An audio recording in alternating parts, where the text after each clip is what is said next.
to subscribe and like to support the channel. Picture this. It's 3 in the morning on a Saturday in 1978, and you're standing outside an unmarked black door on Rue de Faubourg Montmartre.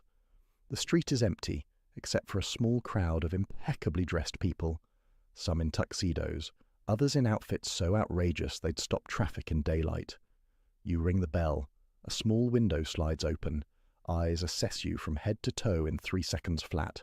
The door swings wide, and you descend into a world that would define an entire era. Welcome to Paris in the 1970s, where nothing was quite what it seemed, and everything was about to change. The decade didn't start with celebration, it started with ghosts. Walk down any Paris street in January 1970, and you'd see them everywhere. The scorch marks on ancient cobblestones, the chipped facades where paving stones had been thrown, the empty lots where barricades had stood just 18 months before. May 1968 had shaken France to its core, and Paris in the 70s was a city still processing what had happened, still trying to understand what it all meant, still divided between those who wanted the revolution to continue and those who desperately wanted to return to the France they remembered. General de Gaulle, the towering figure who had led France since the war, was gone, resigned in April 1969 after losing a referendum he himself had called. Some said it was the students who broke him, others said it was his own stubborn pride. But whatever the reason, his departure left a vacuum in French politics that the 70s would struggle to fill. The new president, Georges Pompidou, was younger, more modern, but he faced a France that seemed to be pulling itself apart. The students wanted revolution, the workers wanted better wages, the bourgeoisie wanted stability, and Paris, caught in the middle, was transforming in ways that nobody could have predicted. The city's universities were different now. Walk onto the campus at Nanterre, where it all began, and you'd find students who still talked about May '68 like it was yesterday. They wore their hair long, their jeans tattered, their politics on their sleeves. They gathered in cafes and argued about Marxism and Maoism, about whether the revolution had failed or was just beginning. They covered walls with posters of Che Guevara and Ho Chi Minh. They smoked Gauloises and drank cheap wine and debated late into the night whether violence was justified in the pursuit of social change. The energy was electric, dangerous, unpredictable. But the revolution they dreamed of wasn't coming, not the way they imagined it. Instead, something else was happening. Something quieter, but equally profound. The rigid hierarchies that had defined French society for centuries were beginning to crack. The unquestioned authority of professors, of bosses, of fathers, of the state itself was no longer quite so unquestioned. Young people were asking why. Why should we follow rules we didn't make? Why should we live lives we didn't choose? Why should Paris remain frozen in amber while the rest of the world moved forward? And slowly, grudgingly, the city began to change.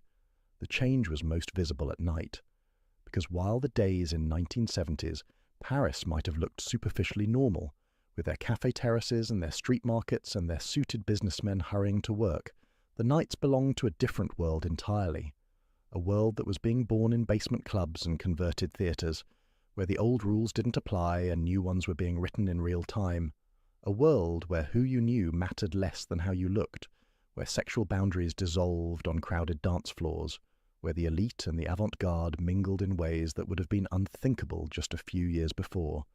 It started with a place called Le Sept.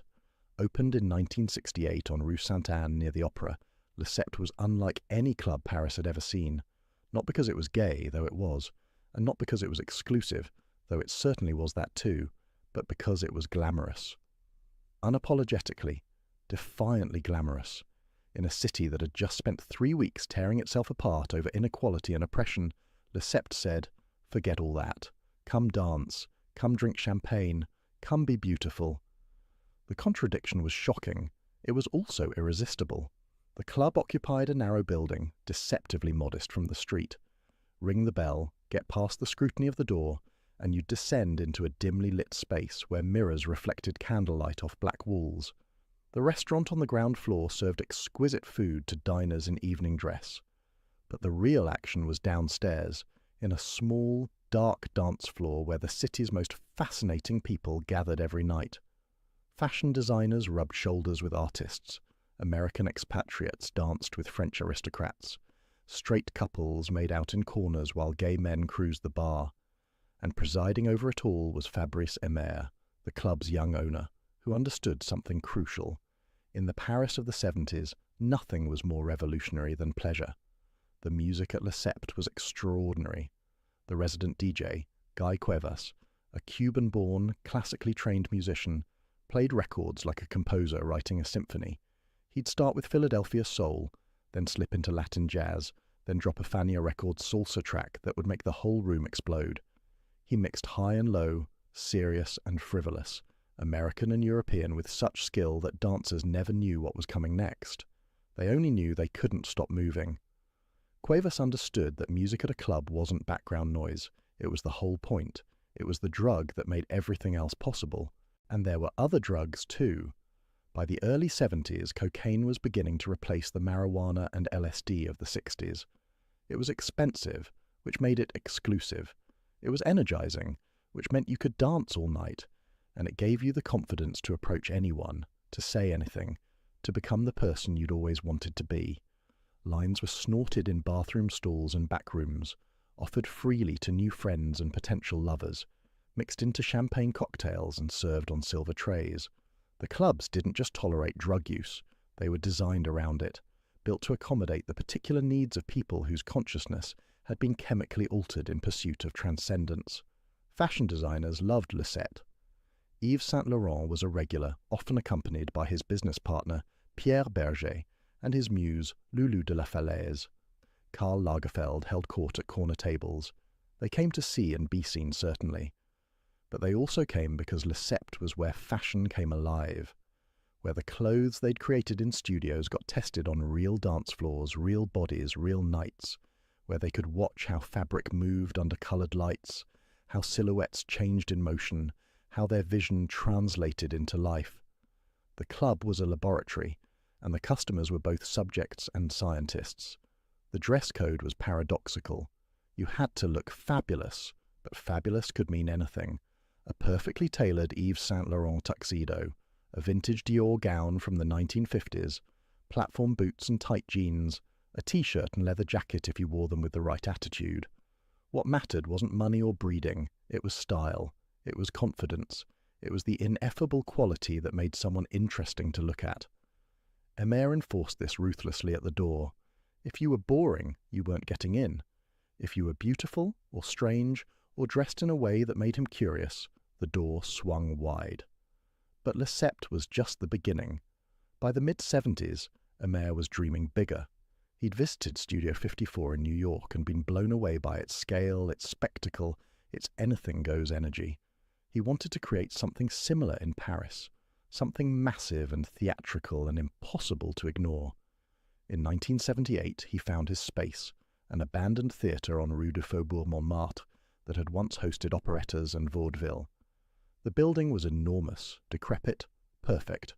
He hired the painter Gérard Garouste to handle the interior design, gave him a massive budget, and told him to make it spectacular. The result was Le Palace, which opened on March 1st, 1978, and immediately became the most famous nightclub in Europe. The main room was vast, with soaring ceilings decorated in a mad mix of Rococo frescoes, modernist neon, and disco balls. Greek columns stood next to laser installations. Gilded cherubs looked down on dancers in punk leather. The aesthetic was deliberately incoherent, a collision of centuries and styles that somehow worked perfectly. Downstairs was a smaller room called Le Privilège, more exclusive, more decadent, where the truly famous could escape the masses.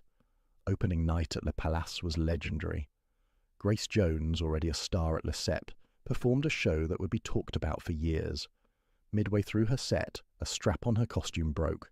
Yves Saint Laurent, watching from the wings, grabbed a black-fringed cape and wrapped it around her. She finished the song draped in haute couture, then ripped the cape off to thunderous applause. The crowd was everyone. Fashion designers, artists, actors, aristocrats, intellectuals, students, hustlers, some in tuxedos, some in rags, all beautiful, all desperate to be part of whatever this was. Le Palace quickly established its own rhythms and rituals. The best nights were Thursdays and Saturdays. Dinner jackets were required downstairs, but optional upstairs. The music was initially disco, but as the decade progressed, it expanded to include new wave, punk, electronic experiments. The door policy remained brutal. Emir and his team would stand at the entrance making split-second decisions about who was interesting enough to enter. Sometimes they let in ragged artists. Sometimes they turned away wealthy bankers. What you wore mattered. How you carried yourself mattered more. Inside, the experience was overwhelming. The sound system was massive, powerful enough to make your chest vibrate. The lights were programmed to create specific moods, specific moments of drama and release. The bars served champagne almost exclusively because champagne was festive, celebratory, expensive enough to keep out the merely curious. And everywhere you looked, people were performing. Not on stage, though there were performances, but in the simple act of being there. Dressing up, dancing, making conversation, cruising, kissing strangers in dark corners. The whole club was theatre, and everyone was simultaneously actor and audience. Fashion Week parties at Le Palace were particularly insane. Designers would close the main entrance and have guests enter through a service door that opened directly onto the stage. This turned arrivals into impromptu fashion shows, with partygoers walking past the crowd to cheers or silence depending on their outfits. Yves Saint Laurent threw legendary balls there. The Angels and Devils party in particular, where guests dressed as celestial beings or demons, was so extravagant that people talked about it for years. Loulou de la Falaise came wrapped in red silk as the devil. Her husband wore white with real feathered wings. The costumes cost fortunes. The champagne flowed until dawn. But Le Palace represented more than just excess. It represented a fundamental shift in how Paris thought about itself. For centuries, the city had been stratified by class, by neighbourhood, by strict social rules about who could mix with whom. The clubs of the 70s exploded those boundaries. A factory worker with the right look could dance next to a countess. A gay man from the suburbs could flirt with a famous actor. A student could share cocaine with a fashion designer. What mattered was your presence, your style, your willingness to participate in the collective fantasy. Money helped, certainly, but it wasn't everything, and for young people suffocating under the weight of French social conventions, that felt revolutionary. The gay community found particular freedom in these spaces. Homosexuality was technically legal in France, but discrimination was rampant. Gay men and lesbians faced harassment on the streets, rejection by families, job loss if they were too open. The clubs offered sanctuary. At Le Sept and Le Palace, sexuality wasn't something to hide, it was something to celebrate. Men danced together. Women kissed at the bar. The atmosphere was charged with erotic possibility, and nobody pretended otherwise.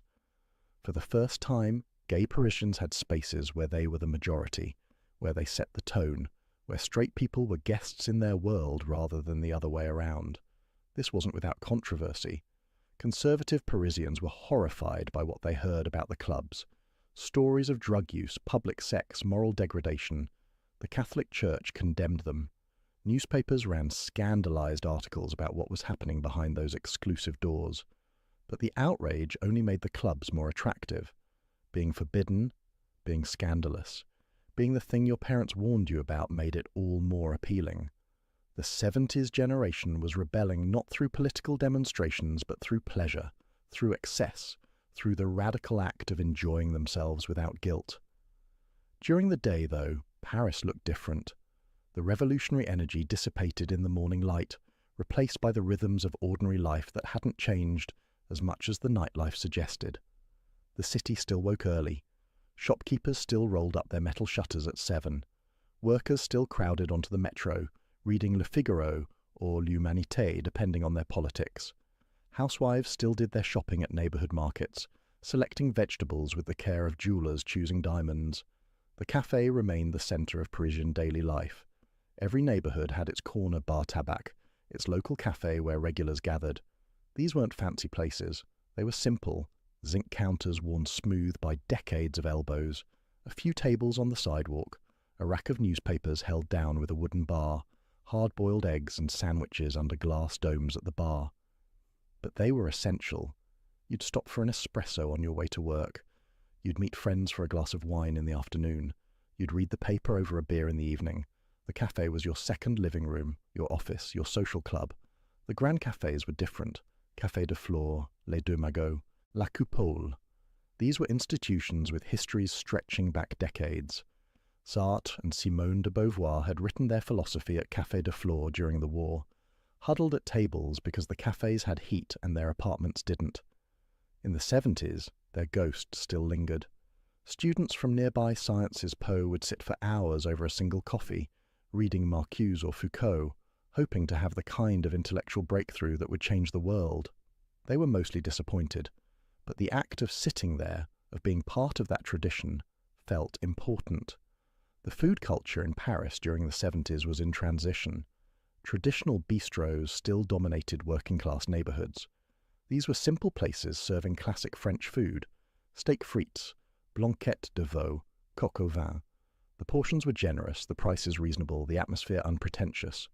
You'd see the same people every week: the retired couple at the corner table, the salesman who always ordered the same thing, the construction workers who came in covered in plaster dust. These bistros were the real Paris, far from the glamour of the clubs or the intellectual posturing of the grand cafés. But nouvelle cuisine was beginning to emerge.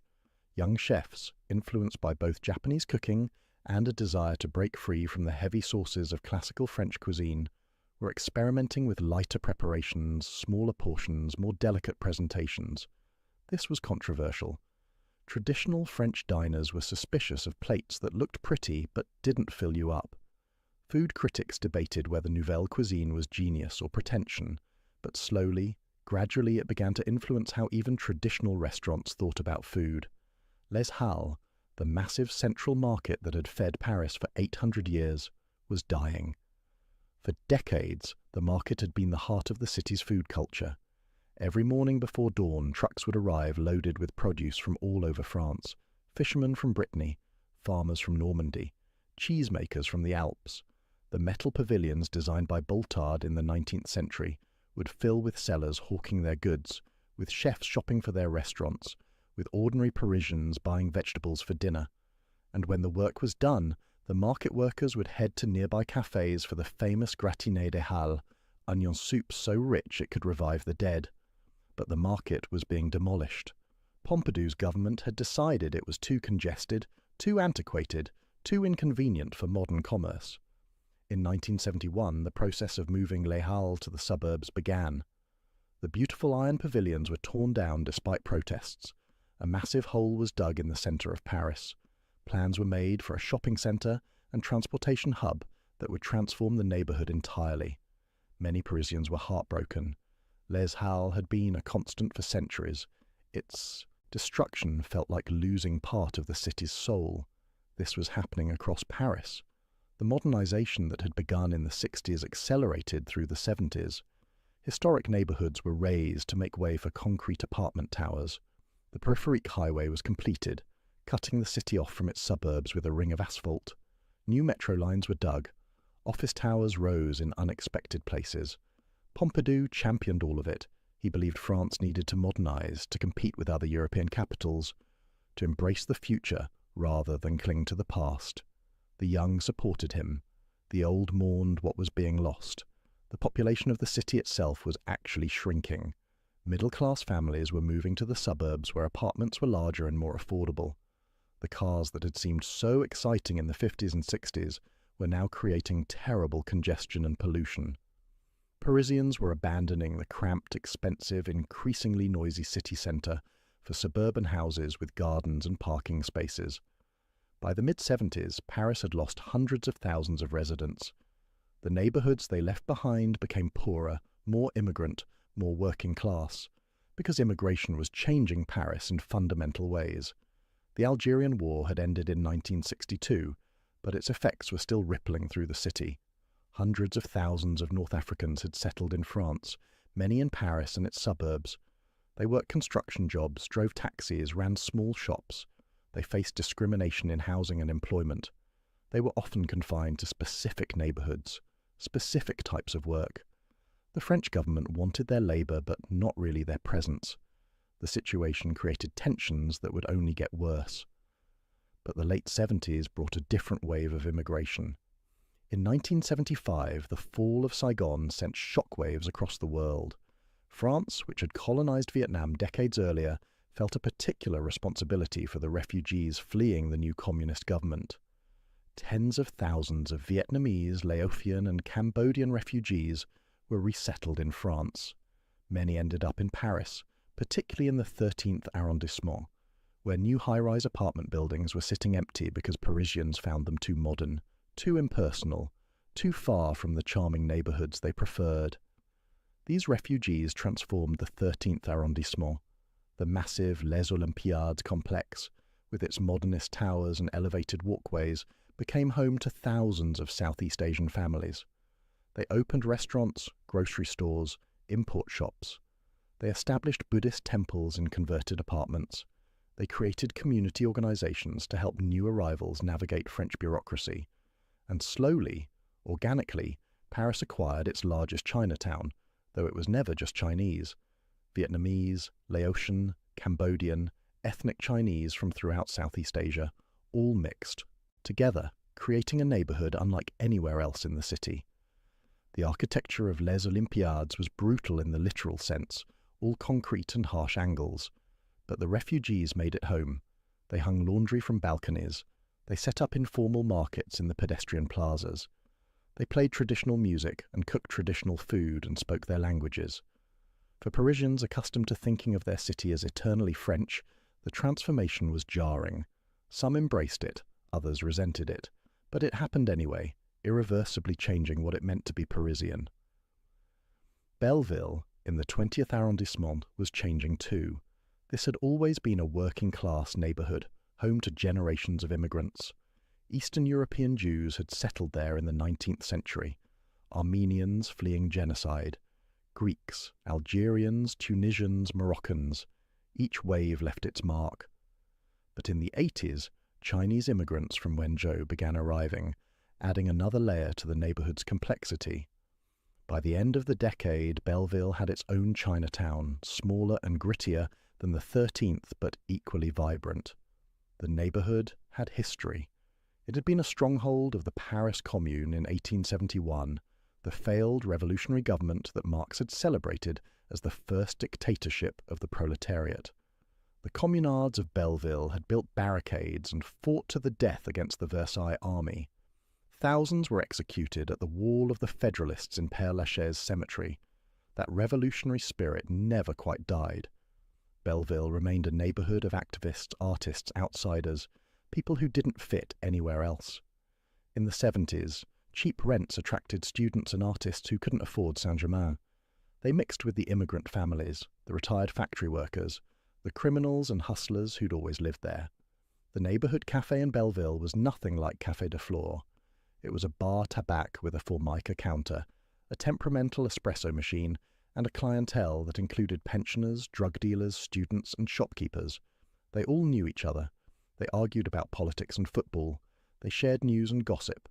They extended credit to neighbors who were short on cash. The cafe owner knew everyone's drink, everyone's story, everyone's problems.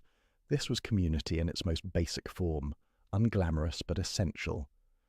Food in immigrant neighborhoods was different too. North African cafes served mint tea and couscous.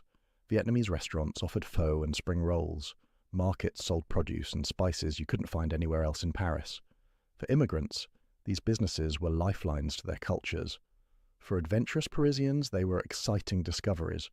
But for many French people, they were threatening, symbols of a Paris that was becoming unrecognizable, foreign, less French. The tensions simmered quietly, occasionally erupting into violence. The art scene in 70s, Paris was complicated. The energy of the French New Wave had dissipated, though the directors who'd defined it were still working. François Truffaut continued making films, increasingly focused on personal, intimate stories rather than revolutionary formal experiments. Jean-Luc Godard had gone underground, making political films with Maoist collectives. Eric Romer was creating his moral tales, delicate examinations of love and desire. But the excitement, the sense that cinema was being reinvented, had faded. The new wave was now the establishment, and a new generation was trying to figure out what came next. Cinephile culture remained strong. Art house theatres across Paris showed everything from Hollywood classics to experimental shorts. Film magazines debated theory and technique with the seriousness of religious scholars interpreting scripture. Students could spend entire afternoons watching 3 films in a row, discussing them over cheap wine in cafes afterward. Cinema was still taken seriously as art, in a way it wasn't in most other countries. Even commercial French films tried to say something, to engage with ideas, to avoid being merely entertaining. But the economic realities of filmmaking were getting harder. Television was becoming more popular. The guaranteed audiences that had supported the new wave in the 60s were fragmenting. Some directors retreated into increasingly obscure experimental work that found smaller and smaller audiences. Others compromised, making films that were more commercial, more accessible, less challenging. A few, like Truffaut with Day for Night, managed to balance artistic ambition with popular success. But it was getting harder. Paris remained a magnet for artists from around the world. American expatriates still came seeking the bohemian life they'd read about in Hemingway. They found a city that was simultaneously more and less welcoming than they'd imagined. More welcoming because Paris still valued art, still had cheap apartments and tolerant cafes and a general understanding that artists needed space to work. Less welcoming because the easy expatriate life of the 20s was gone. Rents were higher. The French were less charmed by Americans than they'd been after the war, and the particular magic of post-war Paris, when the city was rebuilding and anything felt possible, had evaporated. The music scene was equally complicated. France had never been great at rock and roll. French rock bands of the 60s had tried to copy British and American sounds, but usually ended up sounding awkward, too polite, not quite right. By the 70s, some bands had given up trying to sound Anglo-American and embraced a more distinctly French approach. They sang in French. They incorporated musette and chanson elements. They created something that wasn't quite rock, but wasn't quite anything else either. It was interesting, but rarely commercially successful. Disco hit Paris hard. The clubs needed music that worked on dance floors, and American disco delivered. Donna Summer, the Bee Gees, Gloria Gaynor were huge, but French disco never really developed the way it did in America or Germany. Instead, Paris became a place where disco was consumed rather than created. The DJs were the stars, not the producers. Guy Cuevas at Le Palace became famous not for making music, but for selecting it, for creating perfect sequences that took dancers on journeys through different moods and energies. Jazz clubs survived, though they were less central than they'd been in the 50s. Saint-Germain still had venues where you could hear American jazz musicians who'd settled in Paris, because they faced less racism than back home. The clubs were small, intimate, filled with smoke and the smell of whiskey. The audiences were older, more serious. This wasn't party music. It was music for listening, for contemplation. In a city increasingly dominated by disco and pop, the jazz clubs felt like time capsules from another era. Punk arrived late to Paris, and when it did, it never quite took hold the way it did in London or New York. French punk bands existed, but they always seemed to be copying rather than creating. The aggression, the nihilism, the anti-art stance of British punk didn't translate well to a French context. French youth were rebellious, certainly, but their rebellion expressed itself more through pleasure than through destruction, more through fashion than through spitting at audiences. Punk in Paris remained a minority taste, confined to a few clubs and a small, dedicated following. The sexual revolution that had transformed America in the 60s reached Paris later, but hit harder. For centuries, French society had maintained a peculiar double standard. Adultery was expected among the upper classes, but women who were too openly sexual faced social ruin. The 60s and 70s began to erode these contradictions. Women demanded the right to control their own bodies. Contraception became legal in 1967. Abortion was legalized in 1975 after fierce debate.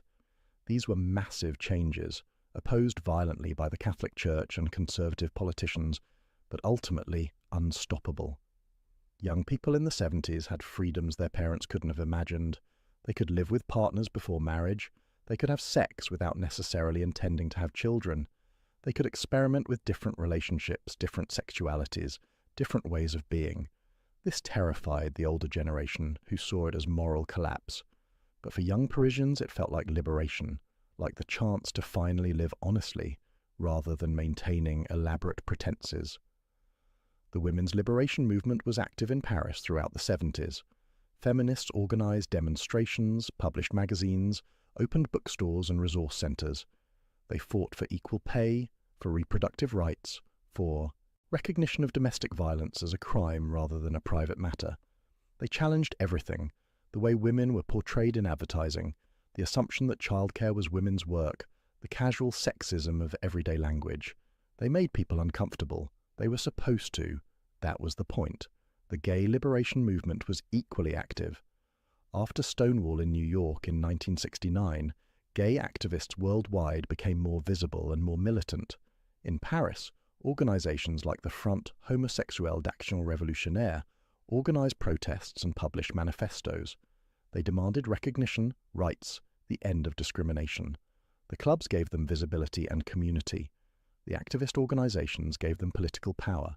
Together, they began to change how French society thought about sexuality, about identity, about who deserved rights and dignity. But discrimination remained severe. Gay men were beaten in the streets. Lesbians were invisible in public discourse. Transgender people had almost no rights or recognition. The law might not criminalize homosexuality, but society certainly did. Parents disowned children. Employers fired workers. Landlords refused to rent to anyone suspected of being gay. The community that formed in the clubs wasn't just about pleasure, it was about survival, about finding family when your biological family rejected you, about creating spaces where you could simply exist. By the late 70s, shadows were beginning to appear. The first whispers of a disease that was affecting gay men in New York and San Francisco. Nobody knew what it was yet. Nobody knew how it spread or how to treat it. But some of the most active, most visible members of the Paris gay community were getting sick. They'd travel to New York for treatment and come back with stories about hospitals that wouldn't treat gay patients, about doctors who were terrified to touch them, about friends who were dying in isolation. The AIDS epidemic was still a few years away from destroying the gay community, but the warning signs were there for anyone paying attention. The economic situation in Paris was also darkening. The oil crisis of 1973 had hit France hard. Inflation was rising. Unemployment was increasing. The post-war economic boom that had created the Trente Glorieuses, the 30 glorious years of prosperity, was ending. The government was struggling to respond. Factories were closing. Industrial jobs were disappearing. The suburban housing projects built to houseworkers were becoming warehouses for the unemployed. The future that had seemed so bright in the 60s was looking considerably dimmer. Crime was rising, particularly in certain neighborhoods. Heroin was beginning to spread, bringing with it addiction and all the desperate crimes addicts commit to feed their habits. The police responded with increasing force, particularly in immigrant neighborhoods, where they assumed everyone was a potential criminal. Young North African men were stopped and searched constantly. They were arrested for minor infractions. They were beaten in custody. The resentment was building, though it wouldn't explode into full-scale riots for another decade. Parts of Paris felt genuinely dangerous in the late 70s. The construction zones where Les Halles had been torn down became gathering spots for drug dealers and homeless people. Certain metro stations were known to be unsafe after dark. Women traveling alone faced constant harassment. The police were overwhelmed and often corrupt. The city's old reputation as the most civilized place on earth was looking increasingly dubious. But Paris endured. It always had. The city had survived revolutions and wars, occupations and sieges, plagues and famines. It would survive the 70s too, emerging transformed but recognizable. The clubs would close or change. The immigrants would integrate or face continued marginalization. The students would graduate and get jobs or remain perpetually bohemian. The revolution that had seemed so imminent in '68 would fade into nostalgia, remembered fondly by some and bitterly by others. Life would go on, because that's what Paris did. It changed constantly while remaining somehow eternal. The cafes changed owners but stayed cafes. The neighborhoods transformed but retained their character. The grand monuments stood while the streets around them were remade. You could walk down the Champs-Élysées in 1979 and see the same Arc de Triomphe that Napoleon's armies had marched under. You could sit at Café de Flore and occupy the same chair where Sartre had written Being and Nothingness. You could cross the Seine on bridges built by medieval stonemasons. The past was always present, always visible, always in dialogue with whatever new thing Paris was becoming. The fashion that had defined the decade would fade. Platform shoes would be replaced by different absurdities. Flared pants would disappear. The disco aesthetic would give way to punk, then new wave, then whatever came next. But the revolution in how people thought about clothes, about self-expression through style, would persist. The idea that you could be whoever you wanted to be, at least for a night, at least on a dance floor, had taken hold. Fashion would never again be purely about class or wealth. It would always carry the subversive potential of identity play, of transformation, of becoming. The immigrant communities that had been so controversial in the 70s would eventually be recognized as essential to what Paris had become. The Vietnamese restaurants would become neighborhood favorites. The Chinese New Year celebrations would draw crowds from across the city.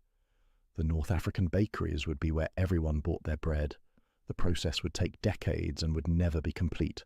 Racism and discrimination would persist. But Paris was becoming, slowly and painfully, a more genuinely cosmopolitan city. The women's liberation movement would achieve many of its goals. Women would enter professions previously closed to them. They would gain more control over their bodies and their lives. They would demand and sometimes receive equal treatment. The transformation would be incomplete, certainly. Sexism would endure in new forms. But the 70s had begun a conversation that couldn't be stopped. The assumption that women's place was in the home, that their lives were defined by their relationships to men, had been fundamentally challenged. The gay community would face its darkest hour in the 1980s as AIDS devastated a generation. The clubs where so much joy had been found would become memorials. The sexual freedom that had seemed so liberating would come to feel dangerous. But the community that had been built in the 70s would survive. The activism, the visibility, the refusal to hide or apologize would make it possible to fight back against the epidemic and the discrimination it intensified. The work of creating spaces where gay people could simply exist would prove to have been essential preparation for the battles to come. Pompidou died in 1974, while still in office. He was replaced by Valéry Giscard d'Estaing, a conservative who nonetheless understood that France was changing and that the government needed to change with it. But by the end of the decade, France was ready for something different.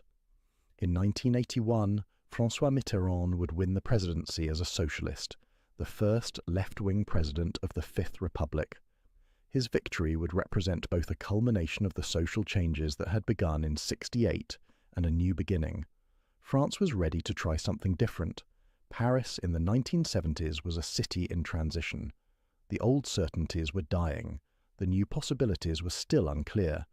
People were trying to figure out how to be modern while remaining French, how to embrace change while preserving what was valuable from the past, how to be a global city while maintaining a distinct identity, how to accommodate immigrants while defining what French identity even meant. These questions weren't answered in the 70s. They remain unanswered today. But the decade forced Paris to confront them in new ways. The decade left behind images that would define how people remembered it.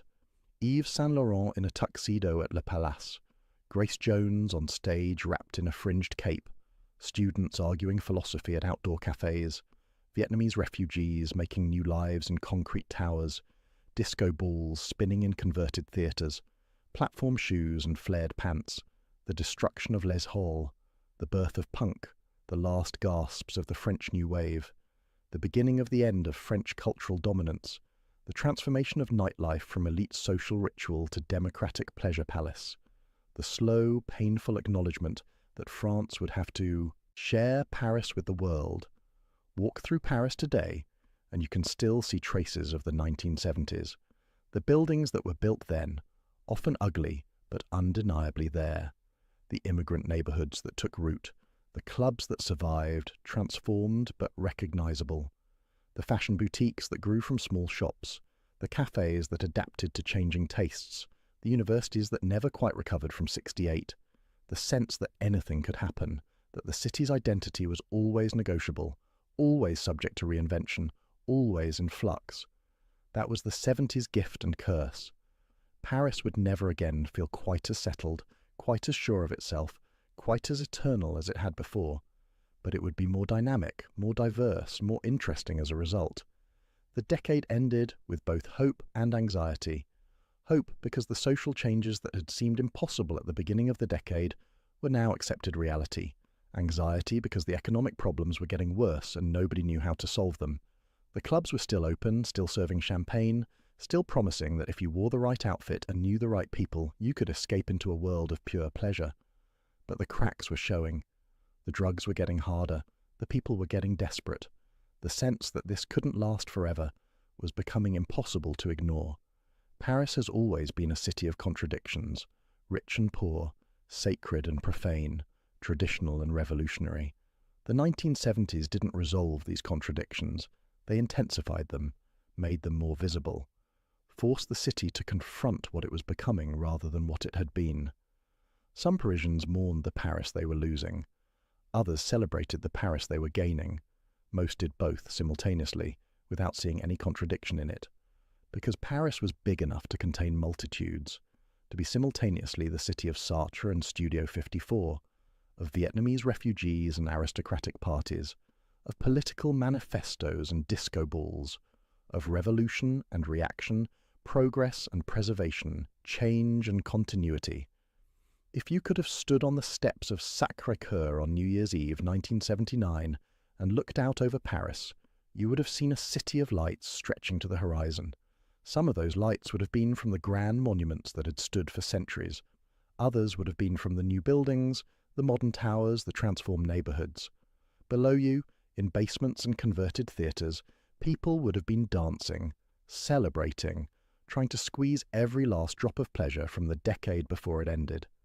In apartments across the city, families would have been gathering for dinner, immigrants would have been maintaining traditions from home, artists would have been creating work nobody would understand for another 20 years.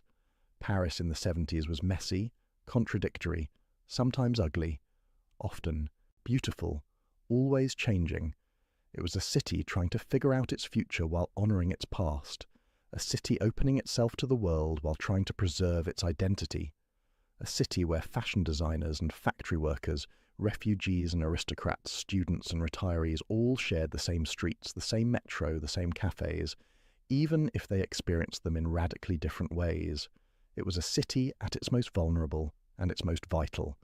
And in that vulnerability and vitality, it created culture that would influence the world for decades to come.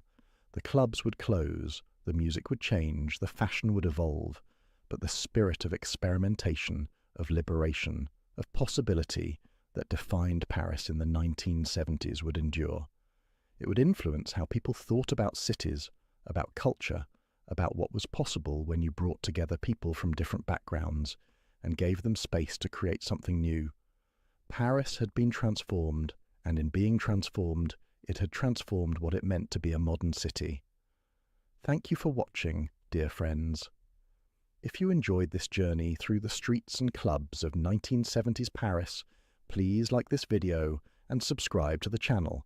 Your support helps us continue bringing you these deep dives into history's most fascinating moments. Until next time, may your dreams be filled with disco balls and possibilities.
By 1981, Miami's morgue ran out of space for bodies. The medical examiner's office, overwhelmed by corpses arriving faster than they could process them, made a decision that would become the most haunting symbol of an era. They rented a refrigerated truck for $800 a month to store the overflow of dead bodies. This wasn't a temporary measure. That truck would sit outside the morgue for 7 years, a mobile freezer for murder victims, a testament to a city that had transformed from paradise into something resembling a war zone. This is the story of 1970s Miami, a decade when the sun and fun capital of the world became the murder capital of America, when Cuban exiles built a new community while anti-Castro bombs exploded in the streets, when disco balls spun in glamorous nightclubs while cocaine cowboys executed rivals in shopping mall parking lots, when beautiful Art Deco buildings crumbled toward demolition even as activists fought desperately to save them. It was a city of impossible contradictions, where paradise and nightmare existed on the same streets, sometimes in the same moment. How does a place transform so completely? How does America's playground become its most dangerous city? The answer lies in the collision of forces that converged on Miami in the 1970s, turning a sleepy retirement town into the epicenter of the largest drug smuggling operation in American history.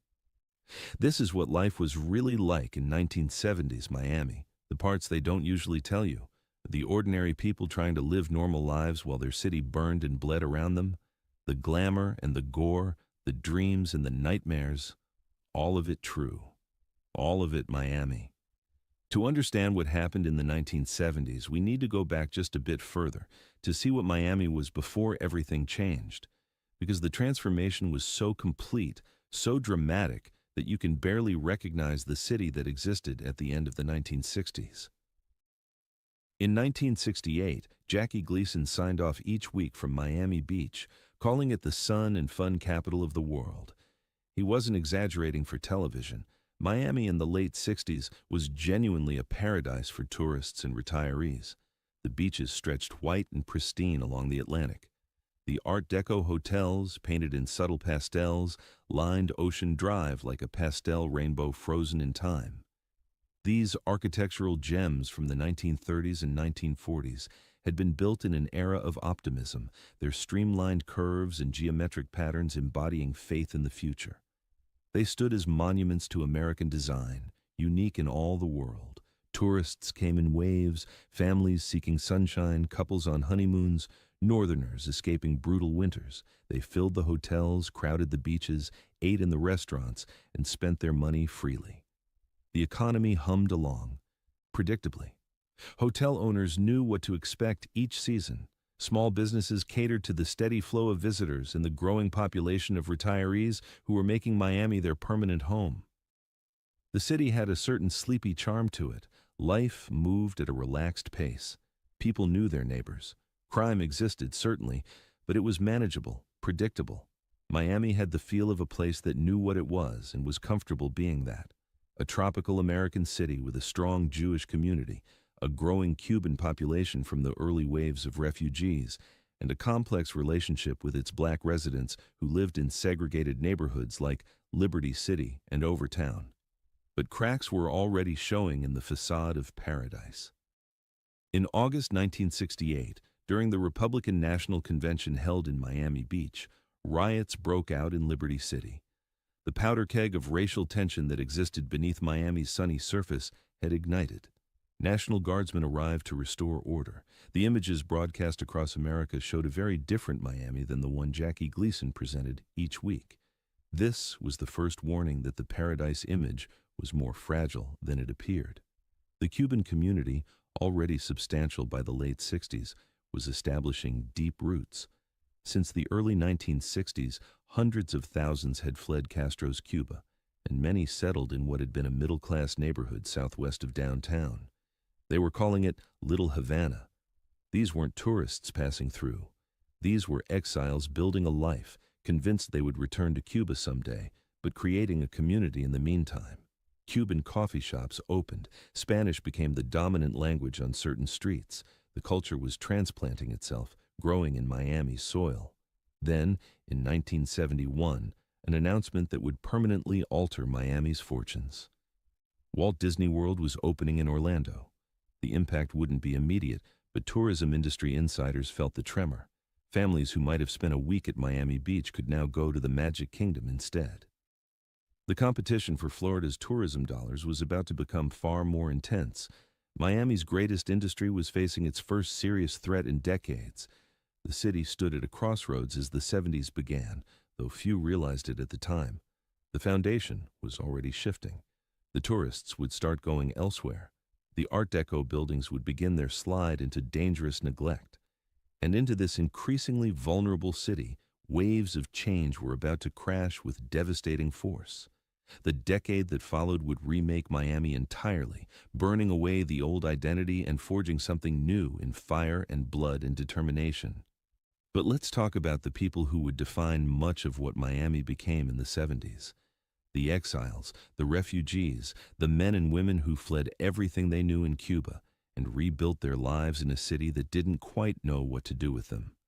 Because to understand 1970s Miami, you have to understand Little Havana, and to understand Little Havana, you have to understand what it means to live in permanent exile. The Freedom Flights began in 1965 and continued until 1974.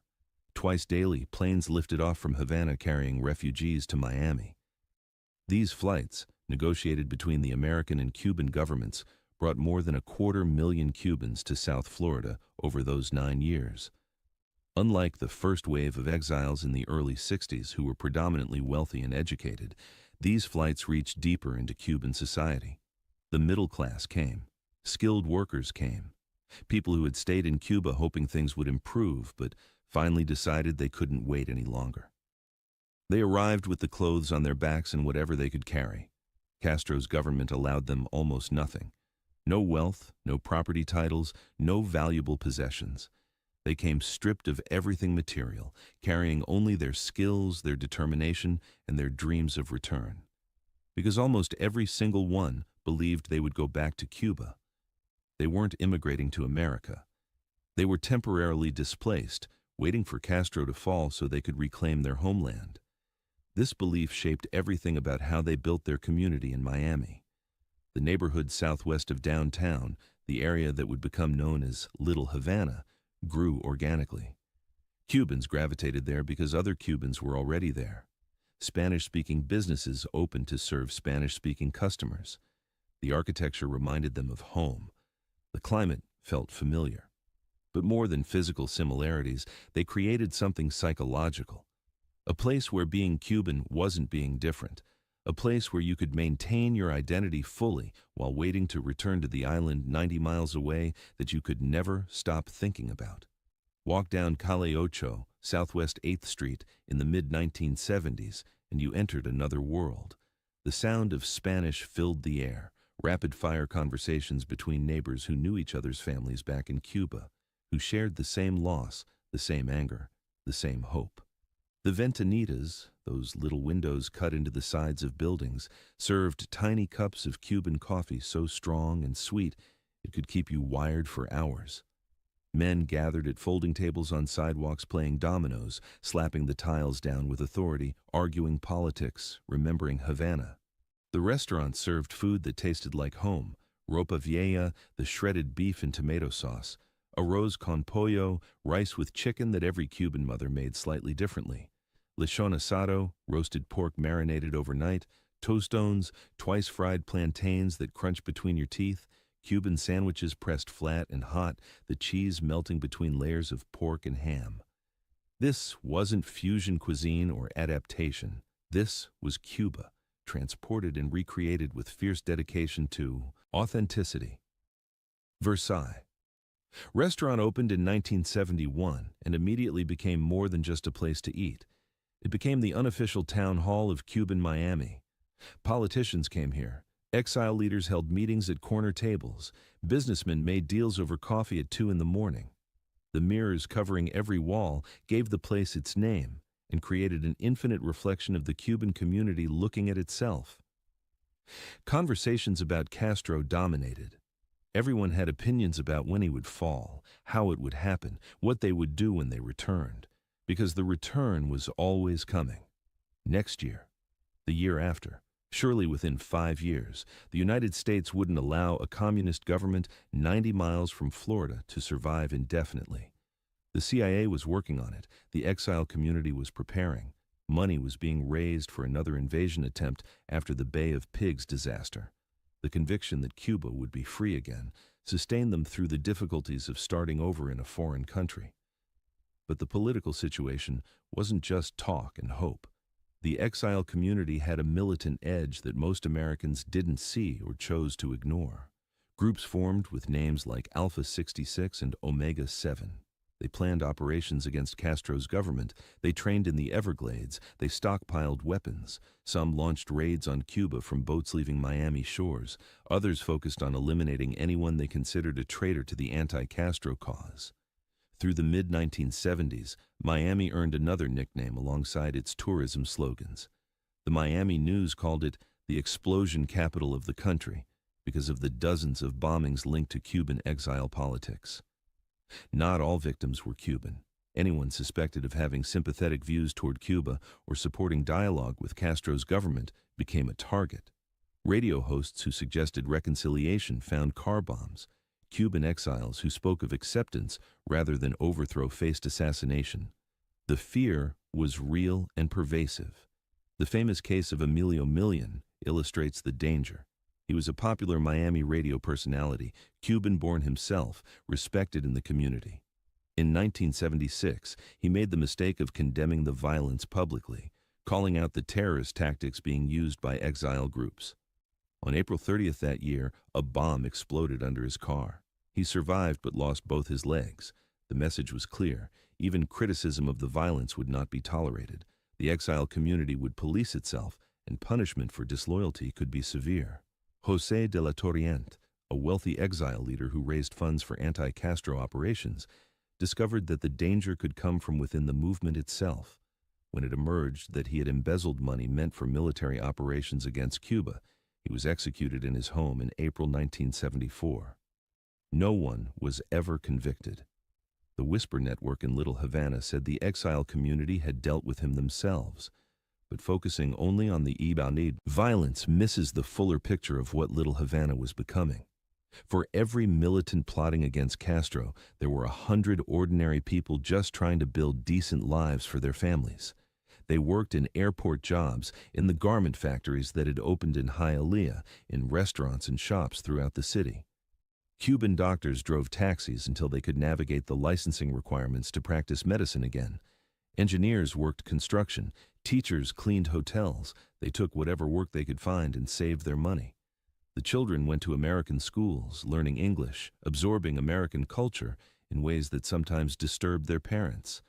Bilingualism became the norm in these families. Spanish at home, English at school, Cuban values and American opportunities mixing in complex ways. The younger generation didn't remember Cuba the way their parents did. For them, Miami was home, not a temporary stopping point. This generational divide would shape the community's future, though that wouldn't become clear until later. The cultural life flourished. Cuban theater groups performed in venues around Little Havana, staging plays that kept the artistic traditions alive. Musicians played traditional Cuban music while also incorporating American influences.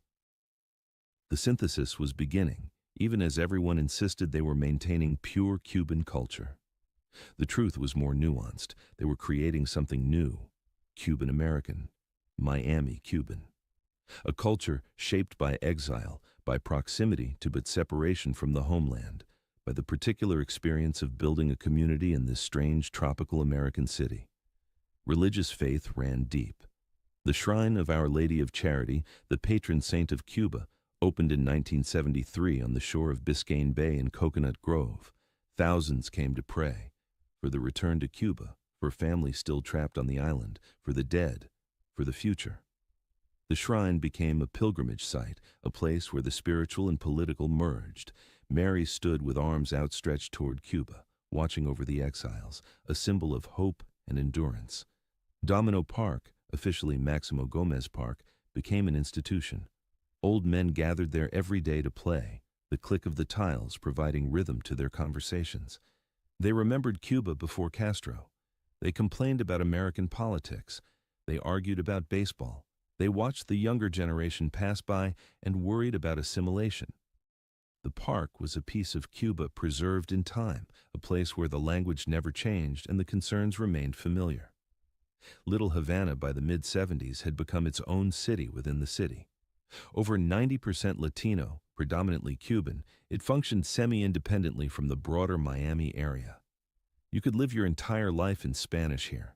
Do all your business in Spanish, watch Spanish television, listen to Spanish radio, read Spanish newspapers.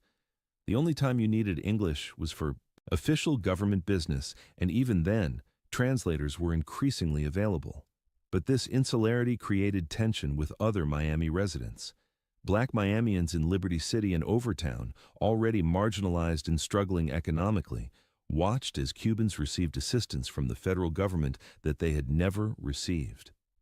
The Cuban refugee program provided financial help, job training, and support that seemed profoundly unfair to Black Americans whose ancestors had been in this country for generations. The resentment simmered. White residents, particularly those from the South, who valued Miami's segregated past, didn't know what to make of this massive demographic shift. Miami had been their city, Southern in character, comfortable in its hierarchy. The Cuban influx disrupted everything. By the mid-70s, the Cuban population in Dade County was approaching 500,000. The city was changing its character fundamentally, becoming more Latin American than American South. Many white residents simply left, moving north to Broward County or out of Florida entirely. The transformation of Miami through Cuban immigration can't be understood as simple or one-dimensional. It brought energy and entrepreneurship. It brought pain and violence. It brought cultural richness and political extremism. It remade the city's identity, while the city reshaped the exiles into something they hadn't expected to become. Permanent Cuban Americans, not temporary refugees. They didn't know it yet in the mid-70s, but Castro wasn't falling soon. Little Havana wasn't temporary. They were home, whether they wanted to admit it or not. And this community, still finding its footing, still nursing its wounds, still clinging to hope of return, was about to face even more upheaval. Because while Little Havana was becoming the heart of Cuban Miami, other forces were gathering that would push the city toward chaos. The stage was set, the actors were in position, and the violence that would define the late 70s was about to begin. But before we get to the blood and chaos, we need to understand what was happening to the Miami that tourists had loved. Because while Little Havana was building and growing, the paradise that Jackie Gleason had celebrated was crumbling.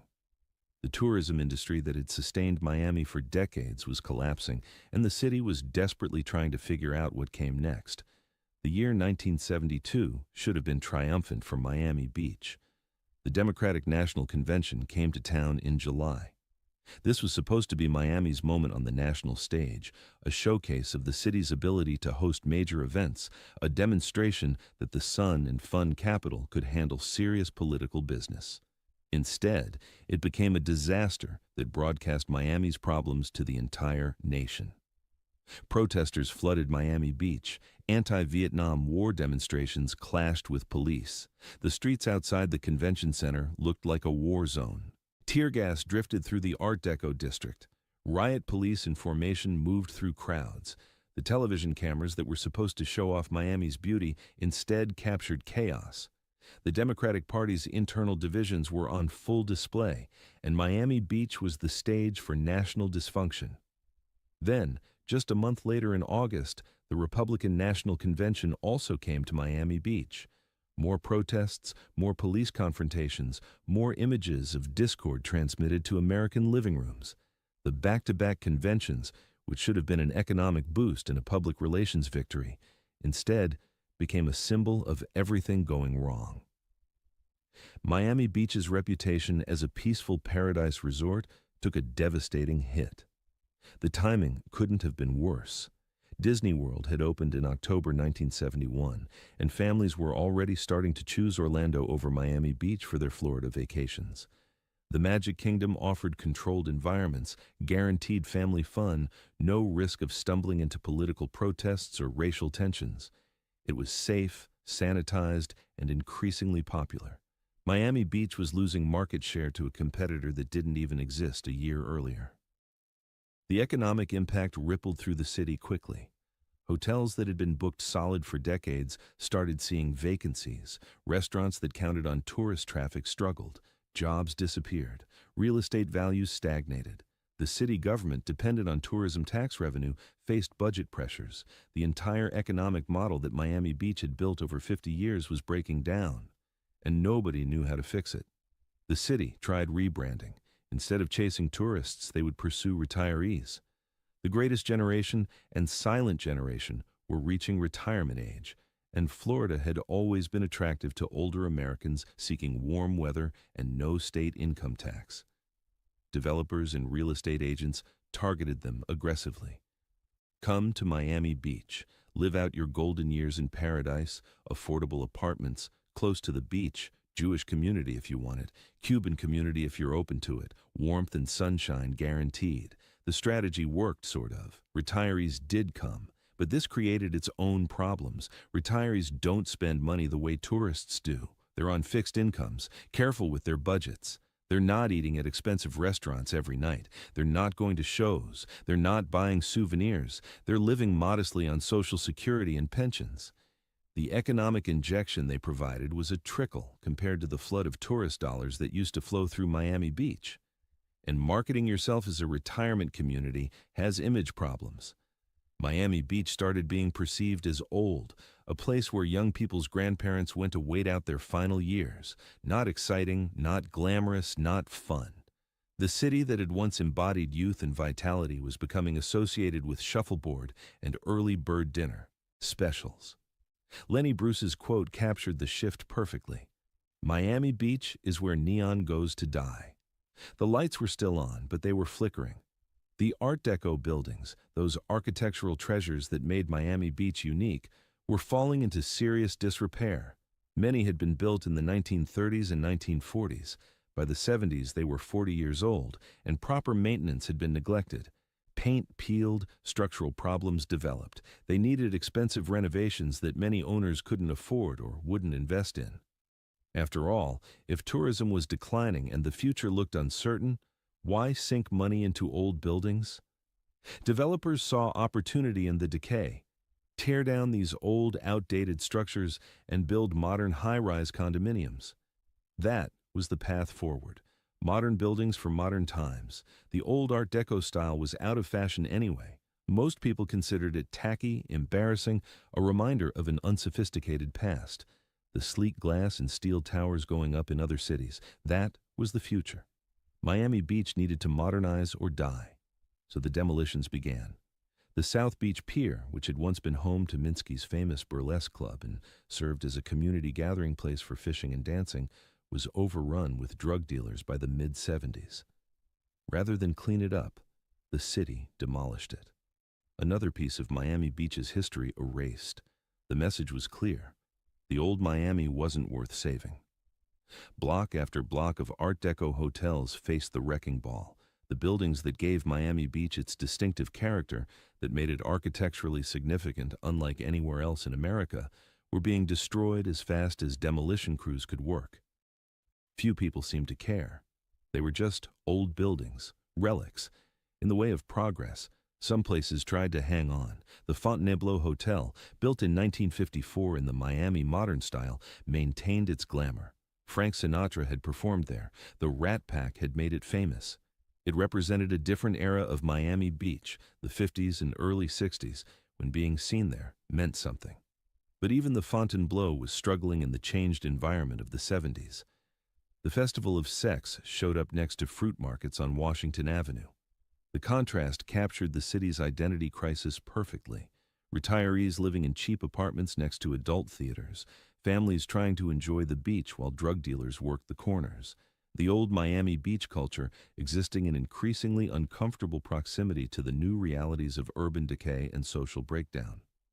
Freedom Tower, the building where Cuban refugees had been processed in the 60s, closed its federal operations in 1972.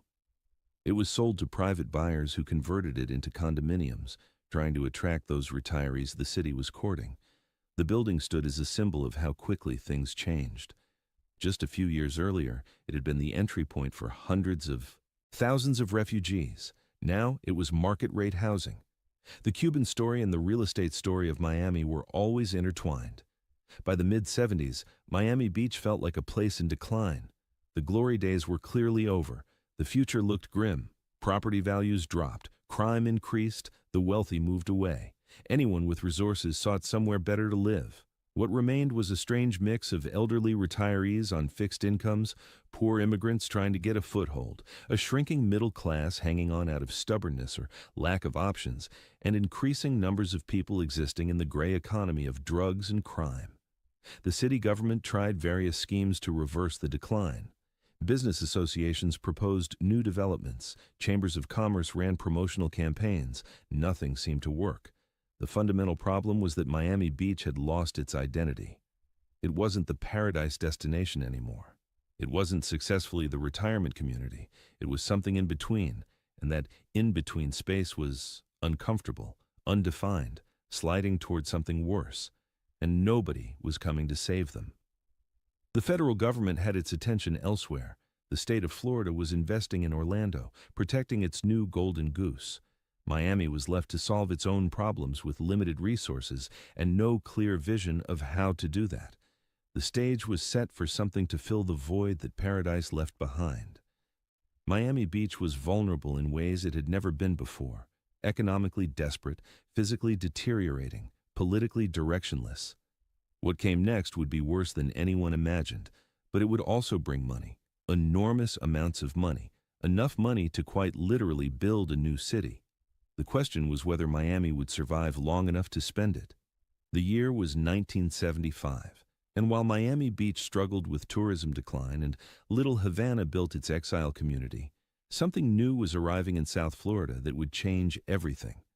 Cocaine was coming to Miami, and it was coming in quantities that would make the city the drug capital of not just America, but the entire world. Pablo Escobar and the Medellin cartel had been building their cocaine empire in Colombia for years, but they needed a reliable route into the United States. Mexico wasn't yet the dominant pathway it would become later.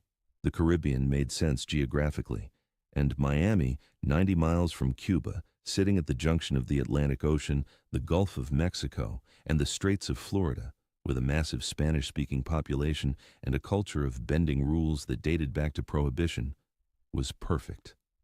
The initial operation was almost modest by what it would become.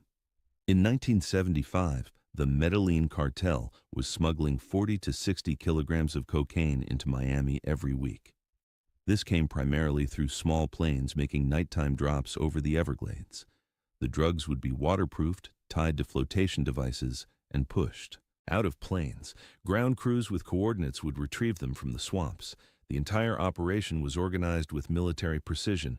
60 kilograms a week was generating about $8 million per month.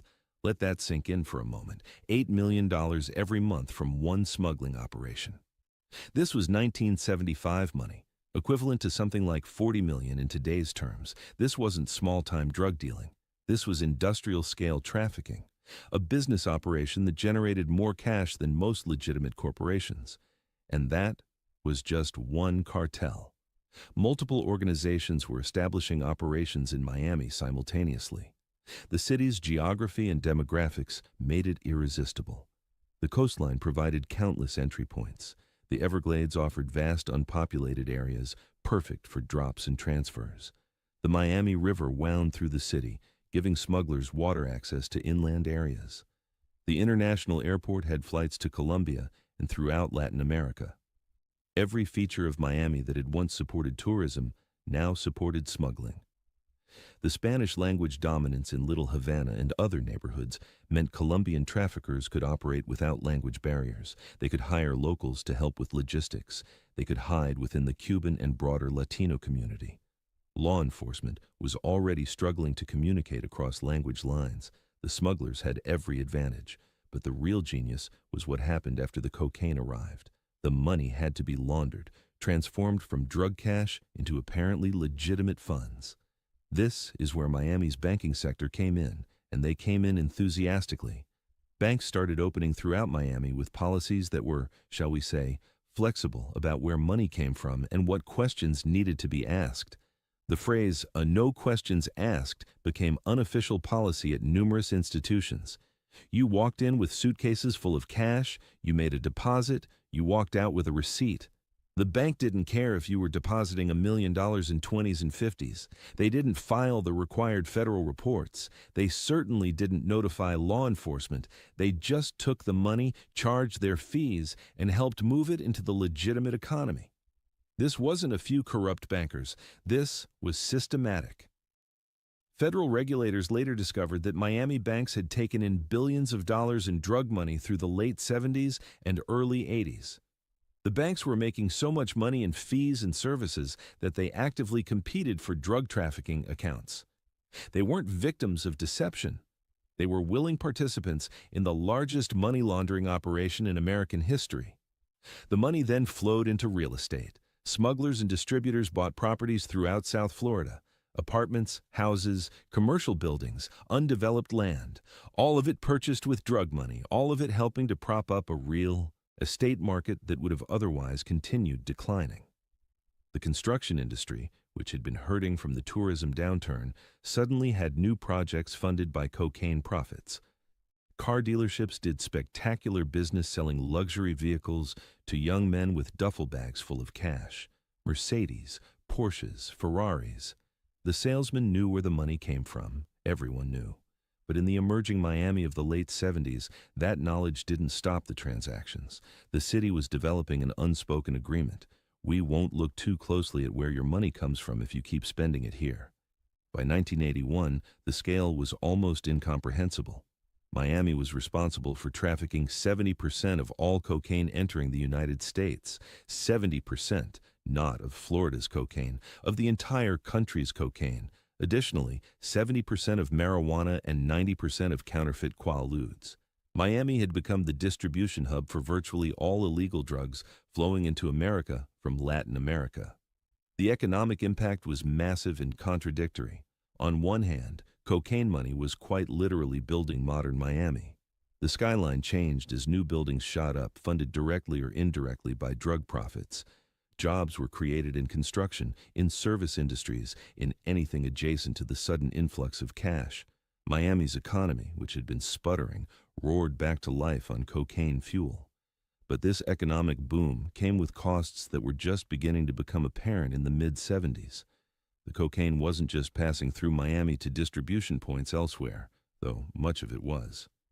A significant amount stayed in South Florida. Local consumption increased dramatically. What had been a relatively limited drug problem expanded exponentially. Cocaine in the mid-70s was still considered a glamorous drug by many Americans. The rich and famous used it openly. It showed up at parties, in entertainment industry circles, among the professional class. The dangers weren't yet fully understood or admitted. It was seen as a social lubricant, a fun party drug, not the devastatingly addictive substance it actually was. In Miami, cocaine was everywhere. The disco scene was fueled by it. Businessmen did lines in restaurant bathrooms. The drug became normalized in certain circles, as common as alcohol, as casual as marijuana had been in the 60s. This normalization made the city even more attractive to traffickers. If their product was not only tolerated but embraced, they could operate more openly, with less fear of community resistance. The smuggling techniques evolved rapidly. The crude drops over the Everglades were just the beginning. Speedboats ran from the Bahamas to Miami's coastline, racing past Coast Guard vessels. Commercial fishing boats carried cocaine hidden in false compartments under legitimate catches. Private yachts docked at Miami marinas with drugs stashed in every conceivable hiding place. Cruise ship passengers were recruited as mules. Airline passengers swallowed condoms filled with cocaine and passed through customs trying not to think about what would happen if one burst inside them. The creativity was remarkable. Smugglers hollowed out boat hulls. They built secret compartments in vehicles. They shipped cocaine inside machine parts, inside frozen fish, inside religious statues. They recruited everyone from grandmothers to business people to transport the drug. The flood of cocaine was like water, finding every crack, exploiting every weakness in enforcement, and law enforcement was overwhelmed before the fight really even started. The DEA, FBI, Customs, local police, everyone was understaffed, under-resourced, and facing an enemy that had virtually unlimited funds and was willing to use extreme violence to protect its business. The smugglers could buy faster boats than the Coast Guard. They could pay for better intelligence about law enforcement operations. They could corrupt officials at every level with bribes that exceeded annual salaries.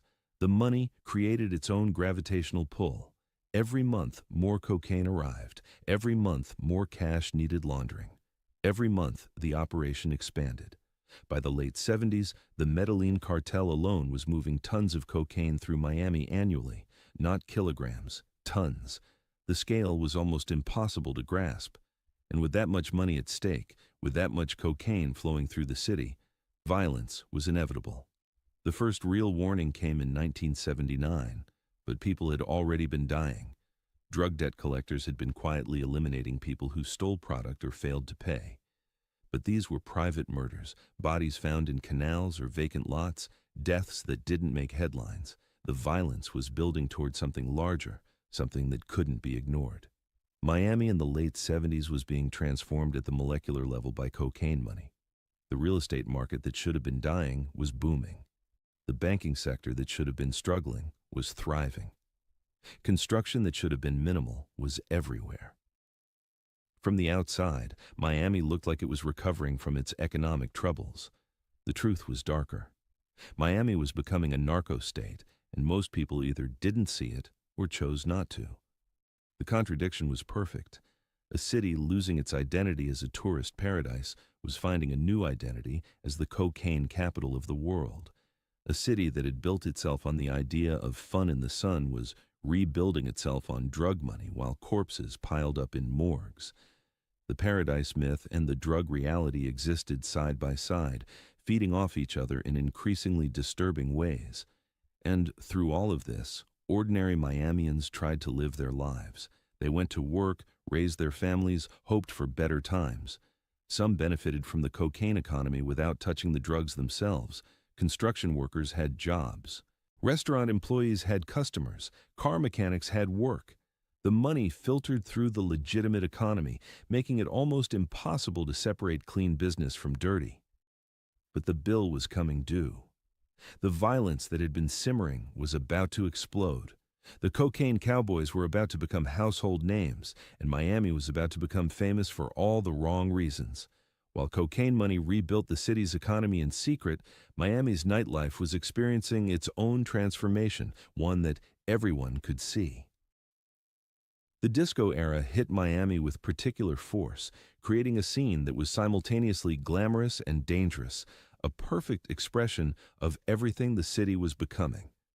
Disco music was born in New York, but Miami claimed it and made it their own.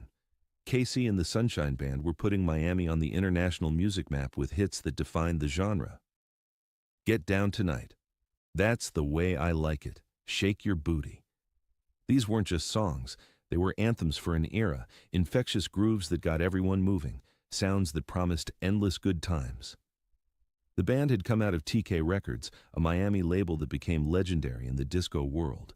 TK Records was founded by Henry Stone, a local music entrepreneur who understood that Miami's unique cultural mix could produce something special. The Latin rhythms that permeated Little Havana, the funk and soul from the black community, the pop sensibilities that appealed to mainstream audiences, TK mixed them all together and created the Miami sound. Other artists followed. George McRae's Rock Your Baby became the first disco song to hit #1 on the pop charts in 1974. Betty Wright brought soul power to the mix. Foxy, a Latin American disco group, had hits that got played in clubs worldwide. Miami was competing with New York as a disco capital, and in many ways winning. The city's music scene was on fire, literally and figuratively. The clubs themselves became legendary. Club 1235 opened and immediately attracted a crowd that mixed tourists, locals, Cuban Americans, and the increasing number of young people with mysterious wealth who were really drug dealers trying to look legitimate. The dance floor was packed every night. The lights flashed in synchronized patterns. The bass thumped so hard you felt it in your chest before you heard it in your ears. But the mutiny at Coconut Grove was something else entirely. This wasn't just a nightclub. It was a hotel, club, and de facto headquarters for the cocaine trade all in one location. The mutiny became the place where the cocaine cowboys went to celebrate, to party, to spend the money they were making hand over fist. The club actively courted their business, creating an environment where drug dealers felt comfortable, even celebrated. The scene at the mutiny was surreal. Young men in expensive suits arrived in Ferraris and Porsches. Women in designer dresses sparkled with jewelry. Champagne flowed like water. Tables were covered with food that went uneaten because everyone was too high on cocaine to eat. The bathrooms were constantly occupied by people doing lines. The drug wasn't hidden. It was part of the atmosphere, as accepted as drinking, more prevalent than smoking. Celebrities mixed with criminals. Athletes partied with smugglers. Pilots who flew cocaine runs danced with models. The line between legitimate nightlife and drug culture didn't just blur at the mutiny. It disappeared entirely. This was where the cocaine economy celebrated itself, where the money that was rebuilding Miami came to play. Other clubs competed for the same crowd. Each tried to create an experience that would attract the big spenders who never checked prices because they had more money than they could ever spend. The bottle service was extravagant. The VIP sections were exclusive but accessible if you flashed enough cash. The DJs played until sunrise and beyond. The party never really stopped. The fashion was spectacular and ridiculous in equal measure. Platform shoes with heels so high walking was a challenge. Bell-bottom pants so wide they looked like skirts. Shirts unbuttoned to the navel with gold chains nestled in chest hair. Women in sequined halter tops and tight jeans. Everyone looked like they were trying to outshine everyone else. The competition for glamour was fierce and constant, and the drugs were everywhere. Cocaine was the drug of choice, obviously, given what was happening in the city. But Quaaludes, called disco biscuits, were almost as popular. They produced a different high, more relaxed, less intense than cocaine. People took them to smooth out the edges of the coke, to help them come down, to add variety to their pharmaceutical adventures. The combination of uppers and downers kept the party going around the clock. The disco scene wasn't separate from the cocaine trade. It was an integral part of it. The clubs were where deals got made. A conversation on the dance floor could lead to $1 million cocaine transaction the next day. The relationships formed in the clubs created the networks that distributed drugs throughout the city and beyond. Business and pleasure weren't just mixed, they were inseparable.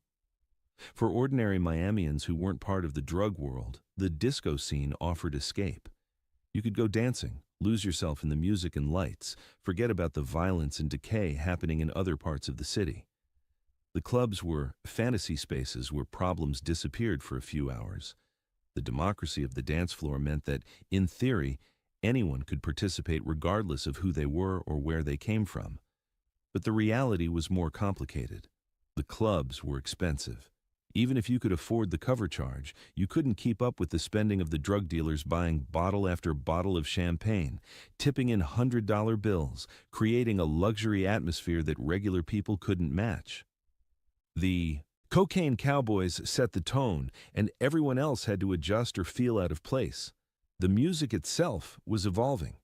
The Latin influences that had always been part of Miami's sound became more prominent as the disco era progressed. Salsa rhythms infiltrated disco tracks, Spanish lyrics mixed with English. The sound was becoming distinctly Miami, a hybrid that couldn't have come from anywhere else. This was the beginning of what would eventually become the Miami sound of the 80s, the Latin freestyle that would dominate the next decade. Gloria Estefan and the Miami Sound Machine were just starting in the late 70s, playing small clubs, developing the style that would make them international stars. They embodied the cultural fusion happening in Miami, Cuban heritage meeting American pop, creating something new and infectious. Their success was still years away, but the groundwork was being laid in the sweaty clubs of late 70s Miami. The contrast between the glittering nightlife and the city's growing problems created cognitive dissonance. How could Miami be both a playground and a war zone? How could people be dancing and celebrating while murder rates climbed? The answer was that people were compartmentalizing, creating separate realities that could somehow coexist. In the clubs, Everything was beautiful and exciting. Outside, the streets were increasingly dangerous. You chose which reality to live in moment by moment. The disco era in Miami represented the city at its most contradictory. The glamour was real. The music was genuinely great. The cultural energy was undeniable. But it was all happening on top of a foundation of violence and illegal money. The beautiful surface and the dark depths couldn't be separated. They were the same thing viewed from different angles. For tourists who still came to Miami, the disco scene was part of the appeal. You could go to New York for clubs, sure, but Miami had clubs plus beach plus year-round warmth.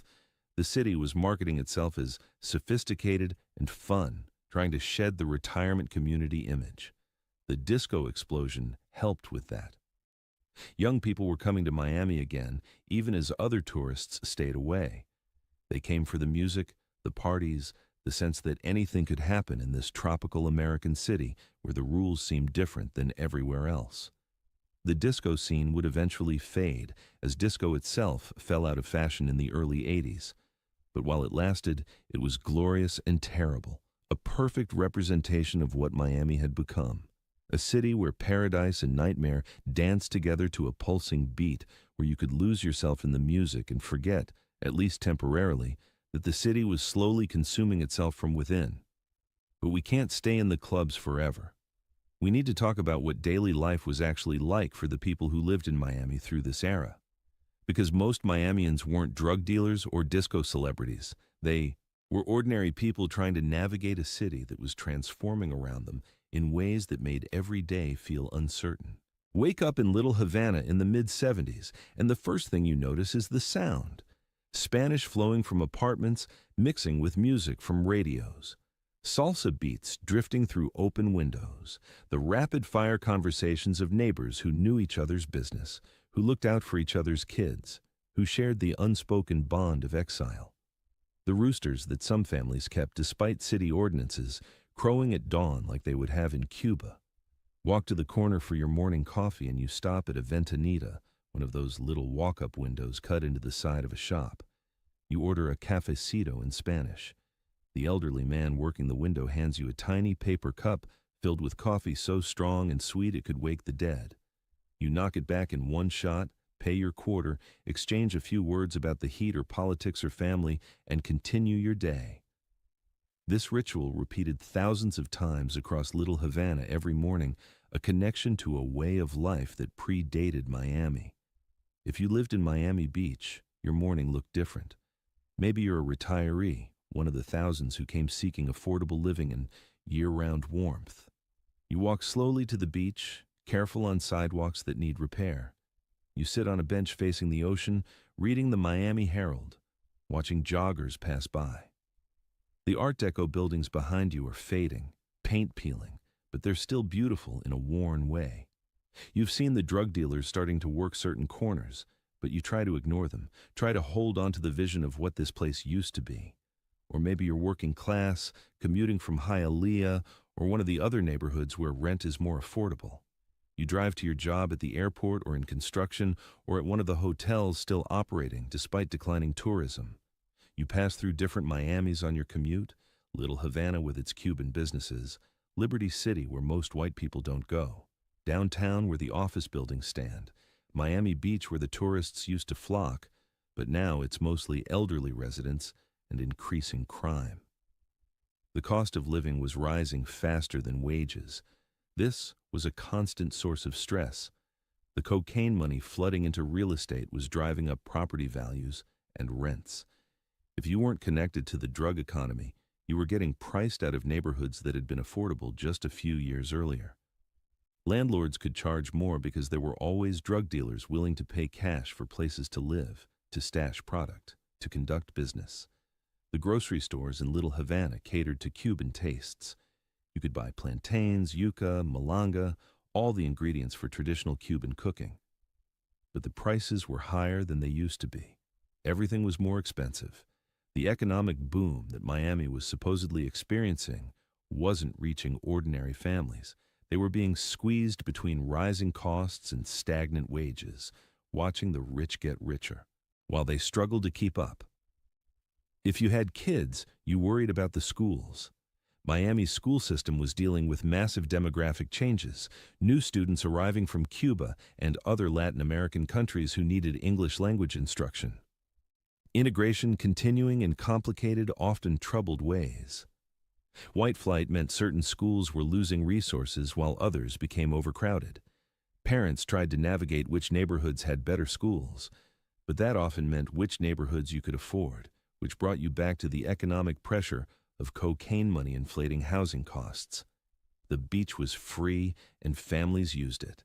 On weekends, you'd pack a cooler with food, grab towels and a radio, and spend the day on the sand. The water was warm and beautiful. The sun felt good. For a few hours, you could pretend Miami was still paradise. You could ignore the drug dealers doing business in parked cars in the lots behind the beach. You could ignore the occasional tension when different groups claimed adjacent pieces of sand. You could just be a family enjoying the ocean. But the violence was becoming impossible to ignore by the late 70s. You started hearing stories. Someone's cousin knew someone who got shot in a drug deal gone wrong. Someone's neighbor disappeared and turned up dead in the Everglades. These weren't abstract news stories. They were touching people you knew, people in your community. The violence that had seemed distant was getting closer. The racial tensions added another layer of stress to daily life. Black Miamians watched Cubans receive government assistance while they struggled without similar support. They saw Cubans opening successful businesses while Black-owned businesses remained undercapitalized. The resentment was understandable and growing. Meanwhile, Cuban Americans felt they had earned their success through hard work and sacrifice, that they hadn't been given anything for free despite government assistance. Both communities felt aggrieved, both had legitimate complaints, and the tension simmered. If you were a white Miamian who had lived in the city for decades, you barely recognized it anymore. The southern city you knew had been replaced by something Latin American in character. Spanish was everywhere. The culture had shifted in ways that made you feel like a stranger in your own hometown. Many left. Those who stayed either adapted or lived in isolated enclaves, trying to maintain the old ways in a city that had moved on. Going out at night required calculation. Which neighborhoods were safe? What time was too late? Should you avoid certain streets entirely? The calculations changed month by month as the violence spread. Areas that had been fine became dangerous. The sense of security that residents once took for granted was evaporating. People became more careful, more cautious, more aware that Miami was no longer the safe, predictable city it had been. The police weren't trusted by large segments of the community. Black Miamians had long experience with police brutality and harassment. Cuban Americans often saw police as either corrupt or ineffective. The breakdown in trust between law enforcement and communities meant that crimes went unreported, witnesses didn't come forward, and the cycle of violence continued unchecked. But people adapted because that's what people do. They found pockets of normalcy. They created routines that felt safe. They built communities within the chaos. The churches remained important community centers. The schools, despite their problems, brought families together. The small parks where kids could play became precious spaces. Life continued even as the city transformed around them. The hospitals were dealing with an increasing number of gunshot victims. Emergency rooms in the late 70s started seeing patterns they had never encountered before. Young men with multiple gunshot wounds from automatic weapons, drug overdoses becoming more common, violence-related trauma overwhelming facilities designed for typical medical emergencies. The healthcare workers could see what was happening to Miami even if many residents tried to look away. Social services were stretched thin. The combination of new immigrants needing assistance, rising poverty despite the economic boom, and increasing drug addiction created demands that existing programs couldn't meet. The agencies did what they could, but it was never enough. People fell through cracks that were becoming chasms. For kids growing up in Miami in the 70s, it was a strange childhood. The freedom and sunshine were real. You could ride your bike through neighborhoods, play outside until dark, swim in pools and ocean. But you also learned which streets to avoid, which older kids to stay away from because they were dealing drugs, which areas were claimed by gangs. You grew up faster than kids in safer cities, learning to read danger signals that children shouldn't have to recognize. The drug culture infiltrated even stable families. That successful uncle who seemed to have unlimited cash and drove a Mercedes. Everyone knew where the money came from, even if nobody said it out loud. The family friend who took frequent trips to Colombia? Not hard to figure out. The neighbor who suddenly upgraded everything in their house? The cocaine economy touched so many lives directly or indirectly that maintaining innocence became almost impossible. But the daily grind of work and survival continued regardless. You got up, went to your job, came home to your family, you cooked dinner, watched television, did homework with kids. The routines of ordinary life persisted, even as the city descended into chaos around them. People are remarkably resilient when they have to be. Miami residents in the 70s demonstrated that resilience every day. The contrast between different neighborhoods could be jarring. Little Havana remained relatively cohesive, the Cuban community looking after its own, even as drug violence increased. Coral Gables maintained its upscale character, gates and security keeping most problems at bay. But Liberty City and Overtown were dealing with concentrated poverty, police harassment, and the sense that no one in power cared what happened there. Miami wasn't one city experiencing one crisis. It was multiple cities, multiple realities, existing in uneasy proximity. And through it all, people held on to hope that things would get better. That Miami would figure itself out, that the violence would subside, that the paradise they remembered or had heard about would return. Hope isn't rational, but it's necessary. Without hope, people would have just left, abandoned the city entirely. The hope kept them there, kept them working toward better days, even as the worst was yet to come. Because we're about to get to 1979, the year everything exploded into public view, the year Miami's problems could no longer be hidden or ignored, the year the cocaine cowboys earned their name with an act of violence so brazen it shocked even a city growing accustomed to murder. July 11th, 1979 was a hot Miami day, the kind where the humidity wraps around you like a wet blanket the moment you step outside. The Deadland Mall in Kendall was busy with shoppers taking advantage of air conditioning and sales. Families browsed stores, teenagers hung out in the food court. It was a thoroughly ordinary Miami day right up until the moment it became the most notorious afternoon in the city's history. Jimenez Pineso was a mid-level drug trafficker, not particularly important in the hierarchy, but involved enough to have enemies. He had stopped at the Crown liquor store in the mall to pick up a bottle of scotch. Simple errand, in and out, but someone had been tracking him, waiting for an opportunity.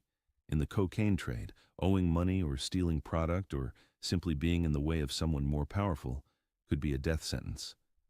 Pineso had crossed the wrong people. Two men entered the liquor store behind Pineso. They weren't hiding what they were doing. They walked in carrying submachine guns in broad daylight in a shopping mall full of families. The attack was instant and overwhelming. They opened fire on Pineso and his bodyguard, then turned their weapons on two employees working the counter. The sound of automatic weapons fire in the enclosed space must have been deafening. The two men didn't just shoot and run. They methodically ensured their targets were dead, firing multiple rounds into each person. Bullets tore through bottles of alcohol, glass shattered everywhere, blood pooled on the floor. The scene looked like a massacre, which is exactly what it was. 4 people lay dying or dead. The shooters turned and walked back toward the mall entrance. Outside, a van was waiting. Not just any van, but what police would later call a war wagon. It was armored, bulletproof, designed to withstand return fire from police. It was painted to look like a party supply delivery truck, innocuous and unremarkable in a shopping mall parking lot. Inside were more weapons and ammunition, everything needed for a military-style operation in suburban Miami. The shooters climbed into the van and drove away. The entire attack had taken maybe 2 minutes from start to finish. Behind them, chaos erupted. Shoppers ran screaming. Store employees called police. People who had been shopping moments ago were now witnesses to mass murder. The Crown liquor store looked like a war zone. Blood, glass, bullet casings, the smell of gunpowder and death. This wasn't how Americans expected shopping malls to look. The Miami police arrived to a scene that shocked even hardened officers. One detective told reporters it looked like an old Western shootout. Another said the level of violence was unprecedented. These weren't drug dealers killed in private. This was a public execution carried out with military hardware in front of witnesses. The cocaine trade had just announced itself to Miami in the most violent way possible. A police officer at the scene coined the term that would define the era. Looking at the carnage, thinking about the Wild West comparison everyone was making, he called the killers cocaine cowboys. The name stuck immediately. The media picked it up. Within days, everyone in Miami knew the term. The cocaine cowboys weren't a specific group. They were the entire ecosystem of drug traffickers who were turning Miami into something resembling the lawless American frontier of the 1800s. The Deadland Massacre, as it became known, was just the beginning. It was the most visible, most public, most shocking murder of 1979, but it wasn't the only one. Gang-related violence that year accounted for 30% of Miami's homicides. The murder rate had been climbing for years, but 1979 was when it truly exploded. By year's end, Miami had recorded 349 murders. This was already the highest rate the city had ever seen, but it would get worse, much worse. The massacre at Deadland wasn't a peak. It was a starting gun. The war for control of Miami's cocaine trade was heating up, and the violence that followed would make the Deadland attack seem almost restrained by comparison. The rest of 1979 and into 1980, bodies started appearing everywhere, dumped on highway sides, found floating in canals, discovered in vacant lots, left in car trunks. The violence was spreading beyond the drug trade itself. Random citizens were getting caught in crossfire. Home invasions targeted the wrong addresses. Drive-by shootings killed bystanders. The cocaine trade's violence was bleeding into every neighborhood, touching every community. The techniques the cocaine cowboys used became more elaborate and terrifying. Car bombs, motorcycle drive-by shootings, a method imported from Colombia, assassinations in restaurants in front of witnesses who knew better than to talk, to police. The murder methods were designed not just to kill, but to terrify, to send messages, to establish dominance through fear. And Miami's murder rate just kept climbing. The city was averaging more than one murder per day. The medical examiner's office, designed to handle maybe a couple of homicides a week, was being overwhelmed. Bodies stacked up waiting for autopsies. The morgue's refrigeration capacity couldn't keep up. This was when that refrigerated truck appeared, the one mentioned at the start. The most grotesque symbol of how far Miami had fallen from its paradise image. Law enforcement was completely outmatched. The police hadn't expanded to meet the population growth of the 70s. They were understaffed and under-resourced while facing criminals with unlimited money and military-grade weapons. The DEA and FBI were trying to help, but the scope of the problem was beyond anything they had experienced. Every arrest seemed to just create an opportunity for another trafficker. Every seizure was a fraction of the total cocaine flowing through the city. The public was terrified. Miami residents who had lived through the 70s watching the city change now felt genuinely unsafe. The violence wasn't staying in specific neighborhoods anymore. It was everywhere. A shopping mall in the suburbs wasn't safe. Your morning commute could put you in the wrong place when a drug deal went bad. The random nature of much of the violence made it impossible to feel secure anywhere. The business community was panicking.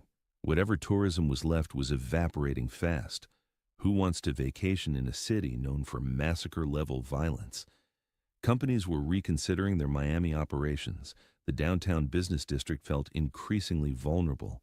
The economic impact of the violence was starting to outweigh the cocaine money keeping things afloat. You can't build a legitimate economy on drug trafficking, even if the money is real. And this was just 1979. As bad as that year was, nobody was prepared for what was coming in 1980, because 3 separate catastrophes were about to converge on Miami simultaneously, creating what many would later describe as the worst year in the city's history. The cocaine cowboys were about to reach their peak level of violence. The Mariel boat lift was going to dump 125,000 refugees into South Florida in a matter of months, and racial tensions were going to explode into riots that would burn parts of Miami to the ground. The perfect storm was forming, and Miami was directly in its path. The name Griselda Blanco still carries weight in Miami decades after her death. The godmother of cocaine, the Black Widow. A woman who stood barely 5 feet tall but commanded an empire built on violence and cocaine that stretched across the United States and generated tens of millions of dollars every month. She didn't just participate in the cocaine trade. She helped invent the modern drug trafficking industry. Blanco had come from Medellin, Colombia, from poverty and violence that made her dangerous long before she ever touched cocaine. As a child, she had been a pickpocket, a kidnapper, a prostitute. She grew up in an environment where violence was survival, where compassion was weakness, where only the most ruthless prevailed. By the time she entered the cocaine trade in the 1970s, she was already a seasoned criminal with no moral boundaries to constrain her. She had worked in New York first, building operations there, learning the American market. But around 1978, she relocated to Miami. The city was perfect for her purposes. The Colombian connections, the Spanish-speaking population, the corrupt infrastructure, the geographic advantages. Everything about Miami suited her needs. She arrived and immediately began building an organization that would dominate the local cocaine trade through sheer, overwhelming violence. Blanco's innovation was making violence theatrical and terrifying. She imported the motorcycle assassination technique from Colombia. 2 men on a motorcycle, the driver focused on maneuvering through traffic, the passenger carrying an automatic weapon. They would pull alongside a target's car and open fire, then speed away before anyone could react. The method was devastatingly effective and nearly impossible to defend against. You couldn't armor your car against being shot from the side while stopped at a red light. The violence Blanco ordered wasn't surgical or precise. It was excessive, designed to send messages. If you crossed her, you didn't just die. Your family might die. Your friends might die. Anyone connected to you became a potential target. The method was to create such overwhelming fear that people would rather die than betray her or interfere with her business. And it worked. People were absolutely terrified of Griselda Blanco. Her organization was responsible for hundreds of murders. Colombian officials suspected her of at least 250 killings in their country. American detectives believed she was connected to 40 deaths in the United States, concentrated primarily in South Florida. But those were just the murders that could be tied to her directly. The actual number was certainly higher. Jorge Rivi Ayala, one of her top enforcers, was linked to over 200 murders himself. The stories about Blanco were terrifying, even by cocaine cowboy standards. One of the most disturbing involved Jesus Chucho Castro, a former associate who had offended her by kicking her son out of his house. Blanco ordered Rivi to kill him. Rivi attempted the hit, pulling up alongside Castro's car and firing an M16 into it, but he missed Castro. Instead, he killed Castro's 2-year-old son, an unintended victim sitting in the back seat. Most people, even hardened criminals, would be horrified by accidentally killing a child. Not Blanco. According to Rivi's later testimony, when she heard they had missed the father but killed the son, she said she was glad. They were, even now. The child's death settled the score. The story illustrates a level of moral depravity that's hard to comprehend. This wasn't just criminal violence. This was something darker. Blanco lived large in Miami. She had a mansion, luxury cars, expensive jewelry. She threw lavish parties. She was living the American dream as reimagined through cocaine money. For years, she operated almost openly, protected by fear, corruption, and the simple fact that law enforcement couldn't keep up with her organization. Her network was sophisticated, with multiple layers of insulation between her and the actual violence being done in her name. But she wasn't the only major player transforming Miami into the murder capital of America. Willie Falcon and Sal Magluta, Two Cuban Americans who became known as the original cocaine cowboys were building their own empire. They had grown up in Miami, gone to high school together, and entered the drug trade in the late 70s. By the early 80s, they were moving hundreds of millions of dollars worth of cocaine, an operation that would eventually be estimated at over $2 billion over their career. Falcon and Magluta were different from Blanco in some ways. They were younger, flashier, more concerned with appearing legitimate. They invested their drug money in speedboat racing, becoming fixtures in Miami's racing scene. They dated models, threw parties, acted like successful businessmen rather than drug traffickers. But make no mistake, their hands were just as dirty. The violence required to protect and grow their operation was just as brutal. The smuggling techniques were evolving constantly. The simple methods of the mid-70s were being replaced by increasingly sophisticated operations. Speedboats capable of outrunning Coast Guard vessels were custom-built in South Florida boatyards. These weren't off-the-shelf boats. They were engineered specifically for cocaine smuggling, with reinforced hulls, massive engines, and hidden compartments that could hold hundreds of kilograms. The go-fast boats, as they were called, would race from the Bahamas or Jamaica to the Florida coast, usually at night, moving at speeds that made interception almost impossible. If the Coast Guard managed to spot one, the chase was on, and more often than not, the smugglers got away. Even when a boat was caught, it was just one load out of dozens or hundreds, making the same run every week. Commercial shipping was infiltrated at every level. Cargo ships arriving at the port of Miami carried cocaine hidden in legitimate freight. Inspectors couldn't check every container in every ship. The smugglers only needed a small percentage to get through, and they were moving so much product that even substantial seizures barely dented their operations. The human cost was mounting in ways beyond just the murder statistics. Cocaine addiction was spreading through Miami like a disease. The people getting rich from the trade were also the people most likely to be using their own product. The combination of unlimited money and unlimited drugs was destroying lives even among the successful traffickers. The violent deaths might have been the most dramatic toll, but addiction was claiming victims too. The money had to go somewhere, and Miami's legitimate businesses were increasingly compromised.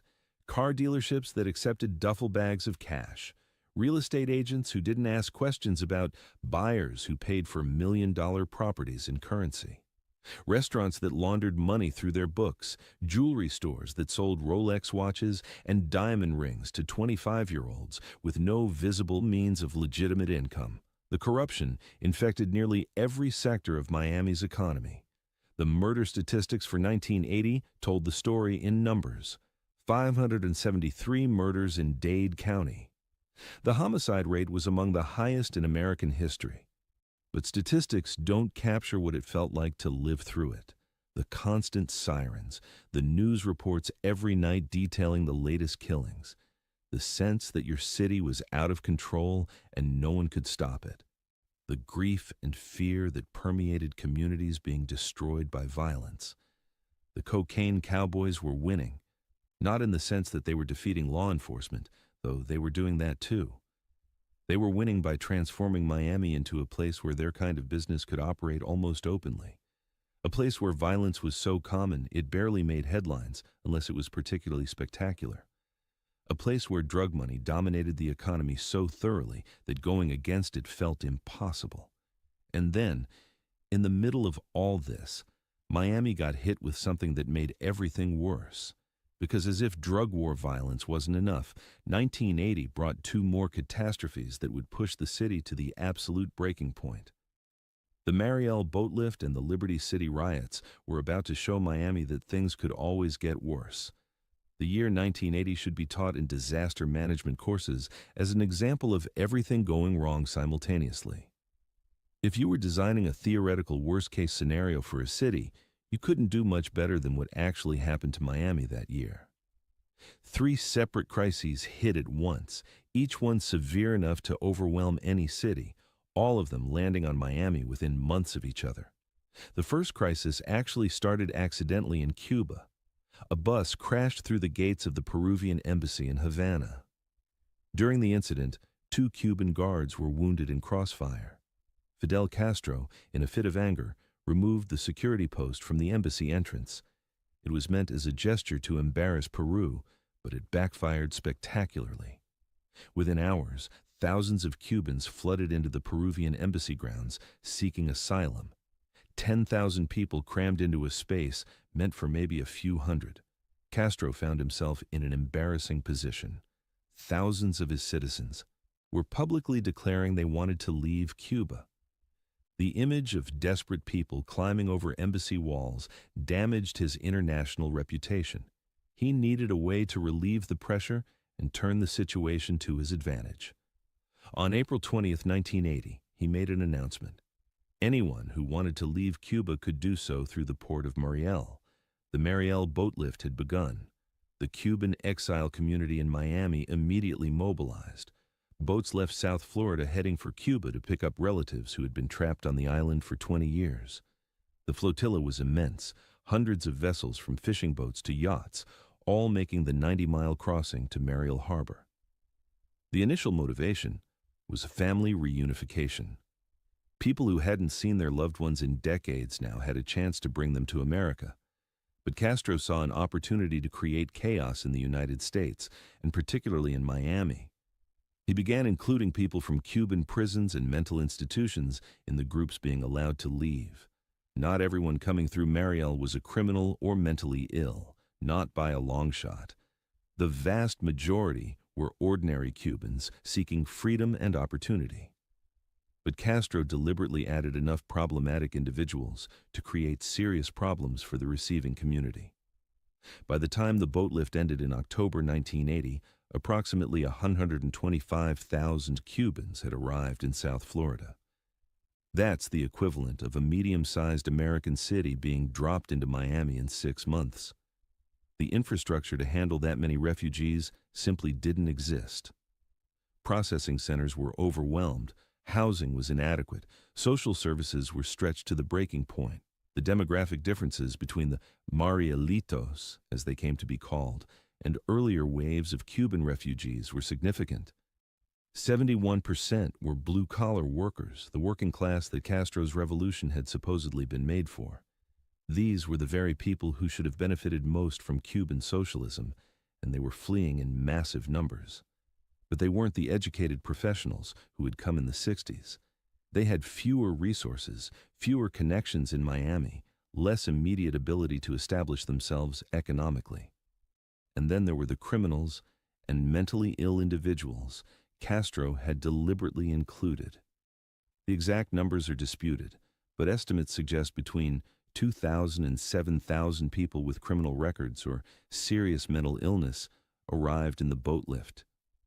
That's a relatively small percentage of the total, but it was enough to create enormous problems and, more importantly, to poison public perception of all Marielitos. The media coverage focused heavily on the criminal element. Images of refugees behind fences looking desperate and sometimes dangerous filled television screens. The narrative quickly became that Castro had emptied his prisons and mental hospitals into the United States. While this wasn't accurate as a description of the majority of Marielitos, it was true enough that it couldn't be easily dismissed. The public backlash was immediate and severe. Miami's Cuban community, which had been relatively well regarded as a refugee success story, suddenly found itself associated with criminals and the mentally unstable. The good refugees who had come earlier were now lumped in public perception with the bad refugees arriving through Mariel. The damage to Cuban Americans' reputation was significant and lasting. The city simply couldn't absorb 125,000 people in 6 months. Housing was impossible to find. The tent cities that sprang up to temporarily house Marielitos became semi-permanent. Finding jobs for that many people in a city with a complicated economy was essentially impossible. Many Marielitos ended up unemployed or underemployed, struggling to survive in a place that didn't want them and couldn't accommodate them. The strain on social services was catastrophic. Schools suddenly had thousands of new students who needed intensive English instruction. Health clinics were overwhelmed with people needing medical care they hadn't received in Cuba. Law enforcement had to deal with population growth without corresponding increases in resources. Every system was breaking down under pressure, and this was all happening while the cocaine violence was escalating. The murder rate for 1980 would reach 573, up from 349 in 1979. The morgue was so overrun with bodies that the refrigerated truck had to be rented. Miami was simultaneously a drug war zone and a refugee crisis, two catastrophes that interacted in destructive ways. Some Marielitos, desperate and lacking opportunities, entered the drug trade. It was one of the few industries actively hiring and willing to overlook lack of legal work authorization. The cocaine cowboys recruited from the new arrivals, finding people who had nothing to lose and were willing to do whatever it took to survive. This reinforced the public perception that Marielitos were criminals, even though the vast majority were not. But we're not done with 1980 yet. Because while Miami was dealing with cocaine violence and a massive refugee crisis, the city's long-simmering racial tensions were about to explode in the most destructive riot in Florida history. And it all started with a black insurance salesman named Arthur McDuffie. McDuffie was riding his motorcycle in Miami on December 17, 1979, when he ran a red light. Police gave chase. By the time they caught him, he was beaten so severely that he died from his injuries days later. The officers involved claimed he had crashed his motorcycle. The medical examiner's report made it clear that was a lie. McDuffie had been beaten to death. 4 white police officers were charged with manslaughter. The trial was moved to Tampa because finding an impartial jury in Miami was considered impossible. On May 17, 1980, all 4 officers were acquitted. The verdict came down on a Saturday afternoon. By evening, Liberty City was burning. The riot lasted 3 days. 18 people died, over 400 were injured, and hundreds of buildings were burned or looted. The images broadcast across the country showed a city in flames, mobs in the streets, violence seemingly everywhere. Liberty City and surrounding neighborhoods became war zones. Black residents, enraged by decades of police brutality and economic marginalization, exploded in fury. The riot wasn't just about Arthur McDuffie, though his death and the officer's acquittal were the immediate trigger. It was about every indignity, every injustice, every instance of discrimination that Black Miamians had endured. It was about watching Cuban refugees receive government assistance while Black Americans got nothing. It was about police harassment and economic exclusion and the sense that no one in power cared if Black people in Miami lived or died. The National Guard was called in. Police in riot gear filled the streets. The news coverage showed Miami as a city coming apart at the seams. For 3 days, parts of Miami genuinely looked like a war zone. Smoke rose from burning buildings. Gunfire echoed through neighborhoods. The violence was both random and targeted, expressions of rage that had been building for years with no peaceful outlet. So there was Miami in 1980, drug violence claiming over 500 lives, the morgue overflowing with bodies requiring refrigerated trucks to store them all, 125,000 Cuban refugees arriving in 6 months with nowhere to go and no resources to help them, parts of the city burning during 3 days of rioting. All of this happening simultaneously to one city over the course of 1 year. The image of Miami as paradise was dead. There was no coming back from this. Time magazine, one of the most influential publications in America, would run a cover story titled Paradise Lost that chronicled Miami's fall from grace. The story became definitive, the narrative that everyone referenced. Miami wasn't the sun and fun capital anymore. It was the murder capital, the drug capital, the riot-torn city, the failed state. The psychological impact on residents was profound. People who had lived through the 70s watching things slowly deteriorate now felt like they were living in apocalyptic times. The sense that civilization was breaking down wasn't hyperbole. It felt literally true. The institutions that were supposed to protect and serve were either overwhelmed or corrupt. The economy ran on drug money. Violence was random and constant. How do you maintain normal life in those circumstances? Many people left. Those with resources and opportunities elsewhere took them. The white flight that had begun in the 70s accelerated dramatically. Black middle-class families who could afford to leave Liberty City did so. Even some Cuban Americans, especially those who had established themselves in the 60s and 70s, moved away from Miami. The city was hemorrhaging. People who had options, but millions stayed. Because they had no choice, because they couldn't afford to leave, because Miami was home despite everything, because they believed it could recover, or simply because moving an entire life is almost impossible for most people.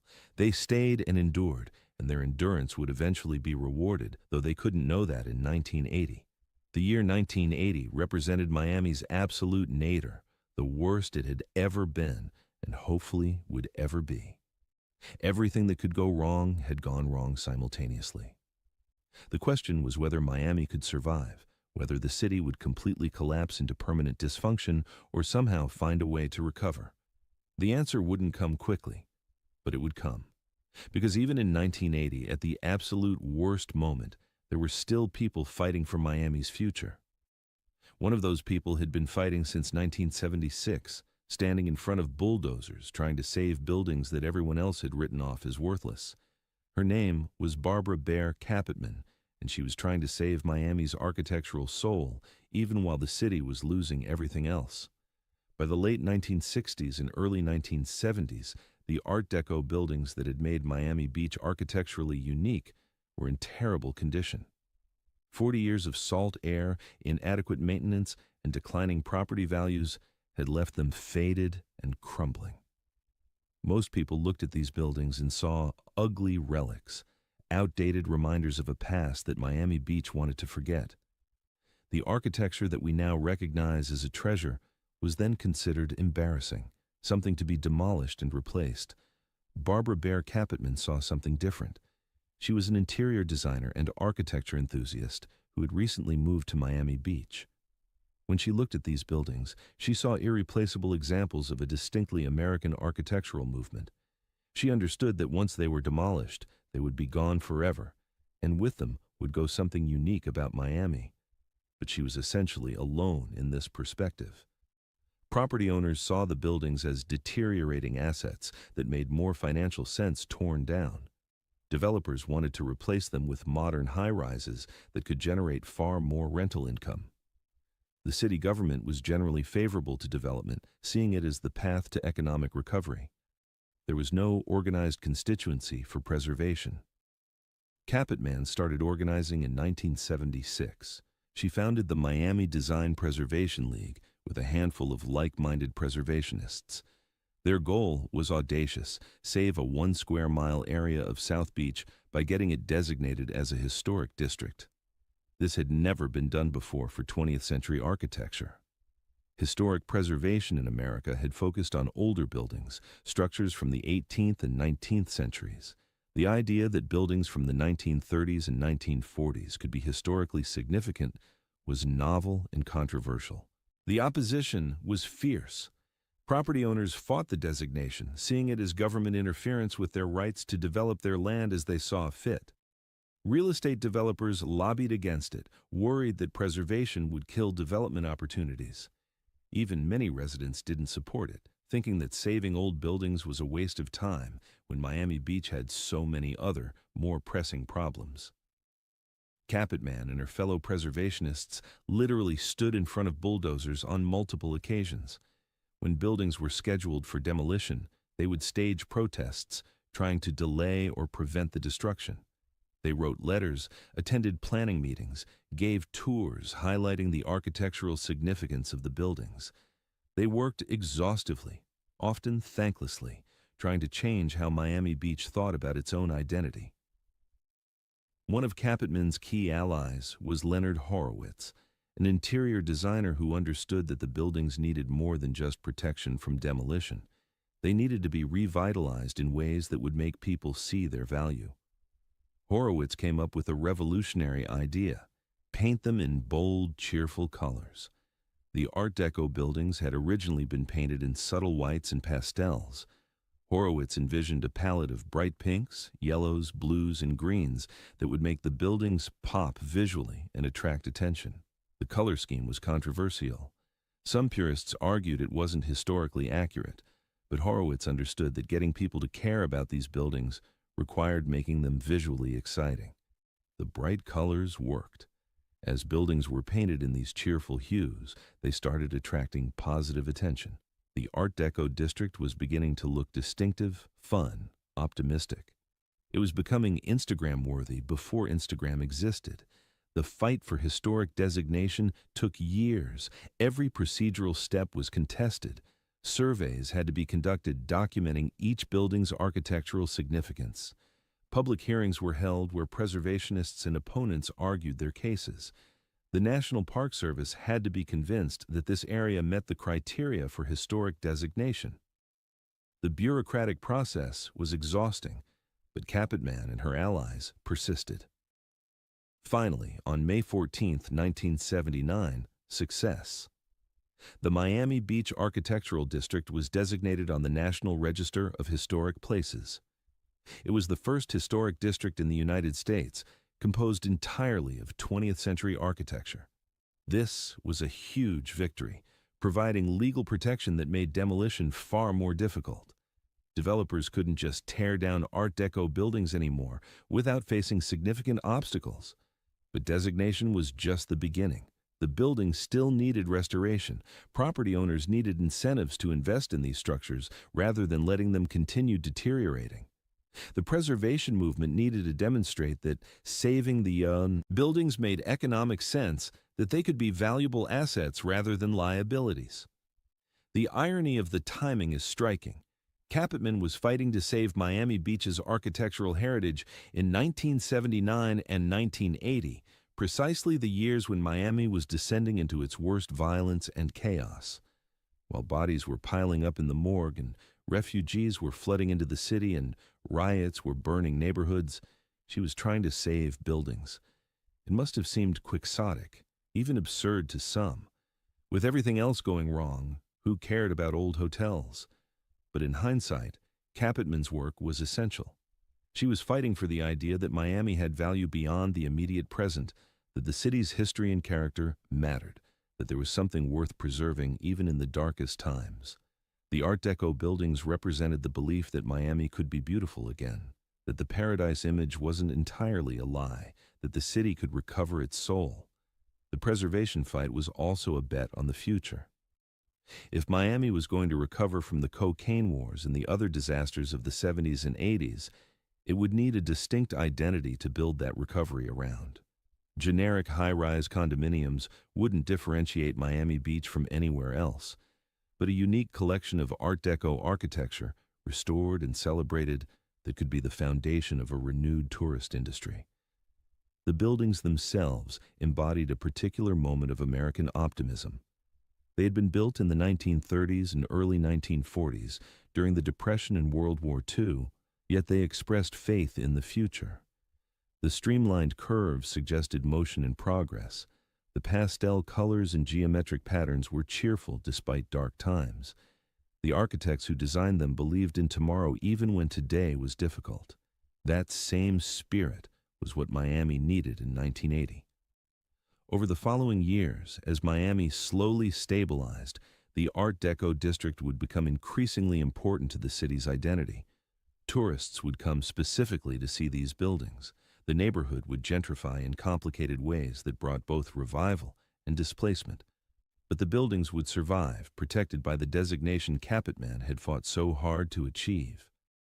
Capitman herself didn't live to see the full flowering of what she had started. She died in 1990, just as South Beach was beginning its transformation into an internationally recognized destination. But her legacy is visible on every block of the Art Deco district. Every time someone takes a photo in front of those colorful, geometrically perfect facades, they're benefiting from her fight. The preservation story is important because it shows that even in Miami's darkest period, there were people working for better things. Not everyone was involved in drugs or violence or corruption. Some people were trying to save what was beautiful, to preserve what was worth keeping, to build foundations for eventual recovery. Their work mattered as much as anything else happening in the city, and Miami's demographic transformation was continuing through all of this, reshaping the city's fundamental character in ways that would become permanent. The city was becoming something unprecedented in American history, a truly bicultural, bilingual city where Latin American and North American cultures didn't just coexist, but merged into something new. By the end of the 70s, Cubans and other Latinos made up more than half of Dade County's population. This wasn't a neighborhood phenomenon anymore. This was a demographic revolution. Miami was no longer a Southern American city with a Latino minority. It was becoming a Latino majority city with a diminishing white minority and a black population that felt increasingly marginalized. The implications were profound. Spanish became not just common, but dominant in large parts of Miami. You could live your entire life in Spanish if you wanted. Businesses operated in Spanish. Media was increasingly bilingual or Spanish only. The cultural life of the city was shaped more by Latin American influences than by traditional American culture. This created what some called Miami-ness, a distinct identity that was neither fully American nor fully Latin American, but a hybrid of both. The food was a fusion. The music blended American and Latin styles. The language was often Spanglish, switching between English and Spanish mid-sentence. Even the business culture incorporated elements of both Anglo-American formality and Latin American relationship-driven models.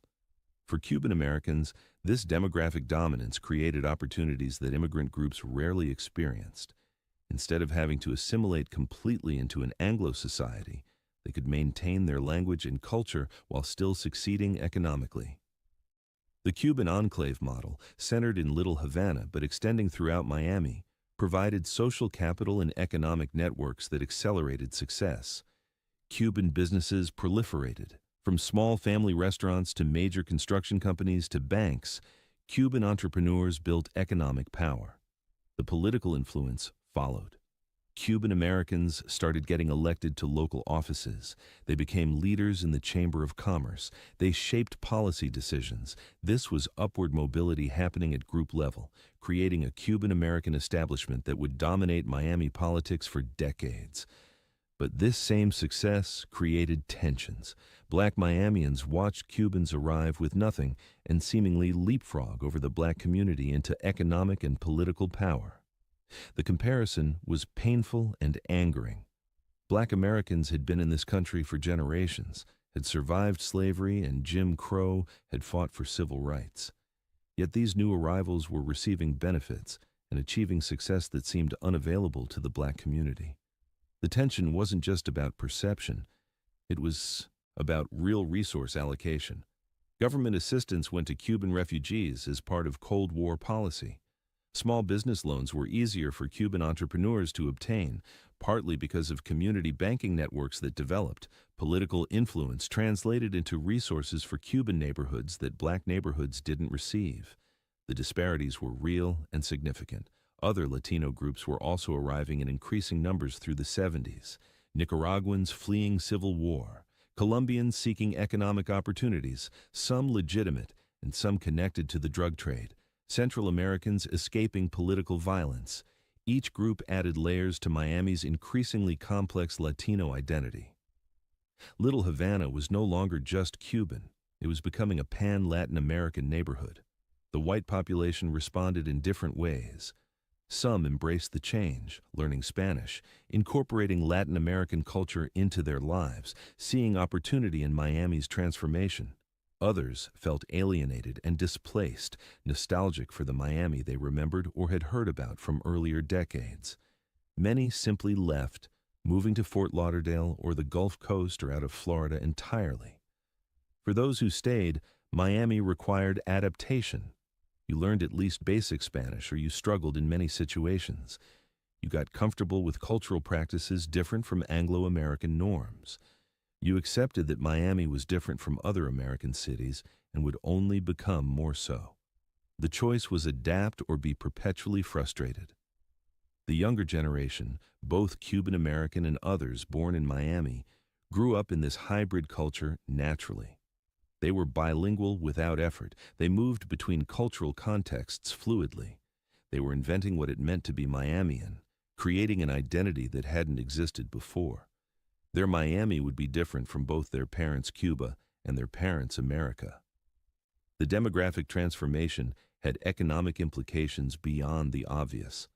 Miami's geographic position, already advantageous, became even more so with a Spanish-speaking population and cultural connections throughout Latin America.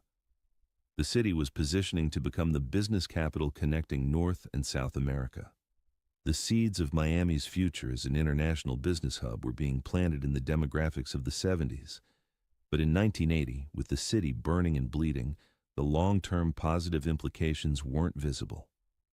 What was visible was a city that felt fundamentally unstable, where different groups competed for limited resources, where violence plagued everyone regardless of ethnicity, where the future looked grim.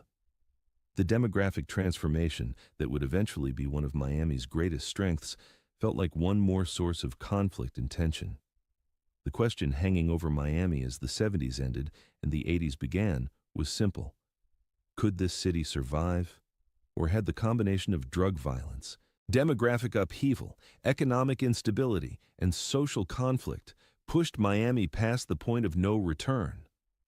The answer would come gradually, as the federal government finally took serious action against the cocaine trade, and Miami began its long, complicated recovery. The federal government had been aware of Miami's drug problem for years, but the response had been inadequate and poorly coordinated. The DEA had agents in Miami. The FBI was investigating. Customs was trying to interdict smuggling. But these agencies weren't working together effectively, and they lacked the resources and authority to really impact the cocaine trade. That changed in 1982 when Vice President George H.W. Bush established the South Florida Task Force, bringing together multiple federal agencies under unified command with a specific mission: break the cocaine trafficking networks operating in South Florida. This was the first time the full weight of the federal government focused on the problem systematically. The task force brought resources that local law enforcement simply didn't have. Military assets were deployed. The Coast Guard got additional ships and aircraft. The DEA got more agents. Intelligence sharing improved dramatically. The operation represented a massive escalation in the war on drugs, with Miami as the primary battlefield. The results started showing fairly quickly. Major busts increased. In 1982, a single seizure at Miami International Airport captured $100 million worth of cocaine, one of the largest drug seizures in American history at that time. The Mutiny Hotel was raided, damaging the cocaine cowboys' primary social hub. High-profile arrests started happening more frequently. Griselda Blanco was arrested in 1985 in California. The godmother, who had terrorized Miami for years, was finally in custody. She would eventually be convicted on drug charges and serve time in federal prison before being deported to Colombia, where she would be killed in 2012, murdered by the same kind of motorcycle assassins she had pioneered. Other major figures in the trade were arrested, killed, or forced to flee. The organizational structure of the cocaine trafficking networks was disrupted. The violence began to decrease. The murder rate, which had peaked at 621 in 1981, started dropping. By the mid-'80s, it was clear that the worst of the cocaine cowboys era was ending. But the decline wasn't because law enforcement won. It was because the cocaine trade was shifting.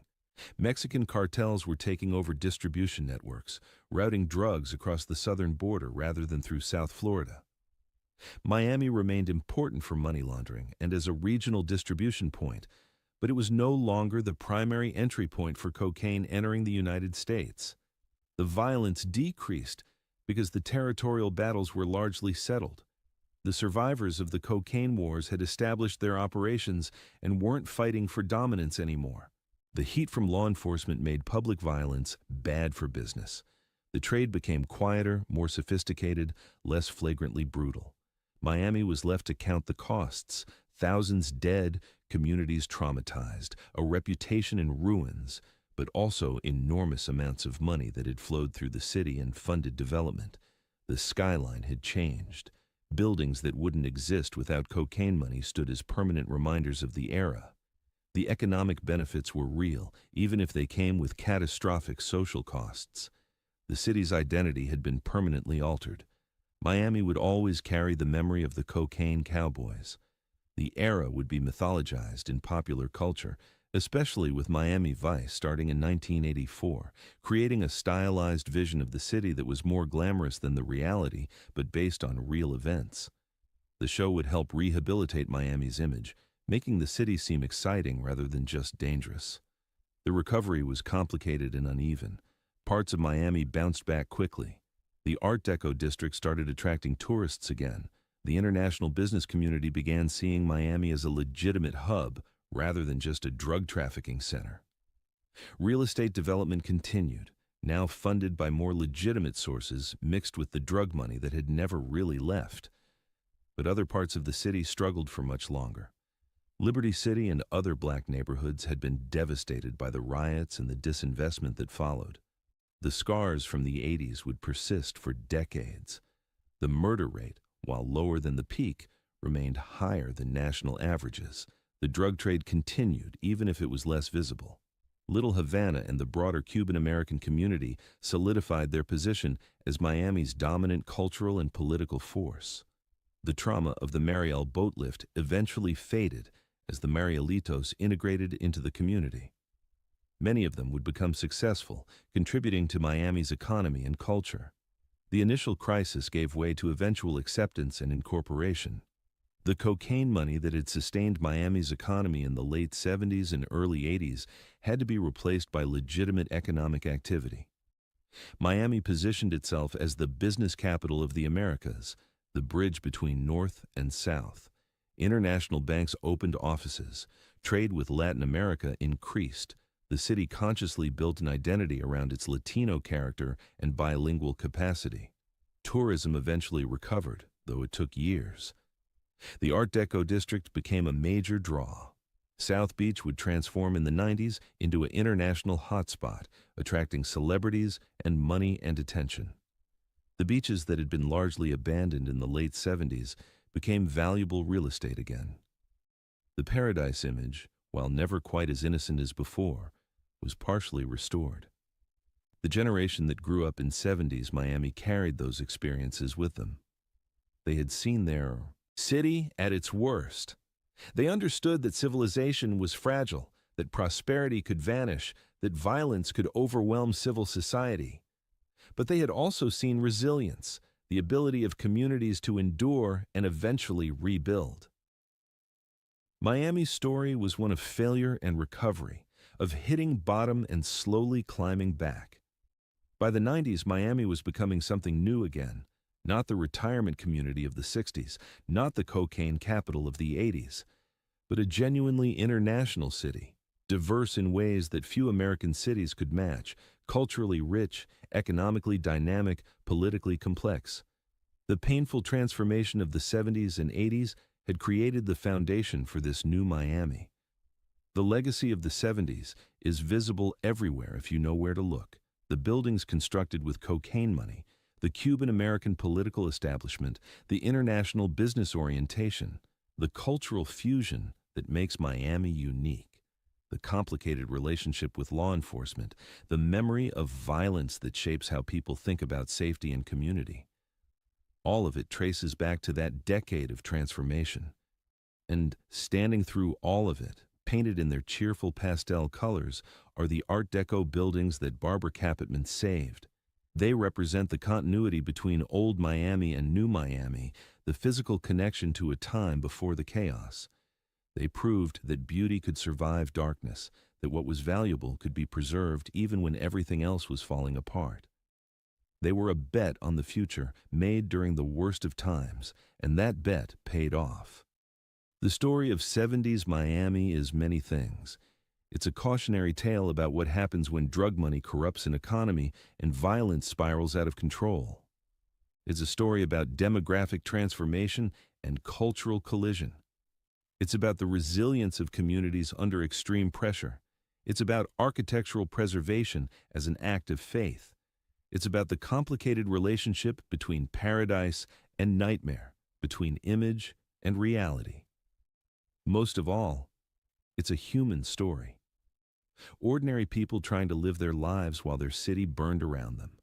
Families struggling to stay together, communities trying to maintain identity and dignity. Individuals making hard choices about whether to stay or leave, whether to participate in the drug economy or resist it, whether to hope for better or give in to despair. Miami survived the 70s, but it was fundamentally changed. The city that emerged from that decade bore little resemblance to the one that entered it. The transformation was painful, violent, chaotic, but it was also real and permanent. The Miami we know today, with all its complexity and contradiction, was forged in the fire of the 1970s.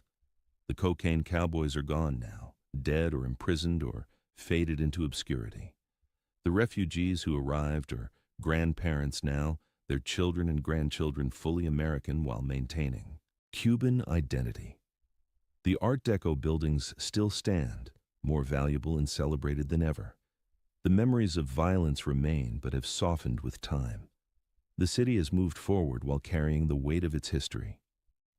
Standing here looking back at that decade, the overwhelming feeling is one of gratitude that Miami made it through. There were moments when it seemed possible the city might not survive, that the violence and corruption and chaos would be permanent, that Miami would become a cautionary tale of urban collapse. Instead, it became a story of transformation and recovery, of a city that went through hell and came out the other side different but still standing. The people who lived through 70s Miami deserve recognition for their endurance. They stayed when leaving would have been easier. They maintained hope when despair was reasonable. They built communities even as forces tried to tear them apart. They raised children and worked jobs and maintained dignity in circumstances that tested everyone. Their resilience made recovery possible. And to anyone who thinks they understand Miami from TV shows or movies or quick visits, know that the real story is deeper and more complicated than any simplified version can capture. The city contains multitudes, beauty and brutality, success and failure, integration and segregation, paradise and nightmare. The contradictions aren't bugs, they're features. They're what makes Miami Miami. The sun still shines on Miami Beach the way it did when Jackie Gleason called it the sun and fun capital of the world.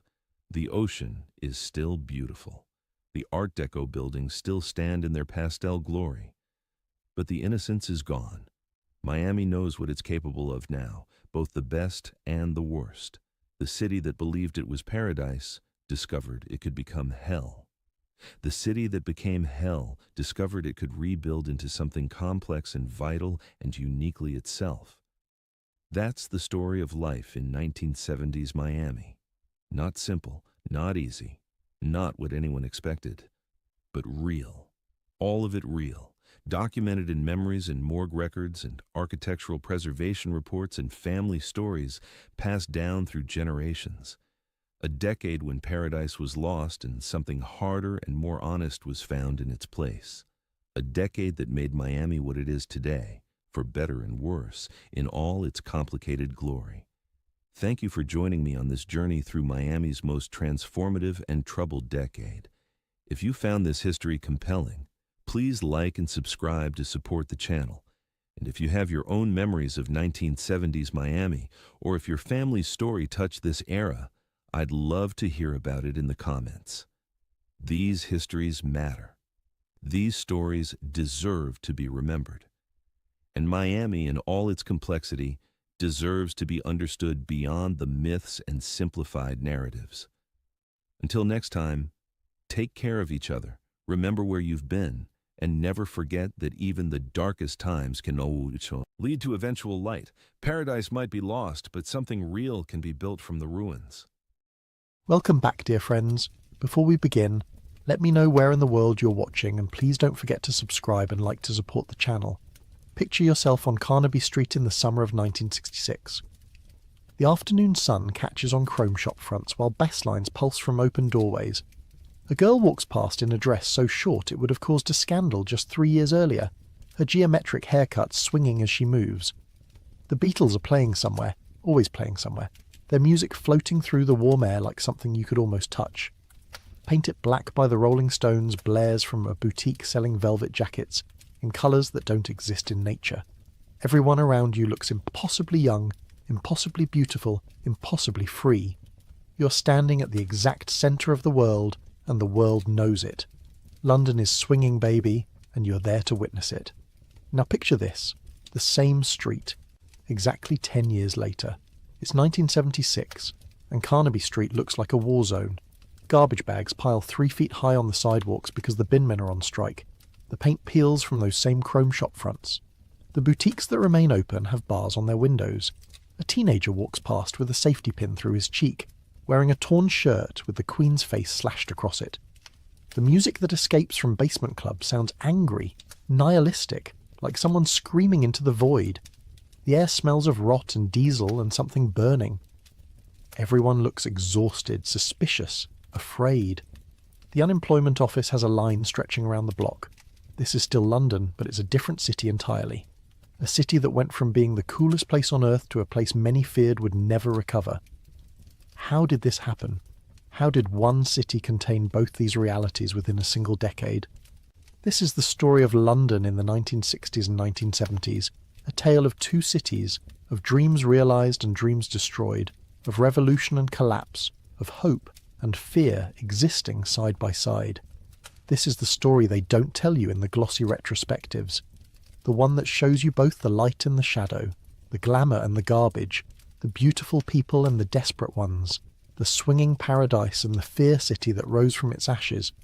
Tonight, we'll walk those streets together, from the grey dawn of the early 60s through the psychedelic explosion of swinging London, into the glittering and dangerous world of celebrity gangsters and underground clubs, and finally through the economic collapse that turned optimism into punk rock fury. We'll meet the people who lived it, the ones who survived it, and the ones who didn't. We'll see how a generation went from believing anything was possible to adopting no future as their battle cry. This is history as it actually happened, not the sanitized version, not the nostalgic fantasy, but the real, messy, beautiful, terrible truth of what it meant to be alive in London during the most transformative 20 years the city had ever known. So settle in, close your eyes, and let's travel back to a London that doesn't exist anymore, except in memory, in photographs, and in the stories we're about to tell. The London of 1960 was not a city anyone would call swinging. After 15 years of post-war recovery, the British capital remained locked in a kind of collective exhaustion, a grey hangover from a grey decade. The 1950s had been years of austerity, of rationing that only fully ended in 1954, of bomb craters still visible between buildings, of a population that had survived the Blitz only to face another kind of survival during the long, slow climb back to normalcy. The city wore its fatigue like an old coat, threadbare but familiar. Walk down any London street in 1960 and you'd see it immediately. The buildings were soot-stained, blackened by decades of coal fires. Fog still rolled through the streets on winter mornings, that thick yellow fog that tasted of sulphur and made your lungs ache. Men wore dark suits and hats. Women wore sensible dresses and gloves, and nobody questioned this uniform because that's simply what you did. Deference ruled the day. You called your boss, sir, you tipped your hat to the vicar, you knew your place in the great British class system, and you stayed there. The war had supposedly broken down barriers, brought everyone together in shared suffering, but the reality was more complicated. The aristocracy still controlled most of the wealth. Working-class kids still left school at 15 to work in factories their fathers worked in, and nobody really believed this would ever change. But something was stirring beneath the surface, something the older generation couldn't quite see yet. The babies born during the post-war boom of the late 40s and early 50s were reaching adolescence, and there were so many of them. By the middle of the decade, an astounding 40% of Britain's population would be under the age of 25. London hadn't seen demographics like this since Roman times. The city was getting younger by the day, and young people have always been the agents of change, whether society is ready for them or not. And these young people had something their parents never had at their age: money. The British economy had finally, truly recovered. Jobs were plentiful, factories were hiring, wages were rising faster than prices, outstripping the cost of living by an incredible 183% by the middle of the decade. In London, where salaries ran even higher than the national average, teenagers who left school at 16 could find work within days, work that paid enough to live on and still have money left over. Pocket money, spending money, money for records and clothes and coffee and fun. This was revolutionary. For the first time in British history, working-class teenagers had disposable income and the freedom to spend it however they wanted. They didn't need to hand every penny to their parents to keep the household running. They could buy things just because they wanted them. They could create their own culture, their own style, their own world. And they did. The coffee bars came first, springing up around Soho like mushrooms after rain. These weren't the stuffy tea rooms of their parents' generation. They had espresso machines, Italian imports that hissed and steamed. They had jukeboxes playing American rock and roll.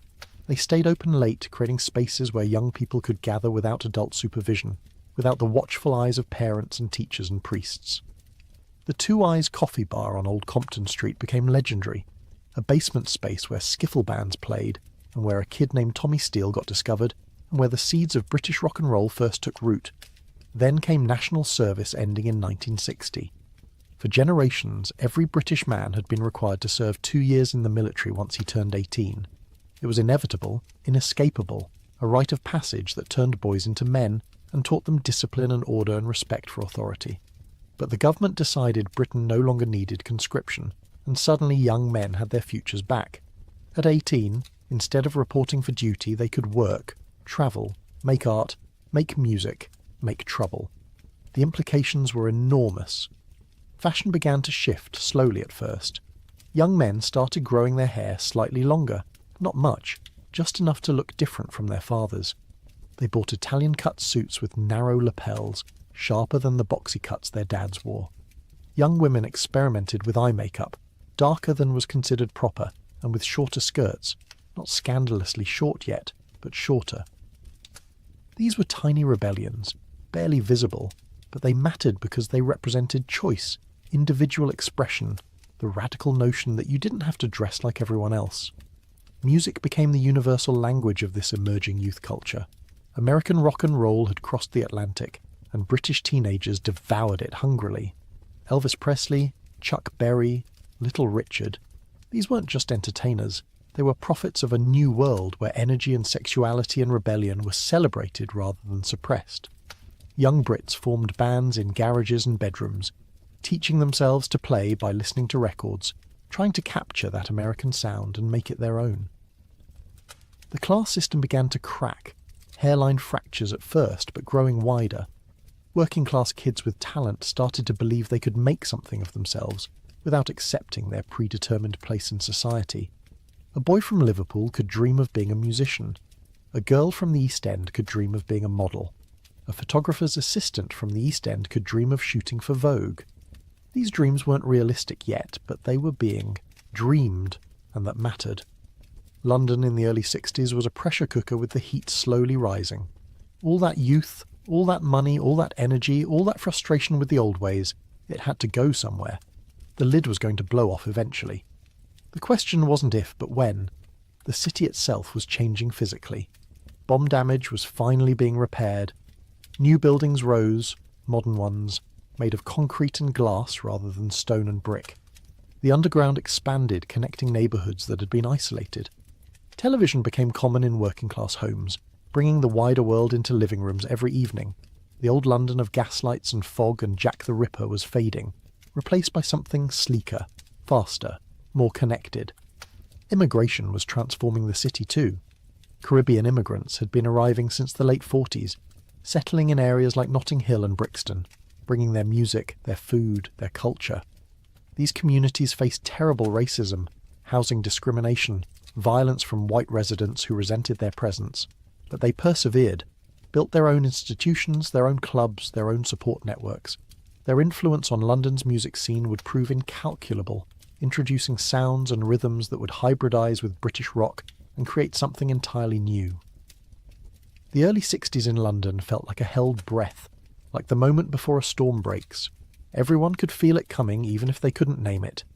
The young people felt it most acutely. They were ready for something to happen, desperate for it, and they were creating the conditions for that something through sheer force of collective will. By 1963, the first tremors were visible. A band from Liverpool called the Beatles had their first #1 hit. Young women were wearing their skirts an inch above the knee. Art students were experimenting with pop art, treating everyday objects as worthy of artistic attention. Fashion designers were opening boutiques that catered specifically to young people, selling clothes that no middle-aged person would ever wear. The older generation watched all this with bewilderment and concern. They had survived the Depression and the war. They had rebuilt a shattered country through sacrifice and hard work. They believed in duty, in tradition, in maintaining standards. And here were their children, rejecting everything they held sacred, spending money frivolously, listening to primitive music, dressing like degenerates, acting as if the old rules didn't apply to them. But the young people weren't listening to their parents anymore. They were listening to each other, to the music, to the call of something new and undefined but utterly irresistible. They were gathering in coffee bars and clubs, forming a community based not on geography or class but on shared taste and shared rebellion. They were creating their own language, their own fashion, their own culture. They were becoming, without quite realising it yet, a movement. London in 1960 was grey and tired and still living in the shadow of war. By 1963, colour was seeping in at the edges. By 1965, the explosion would come. By 1966, London would belong entirely to the young, and the world would turn its eyes to this ancient city and declare it the most exciting place on earth. The transformation was about to begin, and once it started, nothing would ever be quite the same again. The teenagers walking those early 60s streets had no idea they were about to change the world. They just wanted to have fun, to be different from their parents, to live their own lives on their own terms. That simple desire, multiplied by hundreds of thousands of young people all feeling it simultaneously, would prove to be the most powerful force London had experienced in centuries. The city was about to swing, and the whole world was about to notice. The physical landscape of London in the early 1960s told the story of a city still recovering. Bomb sites remained scattered throughout, vacant lots where buildings had stood before German bombs destroyed them. Children played in these urban wastelands, treating rubble as adventure playgrounds, unaware that these spaces represented tragedy and loss. Some sites had been cleared and left empty for so long that nature had reclaimed them, wildflowers growing where homes once stood. The air quality was terrible, far worse than modern Londoners could imagine. Coal fires heated most homes, and the smoke from millions of chimneys combined with industrial pollution to create a toxic atmosphere. The Great Smog of 1952 had killed thousands, prompting the Clean Air Act of 1956, but change was slow. Buildings remained black with soot accumulated over decades. When they began cleaning historic structures in the 60s, Londoners were shocked to discover that buildings they'd always known as black were actually constructed from light-coloured stone. Transportation was transitioning between eras. Double-decker buses, still some powered by diesel, some still operating as trolley buses with overhead electric lines, lumbered through congested streets. The underground was expanding, with new lines planned to connect growing suburbs to the centre. But many Londoners still walked or cycled, cars being luxury items that working-class families couldn't afford. The food culture of early 60s London was, to be charitable, uninspiring. British cuisine had never recovered from wartime rationing and austerity. Restaurants served overcooked meat with boiled vegetables. Spices were suspect. Garlic was foreign, and therefore probably dangerous. The idea of eating food from other cultures was limited to the very adventurous or the very wealthy. When Elizabeth David published her books on Mediterranean cooking in the late 50s, readers treated them more as exotic travelogues than as practical guides. Tea remained the national drink consumed at specific times with ritualistic importance. 11 Cs, afternoon tea, tea with supper, the day revolved around tea breaks. Coffee was instant Nescafé, considered modern and slightly exotic. The espresso bars that would become so important to 60s youth culture were introducing a completely new relationship with coffee, one based on quality and experience rather than mere caffeination. Shopping was a different experience than what came later. Small shops dominated, each specialising in one type of product. You bought meat from a butcher, bread from a baker, vegetables from a greengrocer. The corner shop sold basic groceries, and was often open long hours, providing social connection as well as commerce. Supermarkets were beginning to appear, but were viewed with suspicion by those who valued personal service and knowing who grew your vegetables. Entertainment options were limited by modern standards, but felt adequate to people who knew nothing else. Television was expanding, but still offered only 2 channels, both controlled by the BBC and both shutting down for significant portions of the day. Going to the pictures, watching films at local cinemas, remained the primary form of mass entertainment. Every neighbourhood had at least one cinema, often several, and attending was a weekly ritual for many families. Pubs were central to working-class social life, male spaces mostly, where men gathered after work to drink and talk and play darts or cards. Women might accompany husbands on special occasions, but generally were not welcome in the main bar. The pub culture was strong, with local establishments serving as de facto community centres, places where you knew everyone and everyone knew you. Class distinctions were visible in countless ways. The clothes you wore, the street you lived on, the school you attended, your accent. All these immediately identified your social position. The class system was assumed to be natural and permanent, as unchangeable as the weather. The idea that a working-class kid could aspire to professional success or artistic recognition was considered unrealistic, even presumptuous. Women's roles were strictly circumscribed. Marriage and motherhood were the expected paths. Women who worked outside the home usually did so in limited fields like nursing, teaching, or secretarial work, and were expected to leave employment upon marriage. The idea of a married woman having a career was still fairly scandalous. Equal pay was not guaranteed. Sexual harassment was not even named as a problem, just accepted as normal male behaviour. Homosexuality was criminalised, with gay men facing arrest, imprisonment, and chemical castration if caught. The police actively entrapped gay men, setting up sting operations in public bathrooms and parks. Being exposed as homosexual meant losing your job, your family, your standing in society.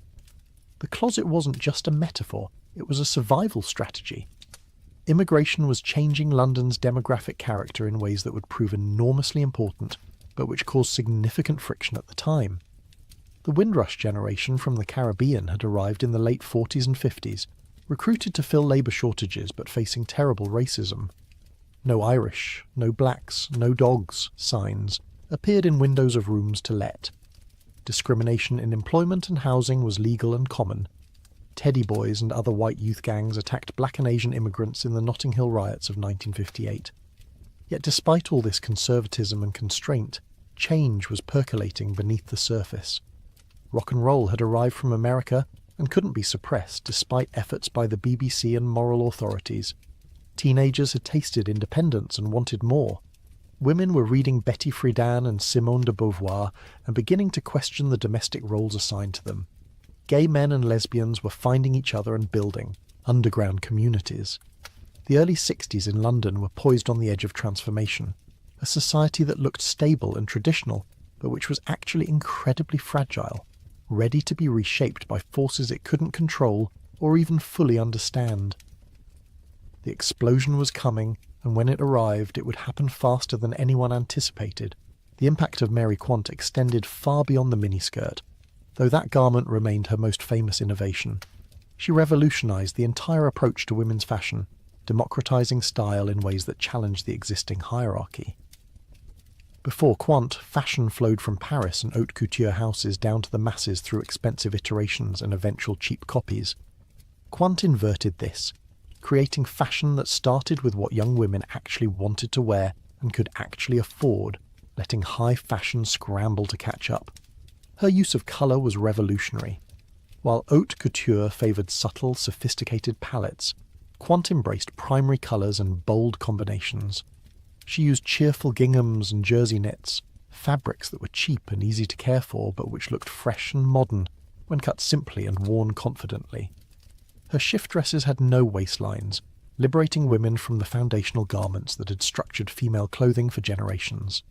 The Quant woman was active, energetic, moving through the world rather than posing prettily.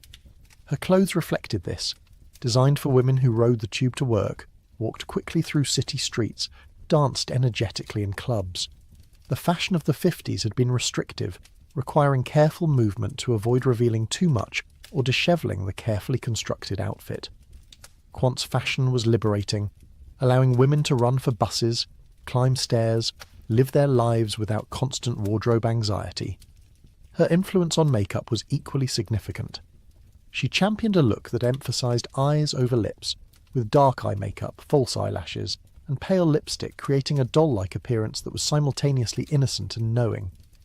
This makeup style became the face of the 60s, seen on models, actresses, and ordinary women who bought Quant's cosmetics line and followed her example. The boutique culture that Quant pioneered spread rapidly. By the mid-60s, Kings Road and Carnaby Street were lined with small shops, each trying to outdo the others with window displays and interior design that made shopping an experience rather than a chore.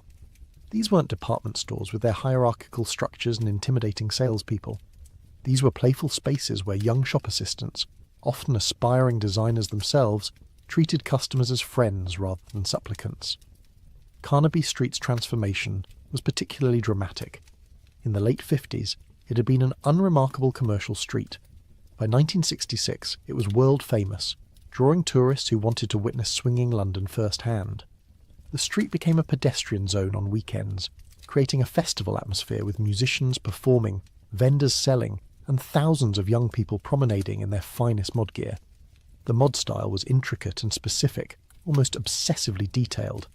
A proper mod outfit required precision, the right width of trouser, the correct number of buttons on a jacket, the proper length of collar. Italian and French influences dominated, with continental styling considered more sophisticated than British or American alternatives. Mods would spend entire paychecks on a single suit, believing that looking perfect was worth any sacrifice. The scooters that became synonymous with mod culture were chosen for practical and aesthetic reasons. Vespas and Lambrettas from Italy were stylish, distinctive, and crucially protected riders' clothes better than motorcycles. A mod could ride to a club, dismount, and still look immaculate, which would be impossible on a motorcycle. The scooters were customised with mirrors, lights, and accessories, each one reflecting its owner's personality. Female mod fashion was equally specific, though less documented than the male version. Short geometric haircuts, shift dresses, opaque tights, flat shoes, or low heels for dancing. The look was androgynous in some ways, rejecting the emphasised curves and restrictive clothing of 50s femininity in favour of a sleek, streamlined aesthetic that prioritised movement and modernity.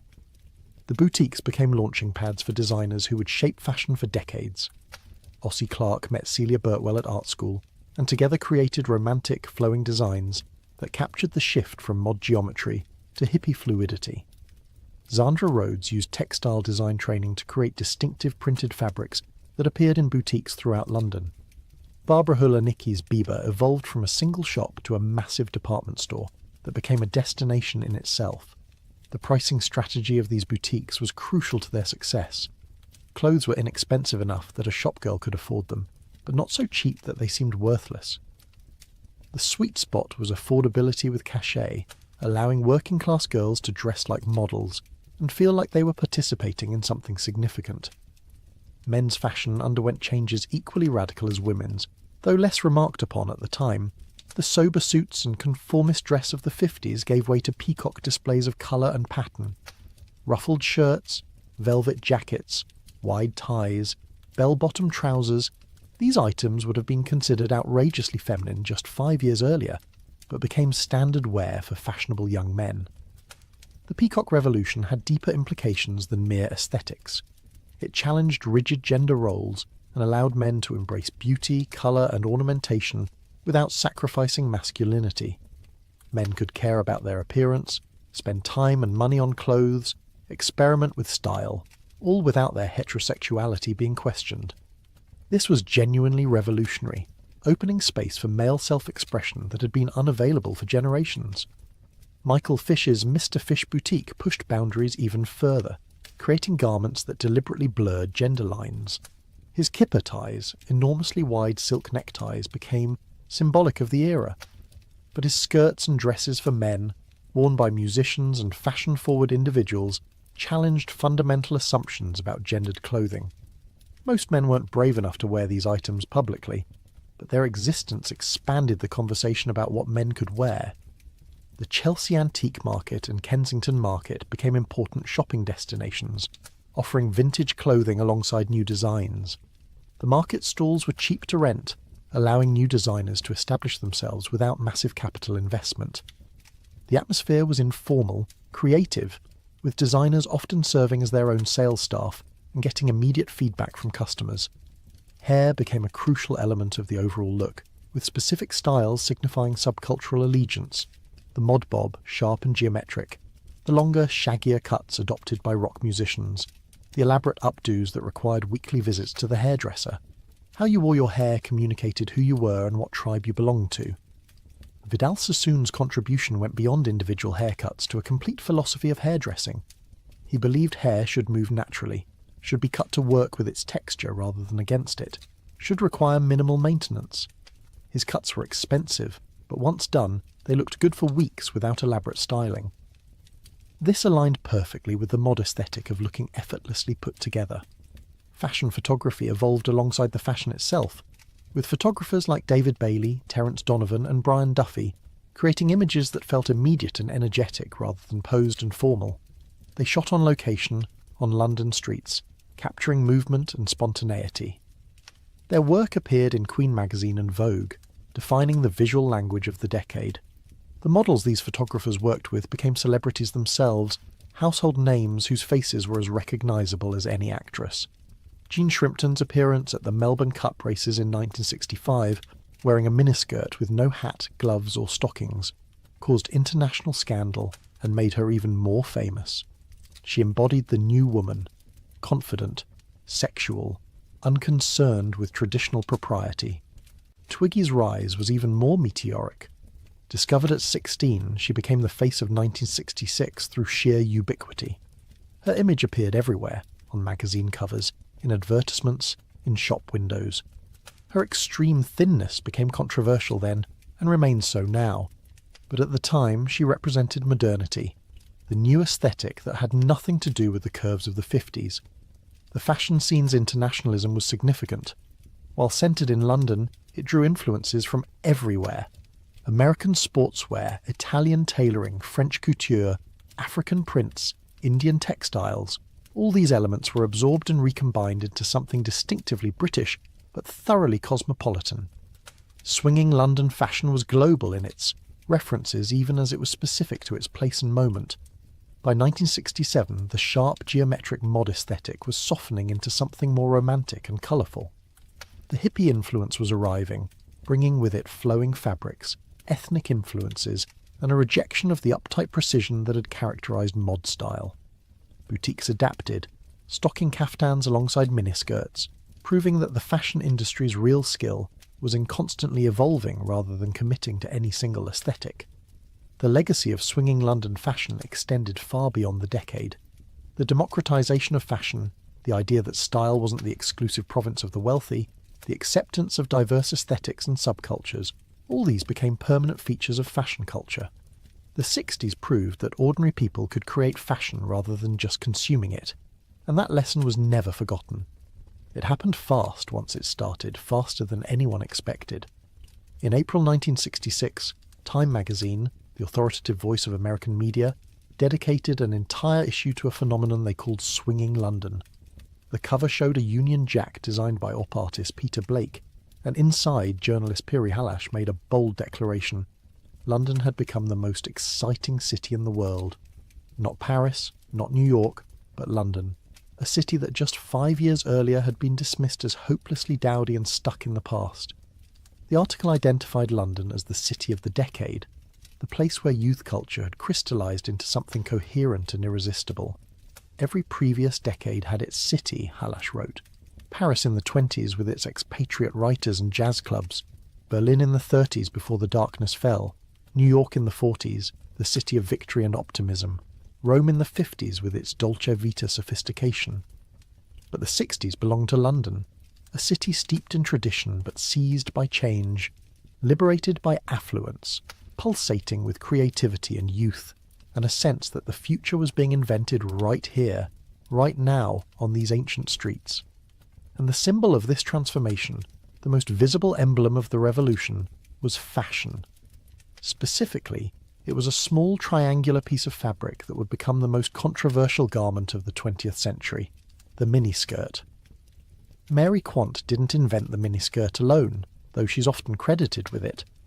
Like most revolutions, this one had multiple parents, multiple origin points, but Quant popularised it, democratised it, made it the uniform of swinging London. Her boutique, Bazaar, located on the King's Road in Chelsea, became ground zero for a fashion earthquake. Quant had opened Bazaar in 1955 with her husband and a business partner. She was 21 years old, fresh out of art school, with no formal training in fashion design.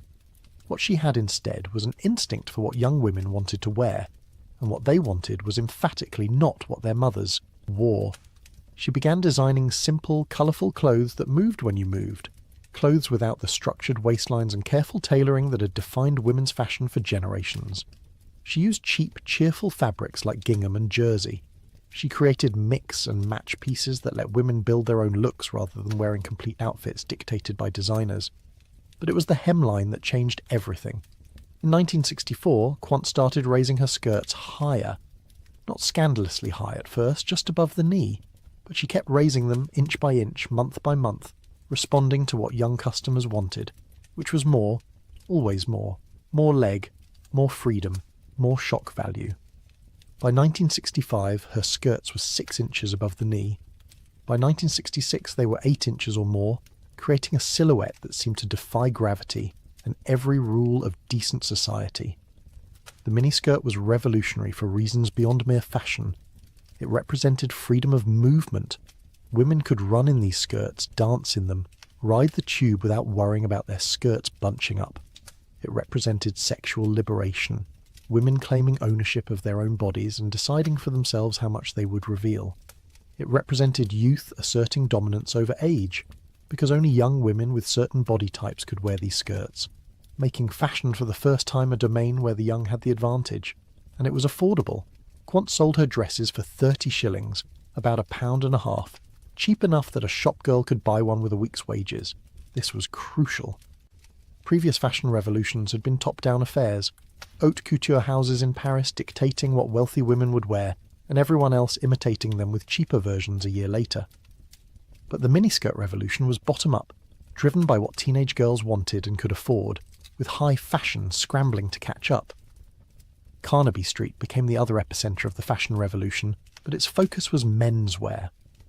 Located in Soho, just north of Oxford Street, Carnaby had been a fairly ordinary commercial street until the late 50s. Then the boutiques started opening.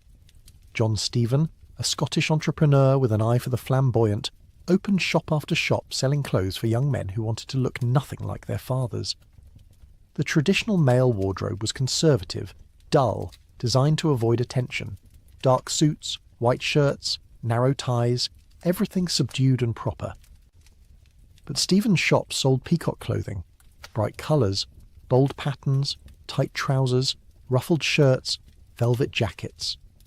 The mods adopted Carnaby Street as their spiritual home, those immaculately dressed young men obsessed with style and detail, wearing parkas over expensive suits, riding Vespa scooters, taking pills to stay up all weekend. Other boutiques followed Stephen's lead. Lord John, opened by brothers Warren and David Gold in 1964, became wildly successful. They understood that fashion and music were inseparable, so they hired rock bands to play outside their shop on weekends, creating street parties that drew thousands of teenagers. Members of the Beatles, the Rolling Stones and The Who all shopped at Lord John, and when fans saw their idols wearing something, they wanted it too. The fashion revolution wasn't just about clothes, it was about hair. Vidal Sassoon, a hairdresser from the East End, revolutionised women's hairstyles with his geometric cuts. The most famous was the bob, a sharp, angular cut that swung when you moved, that required no setting or teasing or spraying, that looked modern and clean and utterly different from the elaborate hairstyles women had been wearing. Sassoon's cuts were architectural, influenced by the Bauhaus movement, treating hair as a material to be shaped rather than tortured into submission with pins and product. Models became the new aristocracy, replacing debutantes and socialites as the faces everyone wanted to see. Twiggy, born Leslie Hornby in northwest London, became the face of 1966 at age 16. She was £91, 5'6", with enormous eyes emphasised by drawn-on lower lashes and a cropped haircut. She looked nothing like the curvaceous models who had dominated the 50s. She looked like a teenager, gamine and boyish, and impossibly young, and that was exactly why she became iconic. She embodied the youth revolution, proof that you didn't need aristocratic bearing or classical beauty, you just needed to look like now. Jean Shrimpton, called the Shrimp, became even more influential. She was considered the symbol of swinging London, the embodiment of the 60s. Tall, thin, with long straight hair and wide eyes, she pioneered the look that defined the decade. When she appeared at the Melbourne Cup in 1965, wearing a miniskirt 4 inches above the knee, with no hat, no gloves and no stockings, it caused an international scandal and made her even more famous. These models weren't remote, untouchable figures. They hung out in the same clubs as musicians and photographers and hairdressers. They were part of the scene, accessible, visible, walking advertisements for the new London. You might see Twiggy buying groceries on King's Road. You might spot Jean Shrimpton at a party in Kensington. The barriers between celebrity and civilian had become permeable. The boutiques themselves were experiences, not just shops. Bieber, founded by Barbara Hurler-Nicky, opened on Kensington High Street in 1964 and became a cultural phenomenon. The interior was dim, Art Nouveau inspired, with purple and gold and dark wood.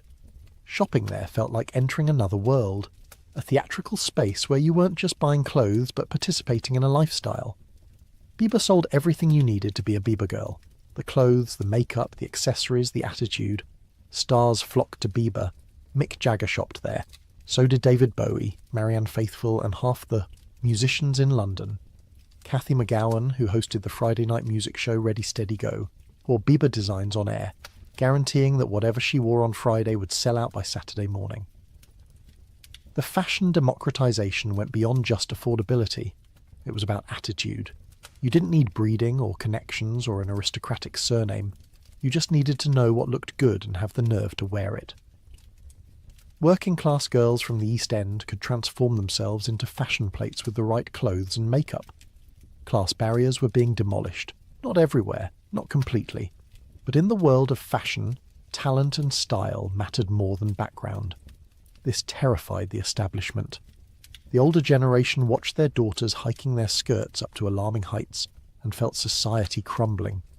Members of Parliament condemned the miniskirt as indecent. Churches preached against it. School headmistresses banned it. But none of this mattered because the girls wearing miniskirts didn't care what their parents' generation thought. They were creating their own rules, their own standards of beauty and propriety and acceptable behaviour. Men's fashion underwent an equally radical transformation. The Peacock Revolution, as it was called, saw young men embracing colour, pattern and flamboyance in ways that would have been considered effeminate just 5 years earlier. Nehru jackets with their high collars became standard wear for musicians. Velvet blazers, paisley shirts, flared trousers, scarves worn as accessories. Michael Fish, who opened his Mr. Fish boutique on Clifford Street in 1966, pushed boundaries even further by creating skirts and dresses for men, garments that most men weren't brave enough to wear, but that generated publicity and pushed the conversation forward. The clothes weren't just about looking good. They were political statements, declarations of independence from the conservative conformity of post-war Britain. When you put on a miniskirt or a velvet jacket, you were announcing that you refused to accept the world as it had been handed to you. You were claiming the right to create your own identity. You were voting with your wardrobe for a future that looked nothing like the past. Fashion magazines exploded in popularity, but they weren't the staid publications their mothers read. Queen Magazine, Honey, Petticoat. These publications spoke directly to young women in language that felt fresh and contemporary. They didn't lecture about propriety. They celebrated rebellion, individuality, fun. The photography was dynamic, models in motion rather than pose stiffly. The writing had personality, addressed readers as equals rather than children needing guidance. By the height of swinging London in 1966, fashion had become a spectator sport. People walked Carnaby Street and King's Road just to see what everyone was wearing. The streets themselves became runways, with the most daring dresses drawing crowds, and cameras. Fashion photography spilled out of studios and onto the streets, Photographers like David Bailey capturing the energy of the city in black and white images that felt immediate and alive. The speed of change was dizzying. A style that was cutting edge in January might feel dated by June. Hemlines rose and fell, colours changed with the seasons. New boutiques opened monthly, each trying to capture the next wave. Fashion became disposable, cheap enough to buy and discard as trends shifted, which was revolutionary in itself. For centuries, clothing had been expensive and built to last. Now it could be temporary, as fleeting as the moment itself. The established fashion houses in Paris watched all this with horror and fascination. London was usurping their authority, and they couldn't do anything about it. Their carefully crafted haute couture felt increasingly irrelevant compared to the vital, chaotic energy of Carnaby Street. Some tried to adapt, incorporating mod influences into their collections. Others dismissed it as a fad that would fade. They were wrong. The youthquake, as Diana Vreeland called it, had fundamentally altered the fashion landscape. The old model of fashion trickling down from wealthy aristocrats to the middle class to the poor had been replaced. Now fashion bubbled up from the streets, from young people with style but no money, and the wealthy tried to imitate them. This inversion of the traditional hierarchy was profound, a small revolution that reflected the larger social transformations happening throughout Britain. Fabrics changed too.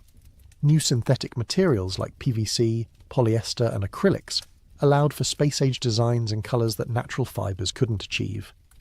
Pierre Cardin and André Courrèges in Paris created collections inspired by space exploration, all white and silver with go-go boots and helmets. London designers adopted these influences but made them wearable, translatable to actual teenage life rather than futuristic fantasies. The miniskirt reached its apex in 1967, with hemlines climbing to 10 or even 12 inches above the knee, creating micro-minis that seemed to defy the very concept of a skirt. But by then, fashion was already moving in new directions. The hippie movement was emerging, bringing with it flowing fabrics, ethnic influences, paisley and tie-dye. The sharp, geometric precision of the early mod look was softening into something more organic and colourful. Fashion in swinging London was never static. It moved too fast, changed too quickly, fed on novelty and shock and the constant need to be ahead of the curve. That velocity was part of the appeal. You had to pay attention, or you'd be left behind, and thousands of young Londoners were paying very close attention indeed, using fashion as their primary form of self-expression and rebellion. When we remember swinging London, we remember the clothes first, the miniskirts and the op-art dresses, the velvet jackets and the geometric haircuts, Twiggy's enormous eyes and Jean Shrimpton's legs. These images have become iconic, frozen in time, representing a moment when fashion mattered more than it ever had before or possibly ever will again, when what you wore was who you were and when London dressed for revolution. But fashion was only one element of the revolution. The real power, the real soul of swinging London was the music. Music was the universal language that connected everyone, the soundtrack that made everything else make sense. And in the mid-1960s, London produced more innovative, influential music than any city had since New Orleans invented jazz. The Beatles changed everything, and everyone knows this, but it's worth remembering how total that change was. When they appeared on Ready Steady Go in 1963, British popular music was mostly anemic cover versions of American rock and roll. British singers tried to sound American, imitating the accent and the style because Britain didn't seem capable of producing its own version. The Beatles proved otherwise. They wrote their own songs, sang in their own accents, and created something that felt authentically British, while still being unmistakably rock and roll. Though the Beatles came from Liverpool, not London, they conquered London first. Their early gigs at venues like the Palladium established them as the sound of young Britain. Their mop-top haircuts became the template every teenage boy wanted to imitate. Their suits, those collarless jackets made famous in their early appearances, were designed by London tailors and purchased in London boutiques. They were Liverpool lads, but they became London icons. The Rolling Stones were London's own contribution to the British invasion, and they represented the darker, more dangerous side of the revolution. Where the Beatles seemed charming and safe, the Stones seemed threatening. Mick Jagger's sexuality was overt and aggressive. Keith Richards looked like he hadn't slept in weeks. They didn't smile sweetly for the cameras, they sneered. They were the bad boys, the ones parents warned their daughters about, which made them even more attractive to those daughters. The Stones came up through London's rhythm and blues scene, playing small clubs in Richmond and Soho, covering American blues songs with a ferocity that felt almost violent. They made music for sweating and dancing and getting into trouble. Their early hits had an edge that the Beatles lacked, a rawness that spoke to something primal in their listeners. But it was the venues, the actual physical spaces where music happened, that made London's music scene unique. Soho became the epicentre, a square mile of central London packed with more clubs and performance spaces than seemed physically possible.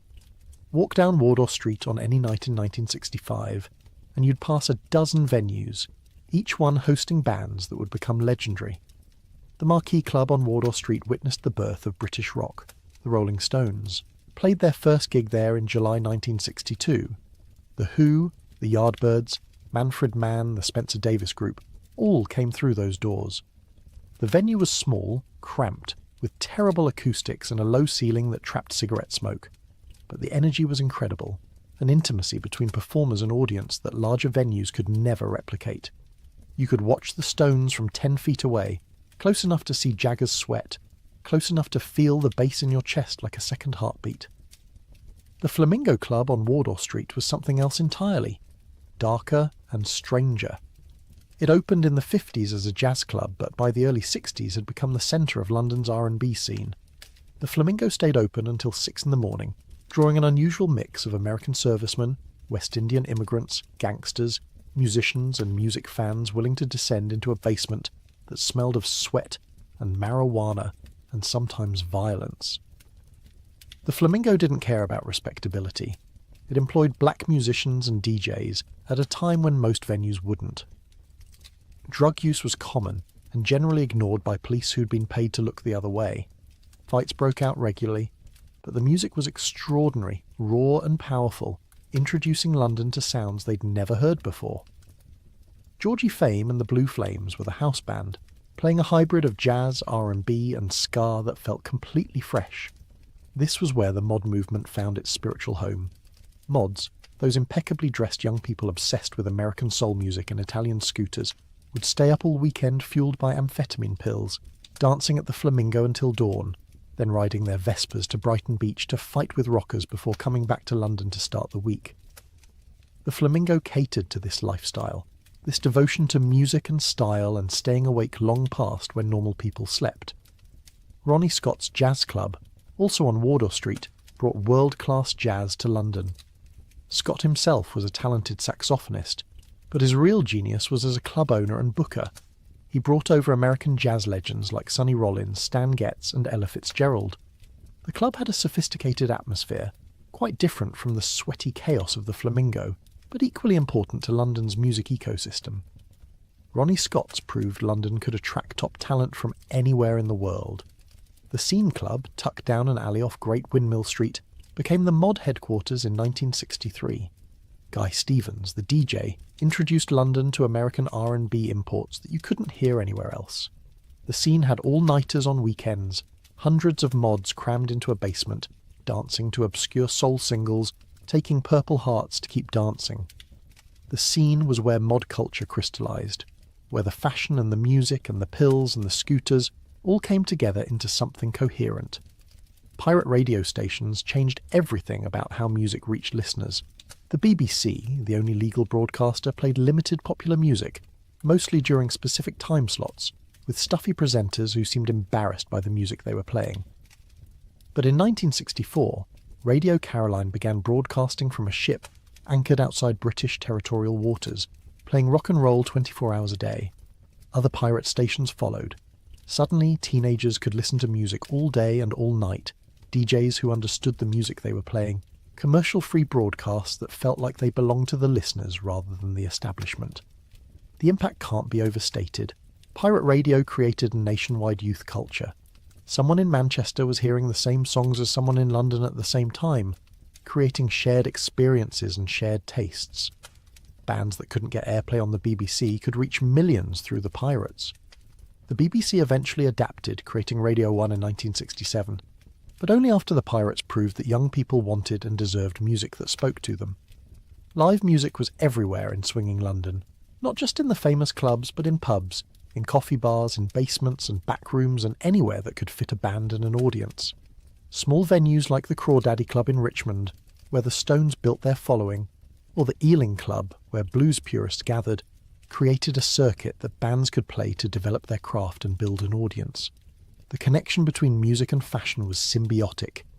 Musicians shopped at the same boutiques as everyone else, often getting clothes for free in exchange for being seen wearing them. When the Beatles wore collarless jackets, thousands of young men wanted collarless jackets. When The Who wore Union Jack jackets and mod targets, it became iconic imagery.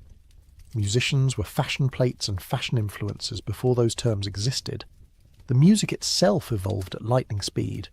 The early Beatles sound of 1963, cheerful and melodic, gave way to the more experimental sounds of 1965 and 1966.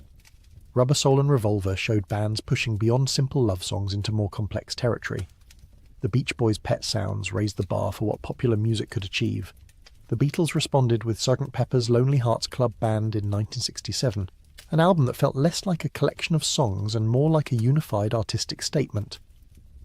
Psychedelic rock emerged, influenced by LSD and a desire to replicate the drug experience in musical form. Pink Floyd, led by Syd Barrett, played the UFO Club and other venues, creating long improvisational pieces with light shows and extended instrumental passages. Their early sound was strange and experimental, nothing like traditional pop music, attracting audiences who wanted music that matched their expanded consciousness. The Who represented London's mod scene turned up to maximum volume. Pete Townshend smashed his guitar at the end of shows, an act of destruction that felt cathartic and rebellious. Roger Daltrey swung his microphone in dangerous arcs. Keith Moon played drums like he was trying to destroy them. Their music was loud, aggressive and theatrical, speaking to the frustration and energy of mod culture. The Kinks, brothers Ray and Dave Davies, created distinctly British rock, songs about English life and English concerns. Waterloo Sunset captured London perfectly, a melancholic beauty that felt true to the city in ways that American-influenced rock never quite managed. The Kinks proved you didn't need to imitate American sounds, you could be British and make great rock music. Small Faces, all four members barely over 5 feet tall, created perfect pop songs with a working-class edge. They were East End boys who'd made good, wearing expensive clothes but keeping their accents and attitudes.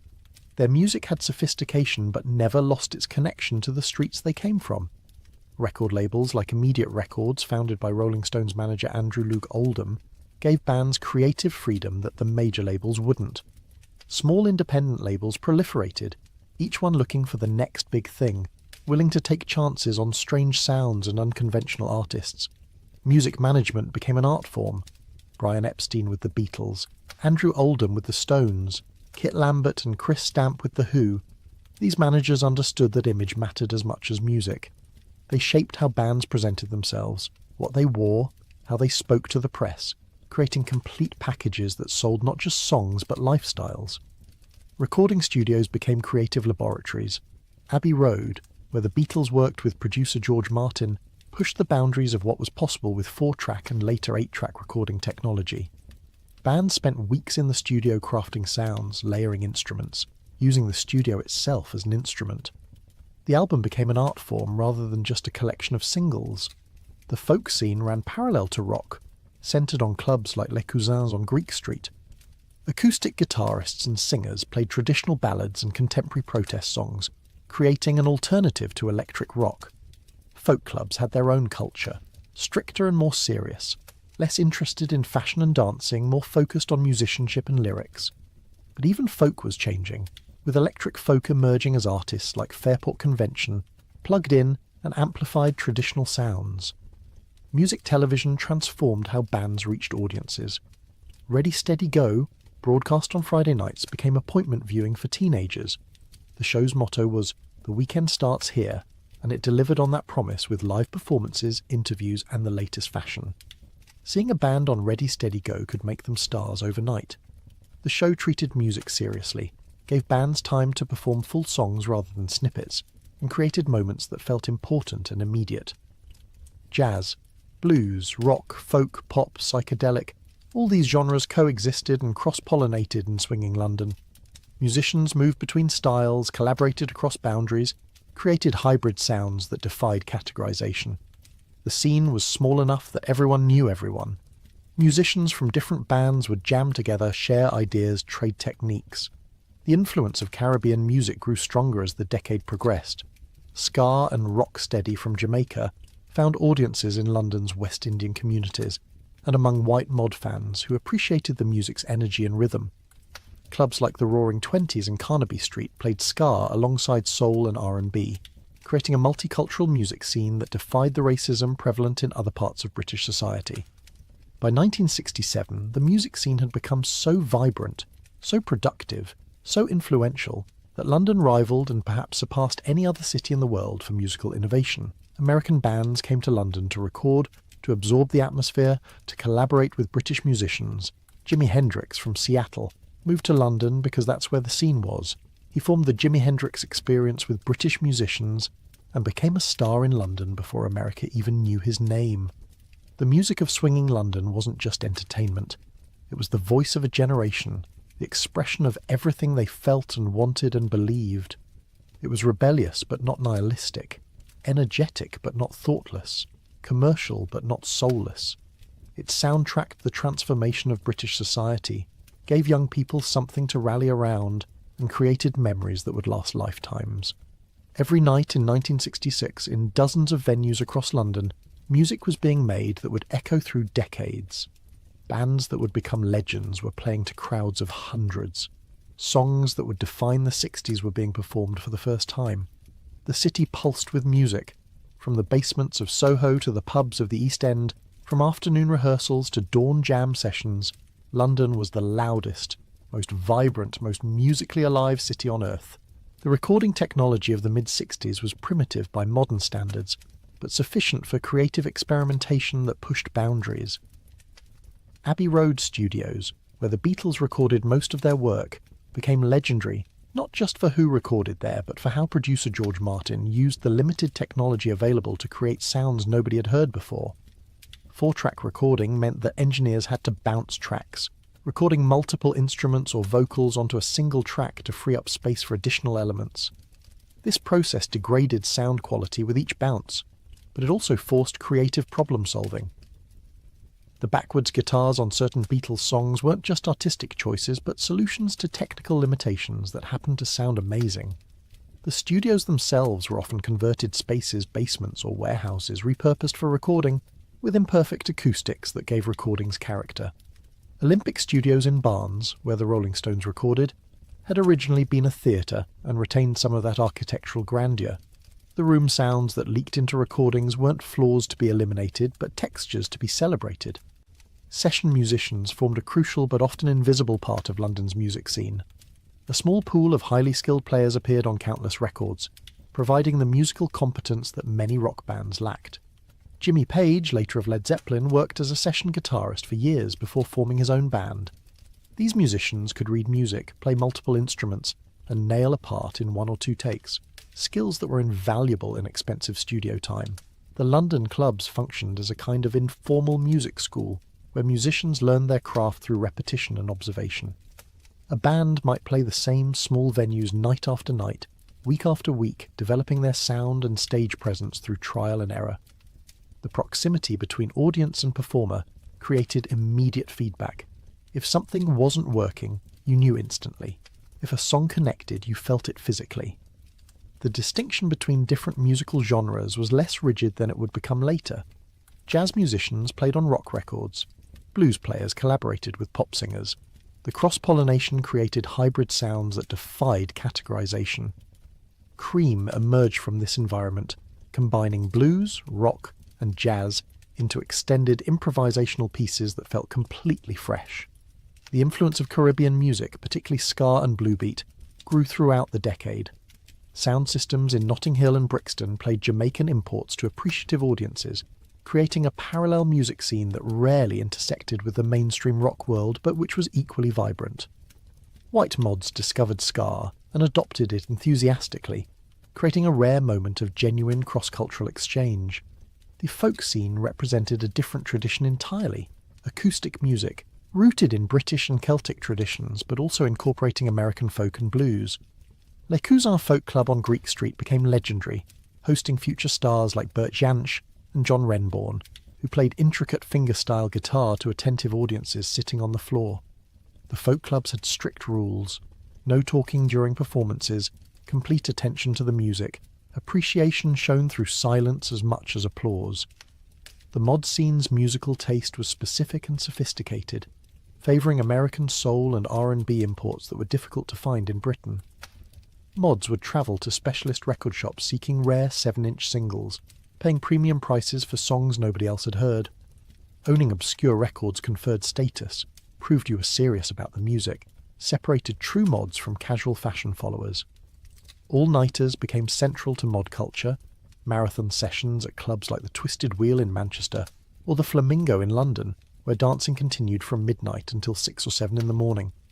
Amphetamine pills, called Purple Hearts or Black Bombers, provided the energy to dance for hours, creating a chemically enhanced endurance test that bonded participants through shared exhaustion and euphoria. The transition from trad jazz to rock and roll happened gradually but inexorably through the early 60s. Jazz clubs found themselves hosting rock bands because that's what audiences wanted. Some jazz purists resisted, but economic reality forced adaptation.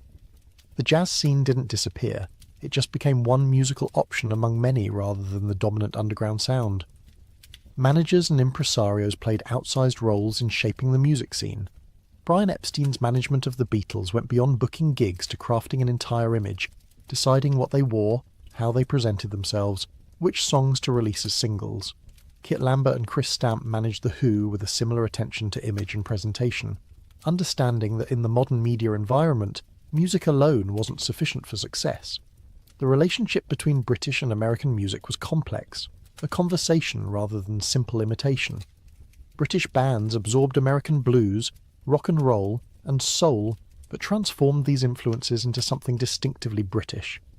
Then, American bands absorbed British innovations, creating a transatlantic feedback loop that accelerated musical evolution on both sides of the ocean. Live performance standards varied wildly. Some venues had professional sound systems, experienced engineers, and acoustics designed for music. Others had makeshift PA systems cobbled together from inadequate equipment, requiring bands to play louder just to be heard, often resulting in feedback and distortion that became part of the aesthetic. The rough garage band sound wasn't always an artistic choice. Sometimes it was just the reality of playing through cheap amplifiers in small rooms. The music press played a crucial role in defining and disseminating information about the scene. Melody Maker, New Musical Express. These weekly papers covered music extensively, providing band information, concert reviews, and gossip that kept fans connected to their favourite artists. Reading the music press was a weekly ritual for serious fans, the primary way to learn about new bands and upcoming shows. Music television programmes like Ready Steady Go brought live performance into living rooms, creating shared national experiences. Seeing a band on television could make them instantly famous, reaching audiences far beyond London. The visual element mattered as much as the audio, with bands dressing carefully for television appearances, understanding that how they looked influenced how their music was received. The oil crisis of 1973 exposed Britain's vulnerability to global economic shocks in ways that shattered any remaining post-war confidence. When OPEC restricted oil supplies and prices quadrupled, Britain's economy, heavily dependent on imported petroleum, was devastated. Inflation, already a problem, accelerated dramatically. The cost of everything from food to transportation rose so quickly that wages couldn't keep pace, eroding purchasing power and savings. The 3-day week imposed in early 1974 was an admission of national crisis. With coal supplies limited by miners' strikes and oil expensive and scarce, the government couldn't generate sufficient electricity to power the nation. Businesses were restricted to 3 consecutive days of electrical power each week, requiring them to shut down the other days. The impact was catastrophic. Production plummeted, orders went unfulfilled, businesses failed, unemployment rose. The psychological effect of the 3-day week equalled its economic impact. Britons had believed their country was modern, capable, resilient. The 3-day week revealed these beliefs as illusions. The nation couldn't keep the lights on. It couldn't heat homes in winter. It couldn't guarantee that shops would have stock or that hospitals would have power. The competence and stability that had seemed foundational to British identity were exposed as fragile and contingent. Blackouts became routine, rolling power cuts that moved through neighbourhoods on schedules published in newspapers. Families learned to plan around the blackouts, cooking dinner before power disappeared, doing homework by candlelight, going to bed early because what else was there to do in the dark? The modern conveniences that had made life comfortable became inaccessible luxuries, and people remembered or learned for the first time how to live without them. Candles became chronically scarce, bought up quickly whenever shops received stock. People hoarded them, recognising that darkness was the alternative. The same was true for batteries, torches, paraffin for oil lamps, anything that could provide light or heat independent of the electrical grid. These were Depression-era survival behaviours reappearing in supposedly prosperous modern Britain. The garbage strikes created scenes of apocalyptic decay that shocked international observers and humiliated Britons. When refuse collectors walked out demanding better pay, garbage piled up on streets, sometimes rising higher than cars, rotting in the sun, attracting rats and creating health hazards. The stench was unbearable in summer, making entire neighbourhoods unlivable. Leicester Square in central London, a tourist destination, was buried under tons of garbage, creating images that symbolised Britain's decline for the entire world to see. The gravediggers' strike was perhaps the most macabre element of the winter of discontent. With cemetery workers on strike, bodies couldn't be buried, creating backlogs and forcing bereaved families to delay funerals indefinitely. Some bodies were stored in temporary facilities, others were held in hospital morgues beyond capacity. The inability to bury the dead felt like society had reached a nada, unable to perform even the most basic human rituals. The strikes weren't arbitrary or malicious. They were desperate responses to wages that couldn't keep pace with inflation. Workers saw their standard of living declining despite working full-time jobs.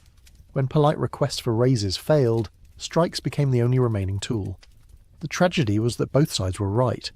Workers genuinely needed more money to survive, but the economy genuinely couldn't afford to pay them, creating an unsolvable impasse. The IMF bailout of 1976 was a national humiliation. Britain hat in hand, begging the International Monetary Fund for a loan to avoid defaulting on its debts. The conditions attached to the loan required spending cuts that fell hardest on working-class people already struggling. Public services were reduced, benefits were cut. The welfare state that had been Britain's pride was dismantled piece by piece, not by choice but by necessity. The psychological impact of going to the IMF cannot be overstated. Britain had been an empire, the world's dominant power for generations. In living memory, it had stood alone against Nazi Germany and prevailed. The idea that it was now a supplicant nation, dependent on international charity, shattered national pride and fed into narratives of terminal decline that poisoned politics for years. Inflation numbers, abstract and statistical, translated into visceral daily experiences. The bread that cost 10 pence in January might cost 12 pence by June, and 15 pence by December. Savings eroded. Pensions bought less. Planning for the future became impossible when nobody could predict what prices would be next month. The economic instability bred psychological instability, uncertainty and fear permeating everyday life. Unemployment concentrated geographically, hitting industrial areas hardest as factories closed and shipyards shut down. Entire communities built around single. Industries collapsed when those industries failed. Towns in northern England and Wales faced unemployment rates above 30%, creating ghost towns of empty shops and idle workers with no prospects and nowhere to go. The housing crisis worsened as maintenance budgets disappeared. Tower blocks that had been sold as modern solutions to overcrowding revealed their flaws. Poorly designed, cheaply built, impossible to heat efficiently, isolating residents and concentrating poverty. The high-rise blocks became symbols of failed utopian planning, monuments to the gap between architects' visions and lived reality. The sense of decline was not uniformly distributed. London's financial sector continued functioning, the wealthy continued spending. The rich got richer even as the poor got poorer. Class resentment intensified as it became clear that economic crisis affected different people very differently. The social contract, the idea that everyone was in it together, fractured under the weight of inequality. Food in the mid-70s became less varied and more basic as people economised. The exotic ingredients that had started appearing in the 60s disappeared from working-class kitchens. Meals became simple, cheap, designed to fill rather than to delight. The Mediterranean cuisine that Elizabeth David had championed was a luxury most people couldn't afford. Beans on toast, a nutritionally questionable but filling meal, became ubiquitous. The psychological toll manifested in rising rates of alcoholism, domestic violence, and mental health crises that went largely unaddressed because support services were being cut. People coped however they could, and for many, coping meant drinking more, retreating from social connection, descending into depression that couldn't be treated because mental health services barely existed. Young people leaving school faced a particularly bleak reality. Jobs their parents had assumed would always exist were disappearing. The factory work that had sustained previous generations was evaporating. University was an option for some, but places were limited and many couldn't afford to delay earning income. A generation came of age with the understanding that they would likely have less security and prosperity than their parents, inverting the post-war assumption of constant progress. But the music venues were only part of Soho's story. After dark, the neighbourhood transformed into something entirely different. A place where glamour and danger mixed so thoroughly you couldn't separate them. Soho in the 1960s was London's id. The place where all the desires and vices the rest of the city suppressed came out to play. Walk through Soho at 2 in the morning in 1965 and you'd see things that would shock you even if you considered yourself worldly. Neon signs advertising strip clubs bathed the streets in red and blue light. Doorways glowed invitingly, promising pleasures both legal and illegal. Music escaped from basement. Clubs, competing sounds creating a dissonant symphony. The smell of coffee mixed with cigarette smoke, perfume, alcohol, and something less definable, the scent of sin and possibility. The neighbourhood's geography made it perfect for this dual life. Narrow streets and alleys created natural divisions, separate territories for different activities. You could walk from a sophisticated restaurant on Frith Street to a strip club on Brewer Street in 30 seconds. Respectability and disrepute existed side by side, sometimes literally sharing walls. Strip clubs proliferated throughout Soho, some relatively sophisticated, others decidedly not. The Windmill Theatre on Great Windmill Street was the most famous, operating since the 1930s with its motto, "We never closed," having stayed open even during the Blitz. By the 60s, it had shifted from variety shows to continuous nude performances, using a legal loophole that allowed nudity as long as the performers didn't move. Tableaux vivants, they called them, living pictures. Nude women posed motionless on stage. Other venues were less refined. Basement clubs advertised exotic dancing and continental entertainment, euphemisms everyone understood. The performers were often struggling actresses or students paying their way through school, sometimes foreign girls trying to make money in a strange city. The audiences were businessmen on expense accounts, tourists seeking thrills, and locals who'd grown accustomed to this aspect of their neighbourhood. The Raymond Revue Bar, opened by Paul Raymond in 1958, brought a veneer of class to striptease. Raymond positioned his club as sophisticated adult entertainment, with elaborate stage shows, professional dancers, and high production values. He made millions, became a property magnate, and helped make adult entertainment socially acceptable, at least within Soho's permissive boundaries. Gambling was illegal in most of Britain, but Soho was home to dozens of underground casinos, called spielers in the local slang. These were private clubs, theoretically members only, where the actual membership requirement was knowing where to find the unmarked door and having money to lose. The games ran all night, chemin de fer and roulette and poker, with serious money-changing hands. The spielers attracted an interesting mix. Professional gamblers rubbed shoulders with wealthy dilettantes. Gangsters used them for money laundering. Show business people came to blow their earnings. The clubs existed in a legal grey area, technically illegal, but tolerated by police who either received payments to look the other way or simply had bigger problems to worry about. The Astor Club on Berkeley Street, the Stork Club, the Saddle Room, these members' clubs catered to celebrities and the wealthy, offering late-night drinking, gambling and privacy from prying eyes. The licensing laws of the time meant pubs closed at 11, but private clubs could serve alcohol all night. Membership was exclusive, expensive, and desirable. Being seen at the right club mattered if you were trying to establish yourself in London's social hierarchy. Coffee bars, which had seemed rebellious in the late 50s, were now mainstream gathering spots, but some retained their bohemian character. Bar Italia on Frith Street, opened in 1949 by Italian immigrants, stayed open 24 hours, becoming a haven for night workers, insomniacs, and anyone who didn't want the night to end. The espresso was strong, the atmosphere was continental, and the clientele was wonderfully mixed. The French House, officially called the York Minster, but universally known as the French because of its Free French connections during the war, became a hangout for writers, artists, and bohemians. The beer was served in half pints only, there were no seats, and conversations about art and literature and politics flowed as freely as the alcohol. Francis Bacon, the painter, was a regular. So were writers like Geoffrey Bernard and Colin MacInnes. The French House felt like stepping into an earlier, more civilised era of drinking and conversation. But Soho's nightlife had a darker undercurrent. Prostitution was ubiquitous. Women stood in doorways along Brewer Street and Walker's Court, calling out to passing men. The law prohibited soliciting, but not prostitution itself, creating a grey area that the police navigated inconsistently. Some officers turned a blind eye. Others cracked down harshly depending on political pressure or personal morality. The prostitutes came from everywhere. British women trying to escape poverty or abuse. Foreign girls who'd been promised legitimate jobs and found themselves trapped in the sex trade. Some worked independently. Others were controlled by pimps who took most of their earnings and enforced compliance through violence.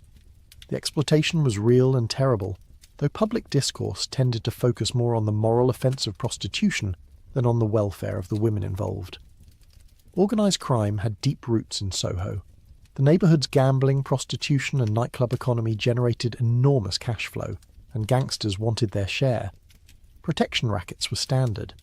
If you owned a club, you paid for protection whether you needed it or not, and if you refused, your establishment might suffer fires, vandalism, or visits from violent men who'd convince you otherwise. The Maltese gangs controlled much of Soho's vice trade in the early 60s. They ran protection rackets, managed prostitutes, and operated illegal gambling. But they faced competition from British gangsters, particularly the Cray twins from the East End, who were expanding their empire westward. The mixing of criminal and legitimate worlds was one of Soho's strangest features. Gangsters and celebrities frequented the same restaurants and clubs. David Bailey photographed the Crays. Politicians socialised with known criminals. The boundaries that existed elsewhere dissolved in Soho's permissive atmosphere. Everyone pretended not to notice, or they noticed and didn't care, or they cared but understood that this was simply how things worked here. Drug use was common in Soho's music and arts scenes, though less visible than it would become later. Marijuana was popular among musicians and bohemians. Pills, amphetamines mostly, kept the mods dancing all weekend. Heroin existed but hadn't yet reached epidemic levels. LSD was legal until 1966, used primarily by artists and experimenters seeking to expand consciousness. The full drug culture of the late 60s hadn't yet developed, but the foundations were being laid. The gay scene found relative safety in Soho, one of the few places in London where homosexual men could gather semi-openly. Homosexuality was still illegal in the 60s, punishable by imprisonment, but certain Soho pubs and clubs were known as gay-friendly. The Spartan on St Martin's Lane, the A&B Club on Brewer Street, these venues provided crucial community spaces for men whose sexuality put them at legal and social risk. The clubs operated quietly, without advertising their true nature, relying on word of mouth and subtle signals. Police raids happened occasionally, usually timed for maximum humiliation, arresting men whose lives would be destroyed by the exposure. But generally, as long as things stayed discreet, the gay clubs were left alone. Soho's culture of tolerance, born from its role as a refuge for outsiders, extended even to those the law condemned. The neighbourhood's tolerance had limits, though. Racism was prevalent despite Soho's cosmopolitan veneer. Black musicians faced discrimination from club owners. Caribbean immigrants found many venues unwelcoming.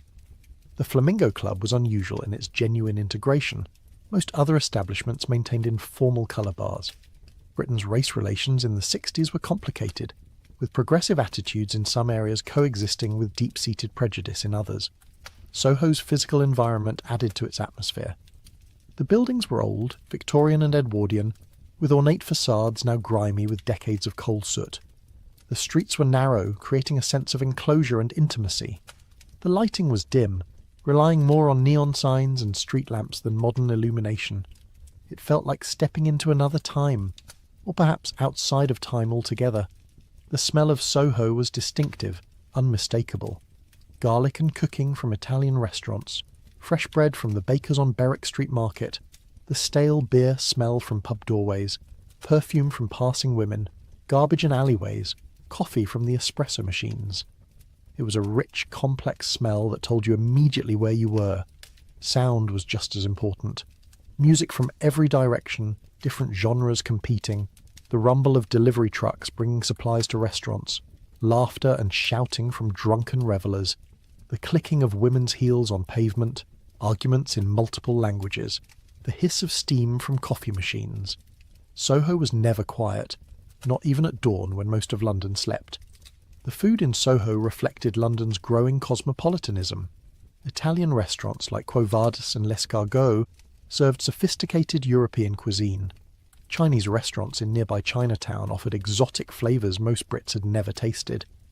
Jewish delis sold salt beef and pickles. French bistros, Greek tavernas, Spanish tapas bars. Soho's dining scene was far more international than the rest of London. Berwick Street Market, running through the heart of Soho, sold fruit and vegetables, cheap clothes and records. The market traders were characters, shouting their wares, joking with customers, creating a street theatre that felt quintessentially London. Record shops around the market became destinations for music fans seeking rare imports and obscure singles. The film industry had offices throughout Soho, particularly along Wardour Street. Film editors, distributors, and production companies clustered here, creating a neighbourhood within the neighbourhood. They shared space with the music venues and strip clubs, another layer of activity, another community pursuing its own business largely invisible to outsiders. Soho's economy ran on cash. Suitcases of money changed hands in club back rooms, envelopes stuffed with notes paid for protection, bribes, favours. The neighbourhood generated enormous wealth, most of it undeclared, untaxed, moving through unofficial channels. This shadow economy supported thousands of people, from club owners to doormen to the police who accepted payments to look the other way. The drinking culture in Soho was intense. Pubs filled every afternoon with workers from nearby offices. The Coach and Horses on Greek Street, the Dog and Duck on Bateman Street, the French House. These became second homes for regulars who spent more time at their local than at their actual homes. Drinking wasn't just social lubricant, it was the primary activity, with conversations and relationships built on shared sessions lasting hours or days. Geoffrey Bernard, the journalist whose column for The Spectator chronicled Soho life, became famous for his drinking and his writing about drinking. He'd spend entire days in the Coach and Horses, observing the parade of humanity, recording it all in his columns. His writing captured Soho's peculiar character, the mixture of creativity and self-destruction, ambition and waste that defined the neighbourhood. As night deepened into early morning, Soho took on yet another character. The crowds thinned. The tourists went home. What remained were the hardcore, the ones for whom Soho wasn't entertainment but life. The prostitutes working late shifts, the cleaning crews preparing venues for the next day, the gambling addicts still at the tables, the musicians finishing late gigs, the insomniacs seeking company. These were Soho's true residents, the ones who understood the neighbourhood in ways visitors never could. At dawn, Soho briefly quieted. Garbage trucks collected the previous night's refuse. Market traders set up their stalls. Bakers opened, fresh bread scenting the air. There was an hour, perhaps two, when you could walk through Soho and imagine it as an ordinary neighbourhood. But it never lasted. By mid-morning, the cycle would begin again. The transformation from respectable business district to playground of vice, the dual nature that made Soho unique in all of London.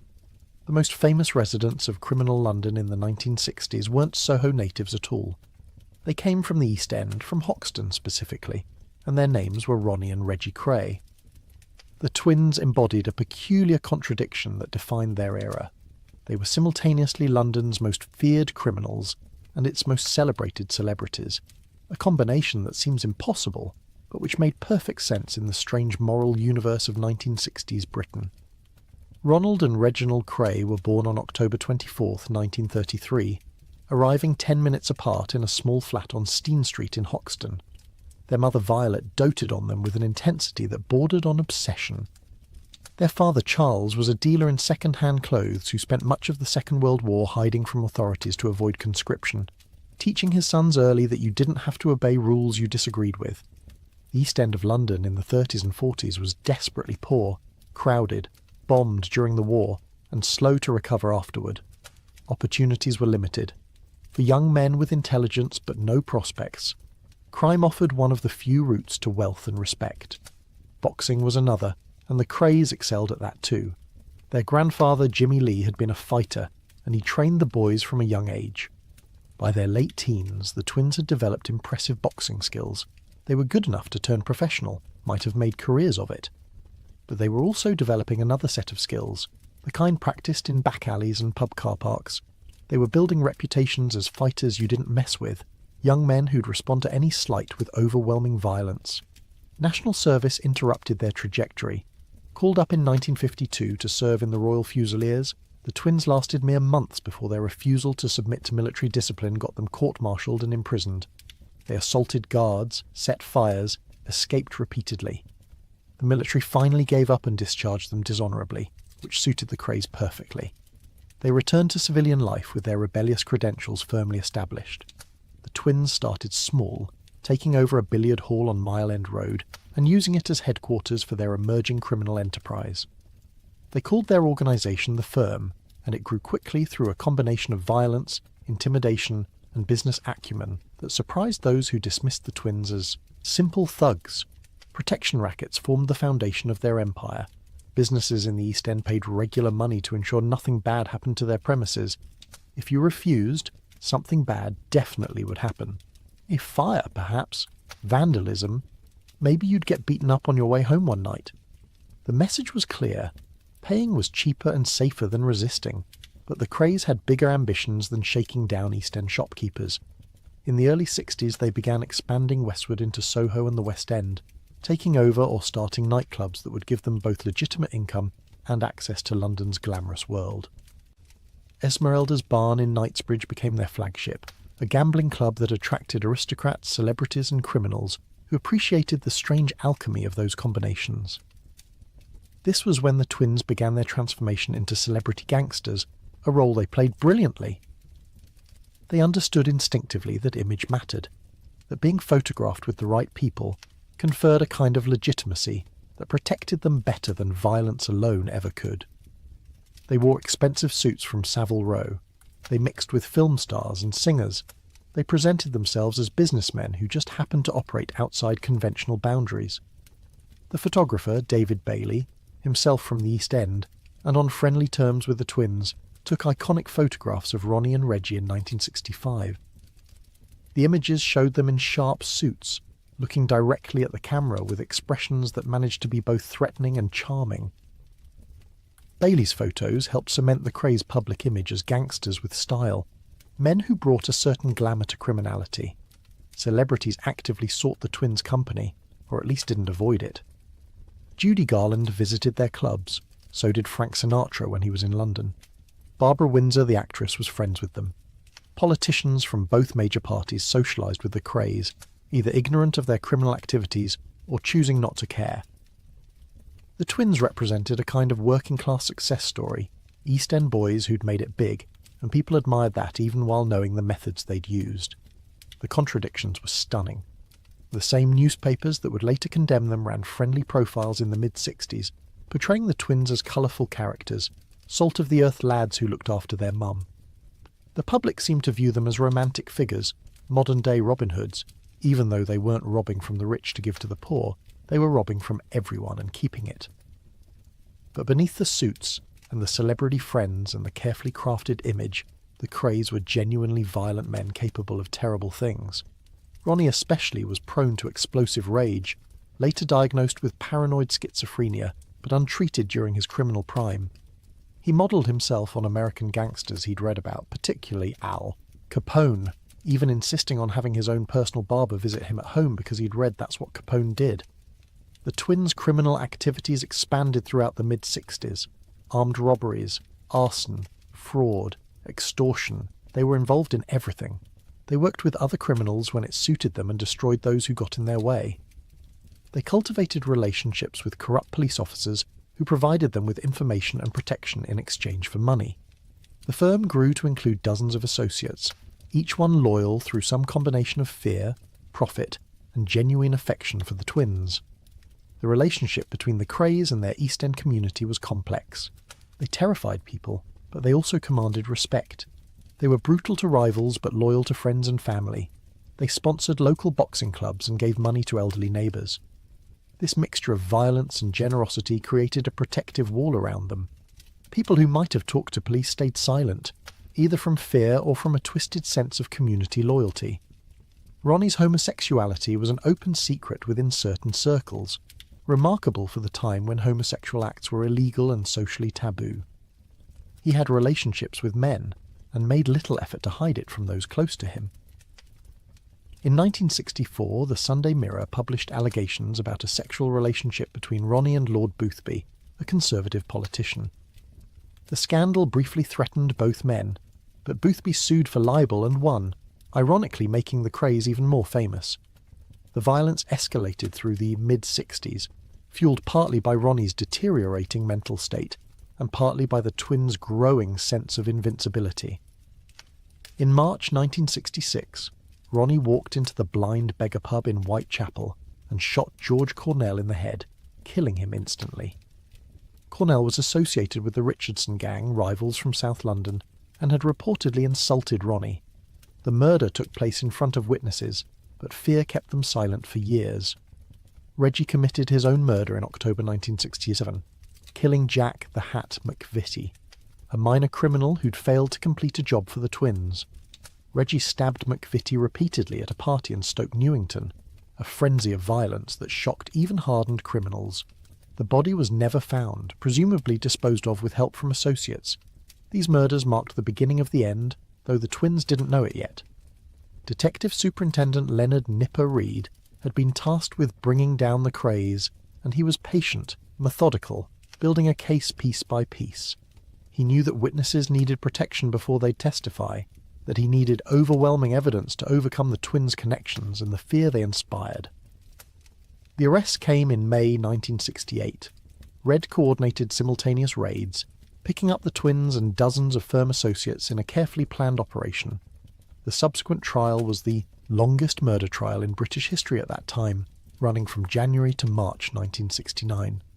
The prosecution presented mountains of evidence, and finally witnesses felt safe enough to testify. The verdict was guilty on all major charges. Ronnie and Reggie Kray were sentenced to life imprisonment with a recommendation they serve at least 30 years. Their older brother Charlie received a 10-year sentence for his role in disposing of McVitie's body. The Kray empire was finished, destroyed by the very violence that had built it. But the legend was just beginning. In prison, the twins became even more famous. They gave interviews, authorised books about their lives, maintained celebrity connections. Ronnie, diagnosed with paranoid schizophrenia, was eventually transferred to Broadmoor Psychiatric Hospital, where he remained until his death from a heart attack in 1995. Reggie served 27 years before being released on compassionate grounds in August 2000, dying of cancer 8 months later. The fascination with the Kray twins never diminished. Films were made about them.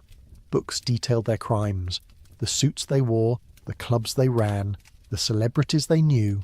All of it became part of British cultural mythology. They represented something that resonated with the public. Working-class boys who refused to accept their lot, who built an empire through force of will and weren't afraid of anyone. But this romanticisation obscures the reality of what the Krays actually were. They terrorised their own community. They corrupted police and politicians. They murdered people who crossed them or simply irritated them. The glamour was a facade, carefully constructed and maintained, but underneath was violence, paranoia, and exploitation. The people who truly knew the twins, who paid them protection money or feared their wrath, or lost loved ones to their violence, they tell a different story than the one in the glossy retrospectives. The Kray twins thrived in the particular moral climate of 1960s London, a time when class barriers were breaking down, but violence was still an acceptable path to respect. When celebrity culture was expanding, But the media wasn't yet skeptical enough to look behind the image. They understood that Decade instinctively played it perfectly and became symbols of it, even as they represented everything wrong with the worship of criminal success. Their story is inseparable from the story of swinging London because they were part of it, photographed by the same photographers, written about by the same journalists, socialising in the same clubs as musicians and models and aristocrats. They proved that you could be both glamorous and monstrous, that London society would embrace you regardless of what you'd done as long as you wore the right suit and knew the right people. The fall of the craze in 1969 coincided with the end of the swinging 60s, a symbolic closing of a chapter. The optimism that had characterised the early and mid-60s was fading, being replaced by something darker and more cynical. The idea that you could reinvent yourself, that class didn't matter, that anything was possible, these ideas were being tested by reality and found wanting. The craze arrests and convictions showed that there were still consequences, that the law still mattered, that you couldn't charm your way out of murder no matter how famous your friends were. London in 1969, as the trial proceeded, was already different from London in 1966. The music had changed, the fashion had evolved, the mood had shifted, the swinging era was ending, and while nobody knew what would replace it, there was a sense that the party was over, that the bill was coming due, that the easy confidence of the mid-60s had been misplaced. The Cray twins were symptoms of their time as much as they were unique individuals. They showed what could happen when criminal ambition met celebrity culture, when violence was forgiven in exchange for glamour, when society was so enamoured with success that it forgot to ask how that success was achieved. They were dark mirrors reflecting the decade's obsession with fame and style and breaking rules, and their eventual imprisonment was in some ways the decade's reckoning with its own excesses. The craze represented one aspect of 1960s London celebrity, but there was a whole other world of famous faces who achieved their status through creativity rather than crime. This was the world of the beautiful people, as they were called, a new aristocracy based not on inherited titles but on talent, looks, and being in the right place at the photographed moment. Photographers ruled this world with an authority previous generations would have found baffling. David Bailey, Terence Donovan, Brian Duffy, these working-class men with cameras became as famous as the people they photographed. They socialised with rock stars and aristocrats. They dated models and actresses. Their work appeared in prestigious magazines, defining how the decade looked. Bailey especially embodied the transformation of British society. Born in the East End, he left school at 15 with no qualifications. By his mid-20s, he was shooting for Vogue, dating Jean Shrimpton, and earning more money than most doctors or lawyers. His success proved that talent could overcome class barriers, that you didn't need the right family or the right accent to make it in fields that had always been restricted to the upper classes. The relationship between photographers and models wasn't just professional. Bailey and Shrimpton became the decade's most glamorous couple before their breakup. Terence Stamp dated Jean Shrimpton after Bailey. Models married musicians, photographers married actresses. The scene was incestuous in the best and worst ways. Everyone connected to everyone else through romance or friendship or professional collaboration. Actors were experiencing their own revolution. Working-class actors like Michael Caine and Terence Stamp were becoming stars, keeping their accents rather than adopting the received pronunciation that had always been required for serious roles.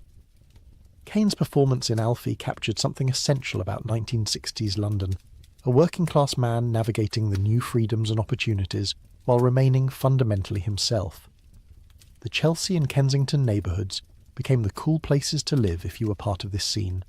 King's Road was the main strip, lined with boutiques and restaurants and coffee shops where you might see anyone on any given day. The houses were expensive but manageable for successful young people, creating communities of creativity where musicians lived next to models who lived next to photographers who lived next to actors. Parties were legendary, informal gatherings that might include anyone from a Rolling Stone to a lord to an up-and-coming designer.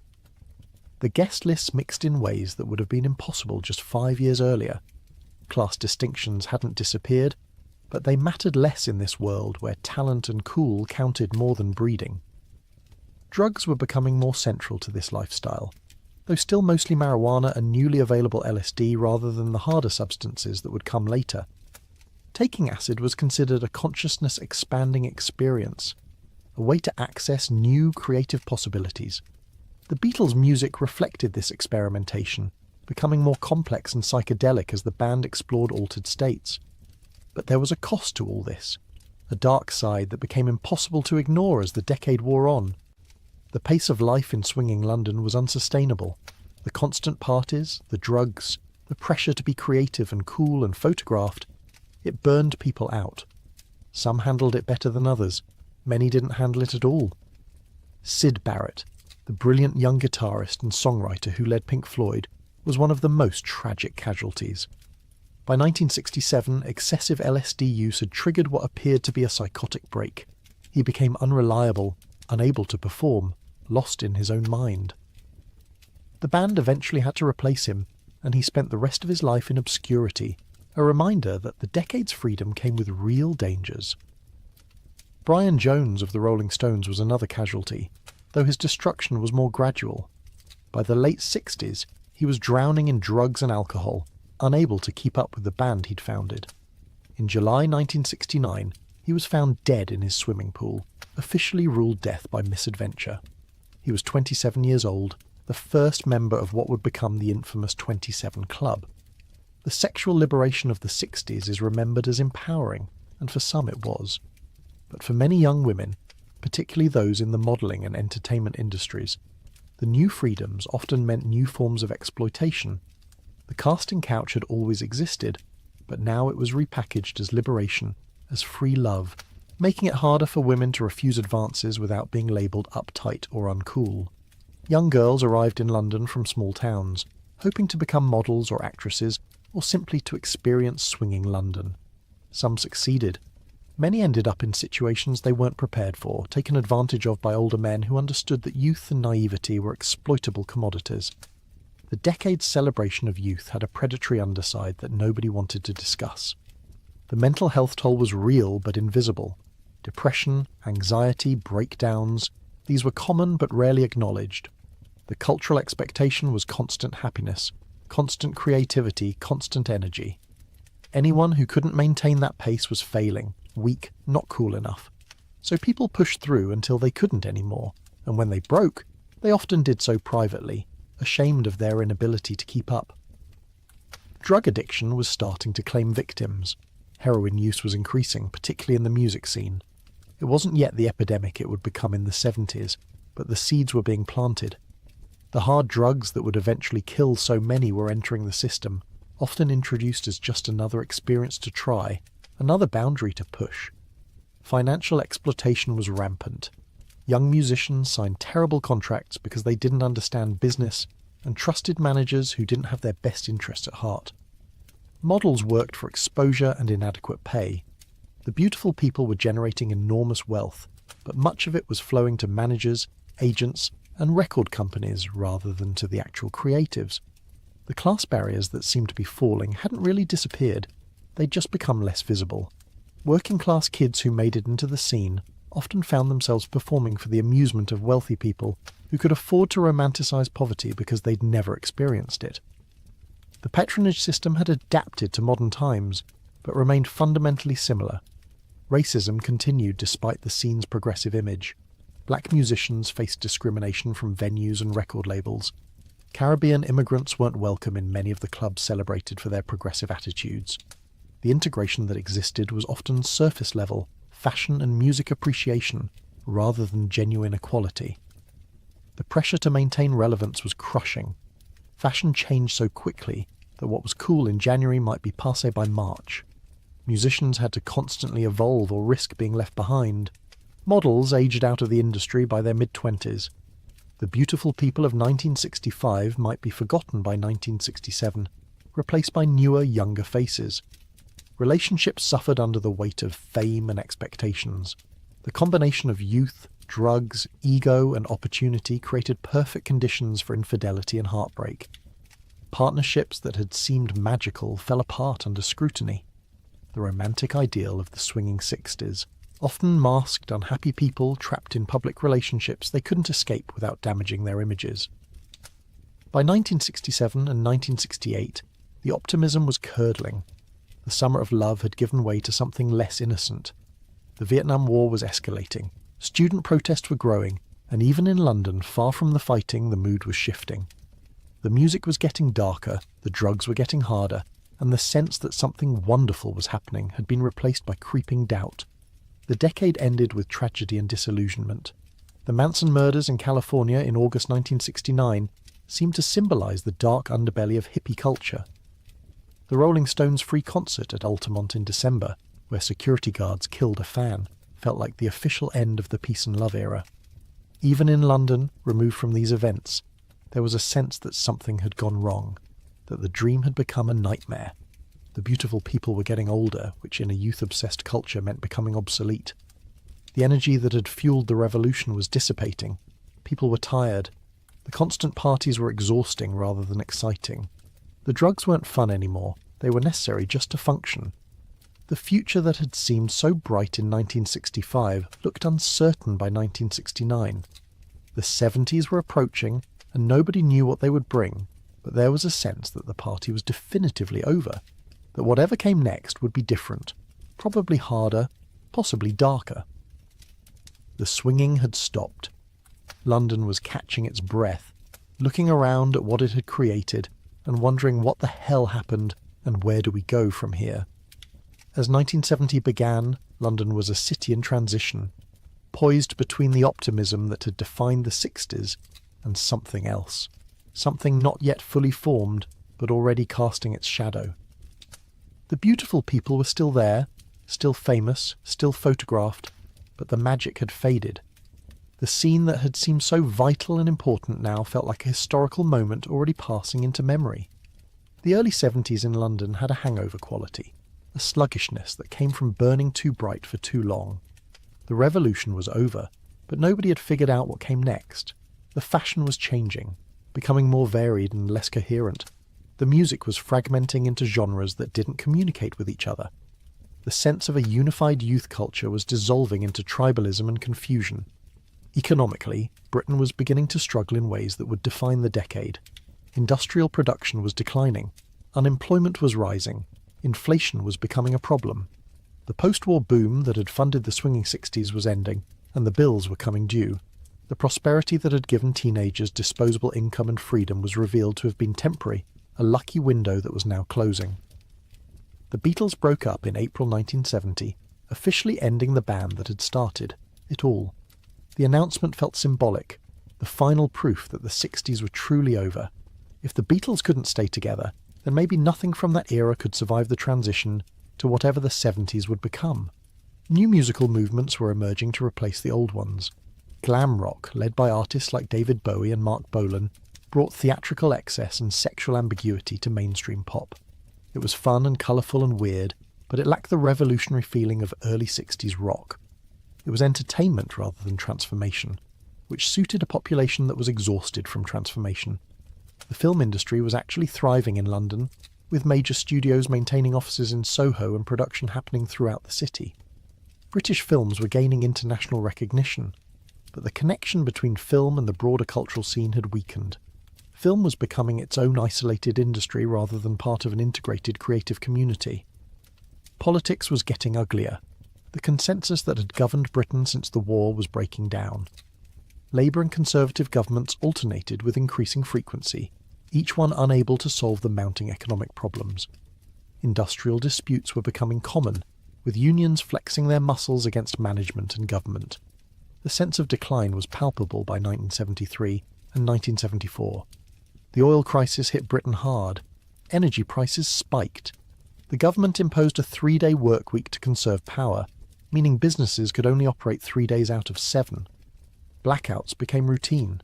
People lit candles and wore extra sweaters and wondered how Britain had fallen so far so fast. Unemployment climbed steadily through the mid-70s, reaching levels not seen since the Great Depression. By 1976, over 1 million people were out of work, with young people hit particularly hard. The jobs that had seemed so plentiful in the 60s were disappearing as factories closed and industries collapsed. Inflation was the other crisis, reaching 18% by mid-decade. Prices rose faster than wages, eroding purchasing power and savings. The middle class felt themselves slipping toward poverty. The working class faced genuine hardship. The comfortable prosperity of the 60s seemed like a distant dream, or perhaps a hallucination. The garbage strikes of the mid-70s created scenes that seemed apocalyptic. Refuse piled up on streets because bin men were striking for better pay. Rats became more visible. The smell was terrible, especially in summer. London, which had prided itself on being the centre of the world in the 60s, now looked like a city in terminal decline. The winter of discontent in 1978 and 1979 was the nadir. Public sector workers struck for better wages. Gravediggers refused to bury the dead. Hospital workers walked out. The government seemed powerless to resolve the disputes. Britain appeared to be ungovernable, a society tearing itself apart. The psychological impact was as significant as the economic reality. In the 60s, anything had seemed possible. By the mid-70s, nothing seemed possible. The mood was pessimistic, fearful, angry. Young people who had grown up with stories of swinging London found themselves inheriting a broken economy and a dysfunctional society. The class warfare that had seemed to be dissolving in the 60s roared back with a vengeance. The rich got richer, while the poor got poorer. The sense that everyone was in it together, that shared sacrifice could rebuild Britain, that optimism had evaporated. Now it was every group for itself, fighting for a share of a shrinking pie. The National Front, a racist far-right political party, was growing in popularity, feeding on economic anxiety and racist resentment toward immigrants. They held marches through immigrant neighbourhoods, provoking violence and fear. The multicultural tolerance that had characterised parts of swinging London was under assault from forces that wanted a purely white Britain. This was the environment that birthed punk rock, a musical and cultural movement that made perfect sense given the circumstances. If the 60s had been about optimism and believing in the future, punk was about rejecting the future entirely. Because what future could there possibly be in this broken Britain? The contrast between punk's theatrical chaos and ordinary people's daily struggles revealed important truths about 70s London. While headlines focused on safety pins and swearing on television, millions of Londoners were simply trying to survive an economic crisis that made every day harder than the last. For families trying to make ends meet, the calculations were relentless and unforgiving. Rent or mortgage payments consumed massive portions of income. Food prices rose so fast that meal planning became an exercise in creative economizing. Meat became an occasional luxury rather than a daily staple. Cheaper cuts, organs and offal appeared on dinner tables more frequently. Vegetables from markets were preferred over supermarket produce because every penny counted. Winter brought additional anxieties. Heating costs were substantial and rising, forcing families to make cruel choices about warmth versus other necessities. Many homes stayed cold, with only 1 or 2 rooms heated, family members clustering together for warmth. Children wore coats indoors. Damp and mould became chronic problems in inadequately heated flats, contributing to respiratory illnesses that stressed the National Health Service. The clothing economy changed as disposability gave way to durability and repair. The fast fashion of the swinging 60s, garments bought and discarded as trends shifted, was a luxury the 70s couldn't afford. Clothes were mended, altered, passed down between siblings and cousins, worn until they literally fell apart. Charity shops, previously a resource of last resort, became regular shopping, destinations for working-class families seeking affordable necessities. Transport costs affected daily life in countless ways. Commuting became expensive, eating into already stretched budgets. Some people changed jobs to reduce commute length, accepting lower pay to save on fares. Others walked or cycled in all weather, unable to afford bus or tube fares. Family outings decreased because the cost of transport for an entire family was prohibitive. Entertainment contracted to free or very cheap options. Television became even more central to working-class life, offering escape and entertainment at no additional cost once the license fee was paid. Libraries saw increased usage, books providing free entertainment and educational resources. Parks and open spaces hosted family time that cost nothing. The vibrant consumer culture of the 60s, based on spending for pleasure, gave way to a more austere approach focused on necessities. Children experienced the crisis through their parents' stress and the material deprivations that became normal. School meals provided crucial nutrition for kids whose families struggled to provide adequate food at home. Free school milk programs mattered more when milk at home was a rationed resource. teachers noticed students arriving hungry, tired, inadequately dressed for weather, and understood these were symptoms of economic hardship rather than parental neglect. The pension crisis affected elderly Londoners particularly severely. Fixed incomes couldn't adjust to rapid inflation, meaning pensioners' purchasing power collapsed. Stories emerged of elderly people eating pet food because it was cheaper than human food, though how common this actually was versus how often it was reported is unclear. What is certain is that many pensioners faced genuine hardship, skipping meals, enduring cold, suffering in silence. Community responses to the crisis revealed both best and worst impulses. Some neighbourhoods developed informal support networks, people helping each other through resource sharing and mutual aid. Others became more insular and suspicious, scarcity breeding competition rather than cooperation. The social bonds that had survived the war and Reconstruction frayed under economic pressure. The pub culture that had been central to working-class social life faced pressure as drinking money became harder to find. Many locals reduced their pub visits or stopped going entirely, unable to afford rounds or even their own pints. This had secondary effects beyond just lost socialisation, as pubs were crucial venues for job information, community news and social connection. Their decline as gathering places represented a loss beyond mere entertainment. The football terraces, those standing sections of stadiums where working-class fans gathered, became sites of both escape and expression of frustration. Match attendance remained strong despite economic pressure because football mattered deeply, providing tribal identity and communal experience. But the terraces also became spaces where anger found outlet, sometimes in hooliganism and violence that gave British football an international reputation for danger. Religious institutions saw increased attendance from some and abandonment from others. Some people turned to churches and mosques for community support and spiritual comfort during hardship. Others rejected religion entirely, unable to reconcile faith with observed suffering. The Church of England, long central to British social life, faced declining relevance as its middle-class respectability seemed disconnected from working-class struggles. The underground economy expanded as official work became scarce. Cash-in-hand labour, undeclared side jobs, informal arrangements between individuals, all these grew as people found ways to survive outside official channels. The tax authorities knew this was happening, but lacked resources to pursue small-scale tax avoidance when larger evasion went unpunished. Betting shops proliferated, offering the distant hope of sudden wealth to people who had no realistic path to prosperity through work. The football pools, where you predicted match results for small stakes and enormous potential payouts, were weekly rituals for millions. The lottery of betting appealed to people whose economic reality was already a lottery, with outcomes determined more by luck than effort. The relationship between police and working-class communities deteriorated through the 70s. Police were seen as protecting property and wealth rather than people and community. Stop-and-search powers were used discriminatorily against black and Asian youth. The ESOS laws allowed police to arrest people for looking suspicious, a power ripe for abuse and used primarily against people of colour. Domestic life became more stressful as economic pressure strained relationships. Arguments about money became constant.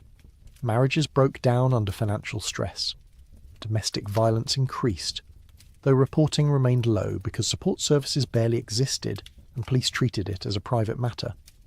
Women bore much of the burden, managing household budgets that couldn't stretch far enough, absorbing family stress, having fewer escape options than men. The dream of home ownership, achievable for many in the 60s through favourable mortgage terms, became unrealistic for working-class families in the 70s. Deposits required were higher, monthly payments consumed unsustainable portions of income, and job insecurity made long-term financial commitments dangerous. Many people who might have bought homes in better times remained renters, unable to build the equity that would provide security in old age. Yet somehow, life continued. People adapted because they had to. They found small joys where they could. A good cup of tea, a sunny day in the park, a child's laughter, a football team's victory, a friend's joke. These moments of lightness didn't erase the hardship, but made it survivable. Human resilience, the capacity to endure and even find meaning in difficulty, was tested and proven throughout the 70s, in ways the swinging 60s never imagined would be necessary. The generations who lived through both decades carried those contrasting experiences for the rest of their lives. They remembered swinging London with fondness tinged by loss, the sense of possibilities that would never return. They remembered the 70s with grim pride, having survived something genuinely difficult. Both experiences shaped them, informed their politics, influenced how they raised their own children, taught them that society can change rapidly and completely in either direction. London in the 60s and 70s experienced transformations as dramatic as any period in the city's long history. From post-war austerity to swinging optimism to economic collapse to punk rebellion, the city reinvented itself repeatedly, driven by forces both local and global, shaped by individuals and movements and accidents of timing. The beautiful people and the desperate people, the celebrities and the criminals, the musicians and the factory workers, the models and the bin men, all were Londoners. All participated in creating the city's story. All left their marks in ways large and small. Their city swung and crashed, soared and suffered, and emerged from those 2 decades transformed into something neither better nor worse, but definitively different, carrying scars and memories that would shape its future for generations to come. The Sex Pistols formed in 1975, almost accidentally, when Malcolm McLaren decided he needed a band to promote the clothes he and Vivienne Westwood were selling, from their shop at 430 Kings Road. The shop, called Sex, sold fetish wear and confrontational fashion, clothes designed to shock rather than to please. McLaren had managed the New York Dolls and understood that music and fashion could combine into cultural provocation. The band he assembled was perfect for his purposes, though not in conventional musical terms. Johnny Rotten, born John Lydon, couldn't really sing but had an incredible sneer and genuine rage. Steve Jones played guitar with brute force rather than technical skill. Paul Cook drummed with manic energy.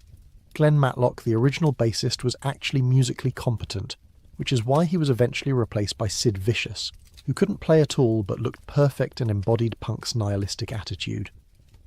The Sex Pistols weren't trying to make good music in any traditional sense. They were making a statement, creating sonic chaos that matched the social chaos they saw around them.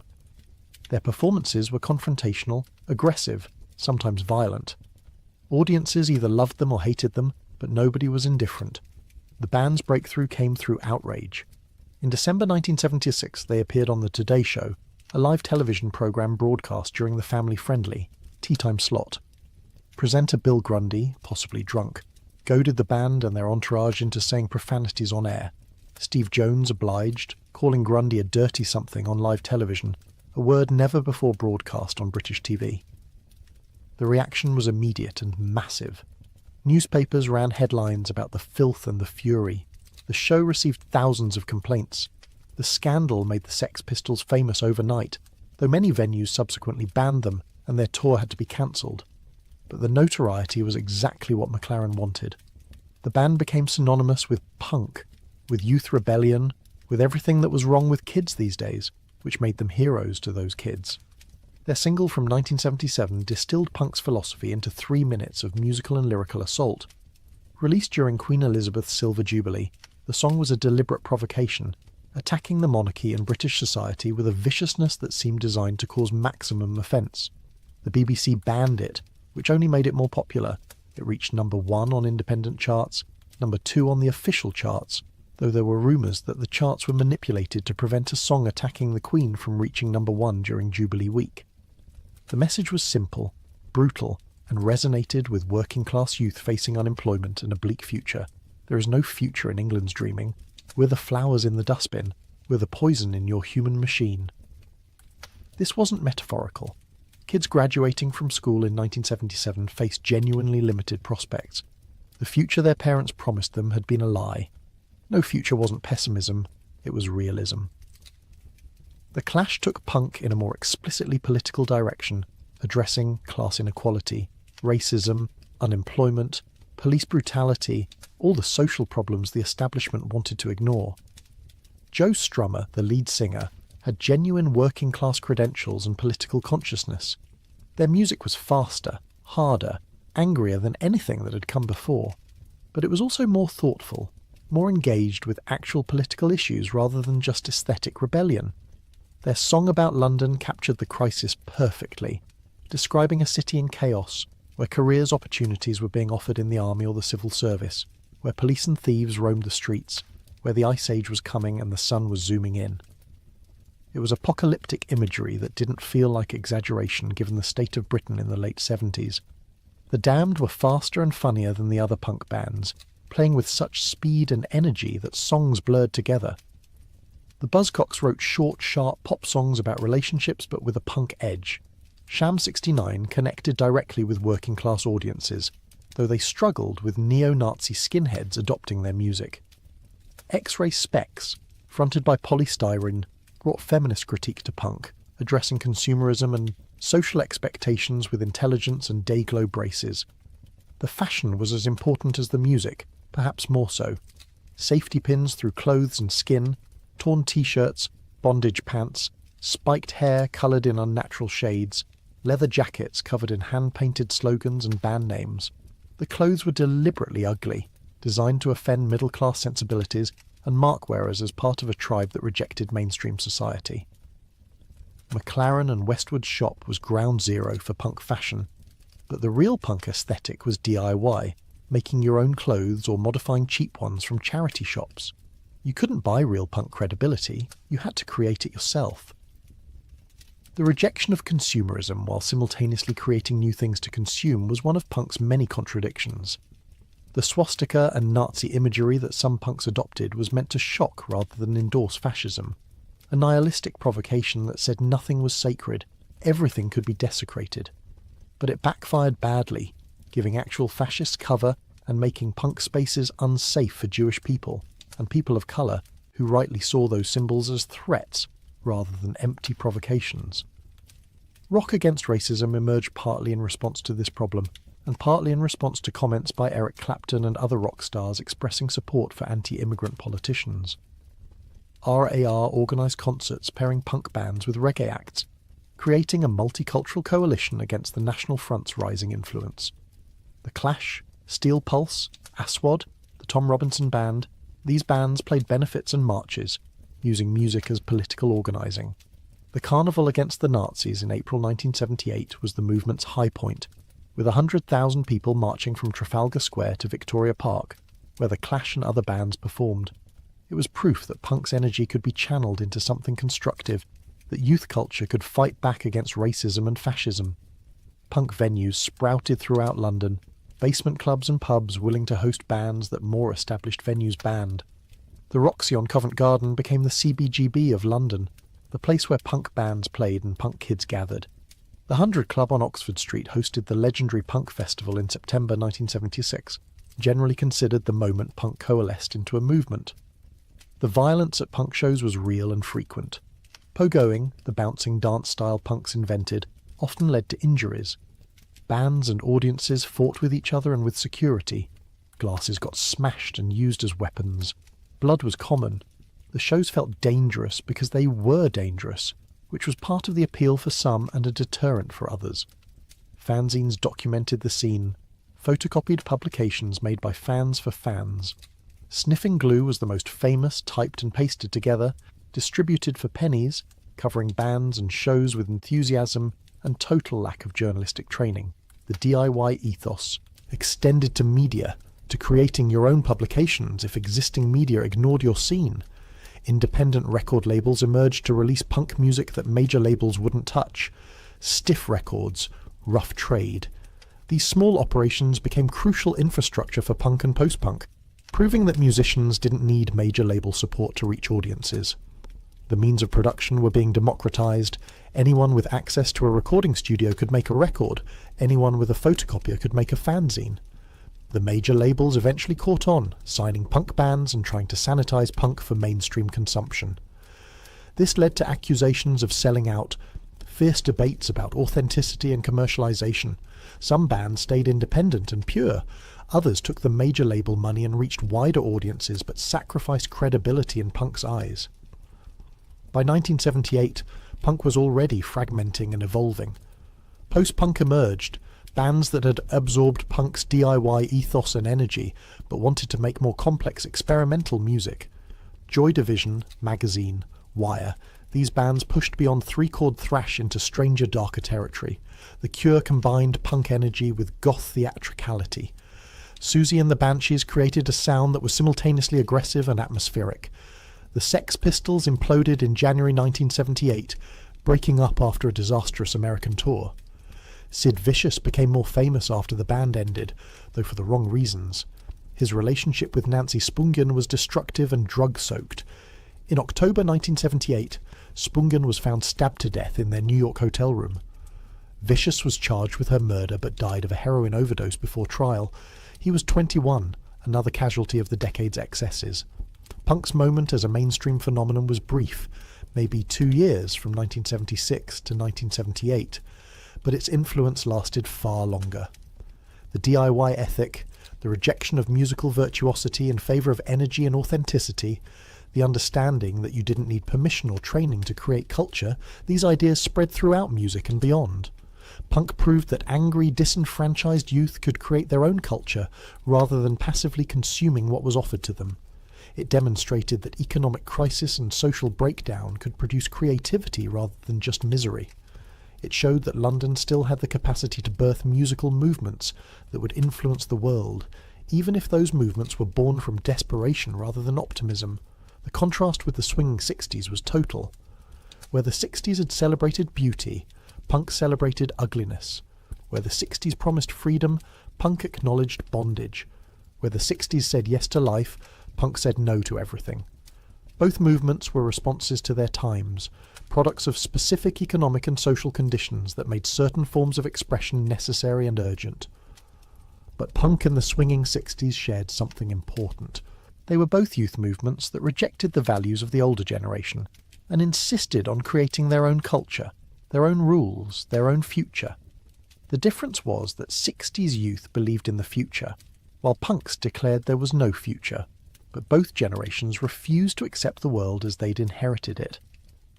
As the 70s ended, punk was morphing into new wave and post-punk, becoming more musically sophisticated and less shocking. The economic situation remained terrible. Margaret Thatcher's election in 1979 promised radical change, though whether that change would be positive or negative depended on who you were and what you valued. For ordinary Londoners living through these 2 decades, life was complex and contradictory. The swinging 60s had been exciting but also alienating for those not beautiful or talented or young enough to participate. The economic 70s were difficult but not uniformly miserable. People fell in love, raised families, worked jobs, found joy in small things regardless of whether London was swinging or collapsing. The market still operated in the East End, selling fruit and vegetables at prices working people could afford. Pubs still filled with regulars who'd been drinking at the same bar for decades. Football matches still drew passionate crowds. Television provided escape and entertainment. Community persisted even as economic conditions worsened. The immigrant communities that had faced such hostility were building their own institutions and creating lasting contributions to London's culture. Caribbean music, particularly reggae, was influencing British musicians and introducing new sounds. Indian and Pakistani restaurants were changing British cuisine. The multiculturalism that would define late 20th century London was being established through struggle and perseverance. The gay community, still facing legal persecution and social hostility, was creating stronger networks and demanding recognition. The Stonewall riots in New York in 1969 inspired British activists to become more visible and confrontational. Soho's gay scene was growing despite ongoing police harassment, creating spaces where people could be themselves, even when the law and society said they shouldn't be. Women were fighting for equality despite facing massive institutional and cultural resistance. The women's liberation movement gained strength through the 70s, demanding equal pay, reproductive rights, and recognition of domestic labour. Progress was slow and hard-won, but it was happening, shifting attitudes and opening opportunities that had been closed. Housing remained a crisis throughout both decades. The tower blocks built to solve the shortage created new problems, isolating residents and concentrating poverty. But communities formed even in these imperfect spaces, neighbours looking out for each other, making the best of difficult circumstances. Education was expanding, with more working class kids attending university than ever before. The subsidised tuition that made this possible wouldn't last. but for a generation, it provided opportunities for social mobility and intellectual development that would have been impossible earlier. The NHS, despite funding problems, provided healthcare free at point of service, a safety net that cushioned the worst effects of economic hardship. Nobody had to choose between food and medical care. Nobody went bankrupt from hospital bills. Whatever Britain's other failures, the health service represented a collective commitment to care for everyone. Public transportation, particularly the Underground, kept London functioning even as the economy struggled. The tube connected neighbourhoods, enabled commuting, made a sprawling city navigable. Bus routes served areas the Underground didn't reach. The infrastructure built in better times continued operating through worse times, a gift from previous generations. As 1980 approached, London had been transformed twice in 20 years, first by optimistic youth revolution, then by economic crisis and punk rebellion. The city that entered the 80s was different from the one that had entered the 60s, harder in some ways, more cynical, but also more diverse, more creative, more resilient. The swinging era became nostalgia almost immediately, remembered fondly by those who'd lived it, and mythologized by those who hadn't. The struggles of the 70s would also be rewritten by memory, simplified into narratives that missed the complexity of actual experience. But for those who were there, who lived through both decades, who danced in Soho clubs in the 60s and pogoed at punk shows in the 70s, who wore miniskirts and bondage pants, who believed anything was possible, and then learned that nothing was guaranteed, those decades left marks that never fully faded. London in the 60s and 70s proved that cities can transform themselves quickly and completely, that culture can change faster than anyone expects, that economic conditions shape artistic expression in profound ways, and that each generation must create its own identity rather than accepting the one bequeathed to them. The 20 years from 1960 to 1980 showed London at its best and worst, most creative and most destructive, most optimistic and most despairing. The city swung and then it crashed, and both experiences were real, both mattered, both contributed to making London what it would become in the decades that followed. If you enjoyed this journey through London's most transformative decades, please like this video and subscribe for more historical deep dives. Your support helps us create more content like this. Leave a comment below telling us which decade you'd like to explore next, or if you have any memories or family stories from 1960s or 70s London. Sleep well, dear friends, and thank you for watching. Welcome back, dear friends. Before we begin, let me know where in the world you're watching, and please don't forget to subscribe and like to support the channel. Tonight, I want to take you somewhere truly extraordinary. A place that existed not so very long ago, yet feels like another world entirely. We're going to San Francisco. But not the San Francisco of postcards and tourist brochures. No, we're going to the San Francisco of the 1970s, a city that was beautiful and brutal, revolutionary and terrifying all at once. Imagine for a moment. The summer of love has ended. The flower children who danced in Golden Gate Park have scattered to the winds. And what remains is something far more complicated than any history book will tell you. The painted Victorian houses still stand in rows like colourful sentinels, but behind their doors, stories are unfolding that will shake the nation to its core. In this one city during this one decade, you had everything. Serial killers sending coded messages to newspapers, daring them to catch him. A newspaper heiress kidnapped by revolutionaries, only to apparently join them. A charismatic preacher building a following of thousands, leading them towards something unspeakable. A neighbourhood transforming into a beacon of hope for an entire community of people who had been told their very existence was shameful. Rock and roll legends living in mansions, throwing parties that lasted for days, and through it all, the fog rolling in from the bay, as if trying to hide what was happening from the rest of the world. This is the story they don't teach you. The real story of what happened when the dream of the 1960s met the cold reality of the 1970s. It's a story of hope and horror, of revolution and tragedy, of people reaching for utopia and finding something very different instead. So settle in, get comfortable, and let me take you back. Back to a time when anything seemed possible in San Francisco, for better and for worse. Back to the streets where legends walked and monsters lurked. Back to the decade that would change America forever. Let's begin. To understand what San Francisco became in the 1970s, you first have to understand what it was leaving behind. And nothing captures that transformation quite like what happened to a little neighbourhood called Haight-Ashbury. If you had walked down Haight Street in the summer of 1967, you would have seen something remarkable. Young people everywhere, wearing flowers in their hair, colours so bright they almost hurt your eyes, music drifting from open windows, the smell of incense mixing with the salt air from the bay, free food being handed out in the parks, free medical care at a clinic that asked no questions, a genuine experiment in a different way of living. They called it the Summer of Love, and somewhere between 75,000 and 100,000 young Americans descended on this compact neighbourhood of elegant Victorian houses searching for something they couldn't quite name. Freedom, perhaps. Meaning.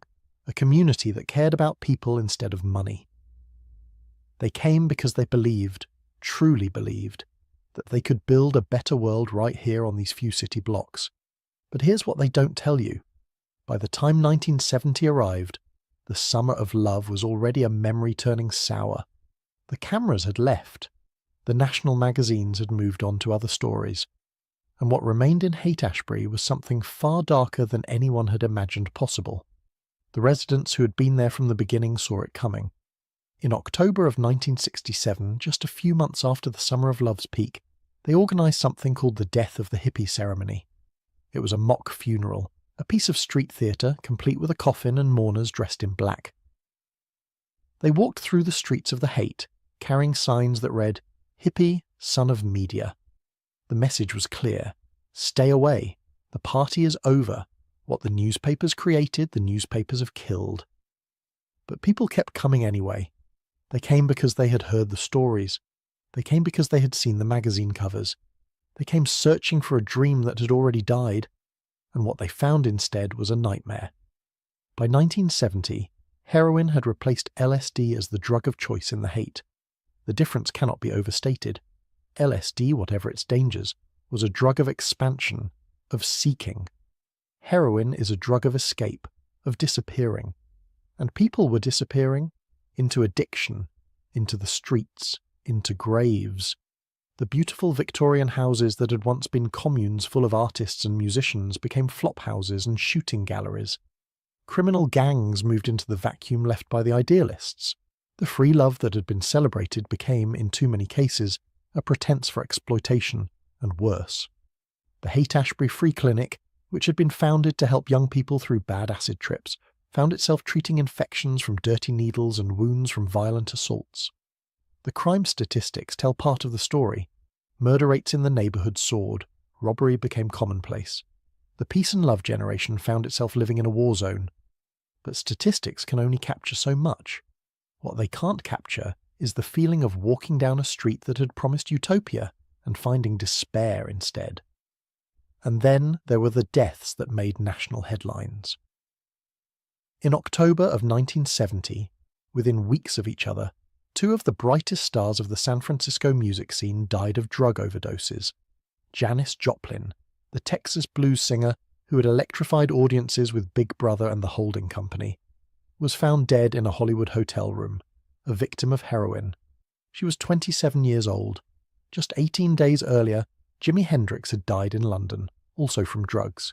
He was 27 as well. These deaths seemed to symbolize something larger. The incredible creative energy that had flowed through San Francisco in the 60s was being extinguished, one candle at a time. The music would continue, but the innocence was gone. Perhaps the most chilling detail of the Haight's decline is one that most people don't know. In the late 60s, freshly released from prison, a man named Charles Manson spent time in the Haight, recruiting followers. He was just one face in the crowd then, another bearded figure spouting philosophy about love and freedom. Some of the young people who joined him in those San Francisco days would later participate in the most infamous murders of the decade. Manson didn't create the darkness that consumed the Haight, but his presence there, in those final days of innocence, serves as a reminder of how thin the line is between idealism and madness, between seeking enlightenment and losing yourself entirely. The residents who had tried to warn everyone, who had staged that funeral for the hippie in 67, were proven right. But being right brought them no comfort. Their neighbourhood, the place they had loved and tried to protect, was irrevocably changed. Many of them left, scattering across California, forming communes in rural areas, trying to recreate somewhere else what they had lost in the hate. By the early 70s, walking down Haight Street was an exercise in melancholy. The psychedelic storefronts remained, their paint fading. The Victorian houses still stood, beautiful in their architecture but hollow in their souls. Young people still drifted through, but they had a different look in their eyes now, not hope, something closer to desperation. The summer of love lasted one season. The winter that followed would last for years. But here's the remarkable thing about San Francisco.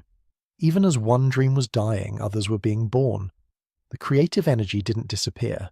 It transformed. It flowed into new neighborhoods, new movements, new ways of imagining what a city could be. The story of the Haight's decline is just the first chapter of the 1970s. What came next was even more extraordinary. While the streets of the Haight were struggling through their dark transformation, the music that had made San Francisco famous continued to evolve. And if you want to understand the soul of 1970s San Francisco, you have to understand its soundtrack. Let me take you to a house. Not just any house, but perhaps the most legendary rock and roll residence in San Francisco history. 2400 Fulton Street, a magnificent Victorian mansion sitting right at the edge of Golden Gate Park.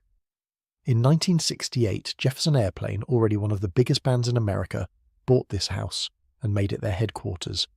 They promptly painted the exterior black and gold. Every band member's name was on the deed, and what happened within those walls became the stuff of legend.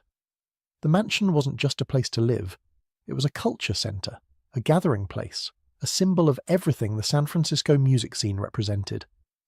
The parties at 2400 Fulton were epic. There's a famous story about Thanksgiving of 1968, when Owsley Stanley, the legendary audio engineer who was equally famous for being the first person to synthesize his own LSD, somehow obtained an advance copy of the Beatles' Hey Jude. He wired the entire house with speakers and played that song in every room, over and over all night long. Young fans, mostly teenage girls, would sit on the wall across the street, hoping for a glimpse of Grace Slick or Paul Kantner. Some of them would eventually work for the band, transitioning from groupies to secretaries to public relations staff. The boundaries between audience and artist were permeable in ways that seem impossible now. Just a few blocks away, another legendary band was making history. The Grateful Dead had emerged from the same Haight-Ashbury scene that produced Jefferson Airplane, but their trajectory was different. While the Airplane chased commercial success and radio hits, the Dead built something more unusual, a community. The Dead's concerts were never just concerts. They were events, gatherings, almost religious experiences for the devoted fans who called themselves Deadheads.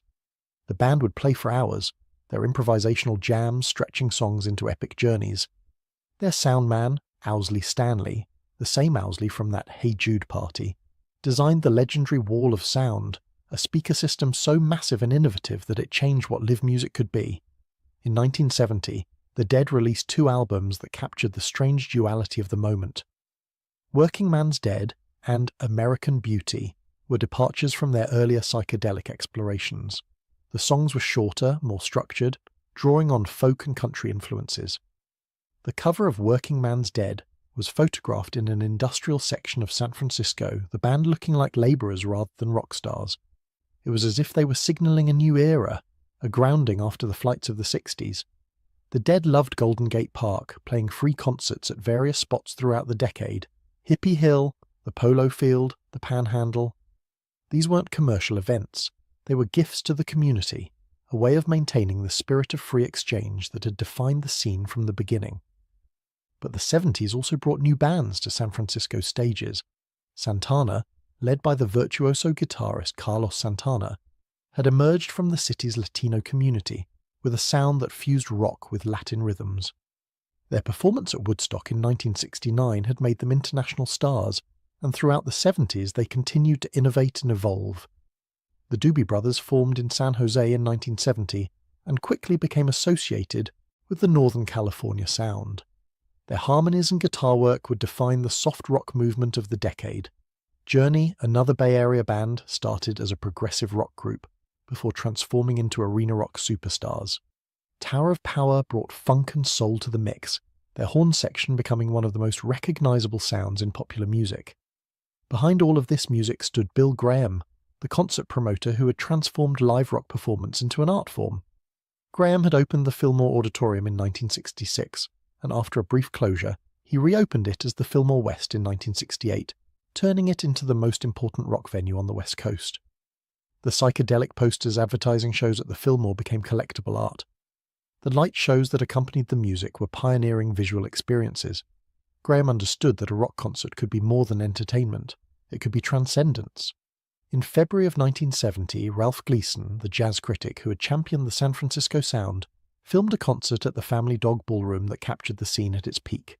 Santana, the Grateful Dead, and Jefferson Airplane all played on the same bill, and the night ended with an all-star jam featuring members of all three bands. Watching that footage now, you can see the community that existed among these musicians. They weren't competitors. They were neighbours, friends, fellow travellers on a strange and beautiful journey. As the decade progressed, the music scene continued to evolve. The late 70s saw something entirely new emerge from San Francisco: punk rock. The Mabuhay Gardens, a Filipino restaurant and nightclub in North Beach, became the CBGB of the West Coast. Bands like the Dead Kennedys and the Avengers rejected everything the hippie generation had stood for. Their music was fast, angry, confrontational. They looked at the idealism of the 60s and saw only failure and hypocrisy. The Dead Kennedys' lead singer, Jello Biafra, had a particular genius for provocation. The band's name itself was designed to shock. Their songs attacked politicians, corporations, the California establishment, and sometimes the very audience listening to them. It was a different kind of rebellion than what had come before, but it was unmistakably San Franciscan in its irreverence and ambition. Perhaps the most symbolically important musical event of the decade came on New Year's Eve, 1978.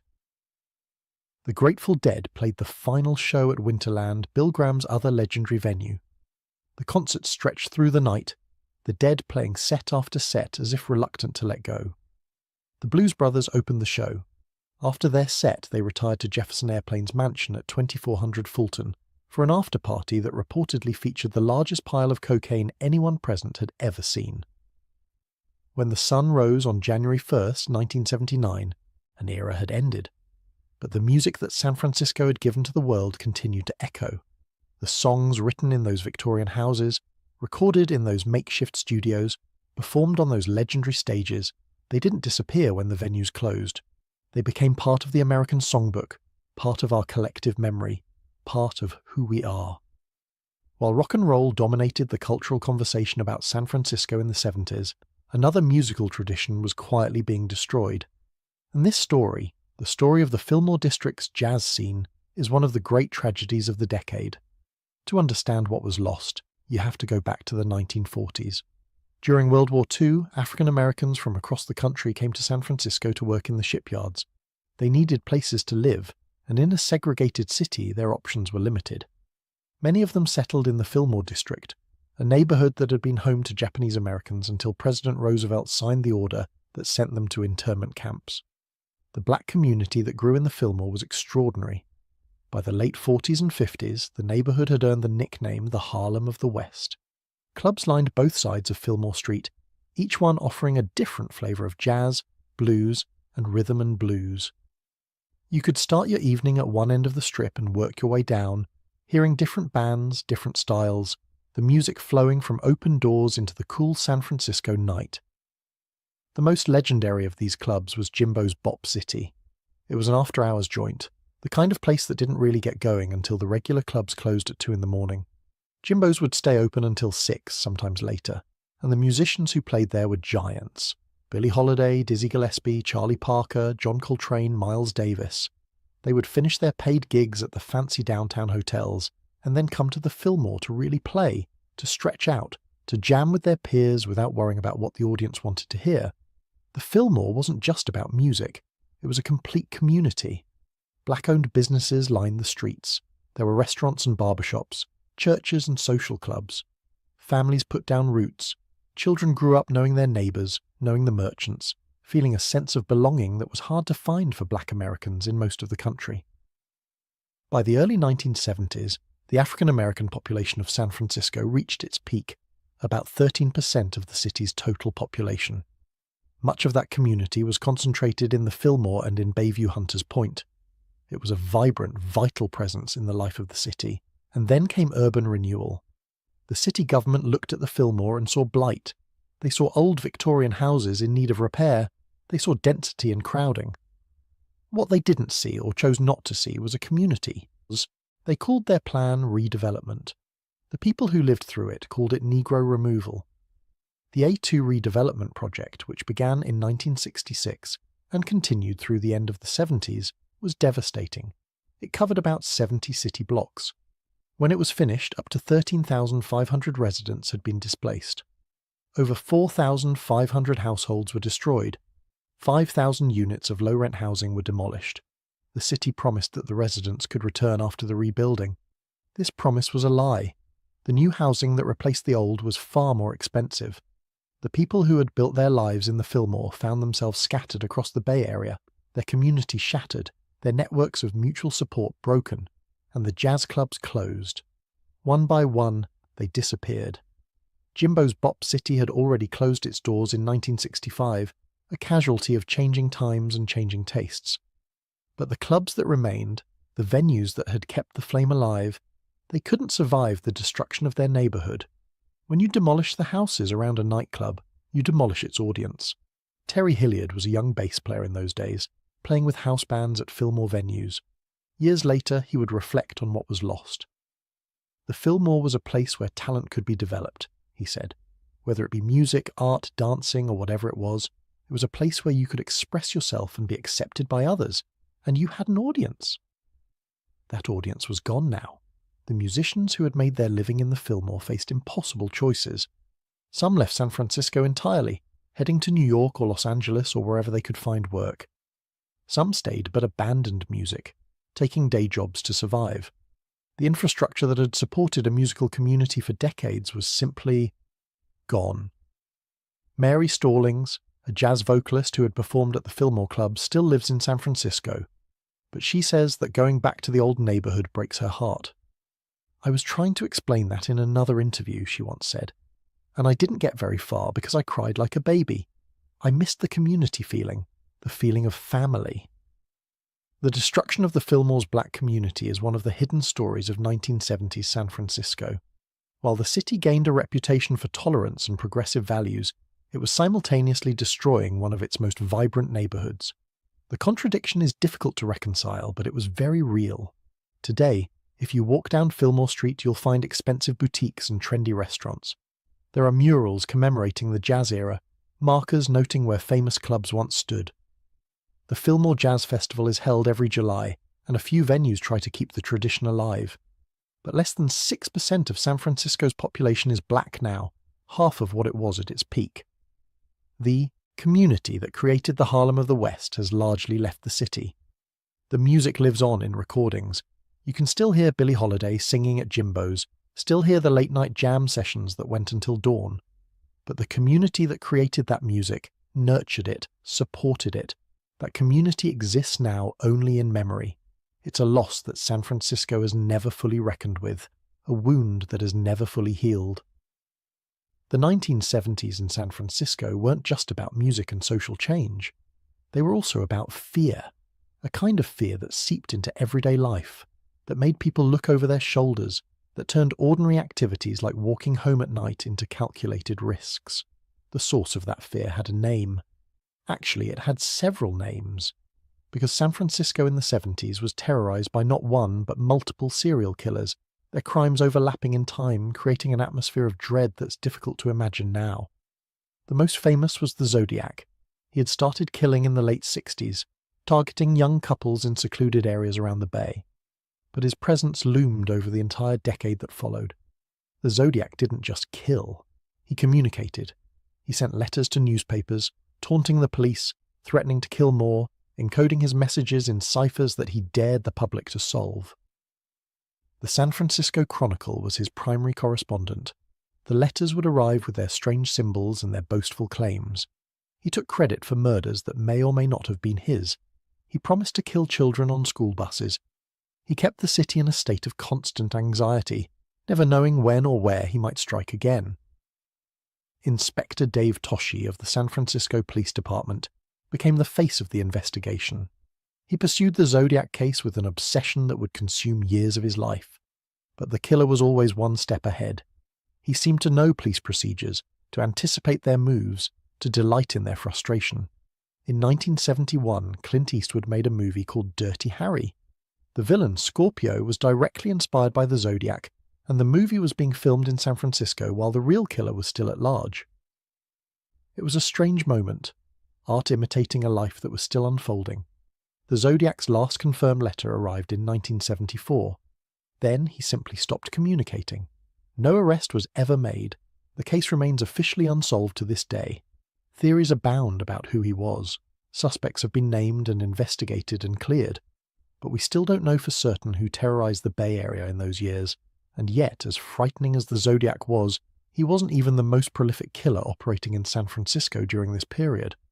That grim distinction may belong to a group of men who came to be known as the Zebra Killers. Between October of 1973 and April of 1974, a series of random shootings terrorized the city. The victims were shot on the street without warning, without provocation. They were chosen, it seemed, for one reason. They were white. The killers, 4 black men associated with a fringe religious group called the Death Angels, believed they were engaged in a race war. The attacks were brutal in their randomness. You could be walking home from work, waiting for a bus, leaving a store, and suddenly someone would approach and open fire. 15 people were killed, 8 more were wounded. Among the survivors was a young man named Art Agnos, who would later become the mayor of San Francisco. The police called the case Zebra because they assigned the Z radio frequency exclusively to the task force investigating the murders. The name stuck in the public imagination. The city was paralyzed with fear. Some residents stopped going out at night entirely. In April of 1974, the police instituted a controversial stop-and-search program. Young black men fitting a general description were stopped and questioned throughout the city. The program was denounced as racist and was eventually ended by a court order. But by then, a witness had come forward and arrests were made. 4 men were eventually convicted and sentenced to life in prison. Some criminologists believe the Death Angels may have killed as many as 73 victims throughout California since 1970. If true, that would make them among the most prolific serial killers in American history. But we'll never know for certain. The full extent of their crimes remains disputed. The Zodiac and Zebra cases dominated headlines, but they weren't the only sources of fear in 70s San Francisco. There were other killers, other crimes, other reasons to be afraid. The decade seemed to produce violence in quantities that defied explanation. The Chronicle reporter who covered many of these cases was a man named Duffy Jennings.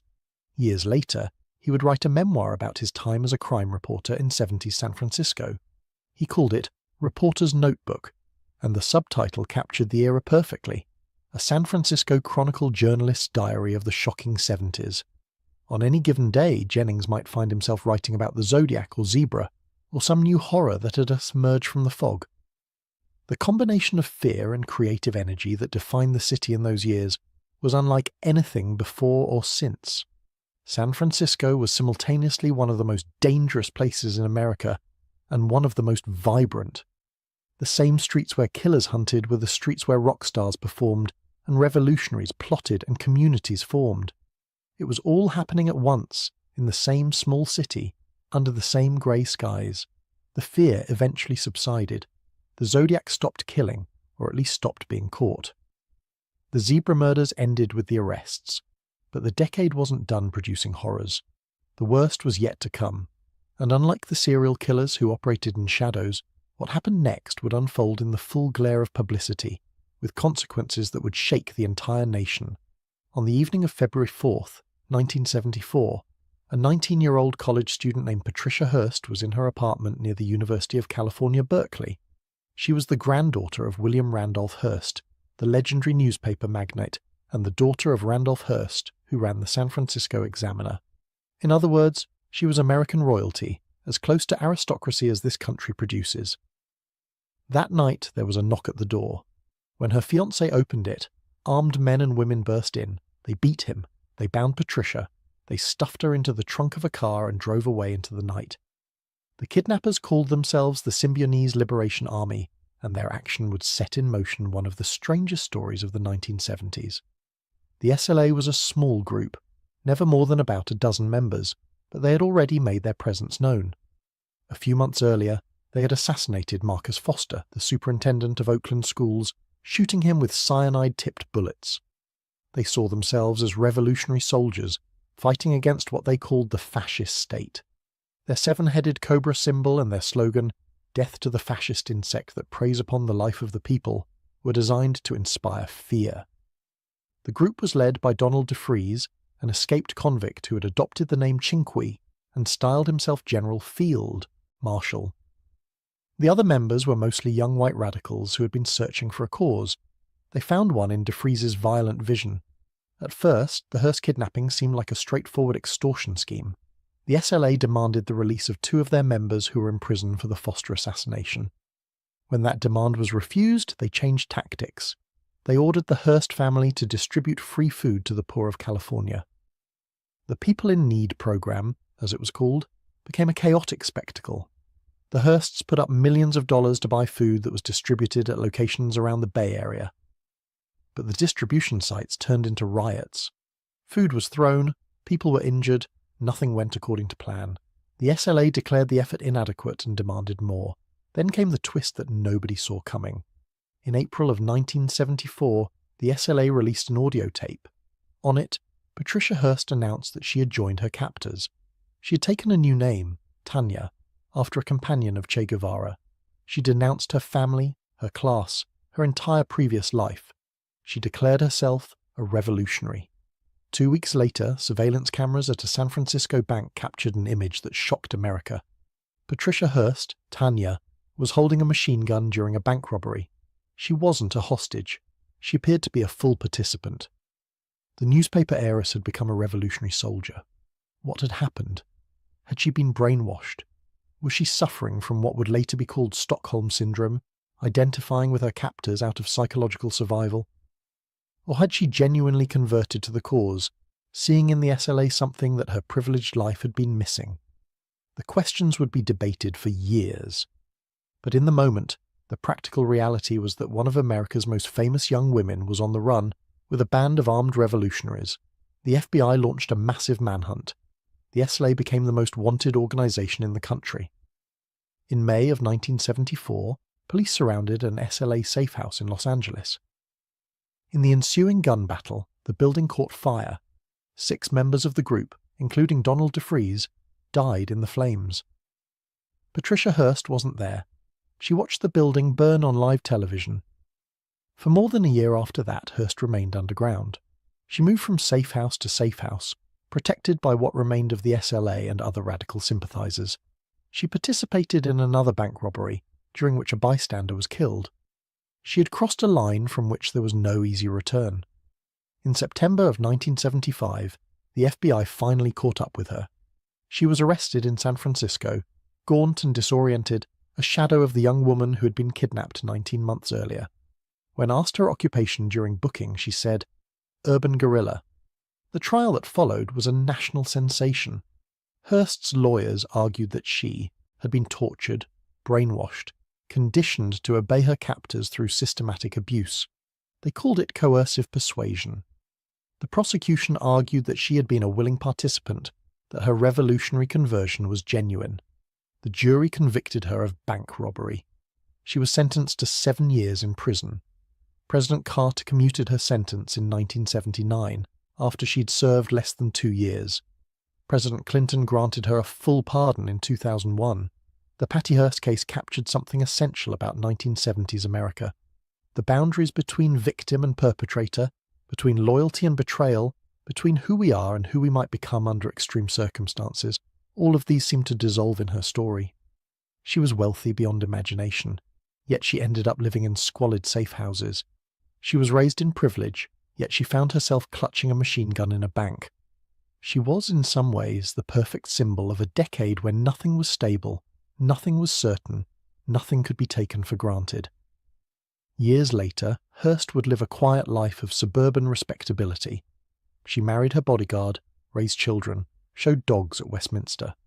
The revolutionary Tanya faded into history, but the questions her case raised about identity, about free will, about what we're capable of when pushed to our limits, those questions never quite went away.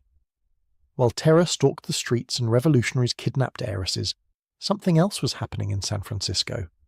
Something that would prove, in the long run, far more transformative than any of the decade's violence. A neighborhood was being reborn, and with it, a community was finding its voice. The Castro district in the early 70s was a working-class Irish neighborhood in decline. The young families who had once lived there were moving to the suburbs. Storefronts stood empty. Houses could be bought cheaply. It was, in other words, the perfect place for a community of outsiders to put down roots. Gay men had been moving to San Francisco for decades, drawn by the city's reputation for tolerance. But they had never had a neighborhood to call their own. They had lived in shadows, meeting in secret bars, always aware that the police could raid at any moment, that their jobs and families could be destroyed if they were discovered. The Castro changed that. Gay men started buying houses there, opening businesses, creating something that hadn't existed before. A visible, unashamed, thriving gay community.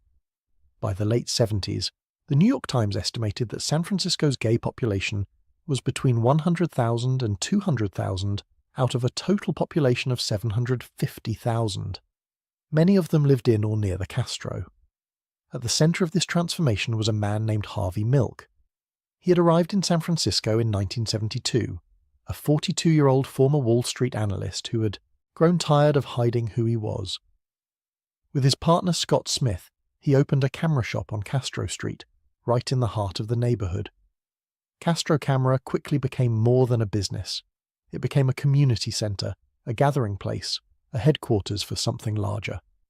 Harvey Milk had found his calling.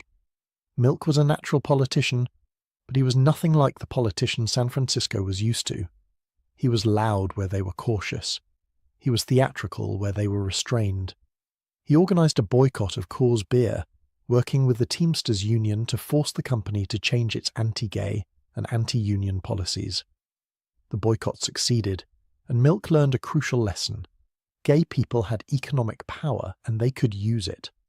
He ran for the Board of Supervisors in 1973, 1975, and 1976, losing each time but building his base with every campaign.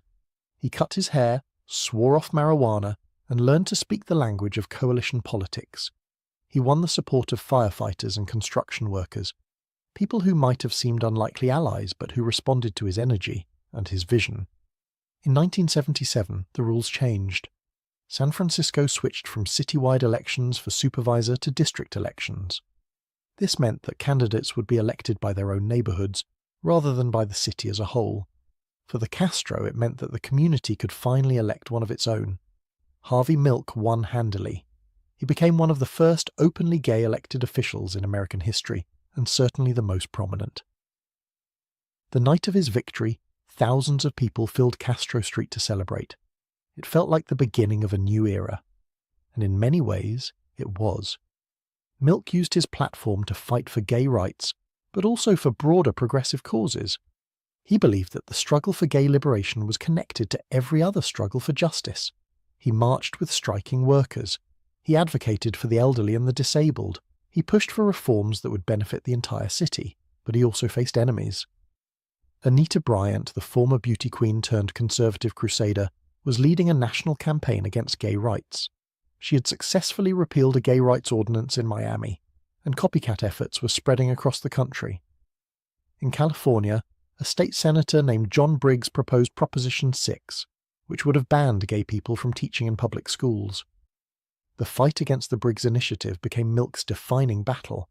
He traveled the state debating Briggs, making the case that gay people were not threats to children, but members of families, neighbors, fellow citizens.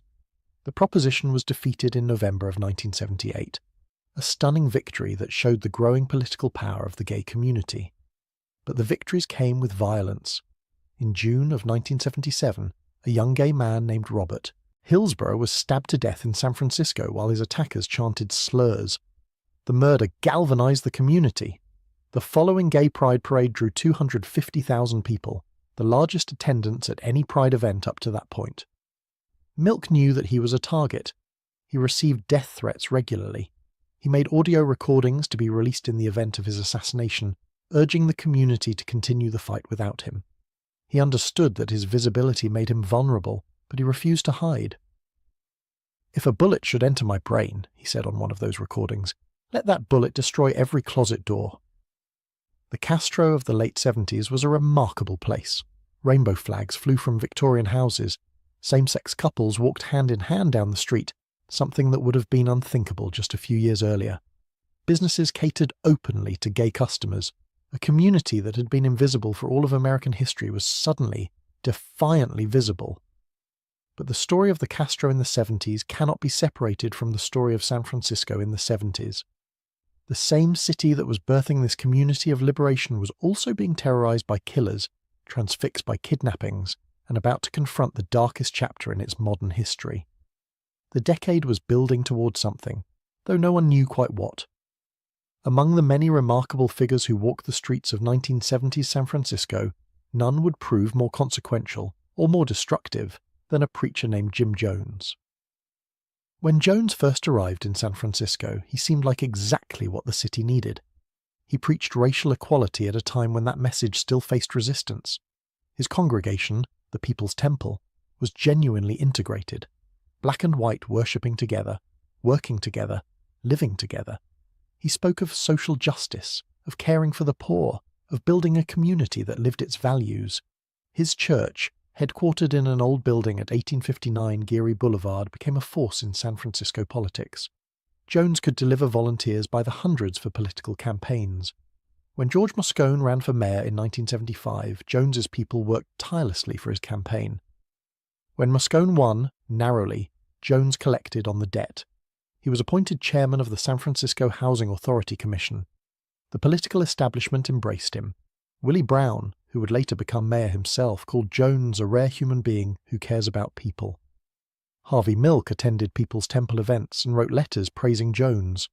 When critics began raising questions about the temple, Milk defended Jones to President Carter himself, calling the accusations bold-faced lies. How could so many smart people be so wrong about one man? The answer lies in what Jones showed them versus what he hid. What he showed them was impressive. The temple ran programs for the elderly and the homeless. It provided services that the city and state weren't providing. It welcomed people who'd been rejected everywhere else. For African Americans in particular, Jones offered something rare. A white preacher who seemed to genuinely believe in equality, who put his money and his church where his mouth was. What he hid was monstrous. Behind closed doors, Jones was a tyrant. He demanded absolute loyalty. He used psychological manipulation, public humiliation, and physical punishment to control his followers. He claimed to be able to raise the dead, to heal the sick, to read minds. He staged fake healings and fake miracles to convince doubters. He preyed sexually on both men and women in his congregation. Former members began to defect and tell their stories. They described beatings, forced labor, financial exploitation. They said that Jones kept members in line through fear, that he rehearsed mass suicides, that he was increasingly paranoid and unhinged. But for a long time these accounts were dismissed. Jones was too connected, too useful to too many powerful people. In 1974, the People's Temple had leased land in the South American country of Guyana. Jones called the settlement they built there the People's Temple Agricultural Project. It came to be known as Jonestown. It was supposed to be a socialist utopia, a place where temple members could escape the racism and capitalism of America and build a new society from scratch. By 1977, as the investigations into his practices intensified, Jones began moving his followers to Guyana. Hundreds of people, many of them elderly, many of them children, left their lives in California behind and relocated to a jungle clearing thousands of miles from home. Conditions in Jonestown were harsh. The settlement was overcrowded, food was limited, medical care was inadequate. Jones, increasingly addicted to drugs and increasingly paranoid, controlled every aspect of his followers' lives. He broadcast his rambling sermons over loudspeakers at all hours. He conducted mock suicide drills, what he called white nights, to test his followers' loyalty. Families back in the United States grew worried. They organized as the concerned relatives and began lobbying the government to investigate. Their pleas eventually reached Congressman Leo Ryan of California, who represented many of the temple members. In November of 1978, Ryan decided to travel to Guyana and see for himself what was happening in Jonestown. Ryan arrived with a delegation that included journalists, staffers, and members of concerned relatives. At first, the visit seemed to go well. Temple members performed for the visitors, sang songs, expressed happiness with their life in the jungle. But behind the scenes, some members were slipping notes to the journalists begging to leave. On November 18, 1978, as Ryan's group prepared to leave with about 15 defectors, the situation collapsed. At the airstrip in Port Kaituma, 6 miles from Jonestown, gunmen from the temple opened fire. Ryan was killed. So were 3 journalists and 1 of the defectors. Others were wounded, including a young staff member named Jackie Spire, who had survived to become a congresswoman herself. But the killing at the airstrip was only the beginning. Back in Jonestown, Jones gathered his followers in the central pavilion. He told them that the congressman was dead, that the American military would soon arrive to torture them and their children. He said there was only one way out. The vats of grape-flavoured drink laced with cyanide had already been prepared. What happened next took about 40 minutes. Parents fed the poison to their children first, squirting it into the mouths of babies with syringes. Then the adults drank. Some resisted and were injected by guards. Jones himself died of a gunshot wound, probably self-inflicted. When it was over, 909 people were dead, including more than 300 children. It was the largest loss of American civilian life in a deliberate act until September 11, 2001. In San Francisco, the news arrived like a bomb. Jones had been a fixture of the political scene. He had been welcomed into the homes of the powerful. He had been trusted with public responsibilities. And now he had led 900 people to their deaths. The temple's headquarters on Geary Boulevard was besieged by media. Rumors spread that surviving temple members in San Francisco were organizing hit squads to target critics. Fear and confusion reigned. The questions that Jonestown raised have never been fully answered. How did Jones maintain his hold over so many people for so long? Why did the warning signs go unheeded? What responsibility did the politicians who had embraced him bear for what happened? The tragedy cast a shadow over everything that came after. Just 9 days later, that shadow would deepen into something even darker. November of 1978 was not yet over. San Francisco was still reeling from Jonestown when the next blow fell. This one came not from a jungle thousands of miles away, but from inside City Hall itself. Dan White was a supervisor, elected at the same time as Harvey Milk in that watershed election of 1977. He was everything Milk was not. A former police officer and firefighter, a military veteran, a man of conservative values who represented the working-class Irish neighbourhood of Potrero Hill. Yet the two had started out as collegial, even friendly. They appeared on talk shows together. Milk attended the christening of White's son. But tensions grew. White was struggling financially, unable to support his family on a supervisor's salary. He was increasingly isolated on the board, often the lone vote against progressive measures. He resigned from his seat in November, citing financial pressures. Then he changed his mind. He asked Mayor Moscone to reappoint him. At first, Moscone seemed willing, but Milk and others lobbied against the reappointment. They wanted to replace White with someone more sympathetic to their agenda. Moscone decided to go along with them. On the morning of November the 27th, 1978, Dan White came to City Hall through a basement window, avoiding the metal detectors. He was carrying a police revolver and extra ammunition. First, he went to see Mayor Moscone. The two men spoke briefly, then White drew his gun. He shot Moscone in the arm and shoulder. As the mayor fell behind his desk, White stood over him and fired 2 more shots into his head at close range. White reloaded his gun and walked across City Hall to Harvey Milk's office. "Harvey, can I see you for a minute?" he asked. Milk followed White into his former office. White fired 5 shots. Like Moscone, Milk was finished with 2 shots to the head at close range. It was an execution. White left City Hall and turned himself into a former colleague at a nearby police station. "I shot the mayor and Harvey," he said. The news spread through San Francisco like a shockwave. For the gay community, still celebrating the defeat of the Briggs Initiative, still mourning Jonestown, it was almost too much to bear. The man who had told them to come out of their closets, who had given them hope that the world could change, was dead. That evening, 40,000 people gathered in the Castro holding candles. They marched in silence to City Hall, a river of light flowing through the dark streets. It was one of the most powerful demonstrations of collective grief San Francisco had ever seen. Dianne Feinstein, the president of the Board of Supervisors, announced the deaths from City Hall's steps. "Both Mayor Moscone and Supervisor Harvey Milk have been shot and killed," she said, her voice breaking. She became acting mayor, then mayor. The politics of San Francisco had changed forever. What came next only deepened the community's rage. Dan White was charged with 2 counts of first-degree murder. But when the case went to trial, his lawyers argued something remarkable, that White had been suffering from depression so severe that he couldn't have premeditated the killings. As evidence of his deteriorated mental state, they pointed to his diet. He had been eating junk food, they said, excessive amounts of Twinkies and Coca-Cola. The sugar had affected his brain chemistry. The press called it the Twinkie defense. It became a symbol of everything wrong with the criminal justice system. How could a jury believe that eating snack cakes excused political assassination? But believe it they did, or at least they bought enough of the diminished capacity argument to convict White not of murder, but of voluntary manslaughter. He was sentenced to 7 years and 8 months. With time off for good behaviour, he could be out in 5. When the verdict was announced on May 21, 1979, the gay community's grief turned to fury. Thousands marched on City Hall. This time there was no silent vigil. Windows were smashed, police cars were burned. The White Night riots, as they came to be called, raged through the civic centre. The police, enraged by the attack on their building and their vehicles, retaliated. They swept into the Castro and began beating anyone they found. Gay bars were raided. People were pulled into the street and assaulted. It was one of the darkest nights in the neighbourhood's history. Dan White served 5 years. He was released in 1984.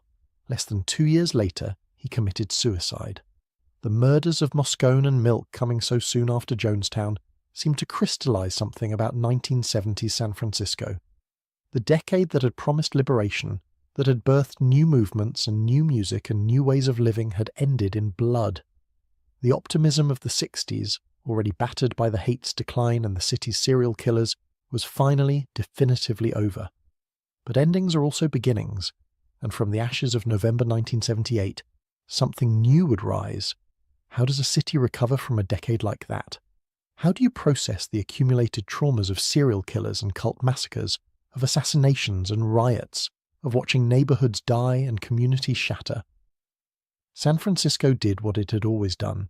It kept living. It kept creating.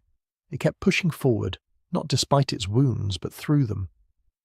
The punk rock scene that had been gestating in North Beach became a kind of therapy for the city. The dead Kennedys screamed their anger about politicians and police and the California establishment. Their music wasn't pretty, but it was honest.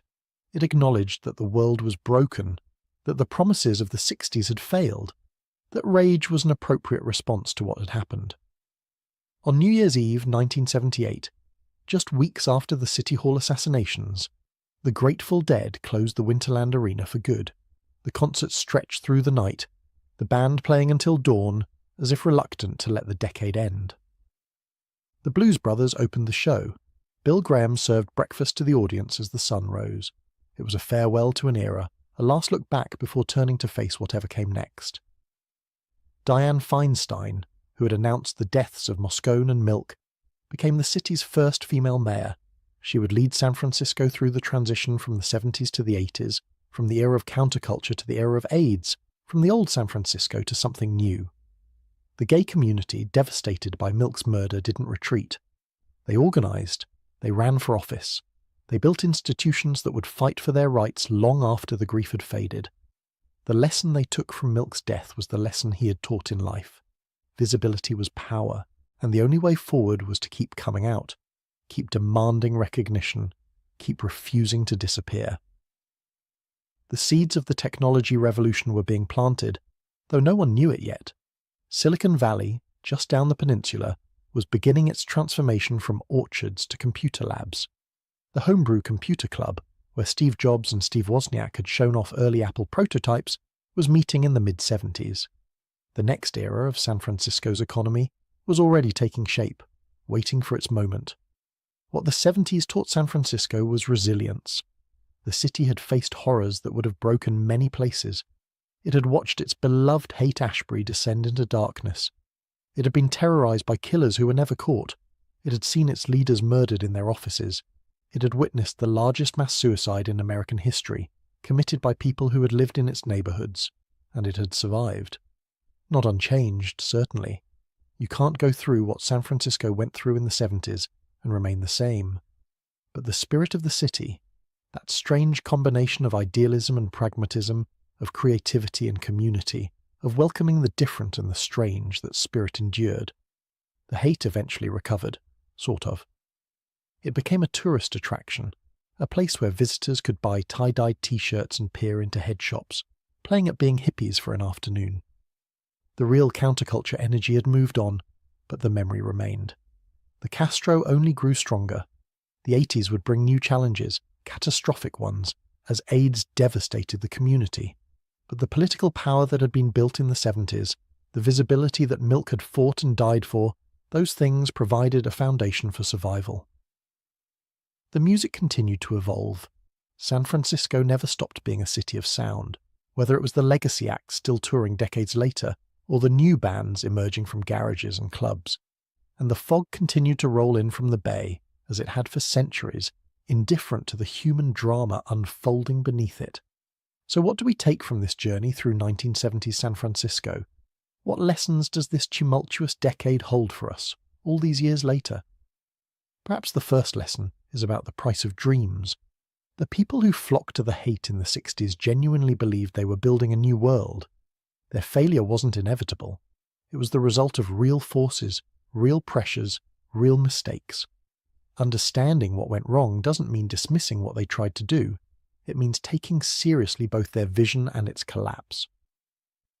The second lesson is about vigilance. Jim Jones fooled a lot of smart, well-intentioned people.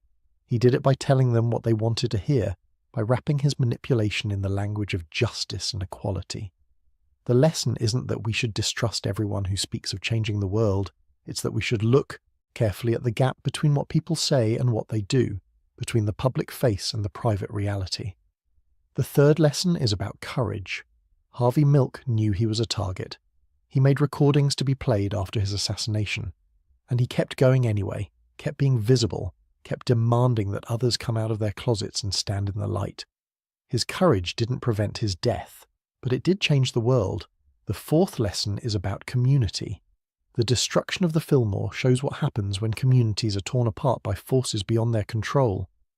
The rise of the Castro shows what's possible when communities come together and fight for their survival. Both stories are part of the same decade, the same city, the same human capacity for building and destroying, and the final lesson perhaps is about San Francisco itself. This strange, beautiful city on its hills by the bay has always been a place where people come to reinvent themselves, to escape their pasts, to try things that couldn't be tried anywhere else. Sometimes those experiments succeed magnificently. Sometimes they fail catastrophically. Usually they do both at once. The 1970s were a decade of extremes. They gave us some of the greatest rock music ever recorded and some of the worst violence in American history. They saw communities rise and communities fall. They produced heroes and monsters, often in the same neighborhoods, sometimes in the same buildings. We remember the 70s selectively now. We remember the music. We remember the fashion, those wide lapels and bell-bottoms. We remember the cultural shifts, the loosening of old restrictions. We don't always remember the fear, the violence, the darkness that ran through those years like a fault line through the California earth. But the people who lived through it remember. They remember what it felt like to walk those streets, uncertain whether a serial killer might be watching. They remember the shock of turning on the television and seeing Patty Hearst with a machine gun. They remember the candlelight vigil that wound its way to City Hall and the riot that followed the verdict. San Francisco today is a different city in many ways, but it's also the same city, built on the same hills, shrouded in the same fog, home to the same dreams and the same dangers.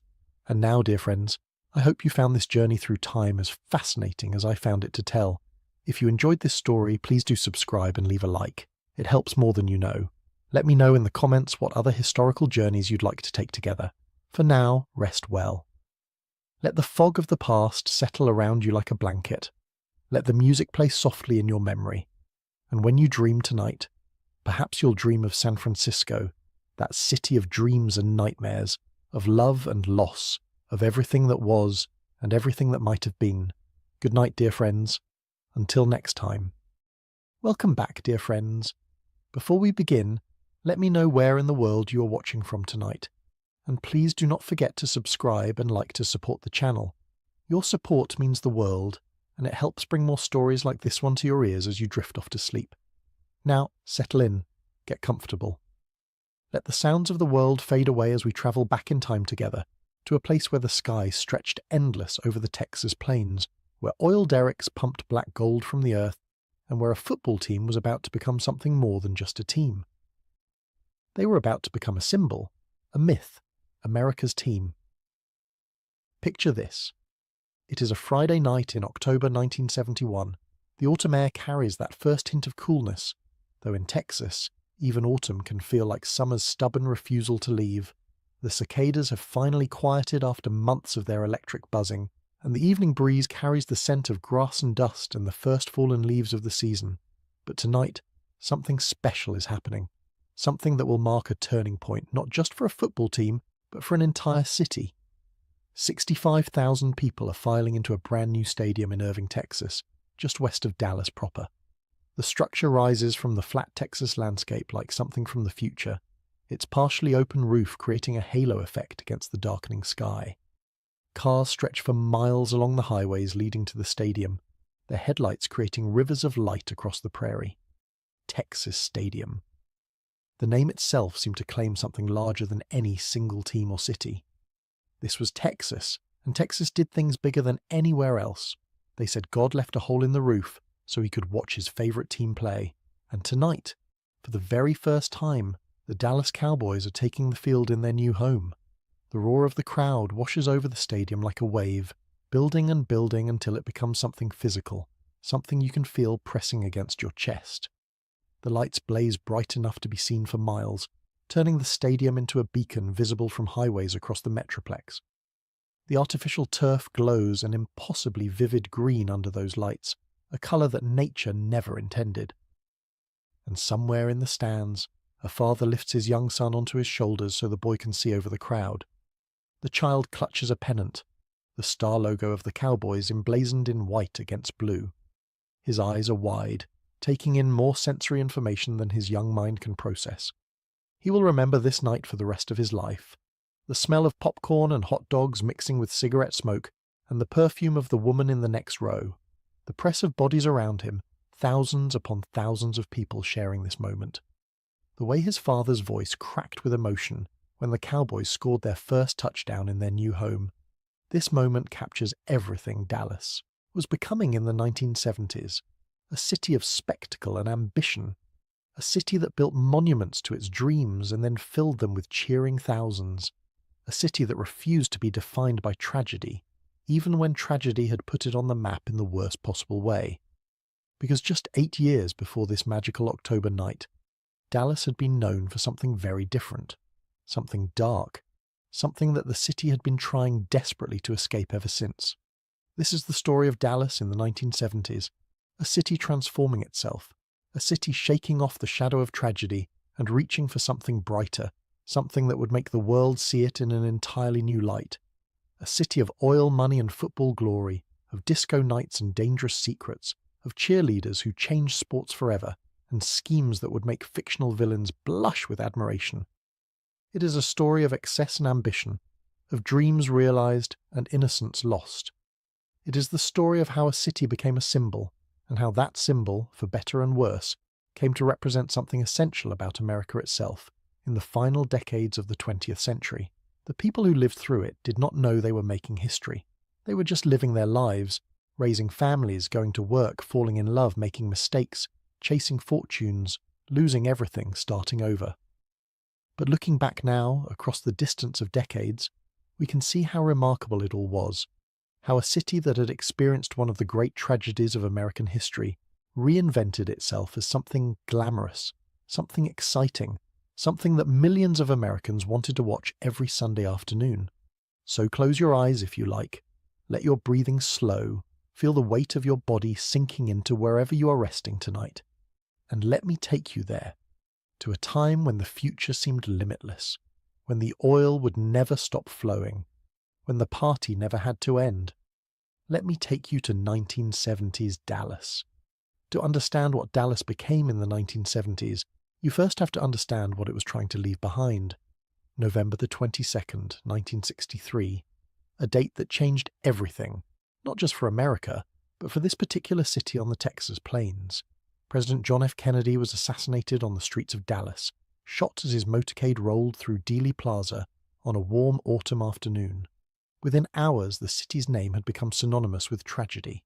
The City of Hate, some called it. A place where the American dream had been murdered in broad daylight, where the optimism of a new decade had been cut short by bullets. For years afterward, Dallas carried that weight like a millstone around its neck. Business leaders worried about the city's reputation, watching conventions and corporate relocations go to Houston or Atlanta instead. Residents bristled at the assumptions outsiders made about them, the sidelong glances, when they mentioned where they were from. The shadow of Dealey Plaza seemed to stretch across every conversation about the city's future, every discussion about what Dallas meant and what it might become. Some Dallas residents avoided driving through Dealey Plaza entirely, taking longer routes to avoid the memories. Others passed through daily, the trauma becoming a kind of scar tissue that they learned to ignore. The Texas School Book Depository still stood at the corner of Elm and Houston, a daily reminder of what had happened there. It would not become a museum until decades later. In the 1970s, it was just a building people tried not to look at. But Dallas has never been a city content to look backward. This was a place founded by ambition, built by people who believed that tomorrow would always be better than today, that hard work and boldness would be rewarded, that the future belonged to those who seized it. And as the 1960s gave way to the 1970s, something was stirring. A transformation was beginning that would remake the city's identity entirely. By 1970, Dallas was already one of the fastest-growing cities in America. New residents were arriving at a pace of nearly 1,000 per month, drawn by jobs, by opportunity, by the promise of something different from the struggling cities of the Northeast and Midwest. They came from Ohio and Michigan, where the automobile factories were beginning their long decline. They came from Pennsylvania and New York, escaping high taxes and cold winters. They were young people with college degrees and ambitions bigger than the places they left behind. These newcomers found a city that felt almost impossibly optimistic. The highways were new and fast, 6 and 8 lanes of concrete cutting through the landscape, making it possible to live miles from downtown and still commute in reasonable time. The buildings were modern, all glass and steel and sharp angles instead of the aging brick and stone they had left behind. There were jobs in insurance companies and banks, in oil company headquarters and technology firms. The economy seemed designed for young people on the way up. The cost of living was remarkably low compared to the cities they had fled.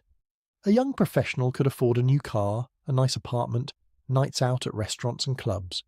The weather was hot, sometimes brutally so, but air conditioning made it bearable, and there was something exhilarating about living in a place that felt like the future.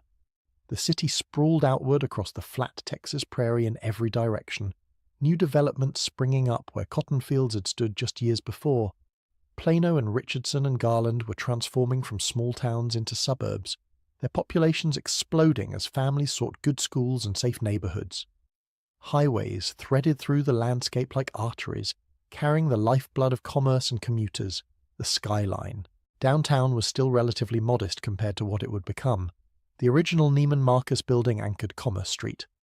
Reunion Tower had not yet been built, but construction cranes were beginning to appear against the Texas sky, harbingers of the building boom to come. You could feel the energy, the sense that something big was happening here. The economy hummed along on multiple engines. Banking had long been important to Dallas, the city having positioned itself as a regional financial center early in its history. Insurance companies had major operations there, employing thousands in back-office operations, their headquarters buildings rising along the downtown streets. The garment industry still thrived, though it was beginning its long decline as manufacturing moved overseas. Technology companies were starting to establish presences in what would eventually become the telecom corridor, sensing opportunity in this business-friendly environment. But the real money, the serious money, came from oil. The city had positioned itself as the financial center for the oil industry across Texas and Oklahoma and beyond. While Houston handled the refineries and the physical infrastructure of petroleum, the drilling platforms in the Gulf and the pipeline networks that crisscrossed the state, Dallas handled the money. The banks, the investment deals, the financing that turned wildcatters into millionaires, the lawyers who drew up contracts and fought disputes in court, the accountants who tracked the fortunes flowing from the ground. The relationship between Dallas and oil was intimate but indirect. You would not smell refineries driving through the city as you would in Houston, where the petrochemical plants lined the ship channel and filled the air with their distinctive scent. You would not see pump jacks nodding in suburban backyards like in parts of West Texas, where the oil was so close to the surface that residential lots sometimes came with producing wells. But the wealth that flowed through the banks and law offices and corporate headquarters all traced back, ultimately, to that black gold pumping from the ground across the Permian Basin and the Panhandle, from offshore platforms in the Gulf of Mexico, from fields across Oklahoma and Louisiana. Dallas was where the deals got done, where the money changed hands, where fortunes were made and sometimes lost. And then there was the culture. Or rather, the cultures, plural, because Dallas in 1970 was a city of contradictions that somehow coexisted within the same metropolitan area. On one hand, you had old Dallas, conservative, Baptist, buttoned-up Dallas, the Dallas of country clubs and debutante balls, of oil families who had been wealthy for generations and knew exactly which fork to use at dinner. They served on the boards of the Symphony and the Art Museum. They funded the charities and set the social standards. They knew their place in the hierarchy and expected others to know theirs. This was the Dallas of Highland Park, the exclusive enclave within the city where mansions lined tree-shaded streets and old money kept to its own kind. Highland Park was its own incorporated city, completely surrounded by Dallas but fiercely independent, with its own police force and fire department, its own municipal services, its own sense of identity. The residents had incorporated as a separate city back in 1913, specifically to maintain control over their community, and they had never regretted the decision. The property values were astronomical even by Texas standards.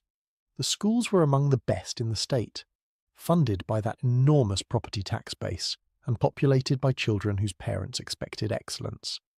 And the social expectations were precise enough to cut glass. If you lived in Highland Park in 1970, you knew your place in the hierarchy, and you understood the rules even if no one ever spoke them aloud. You knew which families mattered and which were new money. You knew which clubs to join and which parties to attend.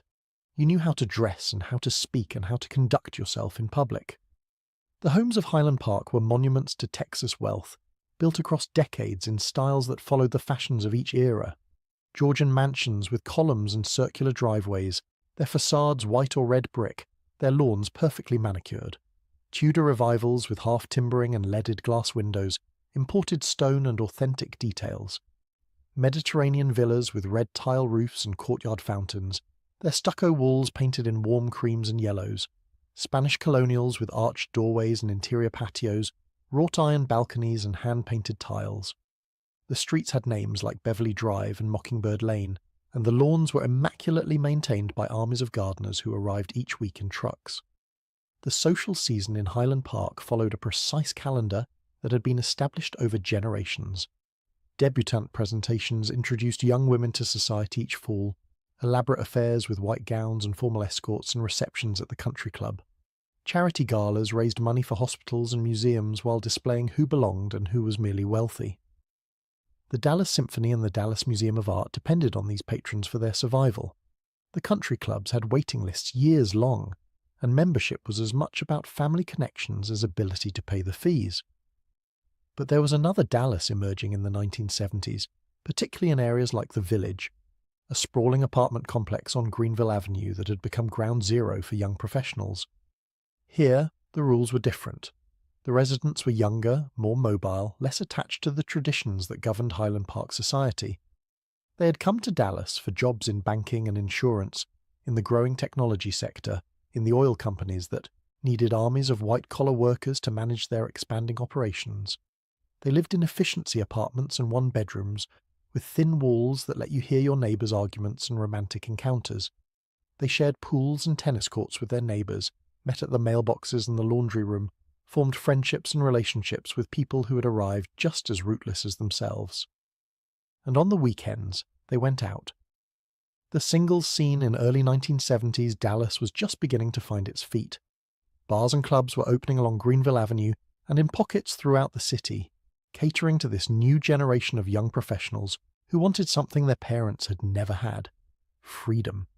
Freedom from small-town expectations, freedom from family scrutiny, freedom to reinvent themselves in a city where nobody knew their history. Oak Lawn, to the west of downtown, was quietly becoming something else entirely. The neighbourhood had long been a mix of working-class families and ageing Victorians divided into apartments. But by the early 70s, it was also becoming a haven for Dallas's gay community, one of the few places in this conservative city where people could be themselves, at least behind closed doors. The bars and clubs of Oak Lawn operated with a wary eye on the police, who still conducted raids and made arrests for the crime of gathering while gay. The laws against homosexuality were enforced sporadically but viciously when they were enforced. But the community was growing, finding strength in numbers, beginning to organise in ways that would eventually transform not just the neighbourhood, but the entire city's politics. For now, though, discretion was the price of survival. Downtown, the original Neiman Marcus store still anchored Commerce Street, a temple to taste and sophistication, in a city that craved both. Stanley Marcus, the legendary merchant who had transformed a regional department store into a national symbol of luxury, still walked the floors, still cultivated relationships with the wealthy women who were his best customers. He knew their names, their preferences, their family histories. He understood that in Dallas, shopping was not just commerce but social ritual. Neiman Marcus was more than a store. It was a finishing school for Texas society, a place where oil wives learned what quality meant, where daughters were outfitted for their debuts, where the Christmas catalogue became an annual event that made national news with its fantasy gifts, his and hers submarines and matching airplanes.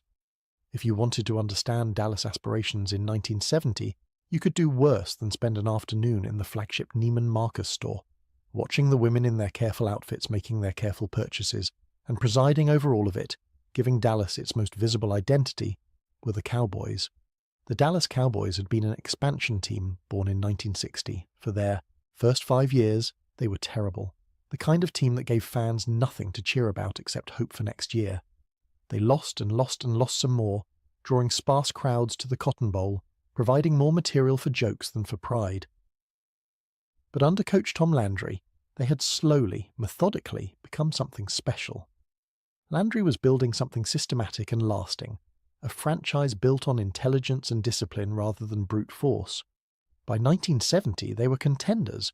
They had made the playoffs. They had played in NFL championship games, but they had not yet won the big one. They were known, somewhat bitterly, as next year's champions, a team that could never quite finish what it started. They had the talent. They had the coaching. But something always went wrong at the crucial moment. That was about to change, and when it did, everything else would change too. The Cotton Bowl had been home to the Cowboys since their creation, but by the mid-1960s, owner Clint Murchison Jr. wanted out. The Cotton Bowl sat in Fair Park, the sprawling complex that hosted the annual State Fair of Texas each October.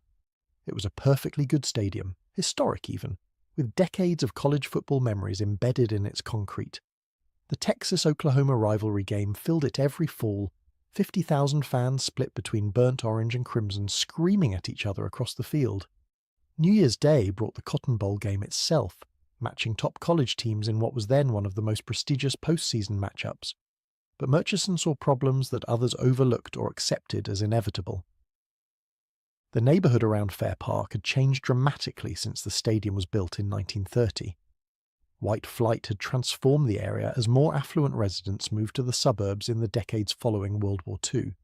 The demographics had shifted. Crime statistics were rising. The facilities were aging, designed for an earlier era when expectations were lower. Concourses were cramped and dark. Restrooms were inadequate for crowds of 50,000. Parking was a nightmare of muddy fields that turned into swamps after rain. And most importantly, the Cotton Bowl did not generate the kind of revenue Murchison envisioned for a modern professional football franchise. The facility was owned by the city. The Cowboys were merely tenants, with limited ability to capture the revenue streams that would define sports economics in the coming decades. Murchison paid rent and sold tickets, but the real money, the money from concessions and parking and advertising, went to the city. Murchison came from oil money, serious oil money, and he understood business in ways that other sports owners sometimes did not. His father, Clint Murchison Sr., had been one of the great wildcatters of Texas history, a man who made hundreds of millions from the oil fields of West Texas and used that fortune to buy everything from insurance companies to publishers. The younger Murchison had inherited both the fortune and the instinct for opportunity. He had a vision for what professional football could become, a vision that went beyond the game itself. He wanted a stadium with luxury boxes, private suites where corporations and wealthy individuals would pay premium prices for the privilege of watching the game in comfort. He wanted personal seat licenses, a concept that would require fans to pay for the right to buy season tickets before they even purchased those tickets. It was revolutionary thinking for the time, ideas that seemed almost absurd when he first proposed them. He approached the city of Dallas about building a new stadium downtown as part of a broader development package that would include convention facilities and other attractions. A stadium in the city centre, Murchison argued, could anchor development and bring visitors downtown. But Mayor Eric Johnson turned him down. The politics were complicated, the financing uncertain, and downtown Dallas was not prepared to take on such an ambitious project, while other priorities competed for attention and resources. So Murchison looked elsewhere, and he found Irving. Irving was a suburb west of Dallas, a growing community of perhaps 50,000 people, eager for the attention and revenue a professional football team would bring. When Murchison and general manager Tex Schramm proposed building a new stadium there, the residents saw opportunity rather than risk. They saw their small city suddenly becoming famous, suddenly being on the map in a way it had never been before. A bond election was held in September of 1967. The residents voted overwhelmingly in favour. 2-1, they approved the measure that would bring the Cowboys to their town. Irving would provide the land and contribute to construction costs. In return, they would have the most famous stadium in Texas sitting within their city limits. Construction began in January of 1969 on a site just off the Stemmons Freeway, visible to the thousands of cars that passed daily on their commutes. The design called for something unique in American sports, a partially domed stadium. The roof would cover the stands, keeping fans protected from the brutal Texas sun and the occasional autumn rain, but would leave the playing field open to the sky. Originally, the plans had called for a fully retractable roof, a technological marvel that would allow the stadium to be fully enclosed during bad weather and open during pleasant conditions. The architects drew up elaborate plans with mechanical systems that would roll the roof sections back on tracks. It would be the most advanced stadium in the world. But the costs proved prohibitive. Engineering challenges multiplied as the architects dug deeper into the physics of moving that much material. The compromise, the fixed partial roof with its distinctive opening in the centre, became the stadium's signature feature instead. Cowboys linebacker D.D. Lewis would later deliver the quote that defined the stadium's mystique. "Texas Stadium has a hole in its roof," he said, "so God can watch his favourite team play." The quote captured something about Dallas's combination of confidence and piety, the way the city believed itself especially blessed, the way religion and football intertwined in Texas culture. The construction process was not without its challenges. Weather delays slowed progress, the Texas summer heat punishing workers and materials alike. Labour disputes required negotiation, as unions pushed for better wages on a high-profile project. The sheer complexity of the design demanded solutions that had never been attempted before in stadium construction. There were moments when observers wondered if the stadium would ever be finished, if Murchison's grand vision would remain just a vision. Costs overran initial estimates. Deadlines slipped. The Cowboys played another season in the Cotton Bowl, then another, waiting for their new home. But the owner's commitment never wavered. Murchison had bet his fortune on this project, and he intended to see it through. He had a saying, "If you have to ask how much it costs, you cannot afford it." When problems arose, he wrote checks. When complications demanded solutions, he hired experts to find them. By the fall of 1971, Texas Stadium was ready. The stadium cost $35 million to build, a staggering sum for the time, equivalent to roughly $250 million in today's currency. It seated 65,000 fans, each of whom had a clear sightline to the field. The seats were individual chairs with armrests, not the bleachers and benches of the Cotton Bowl. But the luxury boxes were the real innovation. 381 private suites ringing the stadium at various levels, far more than any stadium that had come before. Each suite was privately owned or leased, often by corporations, providing a place to entertain clients while watching the game. The suites featured private bathrooms, a luxury that sounds modest today but was remarkable in 1971. They had bars where hosts could offer drinks to their guests. They had televisions showing the game for those moments when guests were distracted by conversation and missed a play on the field. They were climate-controlled, protected from the Texas heat and cold that ordinary fans endured in the partially open stands, and the revenue from these suites was exempt from the NFL's revenue-sharing requirements, meaning the Cowboys kept all that money for themselves. While other teams split gate receipts with their opponents, the Cowboys were generating income streams that did not have to be divided with anyone. It was a business model that would transform professional sports economics. The first event held at Texas Stadium was not a football game. In September of 1971, a month before the stadium officially opened for Cowboys games, evangelist Billy Graham held a 10-day crusade there. More than 60,000 people attended each night, filling the seats to hear Graham preach in his distinctive style, mixing fire and brimstone with messages of redemption and hope. Performers like Johnny Cash and June Carter Cash took the stage, lending their celebrity to the religious gathering. The music echoed through the partially open stadium and across the parking lots. Former President Lyndon Johnson and his wife Lady Bird attended, lending their presence to the event. Graham called Texas Stadium one of the great stadiums of the world, a place fit for the gathering of believers and the proclamation of faith. The crusade set a tone for the stadium as more than just a sports venue. It was a place where important things happened, where crowds gathered for experiences that transcended ordinary entertainment. But the moment everyone had been waiting for came on October 24th, 1971. The Cowboys played their first game in their new home, facing the New England Patriots. The attendance was 65,708 souls, packed into the gleaming new stadium. The atmosphere was electric, a combination of civic pride and sporting anticipation that made the air itself seem to vibrate. This was not just a football game. This was the inauguration of a new era, the christening of a new temple.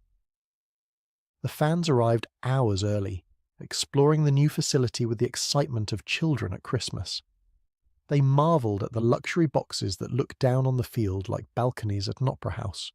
They tested the sight lines from their seats, pleased to find that the angles had been designed so carefully. They found the concession stands and the restrooms, noting how much nicer everything was than the Cotton Bowl, how modern and clean and well designed. They took photographs that would become family treasures, proof that they had been there when it all began. They bought programs and pennants and souvenirs, anything that would commemorate this night. They wanted something tangible to remind them, in years to come, that they had witnessed history. 2 minutes and 16 seconds into the game, running back Dwayne Thomas took a handoff from quarterback Craig Morton. Thomas was a complicated figure, a brilliant runner with personal issues that would eventually derail his career, but on this night, he was simply magnificent. He hit the hole between his blockers and found a seam in the defence, a gap where no defender stood. He accelerated through it, his powerful legs churning against the artificial turf, his balance perfect even as tacklers reached for him. 56 yards later, he crossed into the end zone, the first touchdown in Texas Stadium history. The roar that followed was unlike anything Dallas had heard before. It echoed off the curved roof, amplified by the stadium's unique acoustics, rolling back onto itself until it became something almost physical. People screamed until their voices gave out. Strangers hugged each other, grabbed each other's arms, shouted into each other's faces. Grown men wept, tears streaming down their cheeks, overwhelmed by the moment. The energy in the stadium was physical, something you could feel pressing against your skin, vibrating in your chest. This was more than football. This was a city celebrating itself, celebrating what it had built, celebrating what it was becoming. The Cowboys won 44-21. It was a statement victory in a statement building, and it launched what would become one of the greatest eras in professional football history. The stadium's unusual design would create some challenges over the years, but mostly, Texas Stadium became exactly what Murchison and Schramm had envisioned: a cathedral of football, a place where memories were made and legends were born. The Cowboys would call it home for 37 seasons, winning championships and breaking hearts, becoming not just Dallas's team, but America's team. The stadium was demolished in 2010, replaced by the even more spectacular AT&T Stadium in Arlington. But for those who were there in the 1970s, who witnessed the birth of a dynasty in that distinctive building with its hole in the roof, Texas Stadium would always represent something magical. A time when Dallas was becoming something new, a place where dreams came true on autumn Sundays. Tom Landry stood on the sideline in his trademark fedora and sport coat, arms folded across his chest, face as unreadable as a poker player holding aces. He had been the only head coach the Cowboys had ever known, hired in 1960 when the franchise was nothing more than an idea and a roster of cast-offs from other teams. Nobody wanted to play for an expansion team in Texas, so Landry had to build with the scraps, the players other franchises did not want. For a decade, he had built something methodical and precise, a football team that ran like a well-oiled machine. Landry was a former player himself, a defensive back for the New York Giants in the early 1950s, who had shown such intelligence and understanding of the game that he moved into coaching even before his playing days ended. He was already drawing up defensive schemes for the Giants, while still wearing a uniform, his mind working on strategic levels that other players never reached.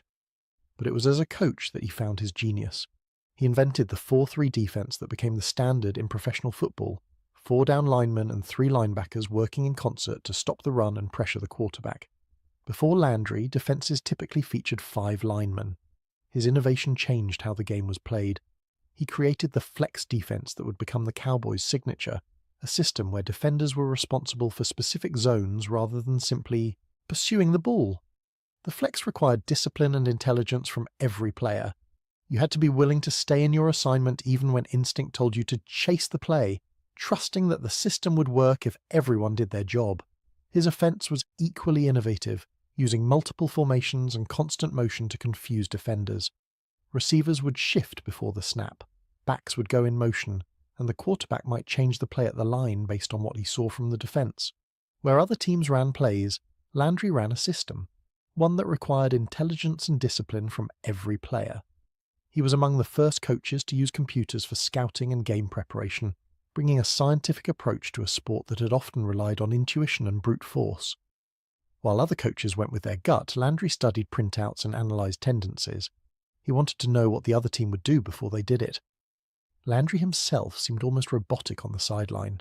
He rarely showed emotion, maintaining that stoic expression whether his team was winning by 30 or losing by the same margin. He did not scream at referees or throw clipboards in frustration. He did not embrace players after victories or console them after defeats. He stood and watched, processing what he saw, making adjustments with cold precision. The players called him Coach Landry, never Tom. There was a distance between him and his team that he seemed to prefer, a professional formality that kept relationships from becoming complicated. Some players found him cold, even robotic. Others recognized that his detachment was a form of respect, treating them as professionals rather than children who needed emotional management. By 1970, the system was in place and the talent was assembled. Bob Lilly anchored the defensive line, a future Hall of Famer who could collapse a pocket or chase down a running back with equal ferocity. At 6'5" and 260 pounds, Lilly was enormous for his era, with a combination of size and speed that made him nearly impossible to block. Offensive linemen would try to get their hands on him, and he would simply swim through their arms and bury the quarterback. The Doomsday Defense, they called it, a nickname that captured both its effectiveness and its impact on opposing offenses. Lilly in the middle, George Andre and Jethro Pugh at the ends, capable of rushing the passer or setting the edge against the run. Leroy Jordan at middle linebacker, calling signals and directing traffic like a coordinator on the field. Mel Renfro and Cornell Green in the secondary, capable of covering the fastest receivers in the league or coming up to make tackles in the running game. But the Cowboys had a problem. They could not win the big games.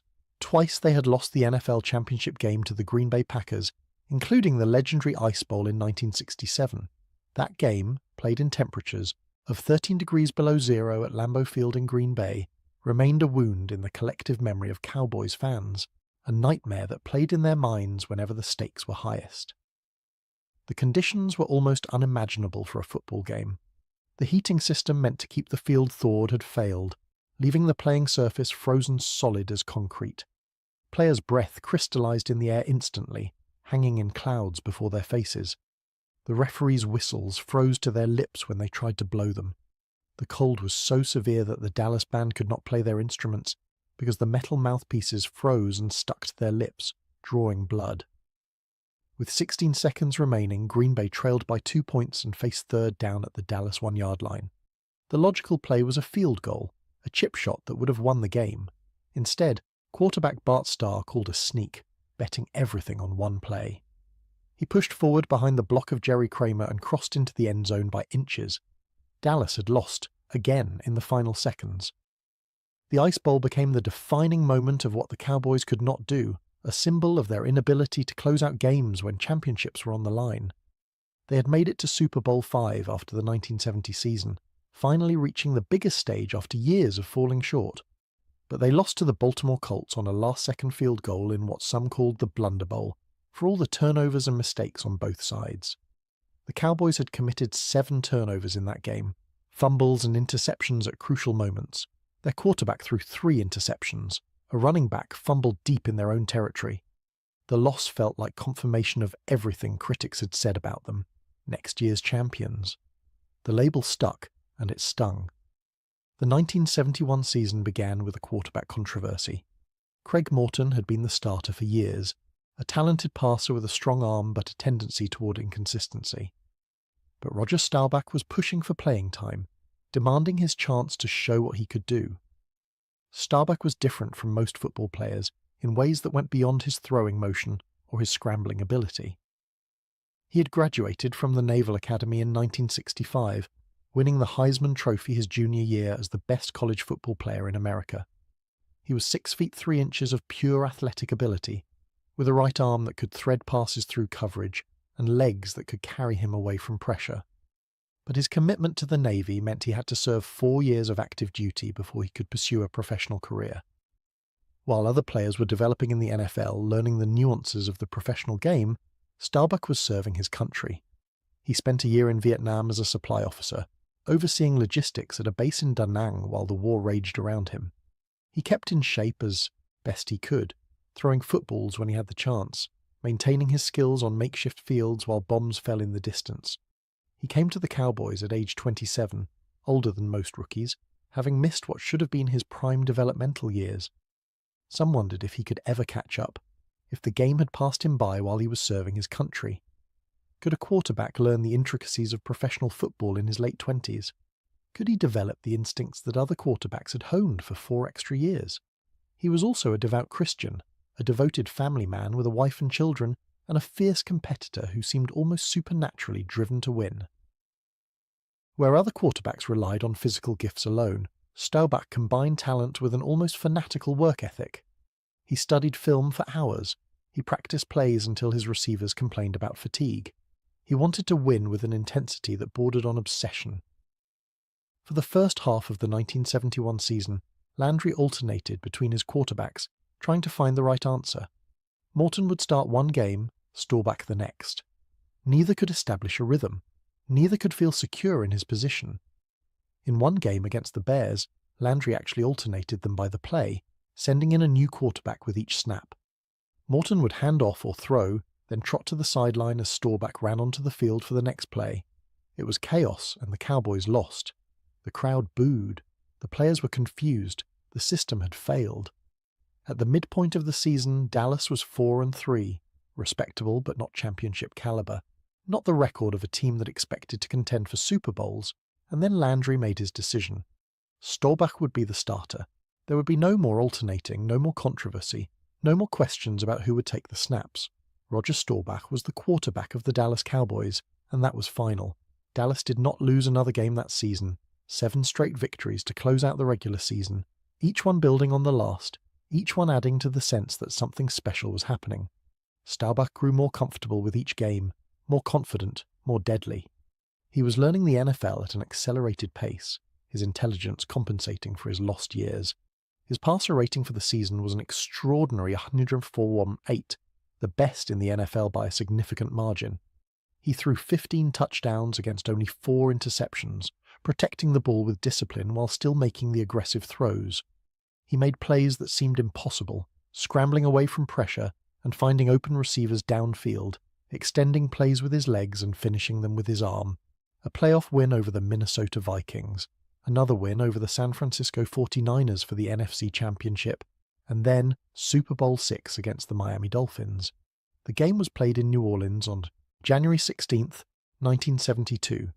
Tulane Stadium, with its ancient grandstands and grass field, hosted what would become one of the most dominant performances in Super Bowl history. Miami was young and talented, coached by Don Shula, with a roster that would go undefeated the following year in one of the greatest seasons any team has ever played. They had a powerful running game led by Larry Sonka and Jim Kick. They had a defense that had carried them through the playoffs. But on this day, they had no answer for Dallas.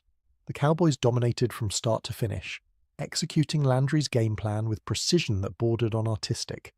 Their running game accumulated 252 yards, a Super Bowl record at the time. Dwayne Thomas rushed for 95 of those yards, his powerful style grinding down the Miami defense as the game wore on, his legs never seeming to tire. Walt Garrison added 74 more, his blue-collar style perfectly suited to Landry's methodical approach. Staubach threw for 2 touchdowns and was named the game's most valuable player. He was calm under pressure, making the throws when they mattered, managing the game with a veteran's poise despite his relative inexperience. The Doomsday defense held Miami to 3 points, the fewest ever scored by a team in a Super Bowl up to that time. The Dolphins' vaunted running game managed only 80 yards, stuffed at the line again and again by Lilly and his teammates. Final score, Dallas 24, Miami 3. Tom Landry was carried off the field on the shoulders of his players, and for once, for just that moment, a smile cracked his stoic facade. The fedora tilted on his head, his arms rose in celebration. 20 years of building, of losing, of being told his team could not win the big one, and now they had won the biggest one of all. The next year's champion's curse was broken. The Dallas Cowboys were champions of the world. It was only the beginning.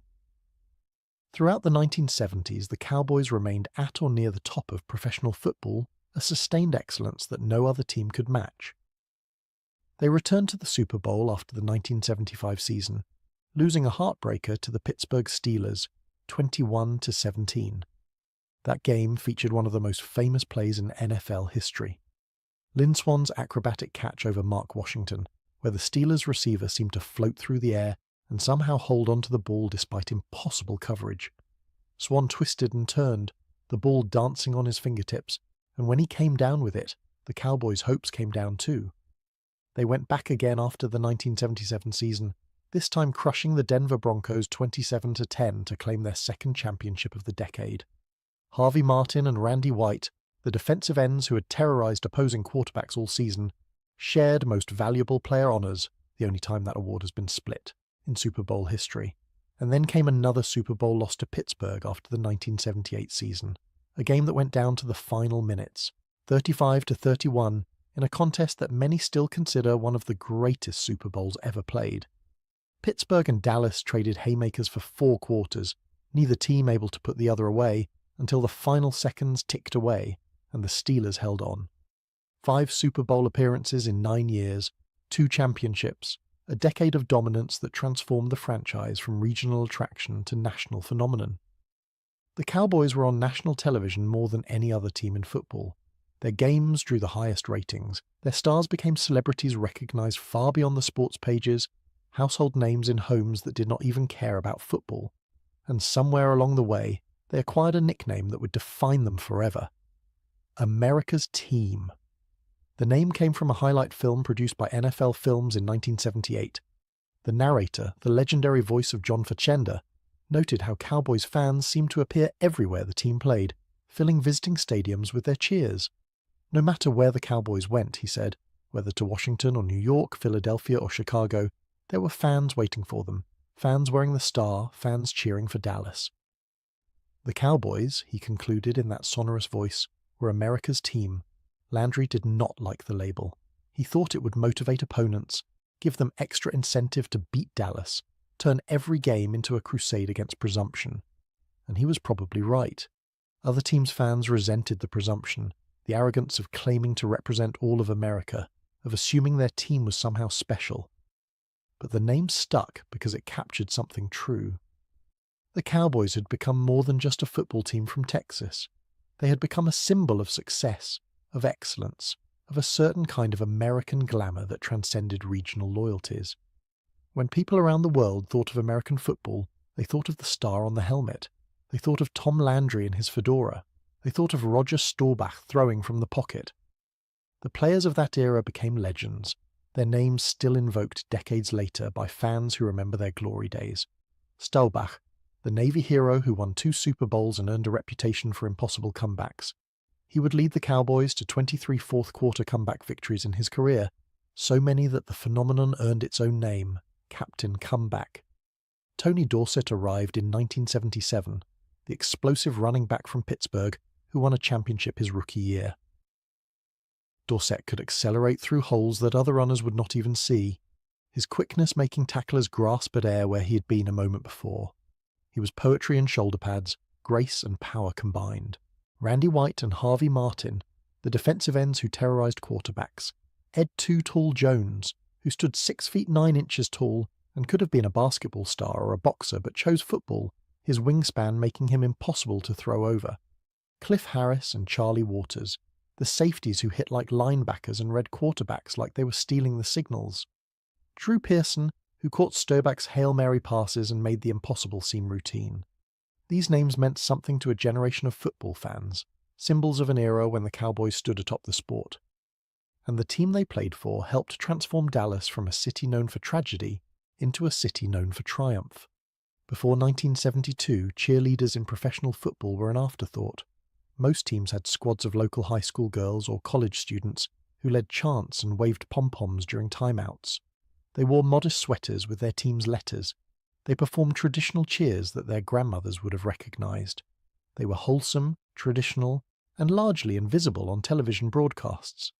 The Dallas Cowboys had a group called the Cowbells and Bow, a co-ed squad that did exactly what cheerleaders had always done. They performed traditional cheers.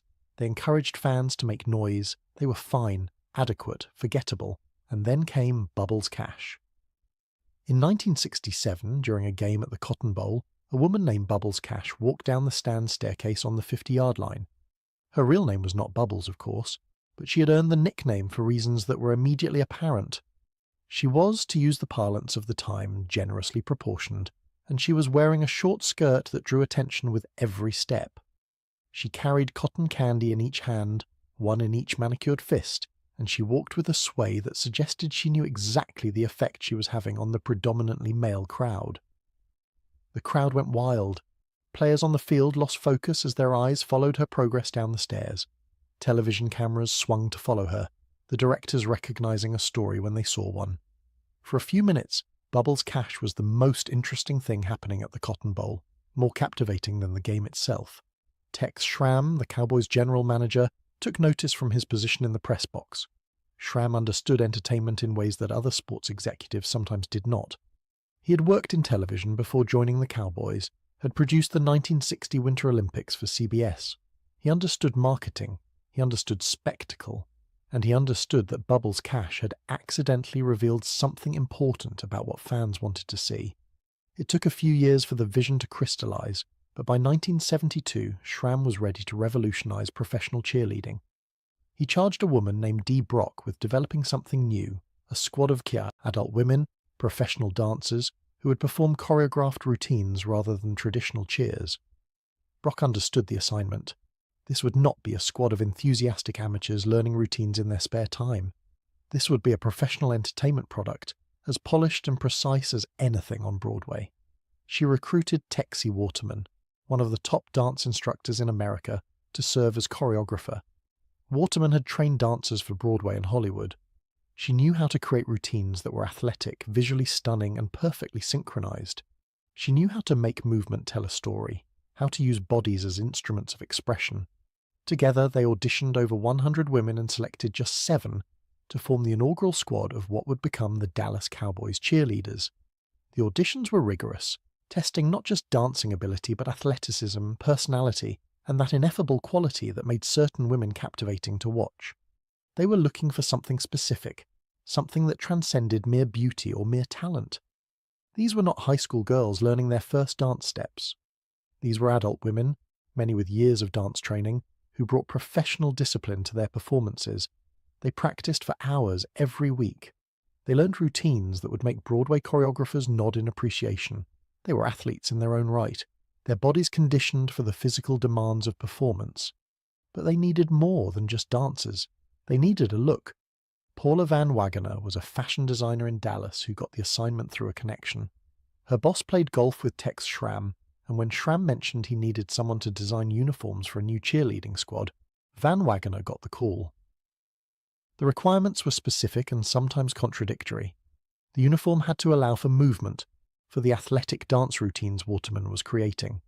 It had to have a country theme, something that said Texas and Western heritage, and it had to be, in the carefully chosen words of the time, attractive while remaining tasteful, sexy but not trashy, revealing but not vulgar.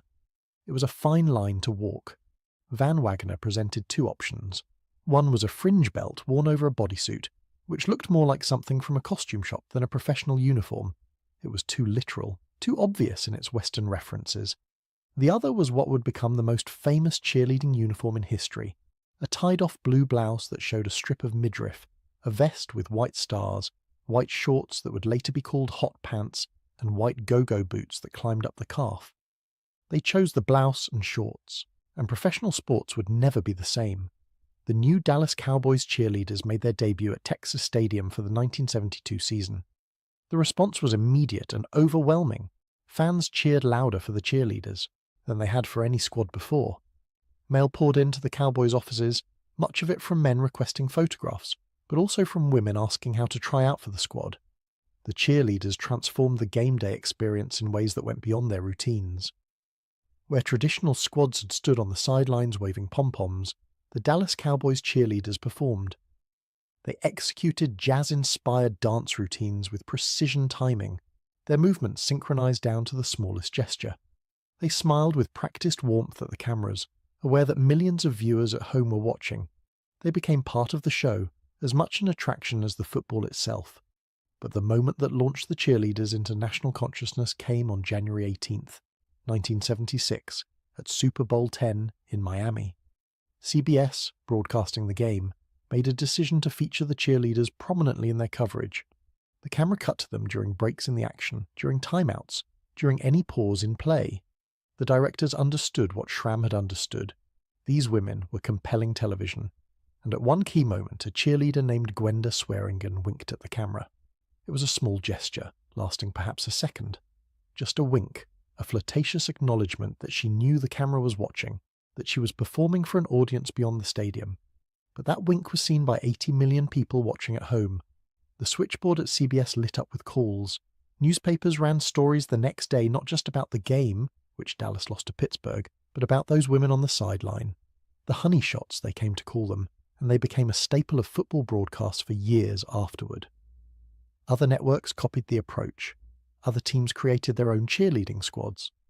But the Dallas Cowboys cheerleaders remained the standard against which all others were measured.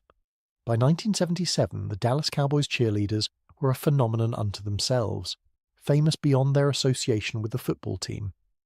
They released a poster that became one of the best-selling posters in history, outsold only by images of Farrah Fawcett and a few other icons of the era. The poster showed the cheerleaders arranged in formation, their smiles dazzling, their uniforms instantly recognizable. It hung on dorm room walls and locker room doors across America. They appeared on the cover of Esquire magazine, their image declaring that Dallas was no longer just a city in Texas, but a national phenomenon. They starred in television specials, including one called The 36 Most Beautiful Girls in Texas, that drew enormous ratings. In 1979, a television movie called Dallas Cowboys Cheerleaders aired on ABC and drew massive ratings. Jane Seymour starred as a reporter who goes undercover to expose the squad's secrets. The movie was melodrama dressed as exposé, full of rivalries and romances and behind-the-scenes drama. But audiences did not care about cinematic quality. They wanted to see the cheerleaders, and 24 million households tuned in to watch. A sequel followed the next year to similar success. Suzanne Mitchell took over as director of the cheerleaders in 1976, and she ran the operation with an iron fist wrapped in Southern charm. She'd started as Tex Schramm's secretary, answering phones and typing letters in the Cowboys' front office. When he asked her what she wanted to be doing in 5 years, she had pointed at his chair and said it looked comfortable. Mitchell instituted strict rules that became legendary in the cheerleading world. The cheerleaders were not allowed to fraternize with players under any circumstances. If a cheerleader was seen in the same restaurant as a player, she faced discipline. If she dated one, she was dismissed. The fantasy had to remain untouchable. They had strict weight requirements, regularly weighed at practice. If a cheerleader gained more than a few pounds, she was put on probation. If the weight did not come off, she was removed from the squad. The standards were precise and unforgiving. Their conduct off the field was monitored, dating was restricted, public behaviour was scrutinised. They were to be fantasy figures, approachable in theory but untouchable in practice. The image was as important as the performance. But Mitchell also protected them fiercely, understanding that exploitation was always a risk when young women were commodified. She fought to get them better pay, arguing with team ownership that the cheerleaders generated revenue and deserved to share in it. She threatened lawsuits against anyone who tried to exploit their image without permission, pursuing unauthorized calendars and merchandise with legal action. When an adult film company tried to use a knockoff version of the uniform for a pornographic production, Mitchell pursued legal action that eventually led to injunctions against the film's distribution. The uniform was trademarked. The image was protected. The cheerleaders belonged to the Cowboys organization, not to anyone who wanted to borrow their appeal. The impact extended far beyond Dallas. Other NFL teams scrambled to create similar squads, redesigning their cheerleading programs to copy what Dallas had created. Some called it the cheerleading war of 1978, as franchises across the league tried to replicate the Cowboys' success with their own attractive dancers in revealing uniforms. The cheerleaders became international ambassadors for the Dallas Cowboys brand. Beginning in 1979, they went on USO tours to perform for American troops stationed overseas, traveling to bases around the world to bring entertainment to soldiers far from home. They traveled to South Korea for that first holiday tour and would continue the tradition for decades, maintaining a connection between the Cowboys and the American military. The cultural impact was complex and continues to be debated decades later. Critics saw the cheerleaders as objectification, as a reduction of women to their physical appearance in service of male entertainment. The uniforms were revealing by design. The camera lingered on bodies. The entire enterprise seemed designed to satisfy male desires while reducing women to decorative elements. Supporters saw empowerment, women owning their sexuality and athletic abilities, earning money and fame on their own terms. The cheerleaders were paid, though not well by professional standards. They were celebrated, their faces and names known to millions. They had agency in a way that previous generations of women in entertainment often lacked, choosing to perform rather than being forced into it. Many went on to careers in dance, entertainment, and business, using their time on the squad as a launching pad. What is undeniable is the influence. In 2018, the original Dallas Cowboys cheerleaders uniform was added to the Smithsonian Institution's National Museum of American History collection, a permanent symbol of its impact on popular culture. The uniform that Paula Van Wagener had designed in her Dallas studio now sits alongside the Constitution and the Star-Spangled Banner. The cheerleaders had done something remarkable. They had helped transform Dallas's image from the city where Kennedy was killed to the city of America's team and America's sweethearts.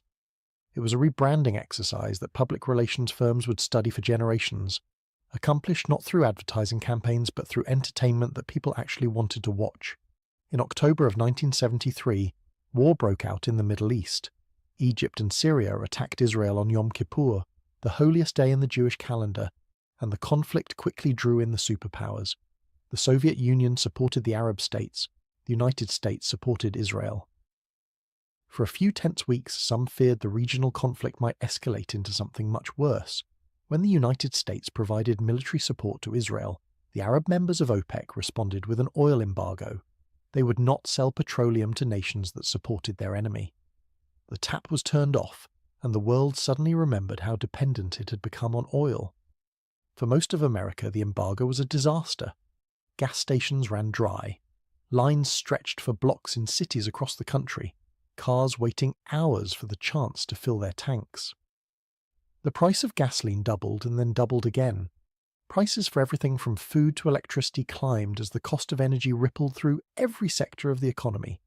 The American way of life, built on cheap energy and unlimited mobility, suddenly seemed fragile. People carpooled. They turned down their thermostats. They sold their gas-guzzling sedans for smaller imports. The economy stumbled into recession. Unemployment rose. Inflation accelerated. A nation that had taken cheap energy for granted suddenly found itself at the mercy of foreign producers, and the realization was deeply unsettling. But in Texas, the crisis was a bonanza. Oil that had sold for $3.89 a barrel before the embargo jumped to $12.51. Texas wells that had been marginally profitable, barely worth the cost of pumping, suddenly gushed money. Stripper wells that produced only a few barrels a day became valuable again. Fields that had been abandoned as uneconomical were reopened and put back into production. Wildcatters who had been scraping by, always one dry hole away from bankruptcy, found themselves wealthy beyond imagination overnight. Their existing production was suddenly worth 3 times what it had been. Their proven reserves were suddenly worth fortunes, and the price kept climbing, and Dallas, the financial center of the Texas oil industry, caught the flood of cash. The city had positioned itself perfectly over the previous decades. While Houston handled the physical infrastructure of petroleum, the refineries that turned crude into gasoline and the pipelines that carried it across the continent, Dallas handled the money, the banks that financed drilling operations, the lawyers who drew up contracts and fought over royalties, the accountants who managed the books and minimized taxes, the investors who provided capital for new ventures. Suddenly all of those services were in demand like never before. Every oil company needed more financing to drill more wells. Every successful driller needed lawyers to handle the suddenly complex deals. Every newly wealthy wildcatter needed accountants to help them understand their sudden fortune and protect it from the taxman. The stories of overnight wealth became legendary, told and retold in Dallas bars and country clubs until the truth became indistinguishable from embellishment. A roughneck who had worked the oil fields for years, coming home exhausted and covered in crude, would discover a productive well on a piece of land he had leased for almost nothing. Within months, he would be driving a Mercedes, living in a mansion in Preston Hollow, buying drinks for everyone at the country club that had once considered him too low class for membership. A secretary who had taken stock in the company where she worked, accepting shares instead of higher wages because she believed in her boss, would find her portfolio worth a fortune when the company struck oil. She could retire at 35, travel the world, never work another day if she chose. A farmer in West Texas who had never cared about the mineral rights beneath his land, who had signed them away years before for a pittance just to pay off a tractor, would watch as the buyer became a millionaire from what lay beneath his fields. The regret would haunt him, but there was always another chance, another lease, another opportunity to strike it. Rich. The banks could not lend money fast enough. They would give loans to anyone with a plausible claim to oil rights, trusting that the rising prices would guarantee repayment. A piece of land with geological surveys suggesting oil underneath? Here is a loan. A partnership share in a drilling operation? Here is a loan. An existing well that might produce for another decade? Here is a loan. Due diligence became an afterthought. If oil kept climbing, any investment would pay off. The deals were done on handshakes and confidence, the paperwork catching up later. It was a calculated risk that seemed brilliant when oil kept climbing. It would prove catastrophic when it eventually stopped. But through the 1970s, it only climbed. Oil reached $20 a barrel, then $30. By 1980, it would touch $40. Every increase sent more money flowing through Dallas, more deposits into the banks, more deals across the lawyers' desks, more Mercedes in the parking lots. The real estate market caught fire. With so much money looking for somewhere to go, investors poured capital into development. Shopping centres sprouted on every major intersection. their parking lots designed for thousands of cars. Office towers rose downtown, each one taller and more ambitious than the last. Apartment complexes spread across the suburbs, housing the workers who flooded into the city. Master-planned communities sprouted on former farmland at the edges of the metroplex, their streets named for trees that had been bulldozed to make room. The downtown skyline began its transformation from modest to spectacular. Construction cranes became as common as birds against the Texas sky, their mechanical arms swinging loads of steel and concrete into place. Buildings rose, each one trying to outdo the last. The old 2- and 3-story Dallas of the mid-century was disappearing, replaced by a forest of glass and steel that proclaimed the city's ambition to the world. The excess became its own kind of entertainment, fodder for newspapers and magazines that documented the outrageous ways newly rich Texans spent their money. A man who bought matching his and hers Rolls-Royces for himself and his wife, the cars sitting in a garage that cost more than most people's houses. A woman who had her swimming pool shaped like the state of Texas, complete with a jacuzzi where Galveston would be on the map. A rancher who flew his helicopter to lunch because driving took too long, landing in the restaurant parking lot while diners watched through the windows. In Houston, the helicopter commute became genuinely common among the wealthy. The morning traffic on the freeways grew so congested that executives would rather lift off from their backyards than sit in their Mercedes going nowhere. The noise became such a problem in certain neighborhoods that residents filed complaints with City Hall, leading to one of the stranger municipal debates of the era: how to regulate helicopter traffic in residential areas. Dallas was slightly more restrained, but only slightly. The old money in Highland Park looked down on the new money with its flashy spending and garish tastes. The nouveau riche did not know how to behave, the Highland Park matriarchs whispered over lunch at the Zodiac Room. They confused having money with having class. They thought a Rolls-Royce made them respectable, but the new money did not care what Highland Park thought. They had proved something. They had beaten the odds, struck it rich, lived the American dream. If they wanted to show it off with gold-plated bathroom fixtures and diamond-encrusted watches and custom cowboy boots with their initials worked into the leather, who could blame them? They had earned it, or at least gotten lucky enough to claim it. The Cowboys' ownership reflected this oil wealth perfectly. Clint Murchison Jr., who had built Texas Stadium and assembled the team that won 2 Super Bowls, came from one of Texas's great oil fortunes. His father, Clint Murchison Sr., had been one of the legendary wildcatters of Texas history, a man who made hundreds of millions from the oil fields of West Texas, turning a series of lucky strikes and shrewd deals into a family empire that stretched across industries. The younger Murchison had inherited both the fortune and the instinct for opportunity. He saw the Cowboys not just as a sports team but as an entertainment property, a brand that could be leveraged into multiple revenue streams. He invested in the team with the same calculated aggression his father had applied to oil fields. The connection between oil and football was not coincidental. The Cowboys' success gave Dallas a glamorous public face, a reason for the nation to pay attention to this boomtown on the prairie. And the oil money funded expansions, improvements, marketing campaigns that spread the Cowboys' brand across the country. Few people in 1975 or 1978 imagined that the boom would ever end. Oil prices would keep rising. The buildings would keep going up. The money would keep flowing. Dallas was on its way to becoming one of the great cities of America, and nothing could stop it. They were wrong, of course. The bust would come in the mid-1980s, and it would be devastating. Oil prices would collapse as new supplies came online from around the world and OPEC's unity fractured. Banks would fail by the dozens, their loan portfolios revealed as worthless when the collateral evaporated. Fortunes would evaporate overnight. The gleaming office towers would empty out, their marble lobbies echoing with the footsteps of security guards making their rounds through abandoned floors. But that's a story for another night. In the 1970s, the party was just getting started. Stanley Marcus was 70 years old in 1975 when he finally stepped back from day-to-day management of the store his aunt had co-founded with his father and uncle in 1907. But his influence on Dallas and on the concept of luxury retail would outlast him by decades. Neiman Marcus was not just a department store. It was a finishing school for Texas society, a temple of taste in a state that outsiders often dismissed as crude and provincial, a place where oil money learned what quality meant. From its flagship location on Commerce Street downtown, the store taught generations of wealthy Texans the difference between expensive and good, between showy and elegant. Stanley Marcus had taken over from his father in 1950 and transformed the store into something remarkable, something that transcended regional retail to become a national symbol of luxury. He cultivated relationships with designers, bringing Christian Dior to Dallas for the designer's first American visit in 1947.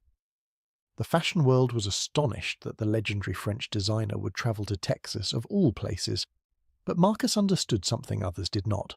Texas had money, and Texas money wanted to be told what to buy. He created the fortnight celebrations, 2-week extravaganzas that brought the culture of different countries to Dallas through fashion shows, cultural exhibitions, and lavish parties. When a country was honoured, the entire store was transformed. Merchandise was imported, entertainers were flown in. The effect was like travelling abroad without leaving downtown Dallas. The fortnights became the social events of the Dallas calendar, occasions that drew participation from every level of society that considered itself cultured. When Great Britain was honoured in the early 1970s, society women bought entire wardrobes for the various parties and events. Bagpipers performed at galas. Dignitaries flew in from London. The store was transformed into a showcase of British culture, complete with imported merchandise and staff members affecting British accents. Princess Grace of Monaco attended a Neiman Marcus gala in 1971, lending her Hollywood meets royalty glamour to the Dallas social scene. She was the height of elegance, a movie star who had become actual royalty, and her presence validated Dallas's aspirations to sophistication. Oscar de la Renta was a frequent visitor in the early 70s, cultivating clients among the wealthy women who shopped there. Karl Lagerfeld came to Dallas in 1978 for a party in his honor, surrounded by admirers who hung on his every pronouncement about style. The Christmas catalogue had become a national phenomenon by the 1970s, anticipated not just by shoppers, but by journalists and commentators who wondered what outrageous gift would appear. Each year, Neiman Marcus would include fantasy gifts, extravagant items that were as much about generating publicity as generating sales.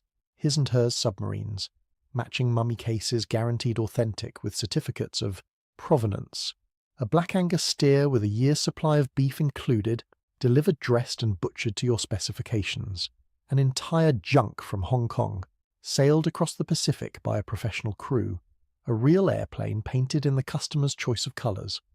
The catalogue became an annual event, covered by newspapers and television shows across the country, wondering what outrageous gift would appear next. Most of the fantasy items were never purchased, but that was beside the point. They generated attention, kept Neiman Marcus in the public consciousness, reminded everyone that this was not an ordinary store. But the store's influence went beyond spectacle. In 1973, Neiman Marcus gave its prestigious fashion award to Levi Strauss, declaring denim the single most important American contribution to worldwide fashion. It was a remarkable statement from a store known for couture gowns and designer labels, an acknowledgement that fashion was changing in fundamental ways. The award recognized what was happening on the streets, where the rigid dress codes of previous generations were dissolving. Blue jeans had moved from workwear to universal garment, worn by everyone from factory workers to college students, to wealthy women who paired them with silk blouses and expensive jewellery. And fashion was changing dramatically in the 1970s, more rapidly than at almost any time in history. The formal structures that had governed dress for decades were loosening, sometimes collapsing entirely. Women who had worn girdles and stockings to the grocery store in the 50s now wore jeans and went braless. Men who had never left the house without a tie experimented with open collars and gold chains. The rules that had seemed permanent were revealed as merely conventional. Dallas embraced the changes with typical Texas enthusiasm, which is to say, bigger and bolder. If the trend was platform shoes, Dallas women wanted the highest platforms, 4 inches of cork or wood lifting them toward the sky.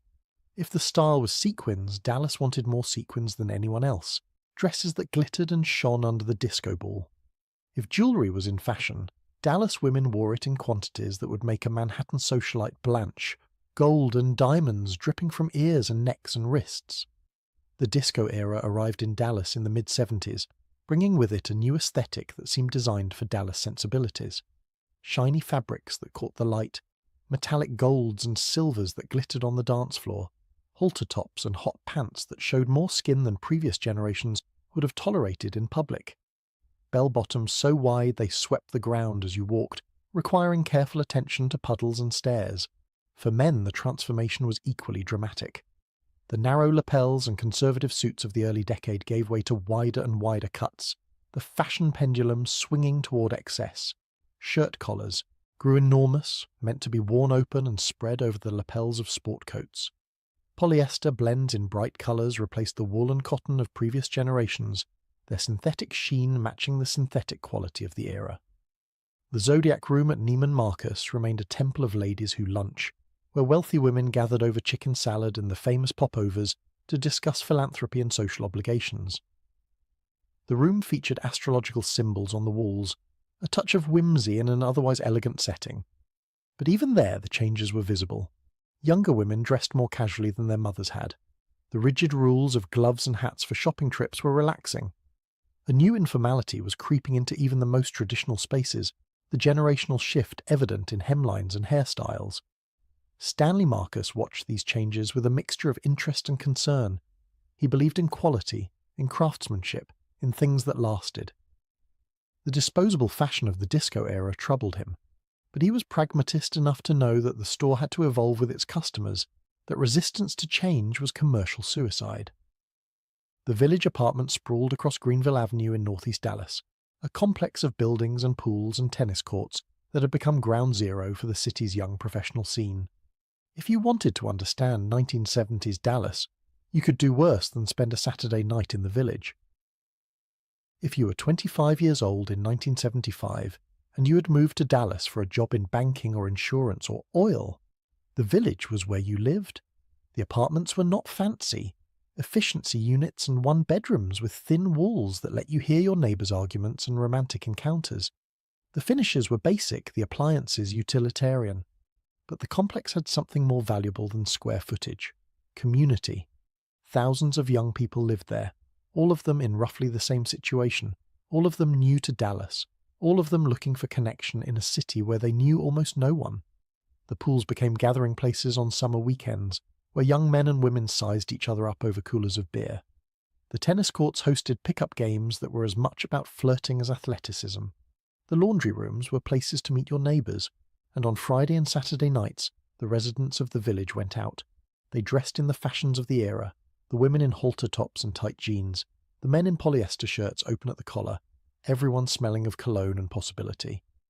The clubs and bars of 1970s Dallas were scattered across the city, but many clustered along Greenville Avenue, convenient to the apartment complexes where their customers lived. TGF Fridays in Old Town was a pioneer of the singles bar concept, a place where young professionals gathered after work for drinks and possibility. The first TGI Fridays had actually opened in New York in 1965, but the Dallas location became a phenomenon of its own, packed night after night with young people looking for fun. The formula was simple: a relaxed atmosphere, affordable drinks, and a clientele of young single professionals looking to meet each other. No pretension, no dress code beyond basic decency, no judgment, just possibility. Other clubs proliferated along Greenville Avenue and throughout the city, their names changing as establishments opened and closed with the rhythm of fashion. What was hot one year was empty the next. New places opened with new names and new themes, hoping to capture lightning in a bottle. The scene remained constant even as the specific venues shifted. In 1973, the Texas legislature lowered the drinking age to 18. Suddenly, college students could legally drink, and even recent high school graduates could walk into bars without fake IDs. Combined with laws that allowed drivers to have open containers in their vehicles, as long as they were not intoxicated, it created an atmosphere of remarkable permissiveness. You could finish work at 5 o'clock, walk to a bar, drink until midnight, and drive home with a beer in your cup holder. As long as you were not visibly drunk, weaving across lanes or slurring your words to a police officer, you would face no consequences. The concept of designated drivers was years away. The harsh penalties for driving while intoxicated would not come until the 1980s, after too many tragedies made the permissive approach untenable. The most exclusive club in late 70s Dallas was probably Elan, a private membership establishment near Lovers Lane and Greenville Avenue. Membership cost $350 a year, roughly twice what you might pay for rent on an efficiency apartment. But for that price, you got access to a world of upscale sophistication. Elan was famous for its theme parties, events that gave guests an excuse to dress up and show off. The Tax Day Bash in April invited guests to dress according to their tax returns. If you'd received a large refund, you came dressed in riches, women wearing fake jewellery dripping from their necks, men in suits made of play money. If you owed taxes, you came dressed in rags, playing the part of the overtaxed citizen. The parties could get wild, but they were curated wild, the controlled chaos of young professionals blowing off steam after weeks of work. Everyone there had jobs, had ambitions, had reputations to protect. They just also wanted to have fun.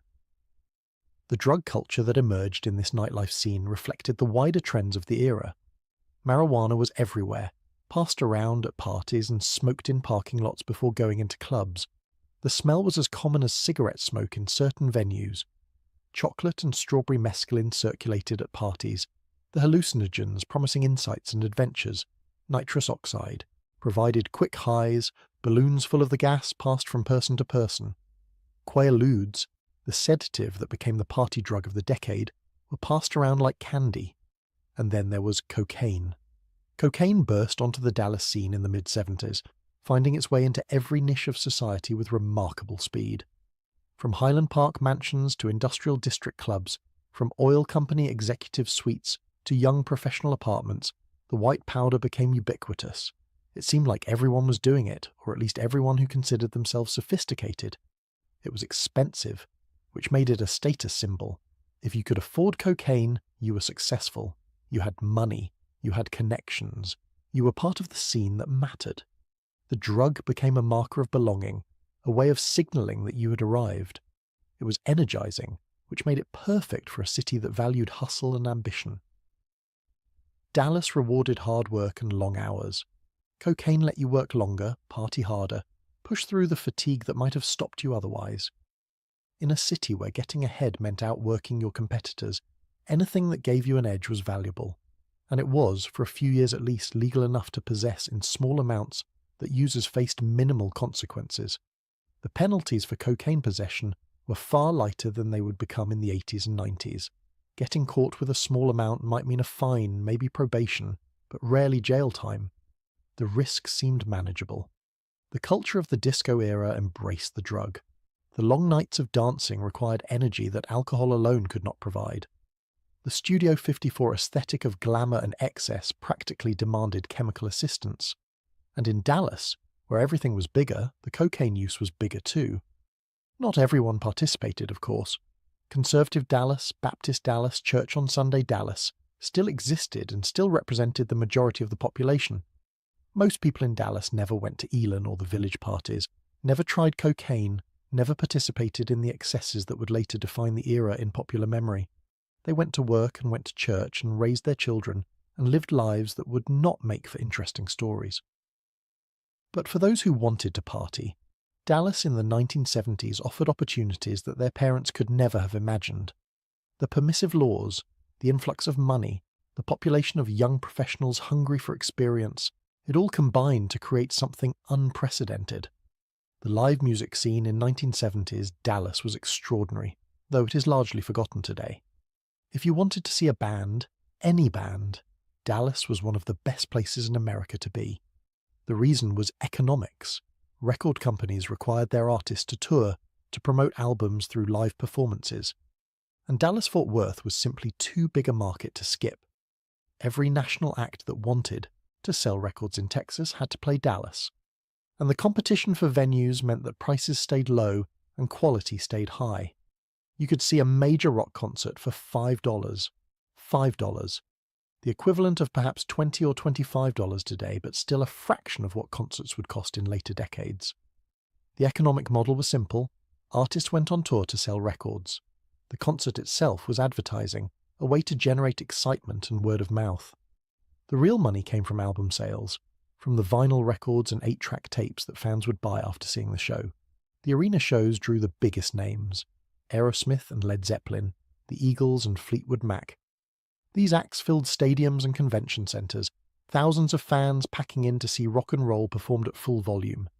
The energy at these shows was electric, the crowd singing along to every word, lighters held aloft during ballads, the entire venue united in shared experience.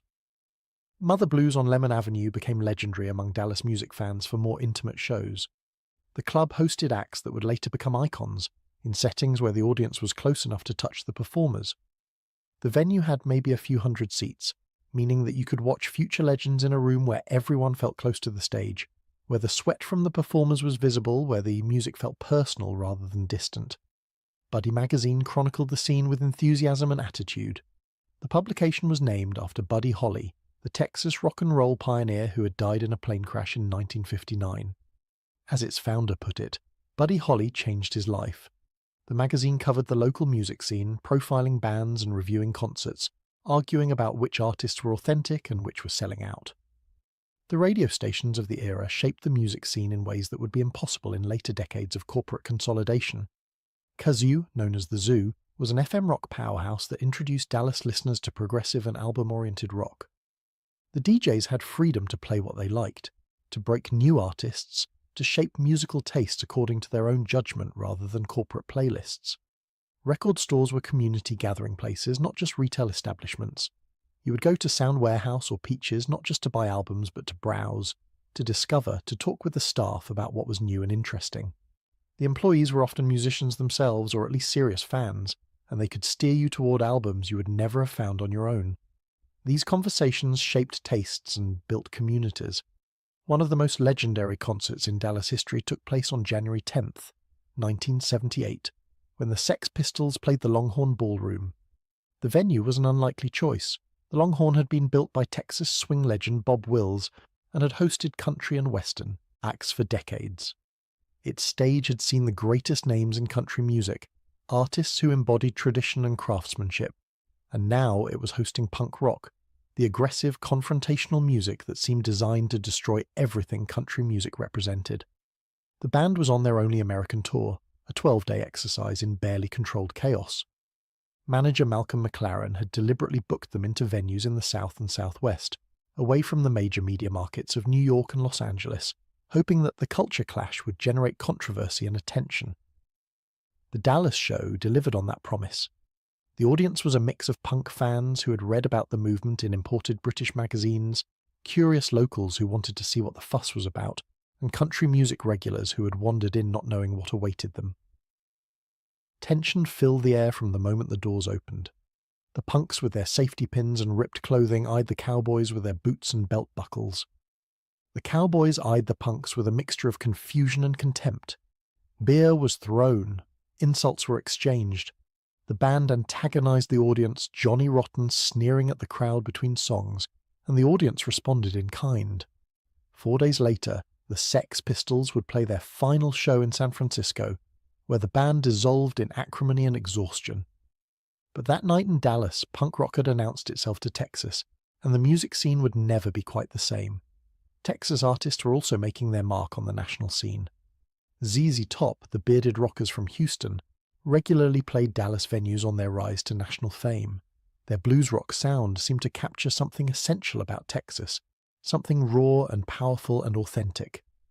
The music scene was one of the ways Dallas was changing, loosening the buttoned-up conservatism that had defined it for generations. Young people who might once have conformed to their parents' expectations were finding new ways to express themselves, new communities to belong to, new sounds to shape their identities. In April of 1978, CBS aired a 5-part miniseries about a wealthy Texas oil family and their feuds, schemes, and romantic entanglements.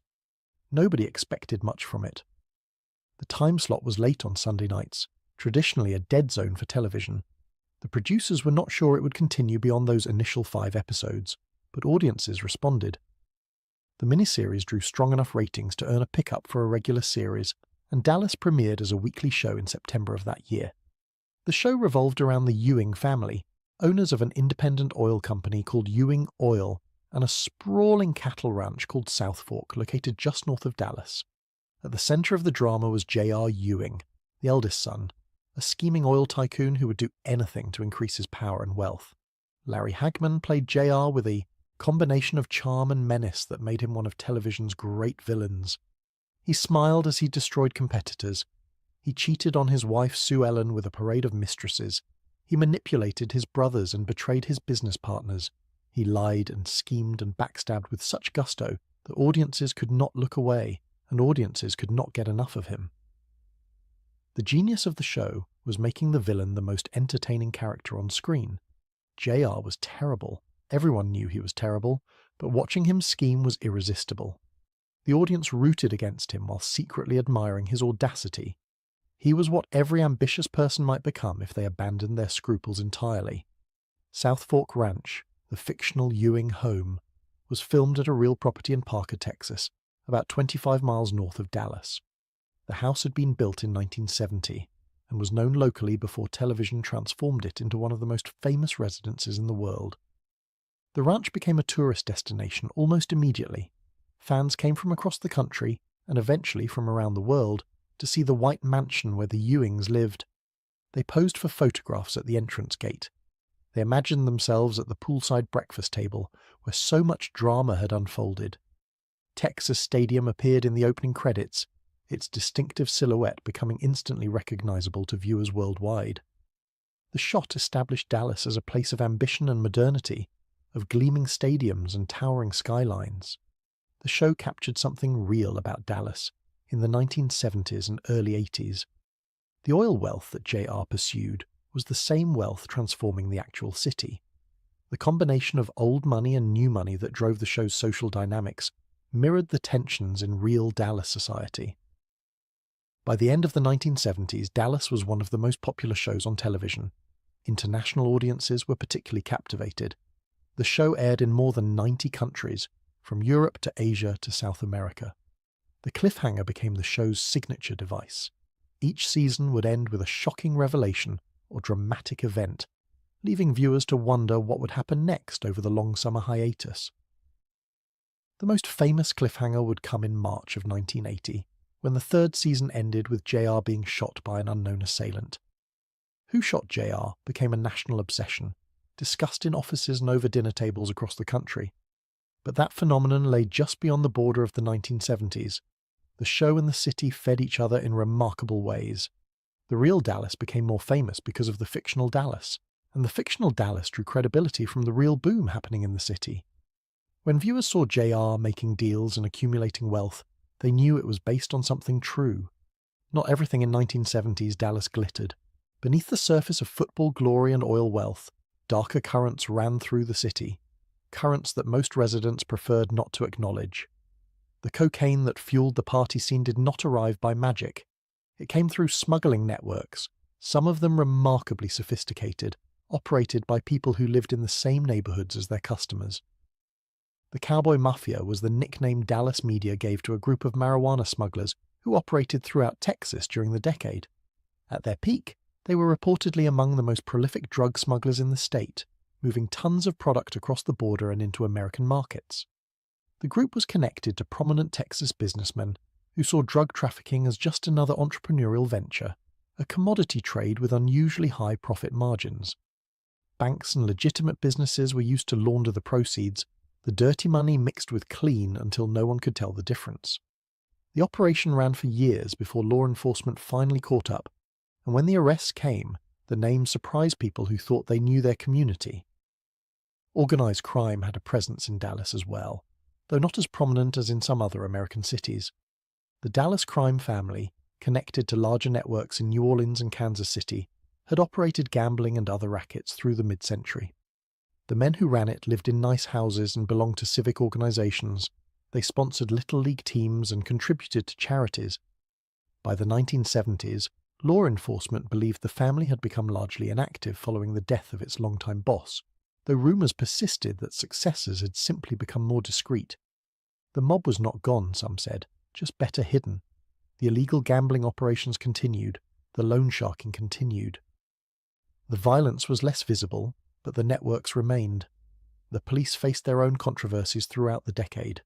Relations between the Dallas Police Department and minority communities were often tense, the legacy of decades of discrimination and abuse. Officers who would be polite and professional in Highland Park could be aggressive and dismissive in South Dallas. The badge meant different things in different neighborhoods. High-profile incidents inflamed existing tensions between officers and the communities they served. Shootings that might have been justified, or might not have been, became symbols of systemic injustice. Protests followed. Investigations were launched and completed, usually exonerating the officers involved. Trust eroded further with each cycle. South Dallas remained a world apart from the glittering nightlife of Greenville Avenue and the wealth of Highland Park. The neighborhood had been the center of Black Dallas since the Jim Crow era, when segregation confined African Americans to specific areas of the city. By the 1970s, many of the formal barriers had fallen, but the economic disparities remained stark. While North Dallas boomed with new construction and young professionals, South Dallas struggled with poverty, unemployment, and neglected infrastructure. The schools were underfunded compared to their suburban counterparts. Job opportunities were limited, the businesses that had once served the community having closed or moved away. The contrast with the prosperity visible elsewhere created frustration and resentment that would simmer for decades. West Dallas was even more desperate, a neighborhood of unpaved streets and substandard housing where some residents still lacked indoor plumbing. The Lids smelter that had operated there for decades had poisoned the soil and the children, leaving a legacy of illness that would take generations to address. The residents were poor, mostly Mexican-American, and largely invisible to the Dallas that celebrated itself on television. Even in the prosperous parts of Dallas, not everything was as it seemed. The same banks that were lending freely to oil speculators were making decisions that would lead to collapse. Loans were approved on handshakes and optimism, the collateral valued at inflated prices, the due diligence perfunctory at best. The savings and loan institutions that proliferated across Texas were taking risks that would eventually destroy them. Deregulation had freed them to invest in speculative real estate, and they had plunged in eagerly. When the investments went bad, the institutions would fail, and the taxpayers would be left with the bill. The real estate developments going up on former farmland were sometimes built on fraud and wishful thinking. Appraisers inflated values. Developers took fees and moved on to the next project. The buyers assumed appreciation would make everything work out. Sometimes it did, often it did not. The bust would come eventually. It always does after a boom. But in the 1970s, few people wanted to think about that. The party was too good, the money too easy, the future too bright with apparent possibility. What was it actually like to live in Dallas during the 1970s? Beyond the headlines and the history, what did ordinary life feel like for the hundreds of thousands of people who called this city home? Imagine waking up in an apartment in the village on a Saturday morning in, say, 1976. The air conditioning hums against the Texas heat, working to keep the interior comfortable while the temperature outside climbs toward triple digits. The unit vibrates slightly with the effort, a background noise so constant you barely notice it anymore. Through the thin walls you can hear your neighbour's radio playing, maybe the Eagles or Fleetwood Mac or that new disco song everyone seems to be dancing to. The smell of bacon drifts through from somewhere, making your stomach growl. You make coffee in a percolator, the old-fashioned kind that fills the kitchen with that distinctive bubbling sound, because drip machines are still a novelty that most people have not yet adopted. The morning paper lies on your doorstep, delivered before dawn by a teenager earning money for college or a car. You flip through it with your coffee, catching up on the news. The Cowboys are preparing for their next game. Another office tower is breaking ground downtown. A local politician is embroiled in some scandal that will be forgotten by next week. If you have plans for the afternoon, maybe you head to North Park Center, the shopping mall that opened in 1965 and quickly became a Dallas institution. You drive there, of course, because Dallas is a car city, designed around the automobile. Its distance is too vast and its public transit too limited for any other option. North Park was different from other malls of the era. It featured serious art in its public spaces, sculptures and paintings that would be at home in a museum. The architecture was clean and modern, with gardens and fountains creating an atmosphere of sophisticated calm amid the commerce. Skylights brought natural light into the corridors. The stores were upscale, catering to the tastes of a city that was learning to think of itself as sophisticated. You might browse the stores, have lunch at one of the restaurants, see a movie at the cinema. The mall was becoming the centre of suburban social life, replacing the downtowns of an earlier generation. Teenagers gathered there on weekends. Families made it a destination. The food court hummed with conversation. Valley View Mall offered another option. More middle class in its orientation, its stores catering to families rather than aspirational shoppers. Prestonwood Centre was growing in the northern suburbs, following the population as it spread ever outward across the prairie. For dinner, the options reflected the city's character and its history. Tex-Mex was a Dallas staple, the fusion cuisine born from the border region, where Texas and Mexico blended together into something neither quite one nor the other. El Fenix had been serving enchiladas and tacos and chili con carne since 1918, its locations gathering places for generations of Dallas families. The cheese enchiladas came smothered in chili gravy, a combination that would puzzle a visitor from Mexico City but seemed perfectly natural to anyone raised in Texas. The chips and salsa arrived before you even ordered, warm and salty and addictive. The margaritas were served in glasses the size of your head. Barbecue offered another option, Texas-style beef brisket smoked low and slow over post oak until it achieved that perfect combination of crispy bark and tender meat. Sonny Bryan's operated from a tiny building near Lovefield Airport, its smoke visible from blocks away, the line stretching out the door at lunchtime. You ate standing up or in your car because there was barely room inside for the pit, let alone customers with plates. Steakhouses catered to the business crowd and special occasions. Dallas had money, and money liked red meat. Thick cuts of beef served on sizzling platters with baked potatoes and salad bars. The cattlemen who had built fortunes on Texas ranches wanted to eat what they raised, and the oilmen who had more recently made their millions were happy to join them. On Sundays, much of Dallas went to church. This was still the Bible Belt, and Baptist churches anchored communities throughout the city. First Baptist Dallas, with its massive downtown campus, was one of the largest congregations in America. Its pastor was a figure of civic importance. His sermons reported in the newspapers, his opinions sought on matters ranging from politics to morality. Smaller churches served neighbourhoods and suburbs, their parking lots filling every Sunday morning with families in their best clothes. Sunday school preceded the main service. Potluck dinners followed. The church was not just a place of worship, but a centre of community life, where people met their neighbours, found support in difficult times, celebrated milestones together. The rhythm of life was shaped by the seasons, though in Texas the seasons were less about cold and snow and more about gradations of heat. Summer arrived early, in April or May, and stayed late, often through October. Months of temperatures regularly exceeding 100 degrees made outdoor activity an early morning or late evening pursuit. Air conditioning was not a luxury but a necessity, the technology that had made modern Dallas possible. Without it, no one would willingly live through a Texas summer. The houses were sealed tight against the heat, their windows rarely opened, their inhabitants moving from air-conditioned home to air-conditioned car to air-conditioned office. Spring brought bluebonnets to the highway medians and the fields outside of town, the state flower painting the landscape in brilliant blue. Families would drive out to photograph their children sitting among the flowers, an annual ritual that filled photo albums across the state. Fall brought football, and football in Texas was not just a sport but a religion of its own.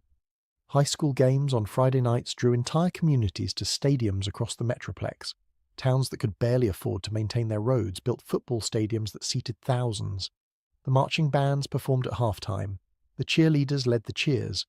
The whole community gathered under the lights. Saturday meant college football, the Longhorns or Aggies or SMU Mustangs depending on your allegiances and your history. The rivalries were fierce and inherited, passed down through families like eye colour or surname. You were raised a Longhorn or an Aggie, and you would die one, and you would raise your children to follow your team, and Sunday meant the Cowboys. If you could not get tickets to Texas Stadium, you watched on television. Families gathered around sets in living rooms, the men shouting at referees' calls, second-guessing plays, celebrating touchdowns with the same passion they would show at the stadium itself. The women might participate, or might retreat to the kitchen or the backyard, depending on their interest and their tolerance for shouting. Children played outside until dark, riding bicycles through suburban streets, gathering for pick-up games of football or baseball in vacant lots. The concept of stranger danger had not yet taken hold. Parents trusted their neighbourhoods, or at least trusted them enough to let kids roam without constant supervision. You came home when the streetlights came on. The State Fair of Texas came every October, transforming Fair Park into a carnival of fried food and carnival rides. Big Tex, the 52-foot-tall cowboy statue, welcomed visitors with a booming greeting that could be heard across the grounds. Fletcher's corny dogs were essential eating, the corn-battered hot dogs on sticks that had been invented at the fair decades before. Cotton candy and funnel cakes and fried everything competed for attention. The Cotton Bowl hosted the annual Texas-Oklahoma football game, half the stadium in burnt orange and half in crimson, the fans separated by a line down the middle of the field.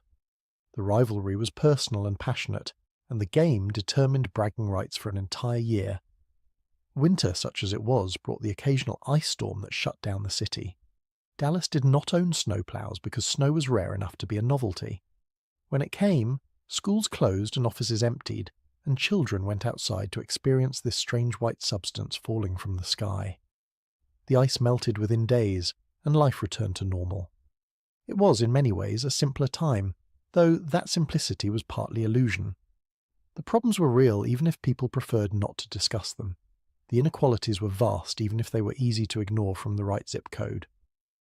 Racism persisted in housing patterns and hiring practices even as the legal structures of segregation fell away. Women faced barriers in the workplace that would be illegal within a generation. Gay residents lived in shadows, their existence acknowledged only in whispers. But for those who fit into the mainstream of Dallas society, the 1970s offered a quality of life that felt, at least in the moment, like something close to ideal. The economy was growing, housing was affordable, the future seemed bright with possibility.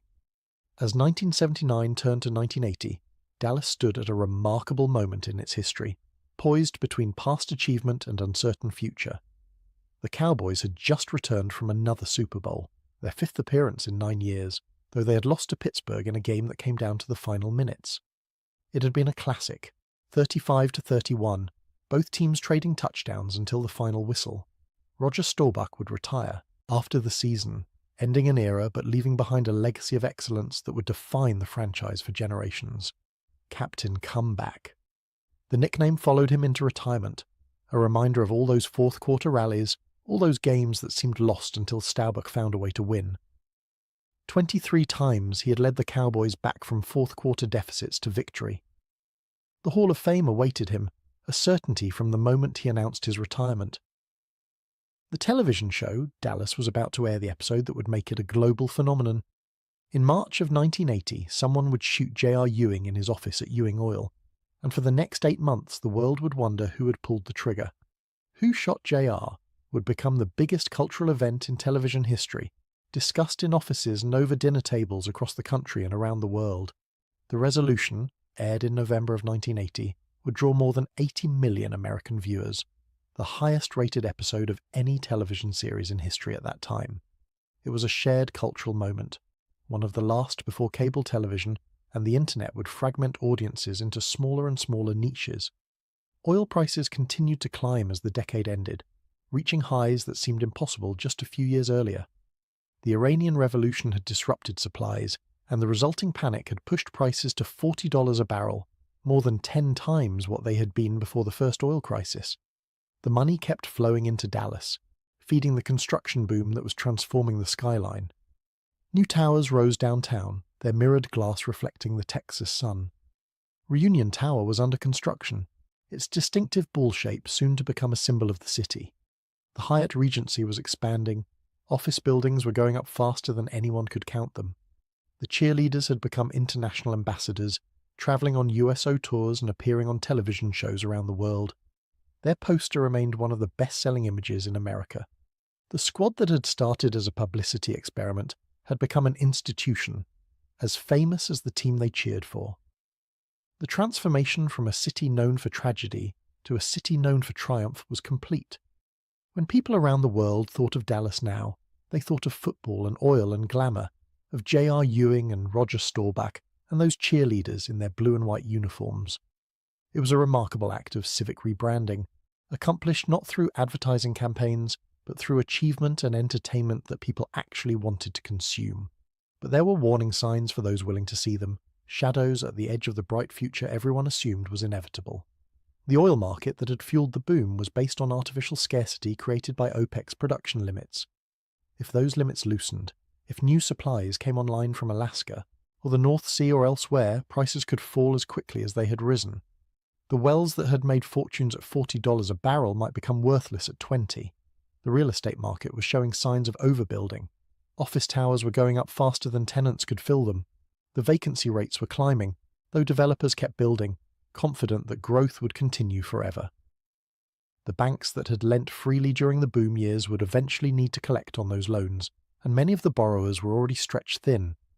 The savings and loan institutions that had proliferated across Texas were taking risks that would eventually destroy them. The regulations that had governed them for decades had been loosened, allowing them to invest in speculative real estate deals that promised enormous returns. When those deals went bad, the institutions would collapse, taking depositors' money with them and requiring the largest government bailout in American history. The party culture that had defined the decade was beginning to exact its toll. Cocaine addiction was destroying lives, the drug that had seemed so glamorous revealing its darker side. Careers were derailed, marriages ended.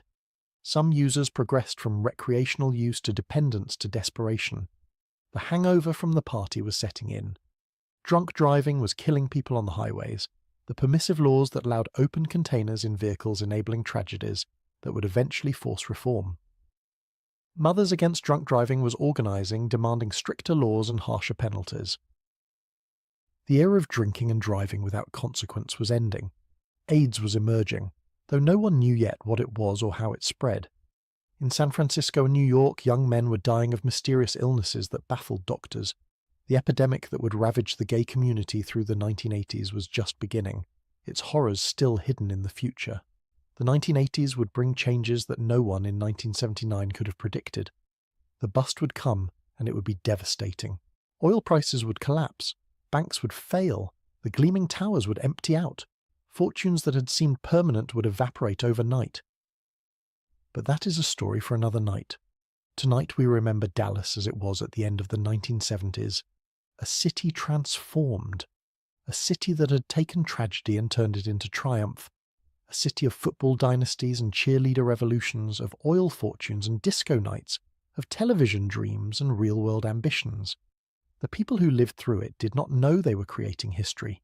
They were just living their lives, going to work and going to clubs, watching football games and raising families. They were chasing success and finding it, or chasing it and failing, in a city that promised everything was possible if you worked hard enough or got lucky enough. That is always the way with history.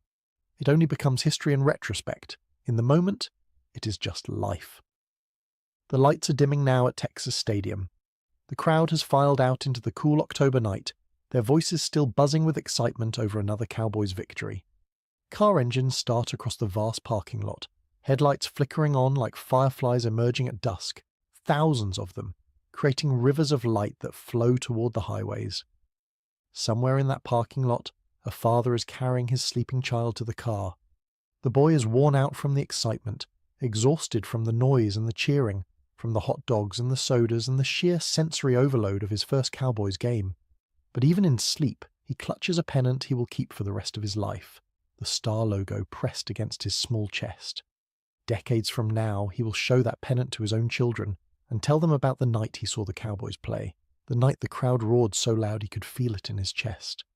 He will describe the way the stadium lights made everything glow, the way 65,000 people rose to their feet at once when Staubach threw a touchdown pass. He will tell them it was magic, and he will not be exaggerating. Across town, the clubs are just getting started. Young professionals are gathering at bars along Greenville Avenue, ordering drinks and scanning the crowd for familiar faces or new possibilities. The disco ball spins overhead, casting fragments of light across the dance floor like stars scattered across a dance floor. The music pulses with that distinctive beat that defined an era, the bass line thumping through the speakers and into your chest. A woman in a halter top and bell-bottoms catches the eye of a man in a polyester shirt. They smile. They move closer.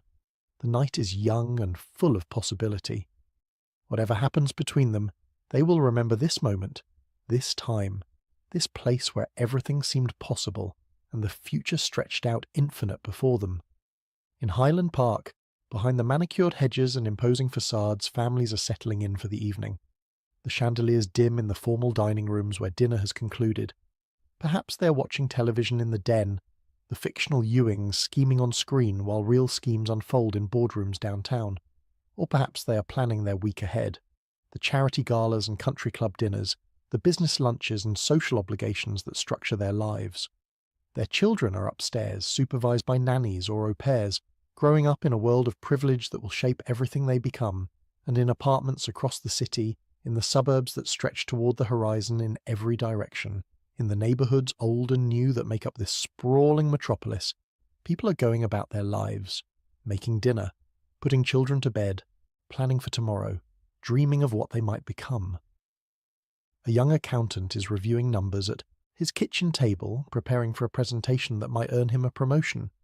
A nurse is getting ready for the night shift, putting on her uniform and checking her watch. A mechanic is having a beer after a long day, watching television and thinking about the car he is rebuilding in his garage. A teacher is grading papers, red pen moving across page after page of student work. None of them know that they are living through a particular moment in history. None of them feel the weight of the era the way we feel it looking back. For them, it is just Tuesday night. It is just their life. The decade has no label yet, no shape or meaning beyond the days as they pass. This was Dallas in the 1970s, a city of contradictions and ambitions, of glamour and shadows, of remarkable achievement and troubling inequalities. A city that took one of the worst moments in American history and somehow emerged transformed, wearing a new identity that would define it for decades. The Kennedy assassination would never be forgotten.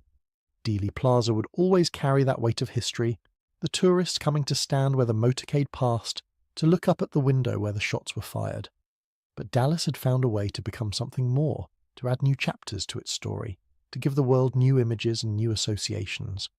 When you thought of Dallas after the 1970s, you might still think of November 1963, but you would also think of Texas Stadium and the Cowboys, of cheerleaders and oil wealth, of the Ewing family and their endless scheming.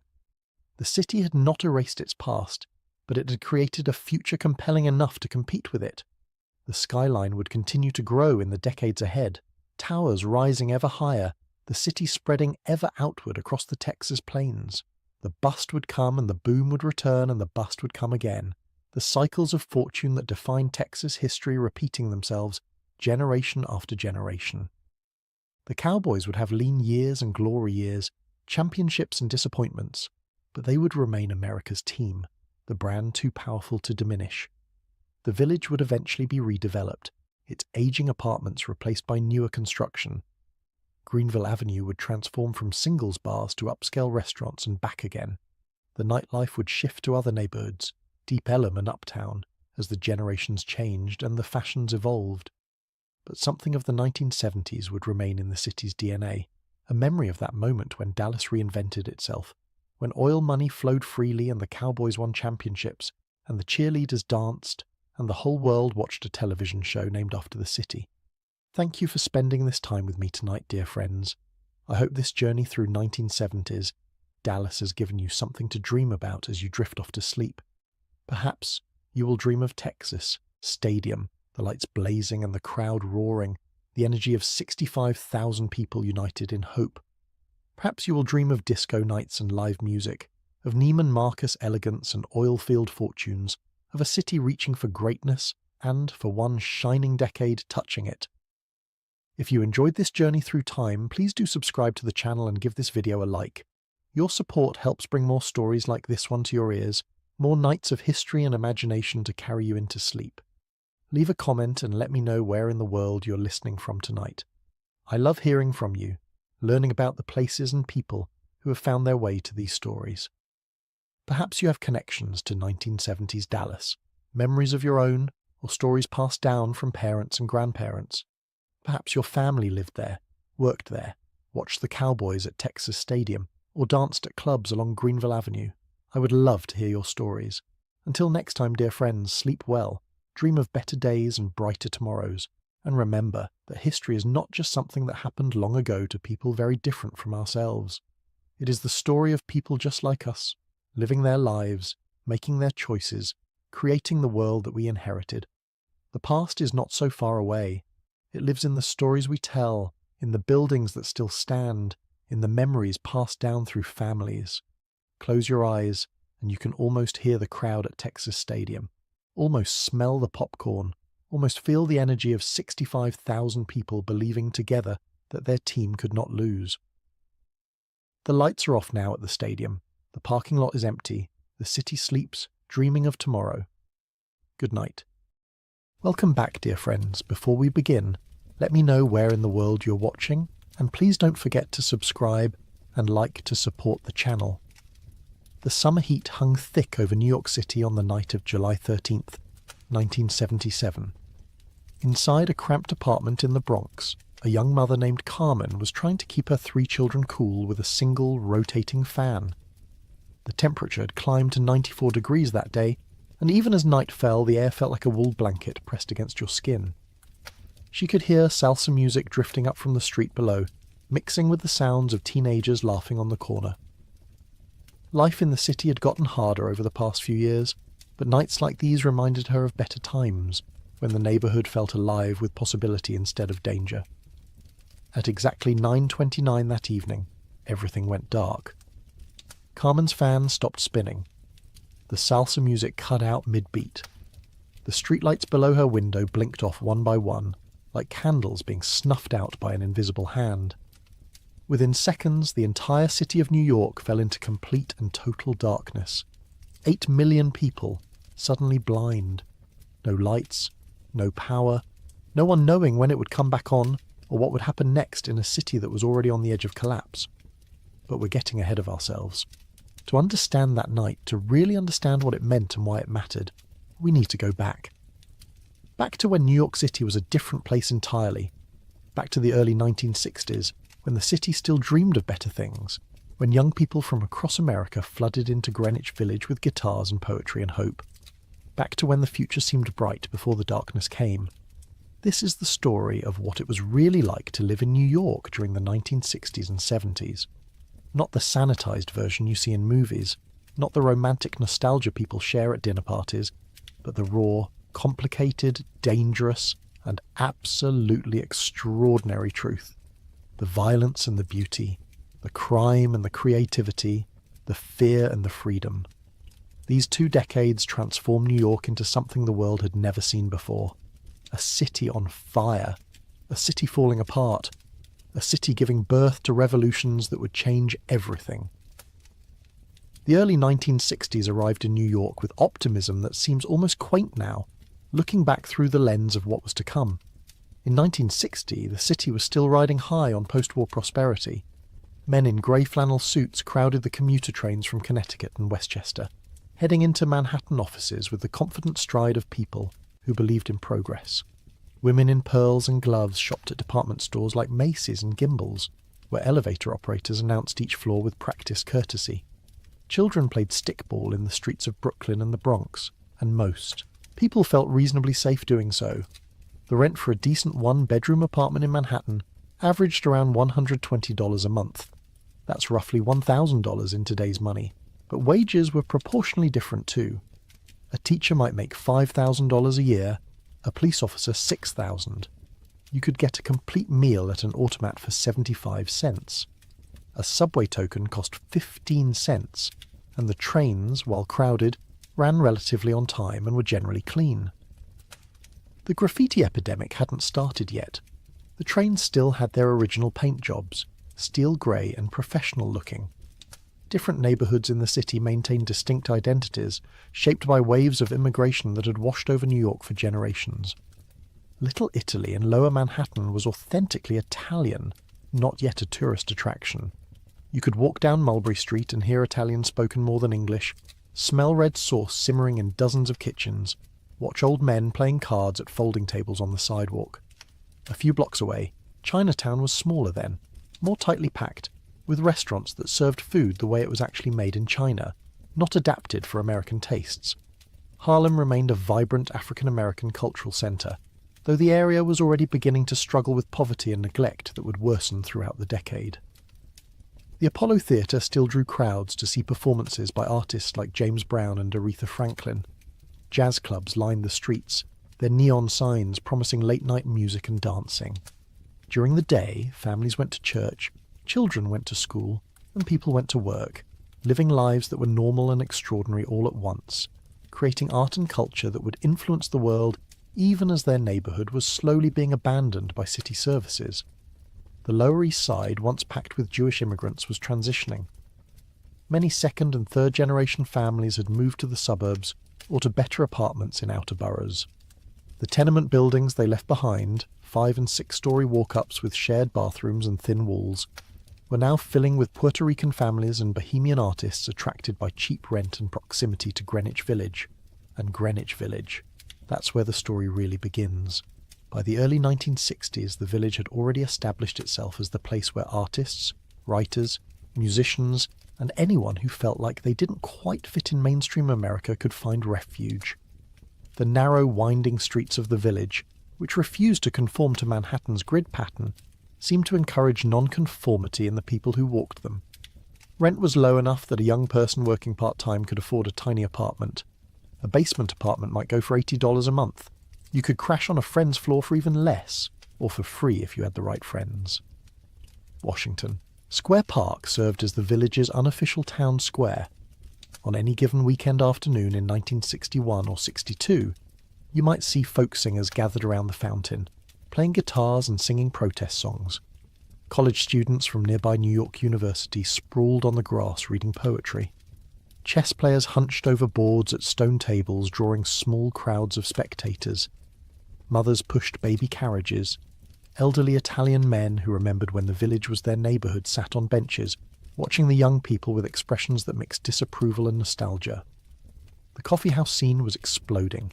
Places like Café Wa, the Gaslight Cafe, Gerda's Folk City, and the Bitter End were packed every night with audiences eager to hear the next big thing.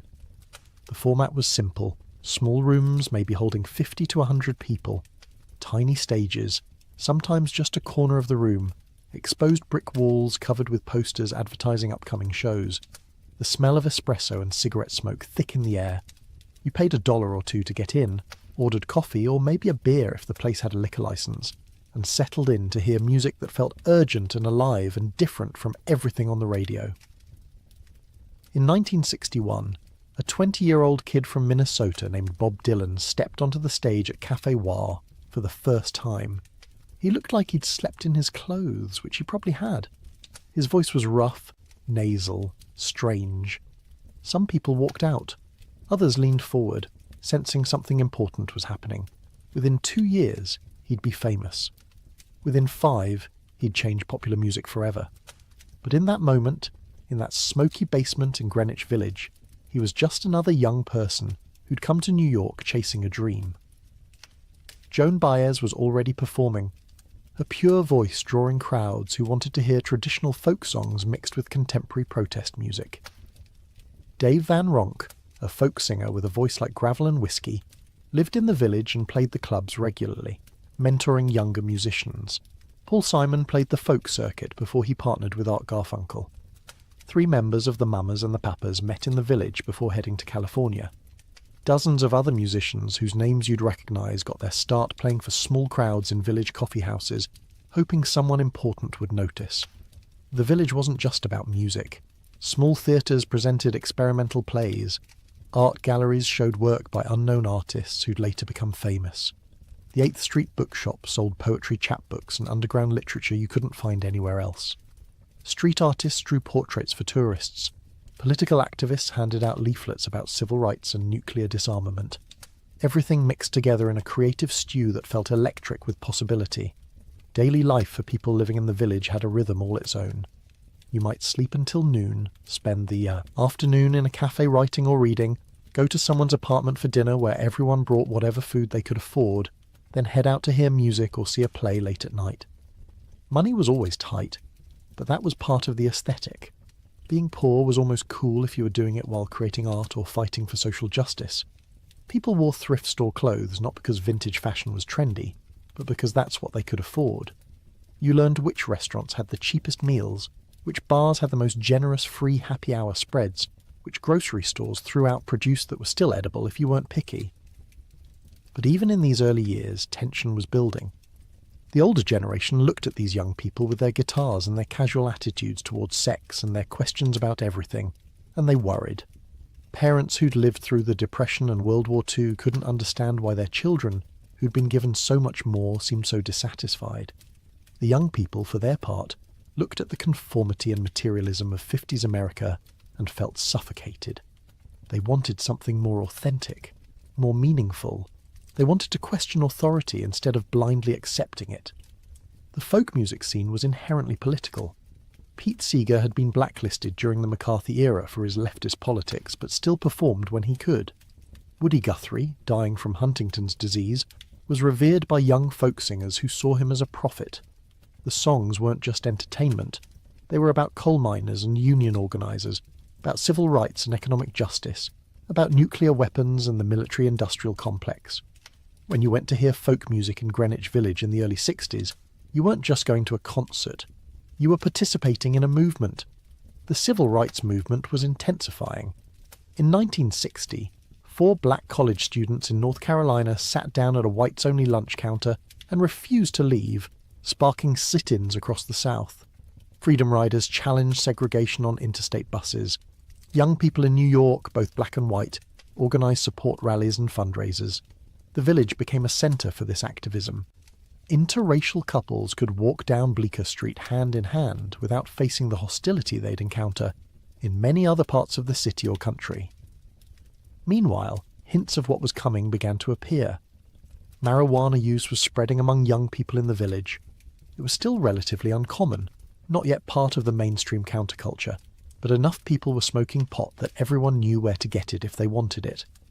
The police occasionally raided apartments or arrested people, but mostly they left the village alone, viewing it as a contained zone of weirdness that wasn't worth the trouble of fully shutting down.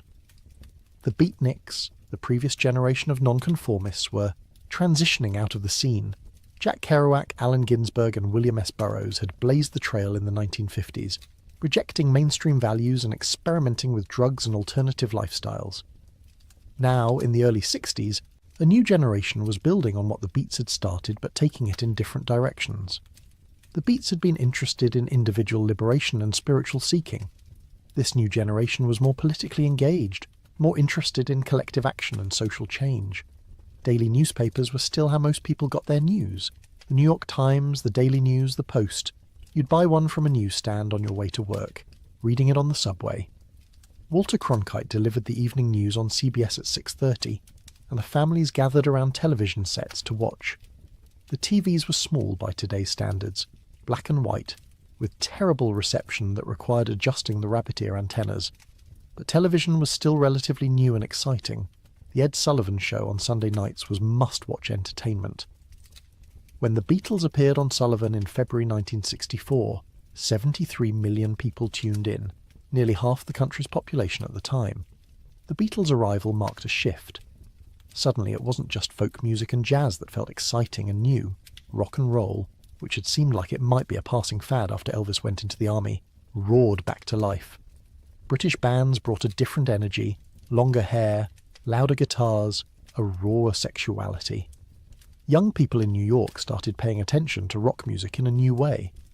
The dividing lines between folk purists and rock fans would soon create bitter fights in the music scene, most famously when Bob Dylan went electric at the Newport Folk Festival in 1965 and was booed by folk traditionalists who felt betrayed.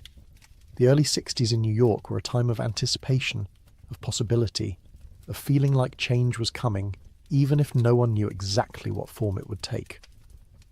The city was still relatively safe. Crime was low by historical standards. The economy was strong. If you were young and white and willing to live cheaply, New York offered opportunities to create and experiment and find yourself. If you were black or Puerto Rican, life was harder, opportunities more limited, but even then, New York felt more open than most places in America. The city's diversity, its size, its indifference to other people's business, all created space for different ways of living. But the pressures were building. Inequality was widening. Young black men in Harlem and Bedford-Stuyvesant couldn't find decent jobs. Police brutality in minority neighborhoods was routine and unpunished. The war in Vietnam was escalating, and young men were being drafted to fight in a war many didn't understand or believe in. The generation gap was becoming a chasm. Parents and children could barely communicate. Traditional. Authority was being questioned everywhere, from universities to churches to government. Something was about to break open. The early 60s were like the moment before a dam bursts, when you can see the cracks forming and hear the water straining against the structure, but the full force hasn't been released yet. New York was about to become the epicenter of multiple revolutions. Cultural, sexual, political, musical. The city was about to be transformed, and nothing would ever be the same again. By 1966 and 67, the counterculture had fully arrived in New York, bringing with it a transformation so profound that people who lived through it still struggle to explain what it felt like to those who didn't. The world didn't just change, it inverted. Everything that had been forbidden became celebrated. Everything that had been sacred became questioned. Young people stopped trying to fit into society and started trying to remake it entirely. The hippies arrived in waves. Some were local kids from the outer boroughs or suburbs who moved into the city. Others came from across America, drawn by rumours of a new way of living. They'd read about the Haight-Ashbury scene in San Francisco, heard about the Summer of Love being planned for 1967, and decided New York needed its own version. Greenwich Village was already full, rents rising as the neighbourhood became fashionable. So many hippies settled in the East Village, particularly around Tompkins Square Park. The East Village in the mid-60s was rough territory. The buildings were old tenements, many in serious disrepair. Landlords had little incentive to maintain properties when tenants were mostly poor. Apartments had peeling paint, unreliable heat, plumbing that broke down constantly, but they were cheap, and for young people experimenting with communal living, perfect. You could rent a large apartment for $150 a month and pack 8 or 10 people into it, everyone chipping in $20. Mattresses on the floor, posters on the walls, incense burning to cover the smell of marijuana, music playing constantly. The physical transformation was striking. Suddenly the streets were full of people who looked like they'd stepped out of a fever dream. Men with hair down to their shoulders, even longer. Women in flowing dresses or bell-bottom jeans, flowers in their hair. Clothing in colours that seemed to vibrate. Paisley patterns and tie-dye. Beads and fringe and embroidered everything. People walked barefoot on city streets. The whole aesthetic was deliberately anti-establishment, anti-materialist, anti-everything their parents' generation valued. Tompkins Square Park became the centre of East Village hippie culture. On any warm afternoon, hundreds of young people gathered there. Guitar players formed circles, drumming and singing. Someone might have a flute or a harmonica. The music was loose and improvised, more about the experience of making music together than performing for an audience. People passed joints openly, not even trying to hide it anymore. The police largely ignored it, overwhelmed by how many people were involved and unsure how to handle a scene that wasn't technically violent but was definitely illegal. The drug culture was central to the counterculture movement. Marijuana was everywhere, but it was just the beginning. LSD, lysergic acid diethylamide, became the drug of choice for hippies who wanted to expand their consciousness and see beyond the illusions of straight society. A tiny tab of paper, sometimes decorated with cartoon characters or abstract designs, dissolved on your tongue, and 6 hours later you were experiencing reality in ways that seemed profound and life-changing. Colours became more intense, music sounded different, layers and textures you'd never noticed before. Your sense of self could dissolve, replaced by feelings of oneness with the universe. Timothy Leary, a former Harvard psychology professor, became the high priest of LSD, travelling around the country giving lectures and encouraging young people to tune in, turn on and drop out. The phrase became a mantra. Tune into yourself and your real feelings. Turn on to psychedelic drugs and expanded consciousness. Drop out of the straight world that was destroying itself with conformity and war and materialism. For many young people, this message felt like permission to stop trying to please their parents and society and instead focus on personal growth and alternative ways of living. But LSD wasn't always enlightening. Some people had bad trips, experiencing terrifying hallucinations and paranoia that lasted hours. A few people never fully came back, their minds permanently altered. The East Village saw its share of casualties. Young people wandering the streets convinced they could fly, needing to be talked down from building ledges. People having psychotic breaks, screaming about demons or government conspiracies. The local hospital emergency room started seeing regular admissions related to LSD freakouts. The communal living experiments took various forms. Some groups were serious about creating alternative societies based on shared resources and collective decision-making. They'd pool their money, share all possessions, cook and eat meals together. These communes operated on principles of radical equality. No one person was in charge. Decisions were made by consensus. Traditional gender roles were rejected. Men and women shared cooking and cleaning duties equally, at least in theory. In practice, old patterns often reasserted themselves, and many communes fell apart over arguments about who wasn't pulling their weight, or whose girlfriend or boyfriend was causing drama. Other groups were less organised, just a bunch of friends living together because rent was cheaper that way, and it was more fun than living alone. These apartments became crash pads where friends of friends could stay for a night or a week or indefinitely. You might come home to find 3 people you'd never met before sleeping on your floor, and that was just accepted as part of the lifestyle. The concept of privacy barely existed. Someone was always around, always playing music, always wanting to talk about the war or meditation, or whether reality was just a shared hallucination. Free love was another defining feature of the counterculture, though the reality was often more complicated than the slogan suggested. The idea was that sex shouldn't be limited by outdated concepts of monogamy and marriage. Love should be freely given without possessiveness or jealousy. In practice, this meant a lot of casual sex between people who barely knew each other, multiple partners, relationships without clear boundaries or commitments. For some people, particularly men, this was liberating. For others, particularly women, it sometimes felt like the same old exploitation dressed up in idealistic language. The birth control pill, which became widely available in the early 60s, made casual sex less risky in terms of pregnancy. But sexual freedom brought its own complications. Venereal diseases spread rapidly through the hippie community. Gonorrhea and syphilis were treatable with penicillin, but you had to actually go to a doctor and get treated, which many hippies didn't do, either because they lacked money, or because they distrusted conventional medicine, or because they were embarrassed. Free clinics opened in the East Village to provide basic medical care to hippies, staffed by sympathetic doctors and nurses who didn't judge their patients for drug use or unconventional lifestyles. The music scene evolved in new directions. The Fillmore East opened in March 1968 on 2nd Avenue, becoming the premier venue for rock music in New York. Bill Graham, who'd created the Fillmore West in San Francisco, wanted an East Coast counterpart.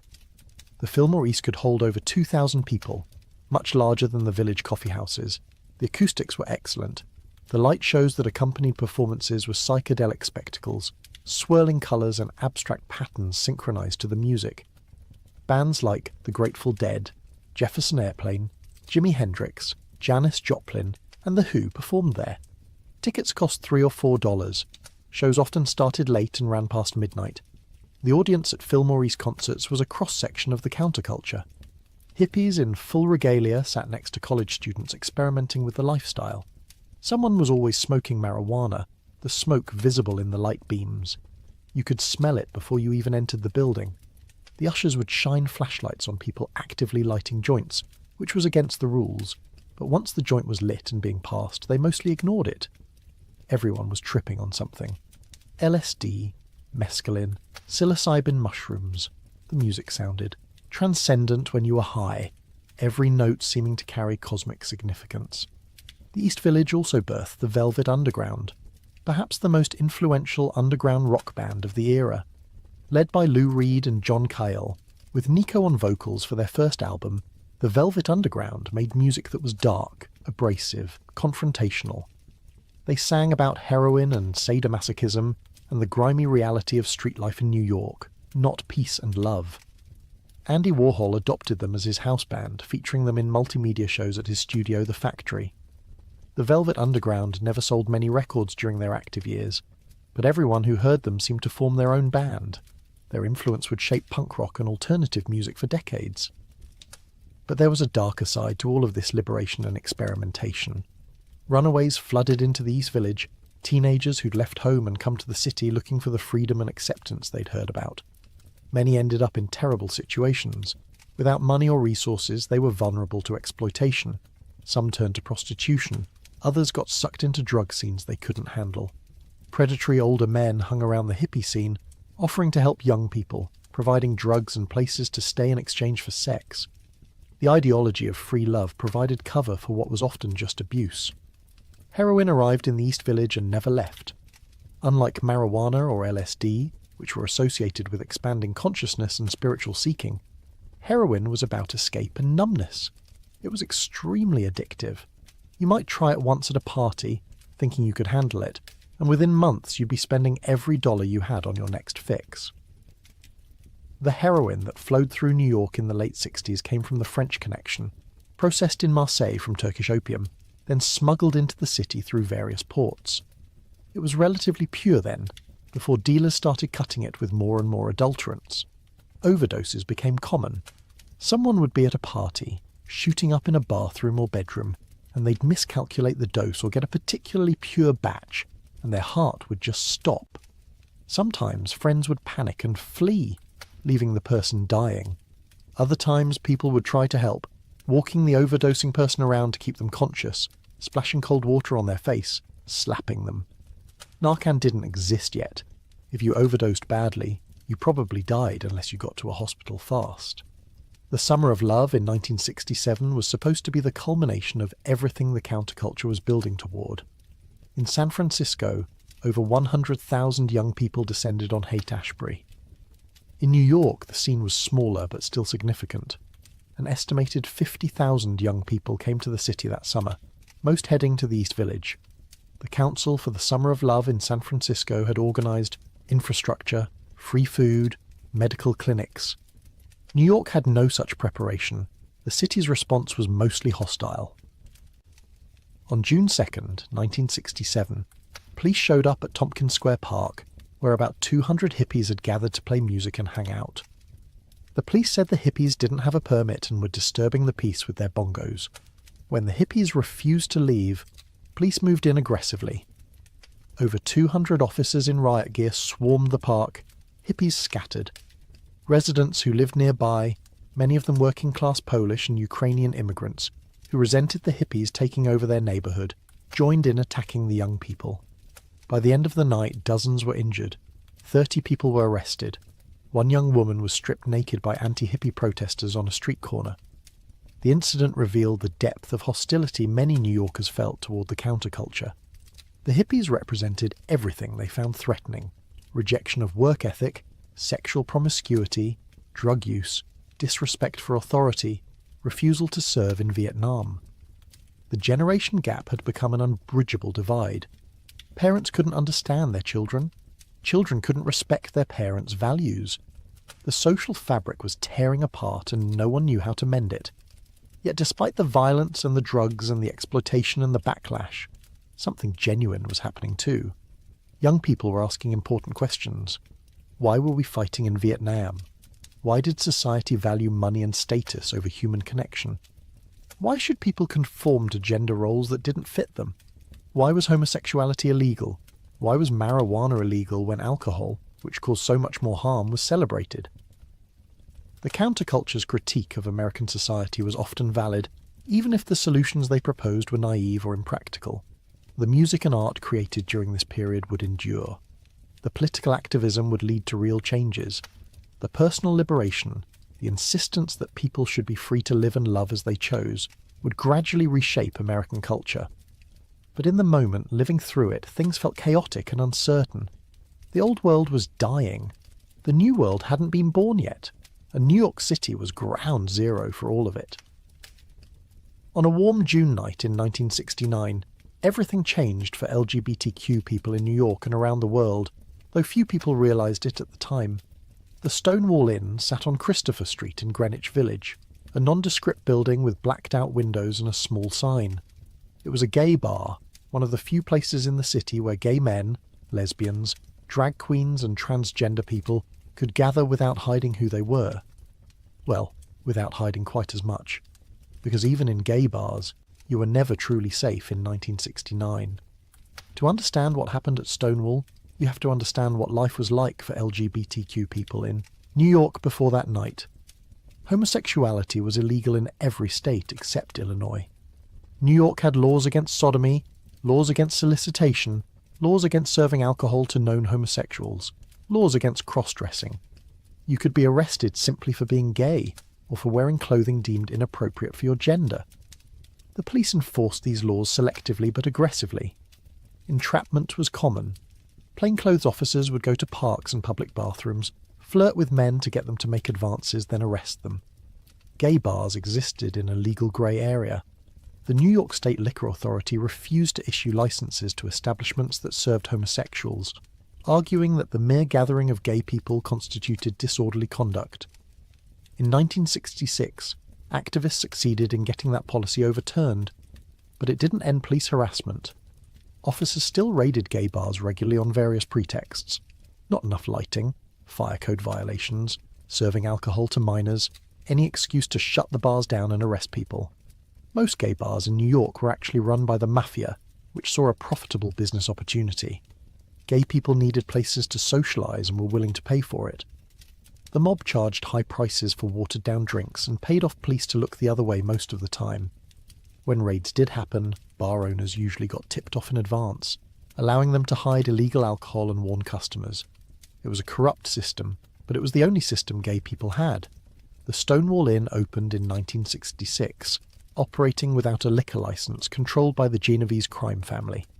It was larger than most gay bars, with 2 rooms and a dance floor. Dancing was one of the main draws. Most gay bars didn't allow dancing because it attracted police attention.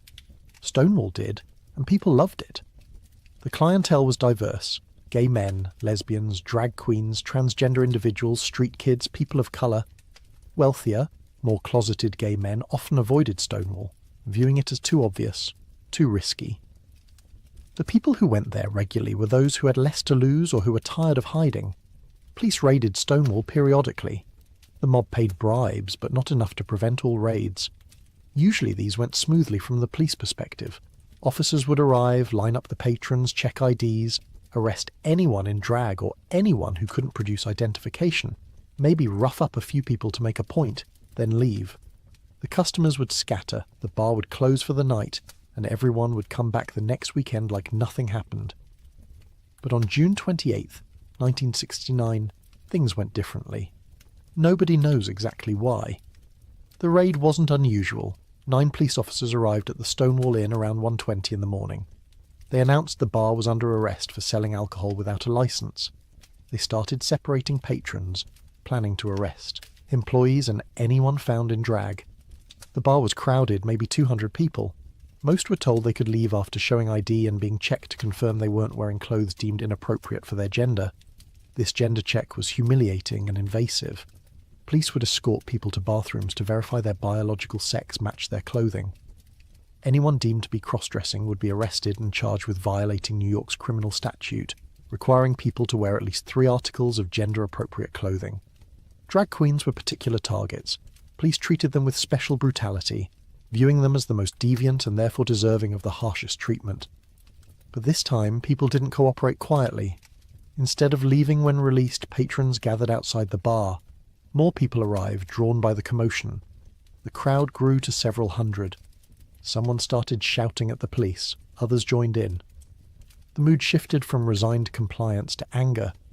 Years of harassment, of raids, of being treated as criminals for existing suddenly felt intolerable.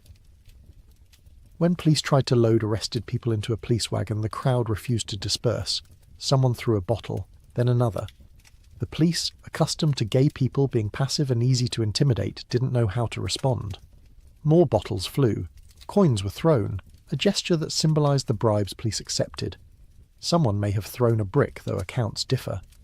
The important thing is that people fought back instead of accepting their treatment. The police retreated into the Stonewall Inn, barricading themselves inside. The crowd, emboldened, surged forward. Someone tried to set the bar on fire using lighter fluid squirted through a broken window. A parking meter was uprooted and used as a battering ram against the door. The chant went up. Gay power. Gay power.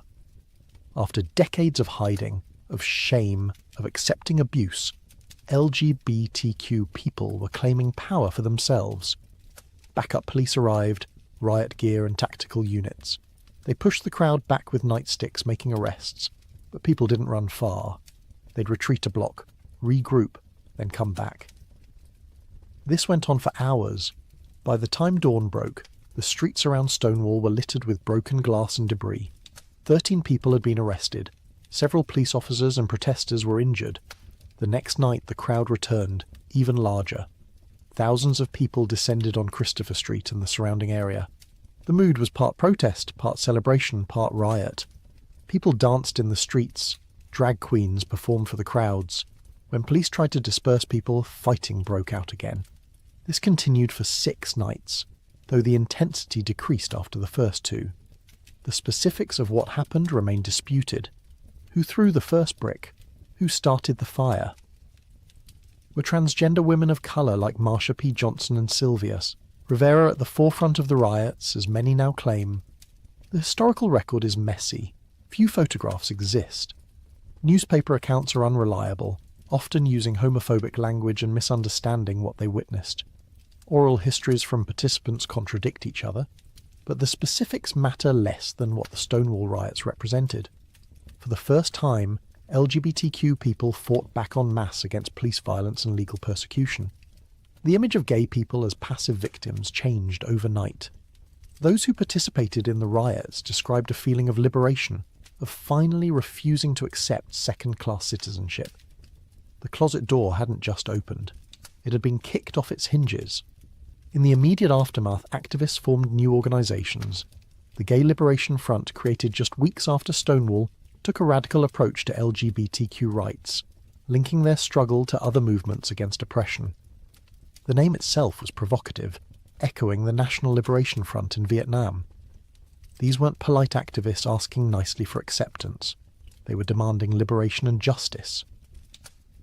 The first Gay Pride March took place in New York on June 28, 1970, exactly 1 year after the Stonewall riots began. Organisers called it Christopher Street Liberation Day. They'd applied for a permit to march from Greenwich Village to Central Park. When the day arrived, several hundred people gathered at the starting point. Many were terrified. Marching openly as gay people, faces visible, could cost you your job, your housing, your family. But they marched anyway. As the march progressed up 6th Avenue, something extraordinary happened. People watching from the sidewalks joined in. By the time the march reached Central Park, thousands of people were participating. They chanted, they sang, they held signs proclaiming gay pride. They kissed in public, an act that was technically illegal. The message was clear. We're here, we're queer, and we're not hiding anymore. Life for LGBTQ people in New York didn't transform immediately after Stonewall. Sodomy laws remained on the books for decades. Discrimination in employment and housing continued.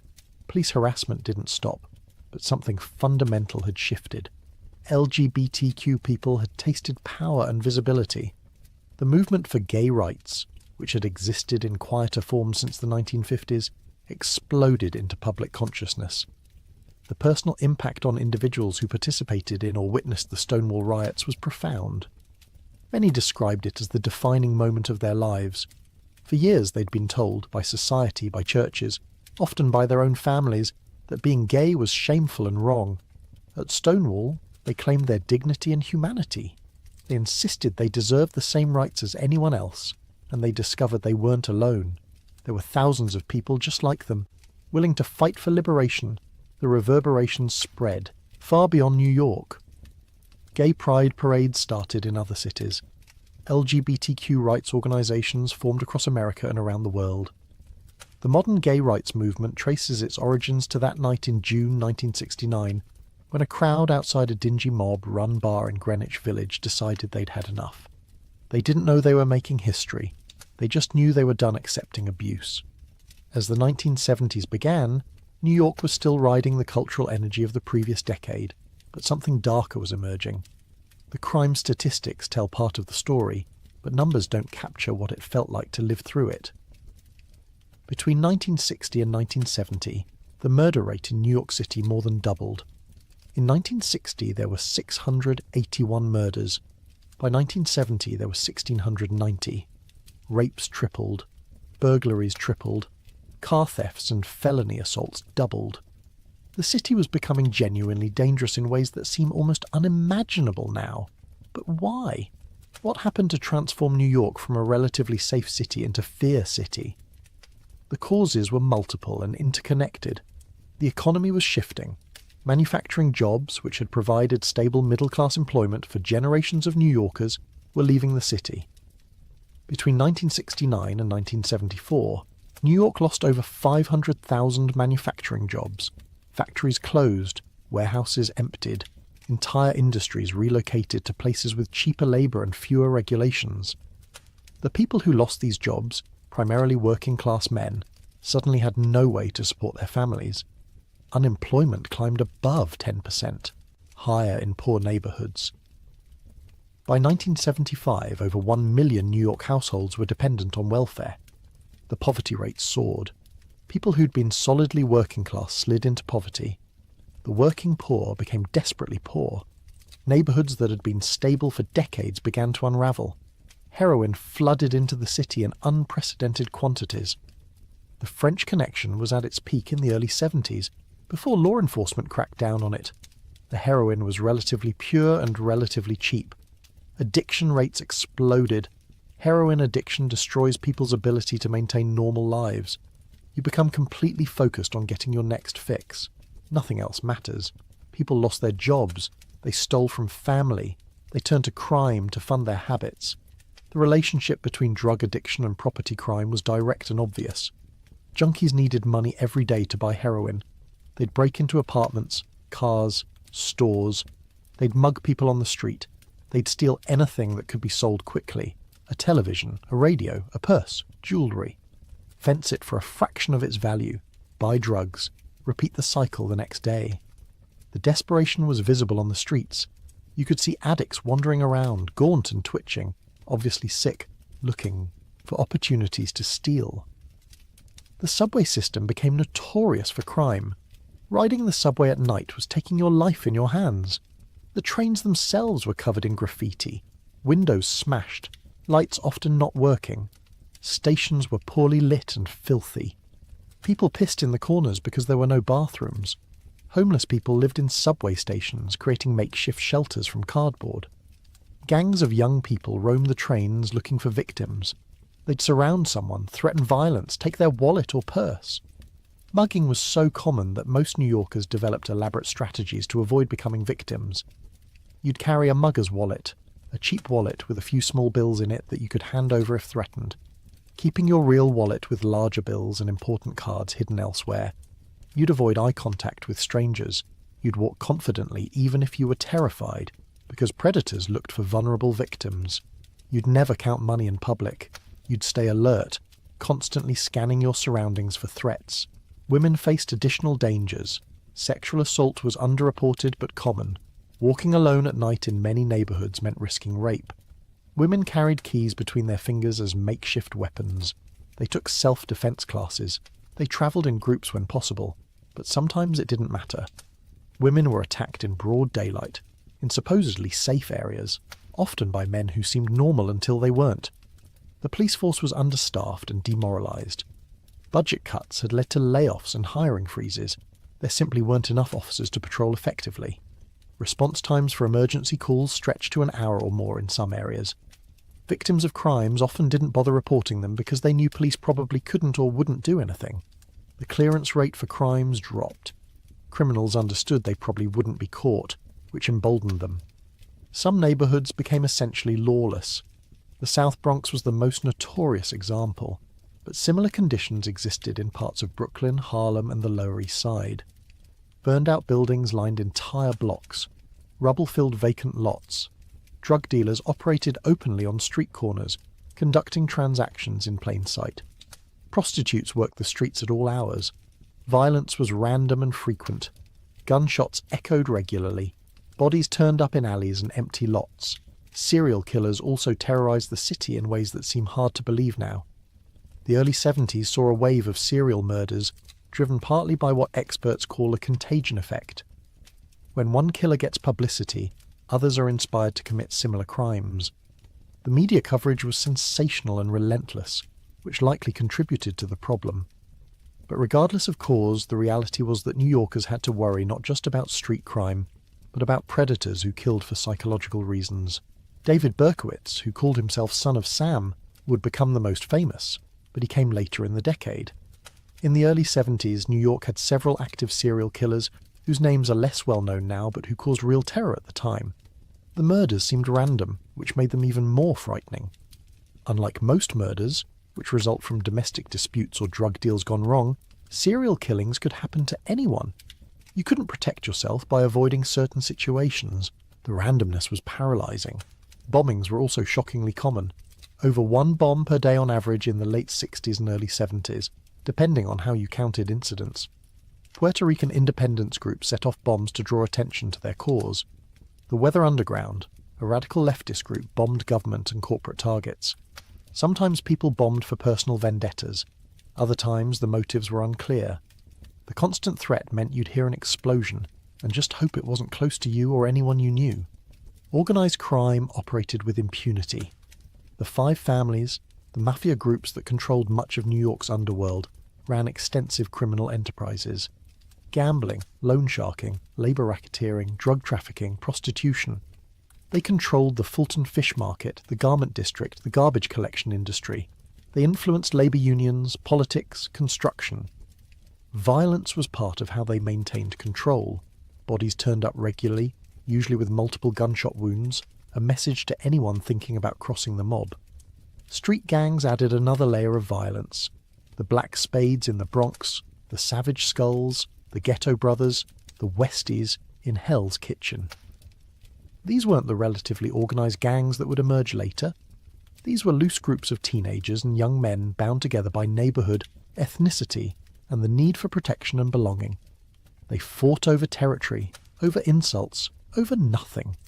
Someone would be walking down the wrong block wearing the wrong colours and end up beaten or stabbed or shot. The Westies were particularly brutal. An Irish-American gang operating in Hell's Kitchen on Manhattan's West Side. They made their money through drug dealing, robbery, and working as contract killers for the mafia. They were known for mutilating victims, dismembering bodies, and displaying a level of sadistic violence that frightened even hardened criminals. Their territory was relatively small, just a few blocks, but within that area they were absolutely ruthless. People adapted as best they could. Those who had money moved to safer neighbourhoods or left the city entirely. The flight to the suburbs accelerated. Middle-class families who might have raised their children in the city decided it was too dangerous. This created a feedback loop. As wealthier residents left, the tax base shrank, meaning less money for police and city services, meaning more crime, meaning more people leaving. The city was caught in a death spiral. Those who couldn't leave or chose to stay developed hard edges. New Yorkers had always been known for being tough and direct, but in the 70s this intensified into something harsher. You didn't smile at strangers, you minded your own business. If you saw someone being attacked, you might not intervene because getting involved could get you hurt or killed. The city was every person for themselves. Despite all this, or perhaps because of it, a strange thing happened. The people who stayed, who toughed it out through the worst years, developed a fierce pride in their resilience. They'd survived Fear City. They'd lived through conditions that would have broken weaker people.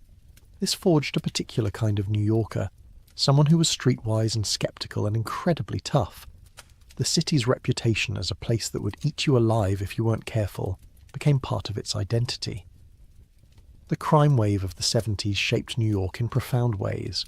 It led to policy changes, policing strategies, and political shifts that would define the city for decades. But more fundamentally, it changed what it meant to live in New York. The city had always been chaotic and challenging, but now it was also genuinely dangerous. And that danger became part of the New York story, part of what made the city simultaneously terrifying and thrilling. By 1975, New York City was running out of money, not just facing a budget shortfall, but literally running out of cash to pay employees and creditors. The financial crisis that came to a head that year was the result of decades of overspending, mismanagement, generous union contracts, and economic changes that eroded the city's tax base. The consequences would transform New York in ways that are still visible today. The problems had been building for years, but city officials kept borrowing to cover shortfalls, kicking the can down the road. Banks lent money willingly because they assumed the city could never truly go bankrupt. New York was too big to fail, but by early 1975 the banks realised the city was in far worse shape than anyone had admitted. In April, the banks refused to roll over the city's debt. New York needed to make a payment and didn't have the money. Bankruptcy loomed. Mayor Abe Beame, who'd been elected on a platform of fiscal responsibility, watched helplessly as the crisis spiralled out of control. The state government tried to help but lacked the resources to bail out the city completely. The federal government was asked to provide assistance. President Gerald Ford refused, leading to the famous daily news headline, "Ford to City, Drop Dead." Eventually, federal loan guarantees were provided, but not before devastating cuts were imposed. The consequences for ordinary New Yorkers were immediate and severe. The city announced massive layoffs. 1/5 of all city employees lost their jobs in 1975 alone. Police officers, firefighters, teachers, sanitation workers, clerks, everyone was vulnerable.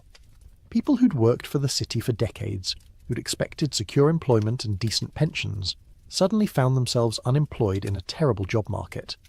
The NYPD, already understaffed due to earlier hiring freezes, saw its ranks reduced from 31,000 officers to just over 22,000. Entire precincts were closed. Patrol coverage dropped dramatically. Response times for emergency calls stretched longer. In some neighbourhoods, police simply couldn't respond to all calls. If your apartment was burglarised, you might call the police and be told to file a report at the station when convenient because no officers were available to come investigate. The fire department faced similar cuts. Firehouses closed across the city. The remaining fire companies covered larger territories, meaning it took longer for firefighters to reach fires. In a city where old buildings burned easily and arson was epidemic, this cost lives and property. Entire blocks burned because firefighters couldn't get there in time or lacked the resources to fight multiple fires simultaneously. The education system was gutted. Thousands of teachers were laid off. Class sizes ballooned. Programs were cut. Schools that had offered art, music, sports, advanced classes now barely offered the basics. Buildings fell into disrepair because there was no money for maintenance. The message to young people was clear. The city didn't care about their future. Transit fares increased from 35 cents to 50 cents, a significant jump for people living on tight budgets. Subway service was reduced. The trains, already dirty and covered in graffiti, got worse. Maintenance was deferred. Breakdowns increased. The whole system felt like it was held together with duct tape and prayers. Yet millions of New Yorkers still depended on subways and buses to get to work. Sanitation services were cut back. Garbage pickup became less frequent. In summer, the smell was overwhelming. Piles of trash bags sat on sidewalks for days, attracting rats and roaches. The city was literally drowning in its own filth. Anyone who could afford it paid private carters to collect their garbage. Everyone else lived with the mess. Libraries closed or reduced hours drastically. Parks went unmaintained. Swimming pools didn't open in summer. After-school programs disappeared. Social services were slashed. The city's hospitals, already overwhelmed, faced budget cuts that made conditions worse. Wait times in emergency rooms stretched for hours. People with serious medical issues sometimes left without being seen because they couldn't wait any longer. The psychological impact was crushing. The message from all these cuts was that the city was giving up. The social contract between government and citizens was breaking down. People paid taxes but received fewer and fewer services in return. The middle class, which had already been leaving, fled faster. Why stay in a city that was falling apart when you could move to the suburbs and get decent schools, safe streets, and functional services? The fiscal crisis also changed the city's political landscape. The banks and the state government, which had bailed out the city, demanded oversight. Control boards were created to supervise city spending. Elected officials lost much of their power to make financial decisions. The city's autonomy was severely limited. This shift toward fiscal conservatism and austerity would shape New York politics for decades, making it harder to fund social programs and public services even after the economy recovered. For poor and working-class New Yorkers, the fiscal crisis was devastating. They relied most heavily on public services and had the least ability to find private alternatives. When police protection declined, They couldn't afford private security. When schools deteriorated, they couldn't afford private education. When parks closed, they couldn't afford to leave the city for recreation. The crisis hit hardest those who were already struggling. The crisis also revealed deep racial and economic inequalities in who bore the burden. The neighbourhoods that lost police protection and fire service were disproportionately black and Latino. The schools that were gutted served primarily poor children of colour. The cuts were theoretically spread across the city, but in practice, wealthier neighbourhoods were better able to supplement public services with private resources. Poor neighbourhoods just suffered. The whole city took on a grim, defeated atmosphere. The optimism of the early 60s, even the chaotic energy of the late 60s counterculture, felt like ancient history. Now it was just survival. How do we keep the city functioning at a minimal level? How do we prevent complete collapse? The very real possibility existed that New York might become the first major American city to go bankrupt, and no one knew what would happen if it did. Tourism collapsed. Why would anyone visit New York in 1975? The city was dangerous, dirty, and falling apart. The famous brochure that appeared at airports that year, titled "Welcome to Fear City," advised tourists to stay in their hotels after 6 p.m, avoid the subway at all costs, and not walk anywhere if they could help it. It was created by the police union trying to pressure the city to restore funding, but it was also accurate. The city was scared of itself. Yet even in the depths of the crisis, New Yorkers showed remarkable resilience. Neighbours helped neighbours. Communities organised to provide services the city couldn't. Block associations formed to clean streets and watch for crime. People figured out how to survive and even thrive in impossible conditions. The city didn't collapse entirely, though it came close. New Yorkers saved New York, not through any grand plan, but through millions of small acts of determination and stubbornness. The fiscal crisis of 1975 was a turning point.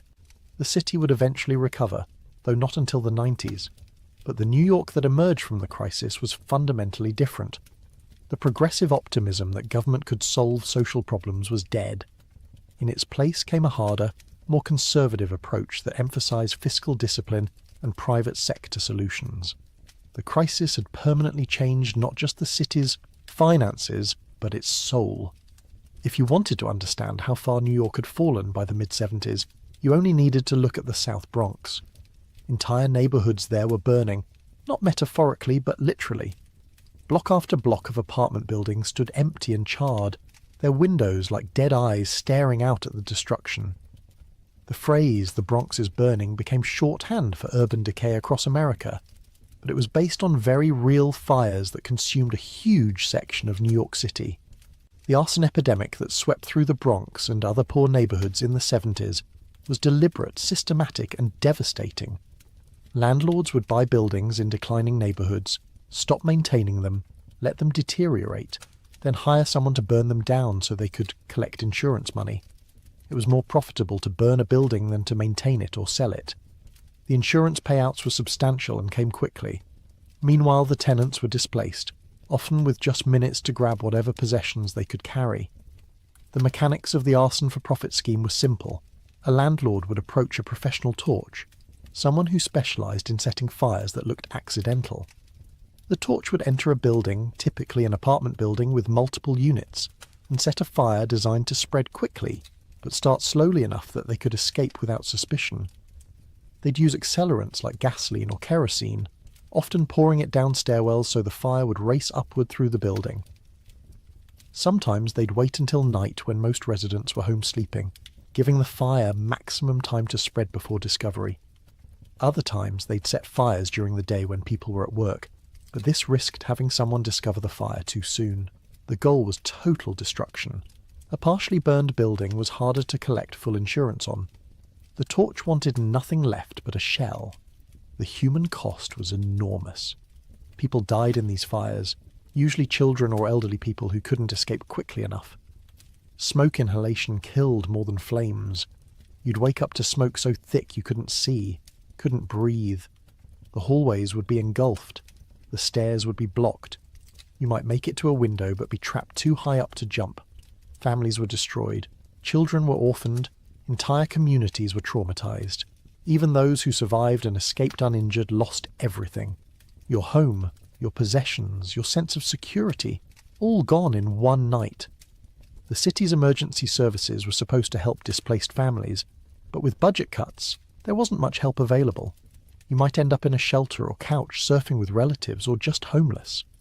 The fire didn't just destroy your building, it destroyed your life. The impact on the Bronx landscape was apocalyptic.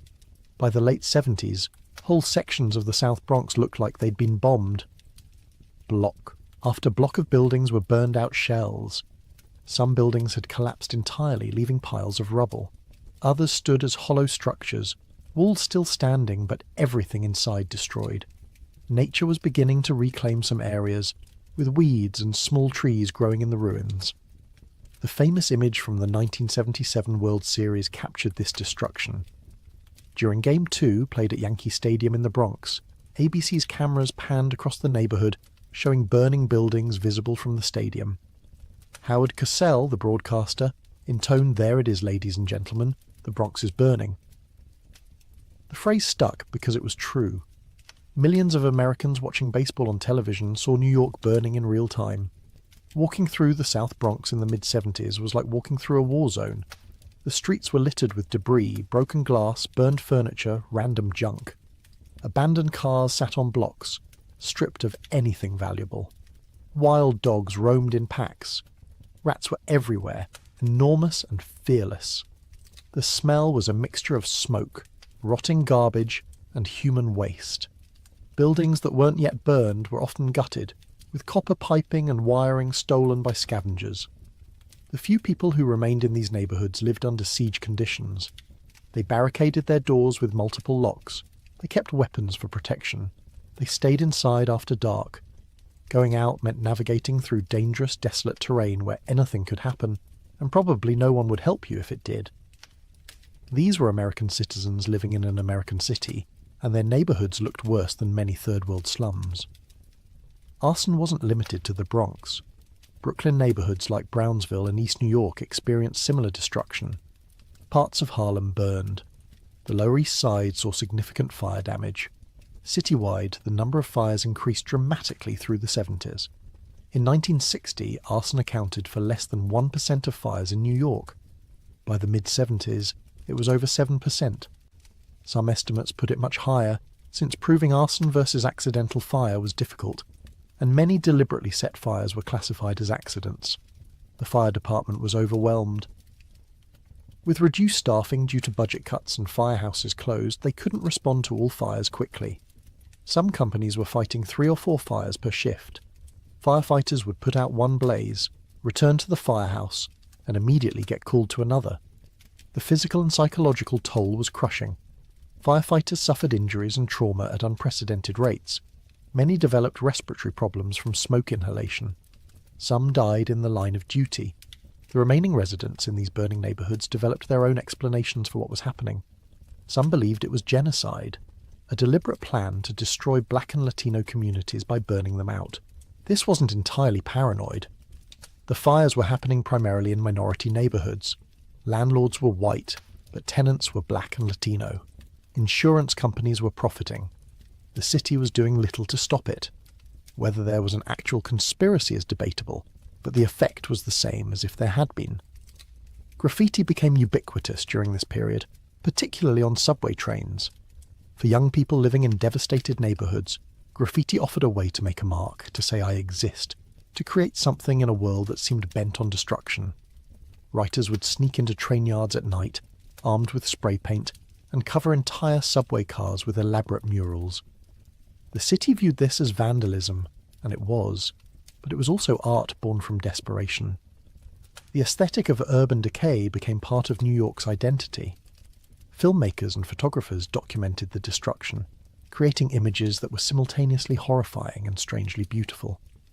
Movies set in New York in the 70s, films like Taxi Driver and The French Connection, and Death Wish, used the city's decay as backdrop, making New York itself a character, menacing and dark. But out of this destruction, something unexpected emerged.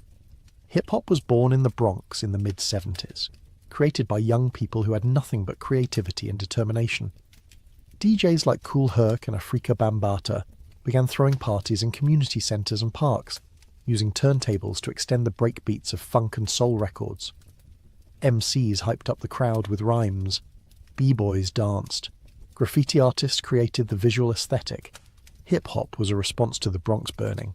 It said, "We're still here, we're still creating, you haven't destroyed us yet." The story goes that during the 1977 blackout, when looting was widespread, music stores were hit hard. Young people stole turntables, mixers, speakers, crates of records. Equipment that they couldn't afford suddenly became available. This stolen equipment helped fuel the spread of hip-hop culture. Whether that story is entirely accurate or somewhat romanticized, it captures a truth. Hip-hop rose from the ashes of the Bronx, transforming destruction into art.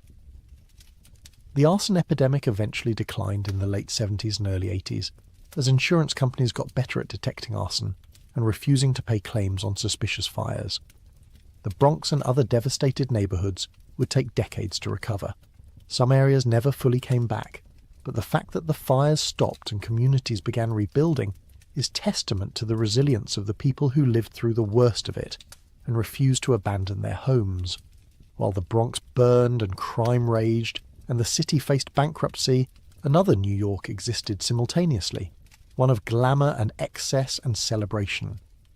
This was the world of Studio 54 and the disco explosion, a parallel universe where rich people and celebrities danced until dawn, while the city crumbled around them. The contrast couldn't have been more stark or more quintessentially New York. Studio 54 opened in April 1977 in a former theatre on West 54th Street in Midtown Manhattan. Owners Steve Rubell and Ian Schrager transformed the space into the most famous nightclub in the world. The club was designed to overwhelm the senses. Huge dance floor with state-of-the-art lighting and sound systems, raised areas where people could observe the scene below, balconies where the beautiful people posed, back rooms where drugs flowed freely and people had sex openly. The whole place was designed for spectacle and hedonism. Getting into Studio 54 was notoriously difficult. A velvet rope separated the chosen from the rejected. Mark Benek, the doorman, had absolute power over who entered. He'd stand at the door scanning the crowd, pointing to people he deemed interesting or attractive enough to admit. Celebrities walked right in. Beautiful people got in. People wearing outrageous outfits that added to the club's visual spectacle got in. Regular-looking people, no matter how much money they had, often didn't. The selection process was arbitrary and humiliating by design. Hundreds of people would stand outside hoping to be chosen, watching as others were admitted while they remained on the sidewalk. Some waited for hours. The rejection was part of the club's mystique. If everyone could get in, it wouldn't be special. Studio 54 sold exclusivity and the promise of entering a magical realm where normal rules didn't apply. Inside, the scene was extraordinary. Andy Warhol dancing with Bianca Jagger, Liza Minnelli singing along to the music, Truman Capote holding court in a corner, Diana Ross, Michael Jackson, Mick Jagger, David Bowie. Every major celebrity in New York came to Studio 54, and many flew in from Los Angeles or Europe specifically to party there. The club became the place to be seen, the centre of New York's social universe, at least for a certain crowd. The music was disco. That's what drew people to dance. Disco had evolved from underground black and gay club culture into a mainstream phenomenon. The beat was infectious, repetitive, hypnotic. Songs built and built, taking dancers on journeys that could last 10 or 15 minutes for extended versions. DJs were artists who mixed tracks seamlessly, creating an uninterrupted flow of music that kept people dancing for hours. Donna Summer's voice poured out of the speakers singing I Feel Love. Gloria Gaynor belted I Will Survive. Cheeks Le Freak had people shouting along. The Bee Gees' Stayin' Alive became an anthem. The music was joyous and escapist, which was exactly what people wanted. If your life was hard, if the city was falling apart, you could go to a disco and forget about everything for a few hours while you danced. The drug of choice at Studio 54 was cocaine. Lines of coke were snorted openly in the club. Dealers worked the room. Celebrities had their own supplies. Cocaine fit the disco aesthetic perfectly. Expensive, glamorous, energizing. It kept you dancing all night. It made you feel confident and invincible. Unlike heroin, which was associated with poverty and decay, cocaine was seen as a rich person's drug. Executives snorted coke in Wall Street bathrooms. Celebrities snorted coke in limousines. Disco kids snorted coke on the dance floor. The sexual atmosphere was charged and open. People made out on the dance floor. Couples and groups disappeared into dark corners or back rooms for sex. Homosexuality, while still illegal and heavily stigmatized in most of America, was celebrated at Studio 54. Gay men danced with each other openly. The club's owners were gay, as were many of the most devoted club-goers. Straight people danced alongside gay people and nobody cared. For a few hours, in that space, freedom reigned. But Studio 54 and disco culture generally existed in bizarre contradiction to the rest of New York. While people in the South Bronx were losing their homes to fire, and residents across the city feared crime, the Studio 54 crowd partied as if nothing was wrong. The disconnect was surreal. You could spend thousands of dollars on champagne and cocaine at the club, then walk outside and see homeless people sleeping on the street. The income inequality was visible and shocking. The disco backlash, when it came, was fierce and revelatory. Rock fans started wearing Disco Sucks t-shirts. Radio DJs organised anti-disco protests.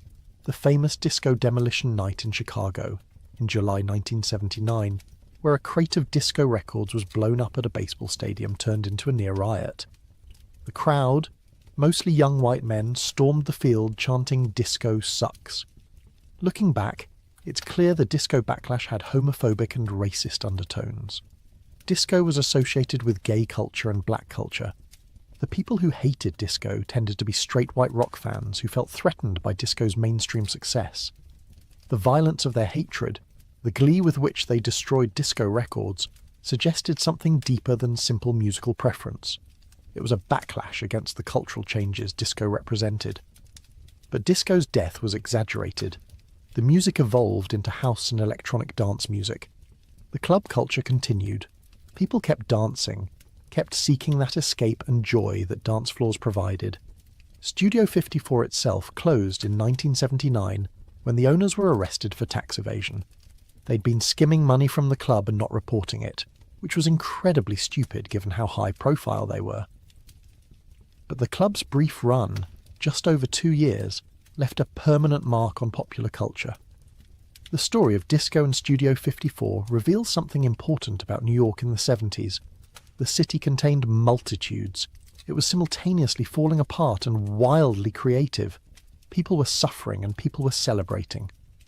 The contradictions weren't resolved. They just existed side by side, sometimes literally just blocks apart. You could walk from devastation to decadence in 15 minutes. That was New York. The summer of 1977 stands out, even in the dark decade of the 70s, as particularly awful. A perfect storm of heat, violence, fear, and darkness that pushed New York to its breaking point. Multiple crises converged in those months, creating a sense that the city might actually not survive. The heatwave started in early July and lasted 9 days. Temperatures climbed into the high 90s and stayed there. This was before air conditioning was standard in homes and apartments. Most working-class New Yorkers had no way to cool off except opening windows, which didn't help much when the air outside felt like a furnace. People slept on fire escapes. They camped in parks. They tried to function in heat that made thinking difficult and tempers short. Meanwhile, a serial killer was terrorizing the city. David Berkowitz, who called himself Son of Sam, had been shooting young people since the previous summer. His targets were primarily young women, often sitting in cars with boyfriends late at night. He'd approach, pull out a .44 caliber revolver, and shoot them through the car window. He'd killed 5 people and wounded 7 others by July 1977. The randomness of the attacks created citywide panic. Berkowitz sent letters to the media, taunting police and claiming to be commanded by a demon speaking through his neighbour's dog. The letters were published, which spread fear further. Women changed their behaviour dramatically. They avoided going out at night. They cut their long dark hair because that was the Son of Sam's type. The paranoia was pervasive. Every car backfiring, every loud noise made people jump. The city felt under siege. Then came the blackout. On July 13th, a Wednesday evening, New York's electrical system collapsed. It started with lightning strikes hitting power lines north of the city. Normally, the system could handle losing a few lines, but a series of cascading failures, combined with equipment malfunctions and human error by power company operators, led to a complete shutdown. At 9:29 p.m., the entire city went dark.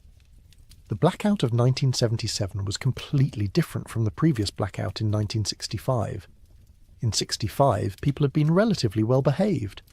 There was some crime, but mostly New Yorkers helped each other through the crisis. The difference 12 years later revealed how much the city had changed and how much social cohesion had broken down. The looting started almost immediately. Within an hour of the lights going out, stores were being broken into across multiple boroughs. Crown Heights in Brooklyn was hit hardest, with 75 stores on a 5-block stretch looted and damaged. Bushwick was worse. 35 blocks of Broadway in Brooklyn were destroyed. People backed cars up to storefronts, tied ropes around security gates, and used the cars to pull the gates off. Then they'd ransack the stores, taking everything they could carry. The targets were mostly small businesses, often immigrant-owned. Grocery stores, electronic shops, clothing stores, furniture stores. The looters took food, television, stereos, clothes, anything of value. Some stores were left completely empty. Others were trashed, with merchandise scattered and destroyed. Many stores were set ablaze after being looted, either to cover the crime or just out of nihilistic destructiveness. The looting wasn't just opportunistic criminals. Entire families participated. Parents brought children. People who'd never committed crimes before joined in because everyone else was doing it. The scale was staggering. Thousands of people looting simultaneously across the city. The police, already understaffed, couldn't respond. They focused on the worst areas and tried to make arrests, but they were overwhelmed. By the time the power returned 25 hours later, the damage was extensive. Over 1,600 stores had been looted or damaged. Over 1,000 fires had been set, many deliberately. Firefighters battled blazes across the city while the streets remained dark. The fires lit up the night, creating an eerie orange glow visible for miles. 4,500 people were arrested, the largest mass arrest in New York history. Many more looters escaped without being caught. The images from the blackout were apocalyptic. Aerial photographs showed entire neighborhoods engulfed in flames. Street-level photos showed people carrying televisions and furniture through streets lit by burning buildings. Police in riot gear fought running battles with crowds. The morning after, when the sun came up and people could see the full extent of the destruction, the city looked like it had been through a war. The looting revealed the depth of anger and resentment in poor communities. These were people who felt abandoned by the city, who'd watched services cut and jobs disappear while nothing was done to help them. When the lights went out and the opportunity arose, they took things they'd been told they couldn't have. For some, it was about material gain. For others, it was about revenge against a system that had failed them. For many, it was probably both. But not everyone participated in or supported the looting. Many residents of affected neighborhoods were horrified. Store owners, some of whom lived in the neighborhood and knew their customers personally, watched their life's work destroyed. They'd worked for years to build their businesses, and in one night it was gone. The next morning they stood in front of gutted stores crying, trying to understand how their neighbours could do this to them. The blackout also inadvertently contributed to the birth of hip-hop culture. Music stores were heavily looted. Turntables, mixers, speakers, crates of records all disappeared into the night. Much of this equipment ended up in the hands of young people in the Bronx and other areas who wanted to DJ but couldn't afford the equipment. Whether this justifies theft is debatable, but the historical impact is undeniable. The spread of hip-hop culture was accelerated by the availability of stolen DJ equipment after the blackout. 2 weeks after the blackout, on August 10th, David Berkowitz was arrested. A parking ticket led police to him, ironically. He'd parked illegally near one of his crime scenes, got a ticket, and police eventually connected it to the shooting. When they arrested him, he confessed immediately. The city exhaled. The son of Sam was caught. One less thing to be terrified of. But the damage from the summer of '77 couldn't be undone. The blackout and looting had revealed truths about the city that many people, particularly in wealthier neighbourhoods, had been able to ignore. The social fabric was torn. Large segments of the population felt no connection to or investment in society. The trust necessary for a city to function had eroded to almost nothing. New York had become, in the eyes of many Americans and even many New Yorkers, a symbol of urban failure. The psychological impact on those who lived through that summer was profound. If you were in New York in July 1977, you experienced a city in crisis in ways that are hard to convey to people who weren't there. The heat, the fear of Son of Sam, the darkness, the fires, the looting, all of it created a sense of living through the end of something. The city felt like it was dying. And honestly, it might have been. If you wanted to understand how far Times Square had fallen from its glamorous past, you only needed to walk through it at any point in the 1970s. What had once been called the crossroads of the world, a symbol of American prosperity and entertainment, had become a tawdry strip of pornography, prostitution, and crime that embarrassed the city and fascinated the country. The physical transformation was stark. The elegant theatres that had once shown first-run films now showed pornographic movies with titles displayed on marquees for everyone to see. Entire blocks were dominated by adult bookstores, peep shows, and sex shops. Neon signs advertised live nude girls, adult films, and various forms of sexual entertainment. The sidewalks were crowded with tourists gawking at the spectacle, hustlers looking for marks, prostitutes working, pimps watching their workers, drug dealers conducting business, and people just trying to walk through to get somewhere else. The peep shows were particularly ubiquitous. You'd pay $1 or $2 to enter a booth, and you could watch short pornographic films or live performances by dancers on the other side of a window. The booths were cramped and filthy, the floors sticky with substances you didn't want to think about. But they did steady business, serving the demand that clearly existed for this kind of anonymous sexual entertainment. Prostitution was everywhere in Times Square. Women and some men worked the streets openly, approaching potential customers directly. Some were independent, but many worked for pimps who controlled them through violence, drugs, or psychological manipulation. The prostitutes ranged from young runaways barely into their teens to older women and men who'd been working the streets for years. The transactions were often conducted in seedy hotels that rented rooms by the hour, their lobbies populated by people who clearly weren't there for legitimate lodging. The pimps were a visible presence, dressed flamboyantly in ways designed to display wealth and power. Wide-brimmed hats, platform shoes, fur coats, lots of gold jewellery. They'd watch their prostitutes from street corners or coffee shops, making sure the women handed over all their earnings and didn't get ideas about leaving. Violence against prostitutes was common and rarely prosecuted. The women were viewed as criminals themselves, not victims deserving protection. Drug dealing in Times Square happened in the open with a brazenness that seems shocking now. Dealers would literally call out their product to passers-by. Smoke, coke, whatever you need. You could buy marijuana, cocaine, heroin, pills, pretty much anything. The police knew about it, everyone knew about it, but the dealers operated with relative impunity. There were too many of them, and enforcement was sporadic at best. The porn industry was big business. Adult theatres showed films all day and night. The theatres were dark, dank places that smelled of disinfectant and other things. Men in long coats sat scattered through the seats, often alone. Some theatres specialised in gay pornography. The whole industry operated in a legal grey area, with obscenity laws on the books but rarely enforced. The theatres paid off police and operated openly. Organised crime was deeply involved in Times Square's sex industry. The mafia controlled many of the adult bookstores and theatres. They saw pornography and prostitution as lucrative businesses with high profit margins and relatively low risk compared to drug dealing or robbery. The money flowed through shell corporations and was laundered through various businesses. The crime families had connections to politicians and police that protected their operations. For tourists visiting New York, Times Square was a required stop, but often a disappointing one. The fantasy of Times Square as this exciting, glamorous place collided with the grim reality of walking through streets lined with pawn shops while being harassed by people trying to sell you drugs or sex. Families with children would walk through, the parents trying to shield their kids from the explicit signs and aggressive solicitations. The contrast between what Times Square represented in American culture and what it actually was created cognitive dissonance.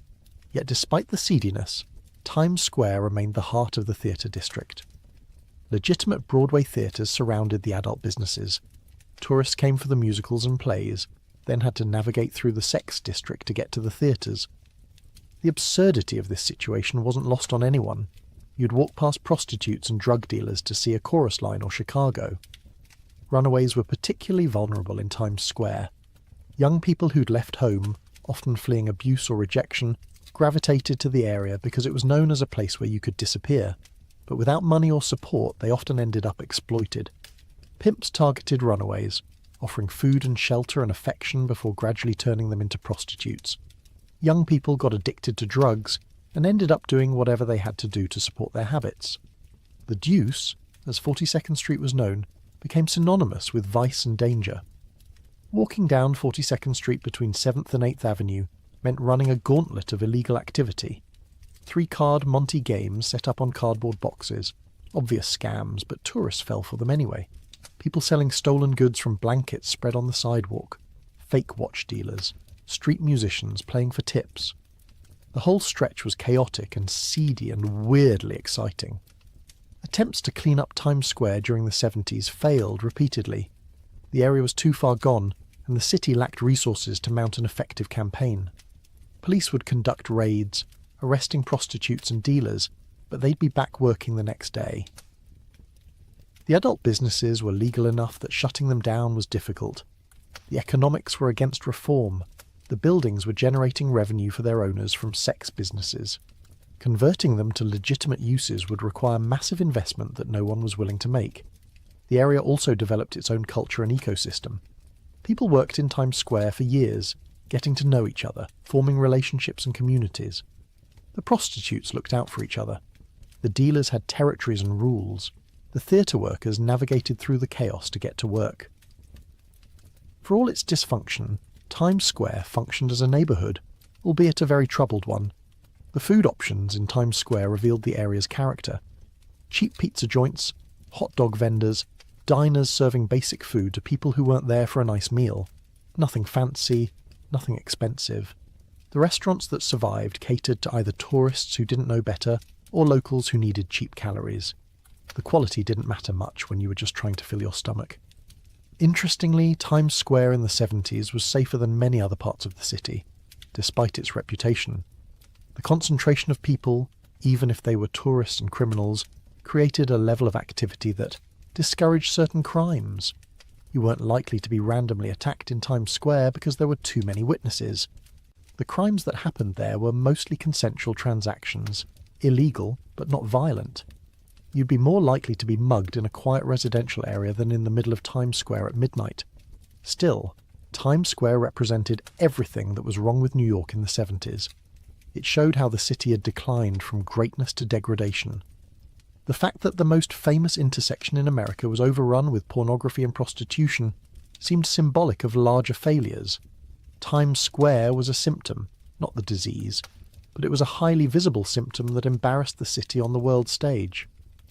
While Times Square showed New York at its sleaziest and disco showed it at its most glamorous, another cultural movement was brewing in the grittiest parts of the city, one that would ultimately prove more influential than either. Punk rock emerged from the Bowery in the mid-70s, taking the decay and danger of New York and transforming it into raw, aggressive, thrilling music that said everything the city was feeling but couldn't articulate. CBGB opened in December 1973 at 315 Bowery, under the Manhattan side of the Williamsburg Bridge. The location was deliberately unpromising. The Bowery was a skid row, home to flophouses and homeless men, cheap bars and abandoned buildings. No one went to the Bowery unless they had to or were looking for trouble. The club itself was tiny, narrow, dark, and dirty. The bathroom was famously disgusting, possibly the worst bathroom in New York, which is saying something. But none of that mattered because the music was revolutionary. The owner, Hilly Crystal, wanted to feature country, bluegrass, and blues, which is what CBGB stood for. But the bands that started playing there were playing something else entirely. Television, Talking Heads, Blondie, the Ramones. These bands made music that was stripped down, fast, loud, and aggressive in ways that rock music hadn't been in years. The songs were short, 2 or 3 minutes. The lyrics were simple, often deliberately crude. The whole aesthetic rejected the prog rock and arena rock that had become bloated and pretentious. The Ramones were the prototypical punk band. 4 guys from Queens wearing leather jackets and ripped jeans, playing at a pace that felt like an assault. Their songs were so fast and short that they could play 15 or 20 in a single set. The lyrics were about boredom and violence and huffing glue and not caring about anything. Joey Ramone's voice was a snotty sneer. Johnny Ramone's guitar was buzzsaw distortion. They played their instruments well enough to make the songs work, but not so well that it seemed beyond what any kid with a guitar could do. That accessibility was part of the point. Talking Heads took a different approach, angular and arty and weird. David Byrne wrote songs about psycho killers and artists and burning down the house. The music was nervous and twitchy, matching the energy of living in New York during the 70s. Blondie blended punk with pop, led by Debbie Harry, whose voice and look made her a star. Television played long, intricate guitar solos that connected back to 60s garage rock. Each band was different, but they all rejected what mainstream rock had become. The punk aesthetic matched the city's decay. Ripped clothes weren't a fashion statement. They were what you wore when you couldn't afford new clothes.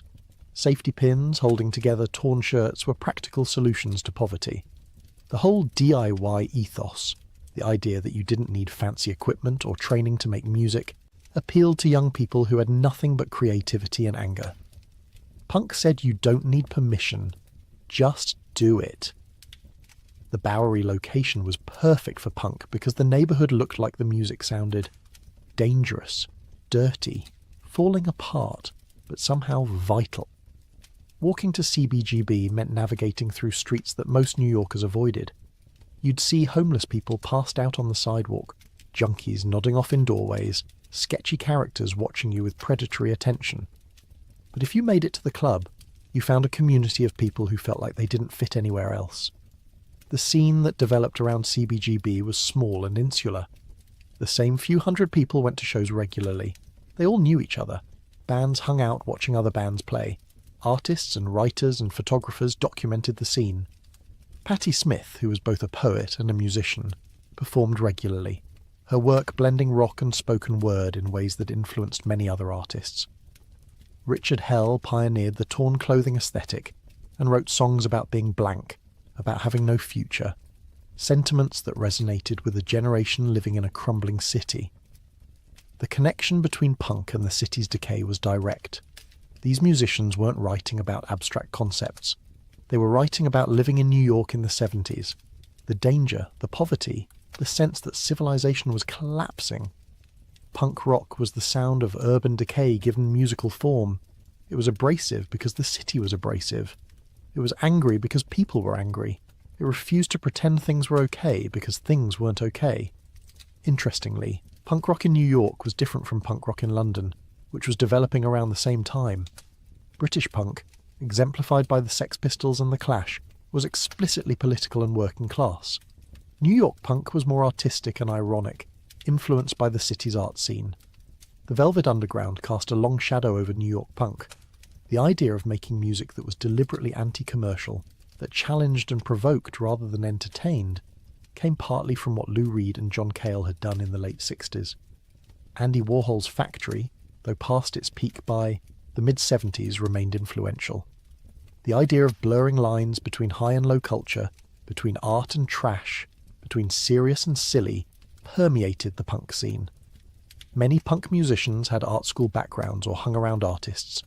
The scene existed at the intersection of music, visual art, poetry and fashion. Max's Kansas City, another club in the area, also featured punk and new wave bands. Max's had been a hangout for Warhol's crowd in the 60s and transitioned into a punk venue in the 70s. The back room at Max's was legendary, a place where musicians and artists gathered to drink and talk and make plans. The combination of Max's and CBGB created a circuit for bands to develop their craft, playing multiple shows a week to small but devoted audiences. The punk scene remained underground for years. Major record labels weren't interested. Radio stations wouldn't play punk rock. MTV didn't exist yet. The only way to hear these bands was to go to the clubs or buy independent records from small labels. This underground status was partly by choice. Punk defined itself in opposition to the mainstream.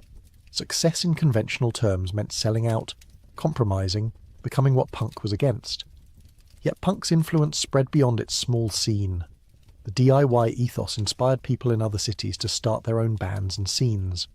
The aesthetic influenced fashion. The music influenced alternative rock and indie rock for decades to come. The attitude, the refusal to accept things as they were, became part of how young people approached culture. Punk said you could create your own reality, your own scene, your own rules. You didn't need permission from gatekeepers. Punk rock in 1970s. New York was an act of defiance and creativity in the face of collapse.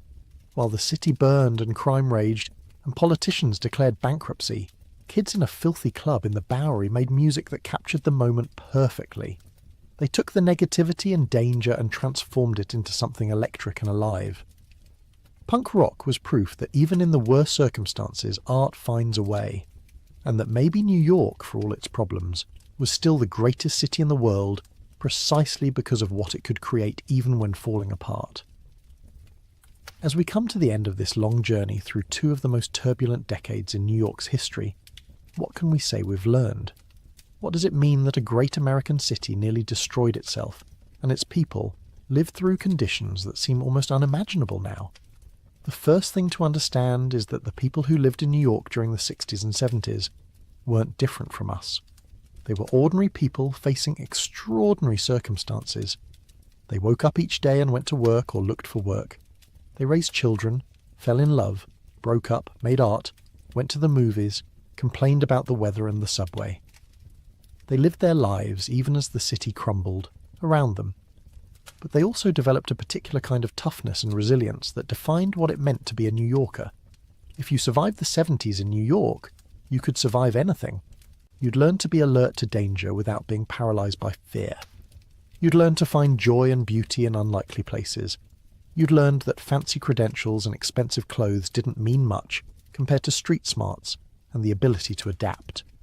The cultural contributions from this era are staggering. Hip-hop emerged from the South Bronx. Punk rock came from the Bowery and the East Village. Disco flourished in clubs across the city. The gay rights movement was born at Stonewall. The counterculture of the 60s provided the foundation for social changes that would transform America. All of this happened in a city that was supposedly dying. That paradox tells you something important about creativity and adversity.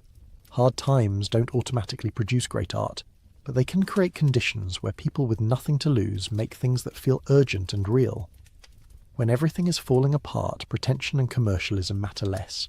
You make art because you have to, because it's how you make sense of the chaos, not because you think it'll make you rich or famous.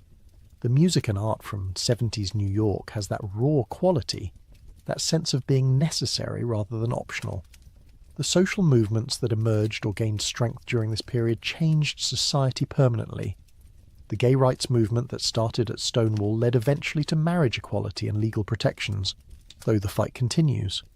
The counterculture's questioning of authority and traditional values opened up space for different ways of living and being.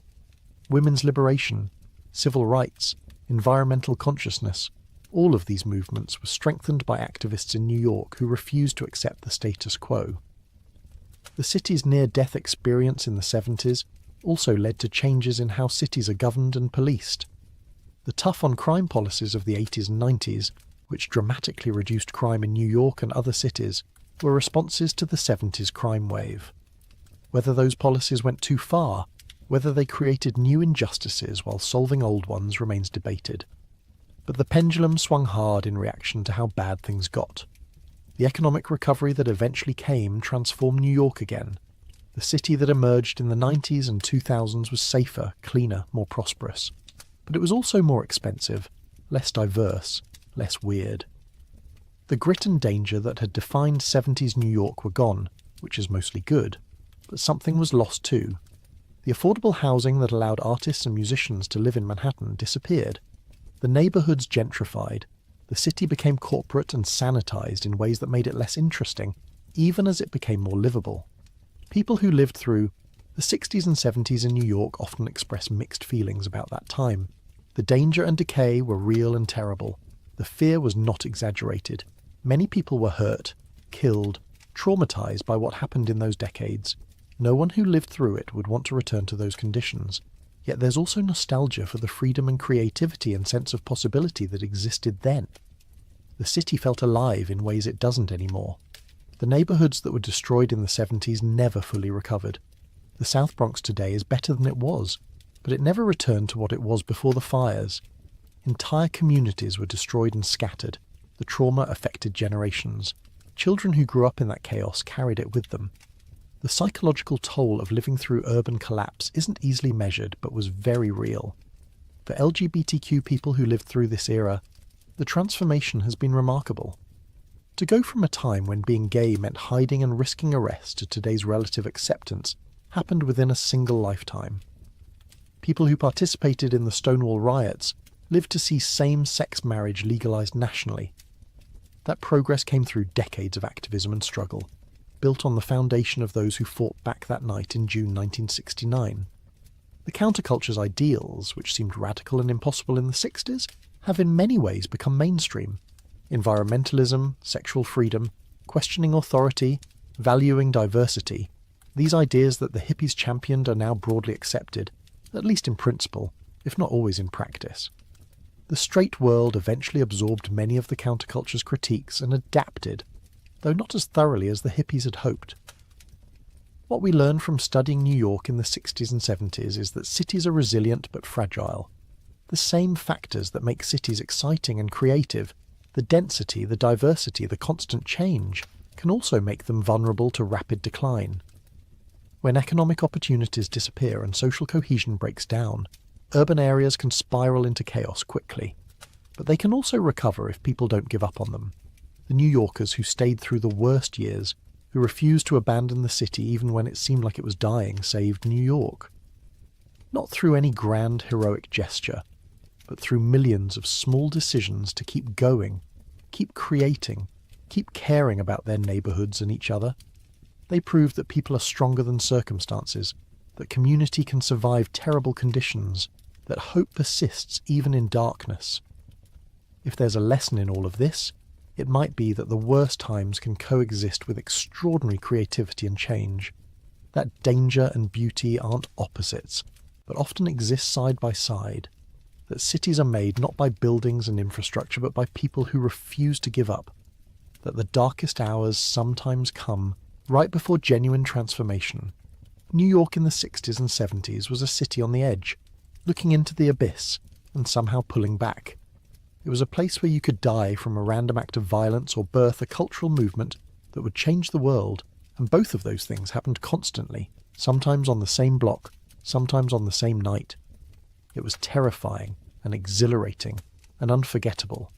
The people who lived through it tell their stories with pride mixed with pain. They survived something that tested them deeply. They witnessed the birth of cultures and movements that shaped the future. They saw their city burn and refuse to die. They were part of history in ways that felt overwhelming at the time, but now seem almost mythic. And for those of us who didn't live through it, who only know that era through stories and photographs and music, there's value in understanding what actually happened. Not the romanticized version, not the sanitized version, but the complicated, messy, violent, creative, terrifying, and transcendent truth. Because New York in the 60s and 70s teaches us about human resilience, about what cities can endure and still survive, about how the worst circumstances can produce the most lasting art. Thank you for staying with me through this long journey into the past. If you enjoyed this deep dive into what life was really like in 60s and 70s New York, please let me know by liking this video and subscribing to the channel. Your support means everything and helps me continue creating content that brings history to life in honest, detailed ways. I'd love to hear from you in the comments about where in the world you're watching from and whether you or anyone you know lived through this era in New York. Their stories matter and deserve to be remembered. Until next time, sleep well, and remember that even the darkest chapters in history eventually give way to new beginnings. Welcome back, dear friends. Before we begin, let me know where in the world you are watching, and please don't forget to subscribe and like to support the channel. Picture this. It's a Friday night in the summer of 1975, and you're standing on the corner of Woodward Avenue and Grand Boulevard in Detroit, Michigan. The sun has just dipped below the horizon, painting the sky in shades of amber and deep purple. The air is thick and warm, carrying with it the smell of hot asphalt, fried food from the corner restaurant, and a hint of motor oil that seems to hang permanently over this city of cars. A burgundy Pontiac GTO rumbles past, its engine growling low and powerful, chrome bumpers catching the last rays of sunlight. The driver has his window down, and from inside comes the unmistakable sound of Marvin Gaye's voice, smooth and yearning, singing about what's going on in this complicated world. 3 young women wait at the bus stop, their bell-bottom jeans swaying as they move to music only they can hear, platform shoes adding inches to their height, afros picked out to perfection, catching the evening breeze. Across the street, the lights of a club are just starting to flicker on one by one, neon signs promising music, dancing and escape. You can already hear the bass line thumping from inside, feel it in your chest, even from out here on the sidewalk. In a few hours, that place will be packed with bodies moving together, sequins catching disco ball light, creating a galaxy of stars on the dance floor. This is Detroit in the 1970s, the Motor City, Motown, a place of contradictions so striking they take your breath away. This is a city that gave the world some of its most beautiful music, where assembly lines hummed with the promise of prosperity, where neighborhoods pulsed with life and culture. But this is also a city standing at a crossroads, facing changes so profound they would reshape not just Detroit but the entire American landscape. In this decade, Detroit would lose its most famous export when Motown Records packed up and headed west to Los Angeles. The city would elect its first black mayor in a campaign so racially charged it felt like the entire future hung in the balance. The auto industry, the very foundation upon which this metropolis was built, would face its first real crisis, as foreign cars and oil embargoes exposed vulnerabilities nobody wanted to acknowledge. Underground drug operations would evolve into sophisticated corporate empires run by teenagers. Disco would explode from underground clubs into mainstream consciousness, and through it all, the people of Detroit would live, love, struggle, dance, work, and fight to hold on to their city. Tonight, we're going to walk those streets together. We're going to step into the homes, the factories, the clubs, and the corners where life actually happened. We're going to meet the auto workers clocking in for the night shift, the musicians creating sounds that would change music forever, the activists demanding justice, the families trying to build better lives, and yes, the dealers and gangsters who saw opportunity in chaos.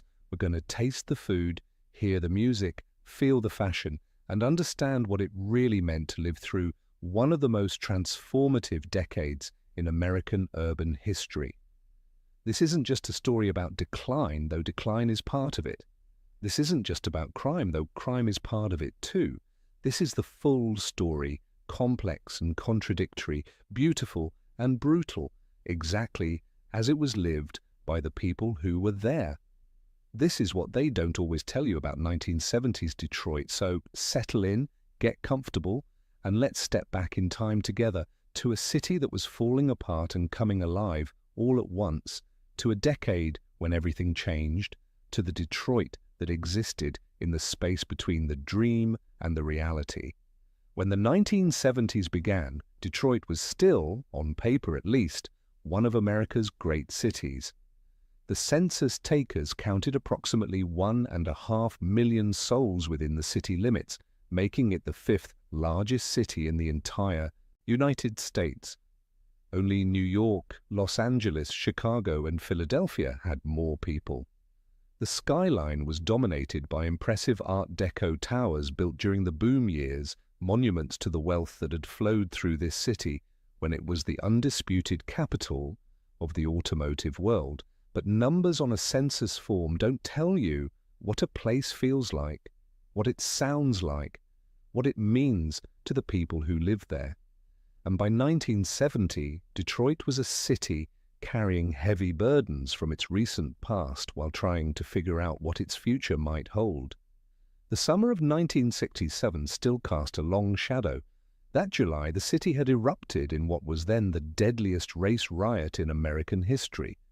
It started with a police raid on an unlicensed bar, what locals called a blind pig, on 12th Street in a predominantly black neighborhood. What followed was 5 days of destruction that left 43 people dead, over 1,000 injured, and entire city blocks burned to the ground. The National Guard had patrolled the streets in armored vehicles. From the air, smoke rising from burning buildings made Detroit look like a war zone. 3 years later, the physical scars were still visible. Empty lots where buildings had stood, businesses that never reopened. The psychological scars ran even deeper. Trust between the black community and the police department had been fractured, maybe beyond repair. The riot, or rebellion, depending on who was telling the story, had accelerated a process that was already underway: white flight to the suburbs. Throughout the 1960s, white families had been leaving the city in waves, moving to places like Warren, Livonia, Dearborn, and the other suburbs that ringed Detroit. By 1970, the city's population was approaching 50% black, a dramatic shift from just 2 decades earlier. This wasn't a gentle, gradual change. This was a rapid transformation that affected everything from politics to education to the economy to the very character of neighborhoods. You could see this transformation playing out on nearly every residential block. A family would move out, their house would sit empty for a few months, then a new family would move in. Sometimes the transitions were smooth. More often they were accompanied by tension, by fear, by the ugly machinery of blockbusting, where real estate agents would deliberately stoke racial anxiety to drive down property values and facilitate rapid neighborhood turnover. The automotive industry, the economic engine that made everything else possible, was facing challenges it had never encountered before. For decades, American car manufacturers had dominated not just the domestic market, but much of the world market. The big three, Ford, General Motors, and Chrysler, had operated with the confidence that came from near-total market control. Their factories employed hundreds of thousands of workers in Detroit alone. The River Rouge plant, Ford's massive complex in Dearborn just outside the city, had employed over 90,000 workers at its peak, making it one of the largest industrial facilities on the planet. But by 1970, imports were starting to make serious inroads. Volkswagen Beetles and buses had developed a devoted following. Japanese manufacturers like Toyota and Datsun were beginning to show up in American driveways, praised for their fuel efficiency and reliability. The big three dismissed these as insignificant threats, tiny cars that would never appeal to the American love affair with size and power. That dismissal would prove costly. The 1970 model year saw the peak of the muscle car era, those powerful machines with big engines and bigger attitudes.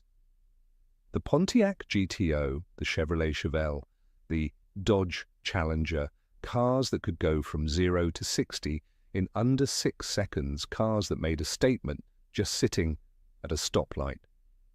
But the muscle car boom was about to run headlong into an energy crisis nobody saw coming. Walk through a Detroit neighborhood in 1970, though, and you wouldn't necessarily feel the anxiety about what was coming. You'd feel life. The streets were the stage where daily existence played out, especially in the warmer months. Front porches weren't just architectural features, they were living rooms open to the world. On any given evening, you'd find people sitting out, talking to neighbors, watching kids play, commenting on who was walking by. Children owned the streets in a way that's hard to imagine today. They'd play elaborate games that spanned multiple blocks, kickball and tag and hide and seek. They'd set up makeshift ramps and jump them on their bikes. The ice cream truck's musical jingle would send them running home for money, then sprinting back to catch it before it turned the corner. There was a freedom to it, born from the assumption that the community itself was watching, that every adult on the block had some measure of responsibility for every child. The car culture that defined Detroit wasn't just about what rolled off the assembly lines, it was about what people did with those cars once they owned them. Cruising was an art form. On weekend nights, Woodward Avenue would become a parade route, young people showing off their rides, some stock from the factory, others customized with paint jobs, chrome details, lifted suspensions, or dropped low to the ground. The cars were more than transportation. They were expressions of identity, markers of style, investments of time and money and love. The architecture of the city told its own story.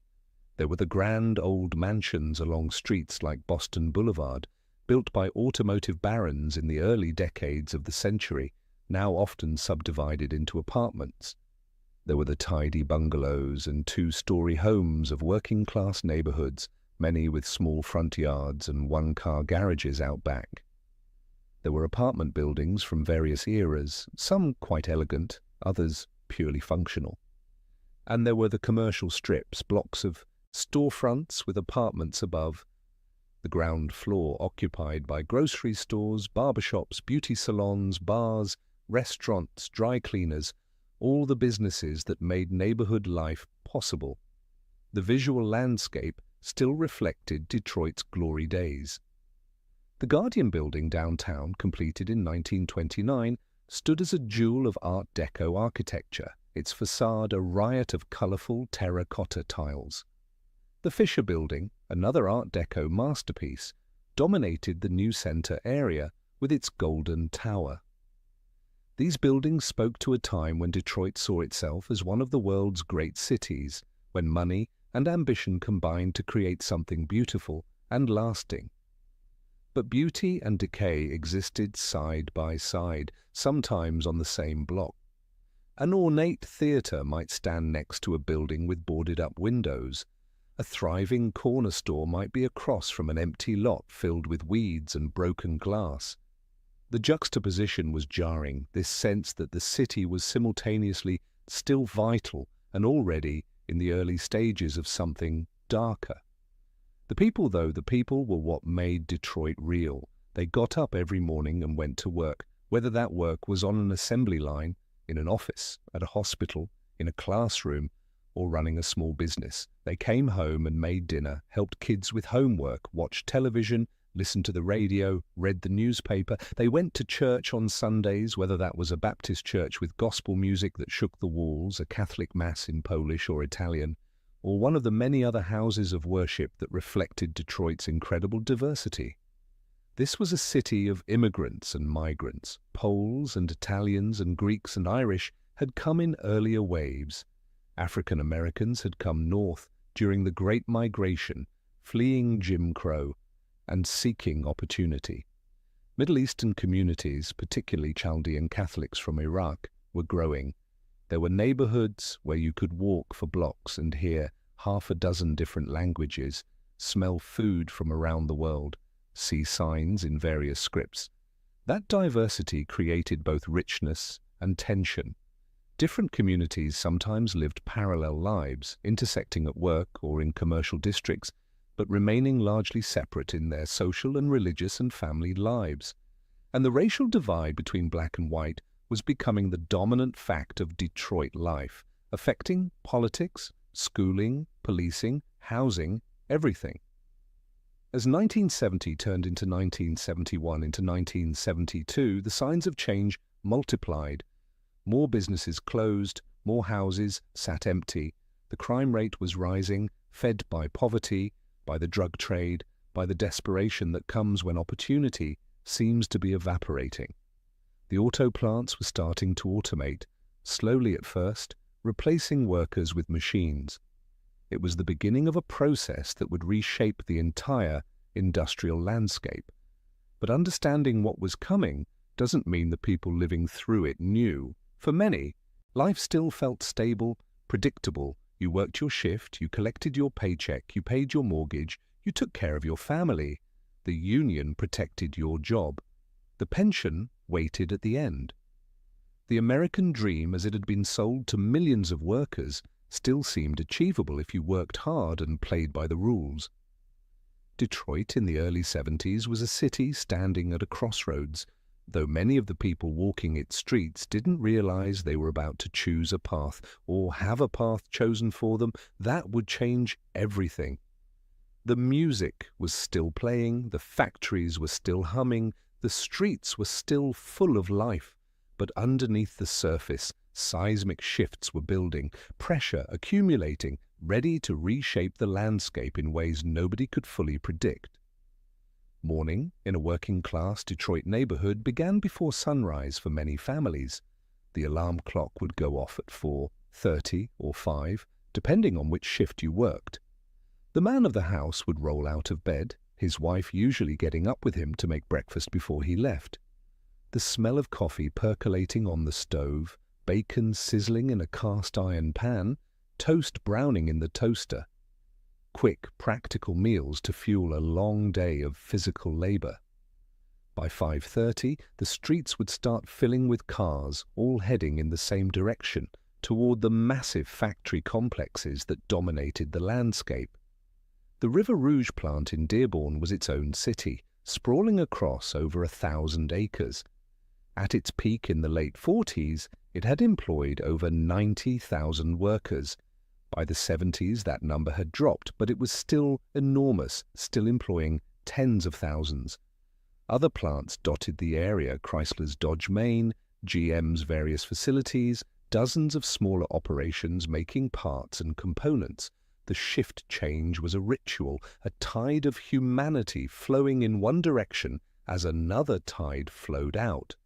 Men and women, though the factory floor was still overwhelmingly male, carrying lunch pails and thermoses. Some carpooled to save on gas, others drove alone, cherishing those minutes of solitude before the noise and intensity of the factory day began. The parking lots around the major plants stretched for what seemed like miles, seas of metal glinting in the early morning light. Inside the plants, the work was demanding, repetitive, loud, and sometimes dangerous. The assembly line moved at a steady pace, never stopping, never slowing down. Each worker had their station, their specific task that they would repeat hundreds of times per shift: installing door panels, tightening bolts, welding joints, installing windshields, mounting wheels. The work required focus, but not much thought, which meant your mind could wander even as your hands stayed busy.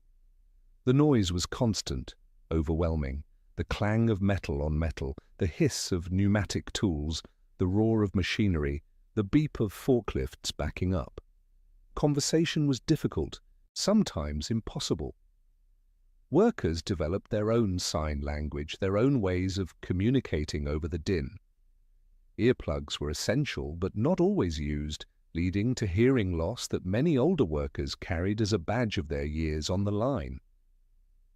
The United Auto Workers Union was at the height of its power in the early 70s.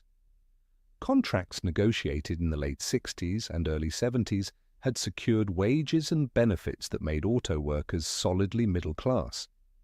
A worker at a Big Three plant could make enough to buy a house, support a family, own a car or two, take a modest vacation each year.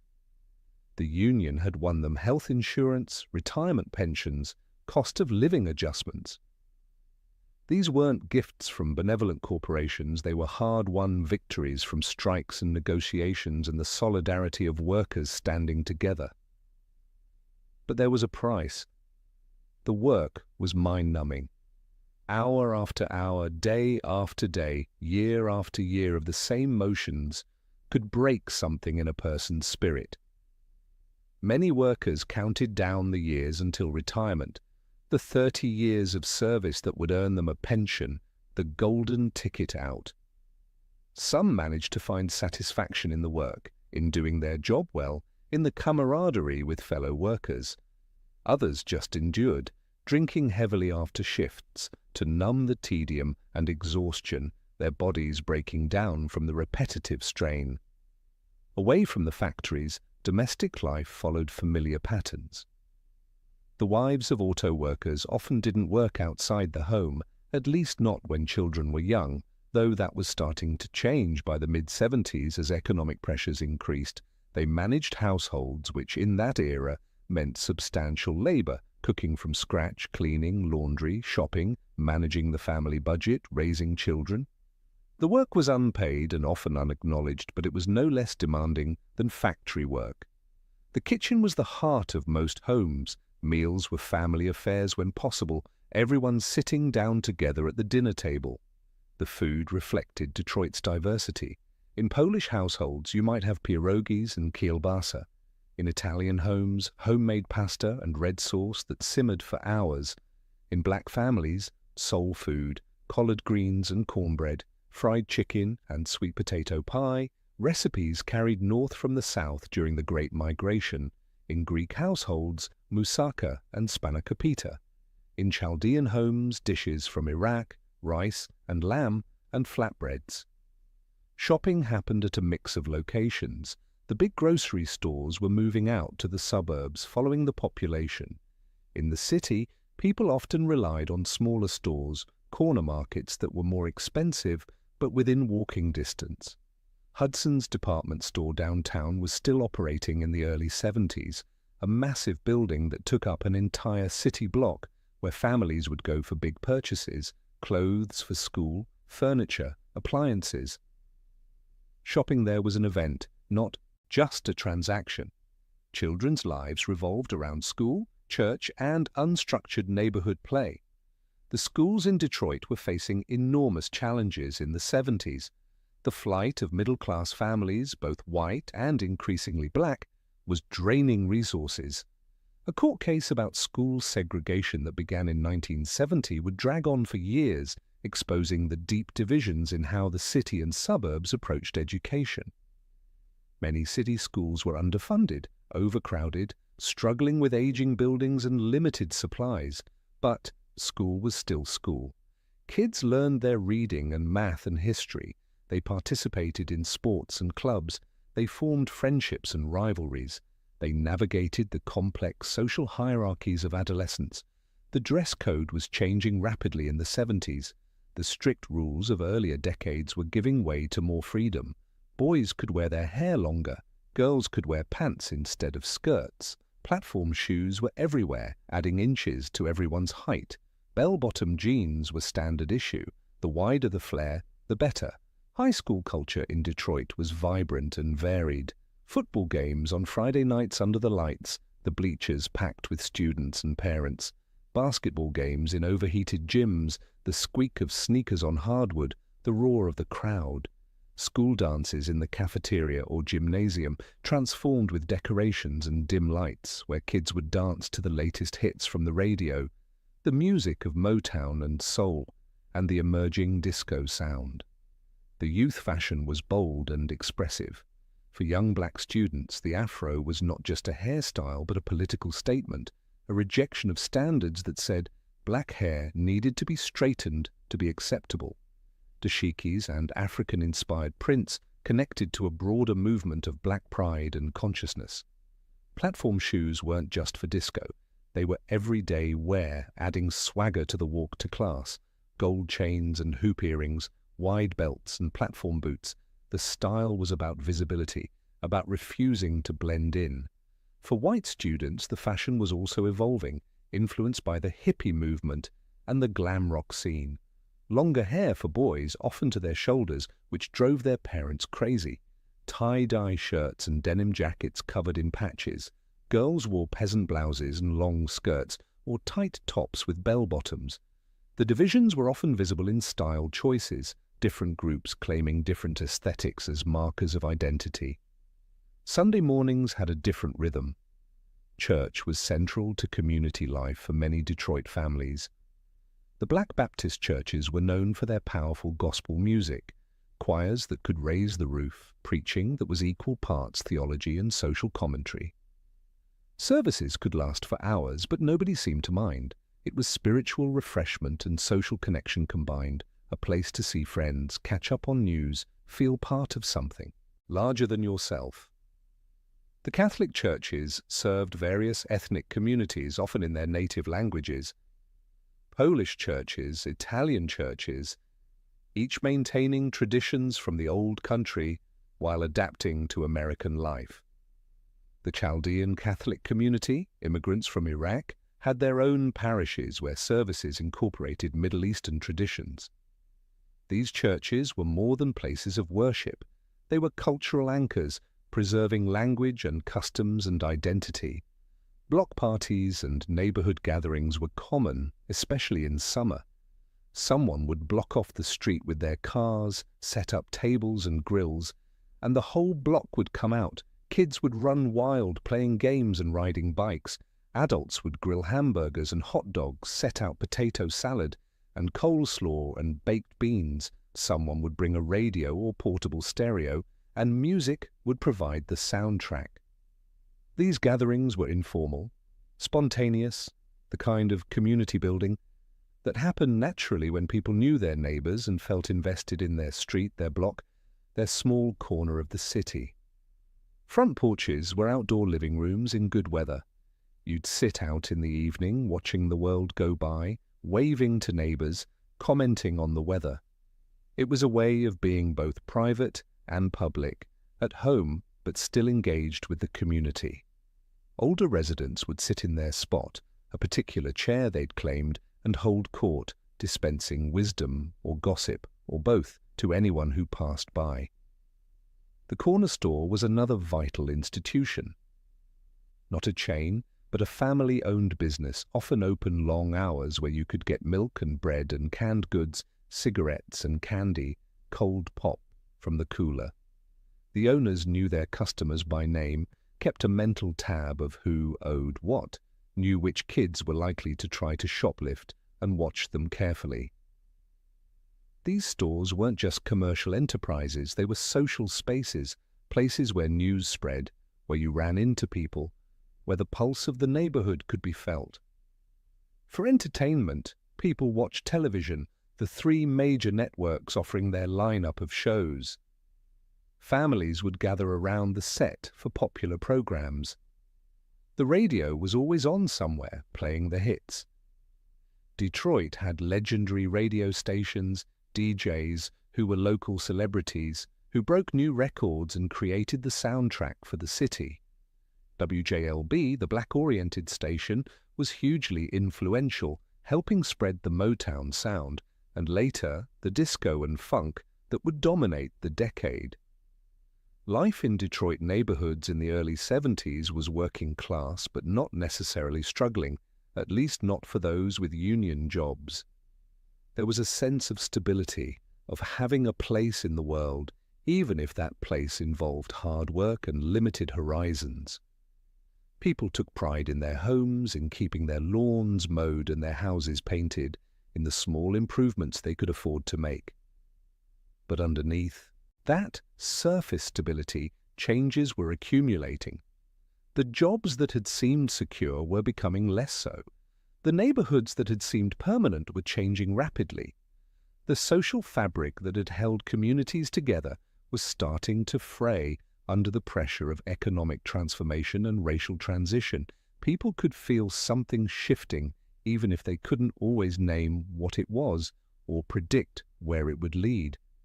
In the early months of 1970, if you walked down West Grand Boulevard in Detroit and found yourself at number 2648, you'd encounter an unassuming two-story house with a bold sign declaring it Hitsville, USA. This was the headquarters of Motown Records, Berry Gordy's empire of soul, the place where some of the most important music in American history had been created. The building wasn't impressive from the outside. It was just a house, converted into a recording studio and office space, wedged between other buildings in a neighborhood that was definitely not glamorous.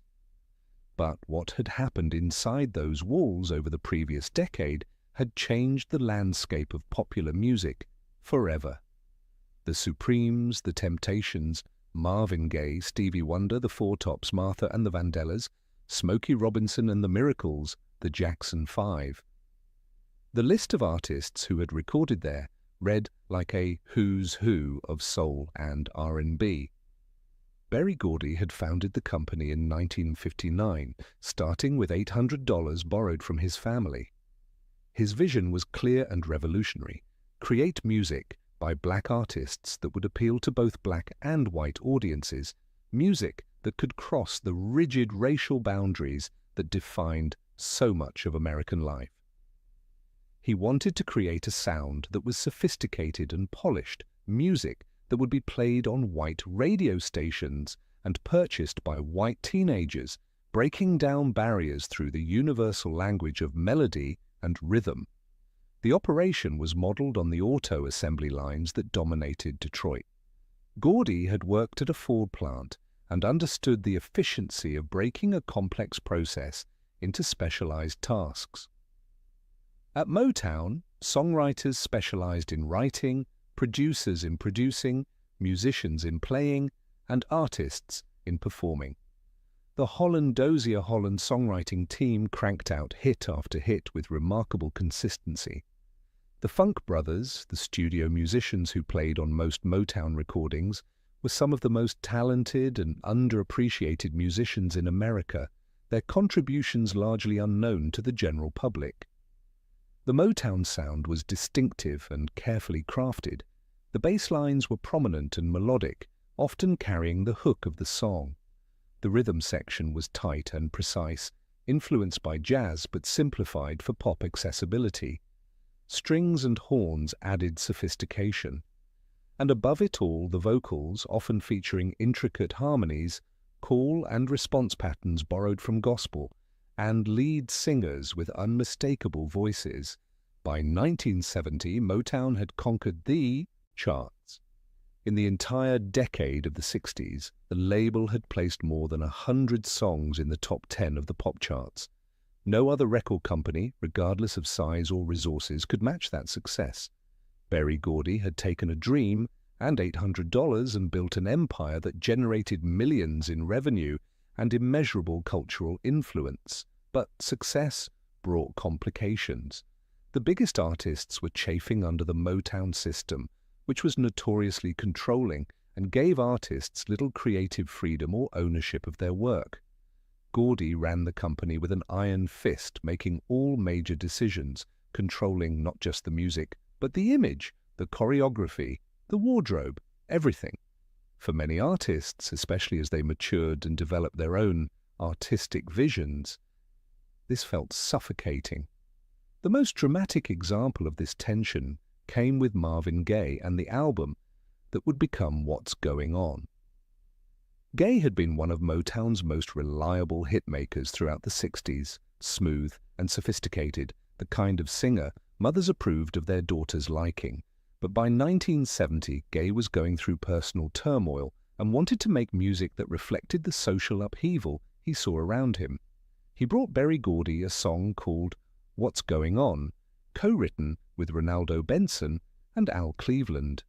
The song addressed war, poverty, police brutality, environmental destruction, all the issues that were tearing America apart in the early 70s. It was jazz-influenced, atmospheric, with multiple vocal layers and a sound completely unlike the typical Motown single. Gordy hated it. He thought it was uncommercial, too political, too different from the Motown formula. He refused to release it. Gaye went on strike, refusing to record anything else for Motown until they released What's Going On. The standoff lasted months, but finally, in early 1971, Gordy relented. The single was released in January and shot to number 2 on the pop charts, selling over 100,000 copies in its first day. It was a massive hit, proving Gaye's instincts right and Gordy's wrong. Emboldened, Gaye recorded an entire album built around similar themes, using the same layered, sophisticated production approach. The What's Going On album was released in May 1971 and became one of the most critically acclaimed albums in music history, addressing social issues with a maturity and artistry that redefined what was possible in popular music. But its success also highlighted the tension at the heart of Motown between artistic vision and commercial formula. Other artists were also pushing against the boundaries. Stevie Wonder, who had been with Motown since he was 11 years old, recording as Little Stevie Wonder, was turning 21 in 1971. When he came of age, he gained control of the money Motown had been holding in trust for him, millions of dollars from years of hit records. He also demanded and received unprecedented creative control, building his own studio and producing his own albums. The music he made in the early 70s, albums like Music of My Mind and Talking Book and Inner Visions, was experimental and personal, using synthesizers and drum machines, addressing politics and spirituality, proving that Motown artists could be more than hit-making machines. Meanwhile, the nightlife venues where Motown artists had honed their craft were still operating, though changes were coming there too. The 20 Grand Club on 14th Street and Warren Avenue was legendary in Detroit music circles. It had opened in the early 50s and quickly became the premier black entertainment venue in the city. The building was huge, featuring a 22-lane bowling alley on the ground floor and multiple performance spaces upstairs. The main showroom was called the Driftwood Lounge, and it could hold over 1,000 people. The decor was meant to evoke a tropical paradise, with artificial palm trees and nautical themes. The stage featured rotating platforms and elaborate lighting. This was where Motown artists performed regularly when they weren't on tour, where new acts would test material, where established stars would do special shows for hometown crowds. The audiences at the 20 Grand were dressed to impress. This wasn't a casual jeans and t-shirt crowd. Men wore suits, often with coordinated shirts and ties, their shoes polished to a high shine. Women wore elegant dresses, their hair styled in elaborate updos or smoothed and straightened, makeup applied with care, jewelry catching the light.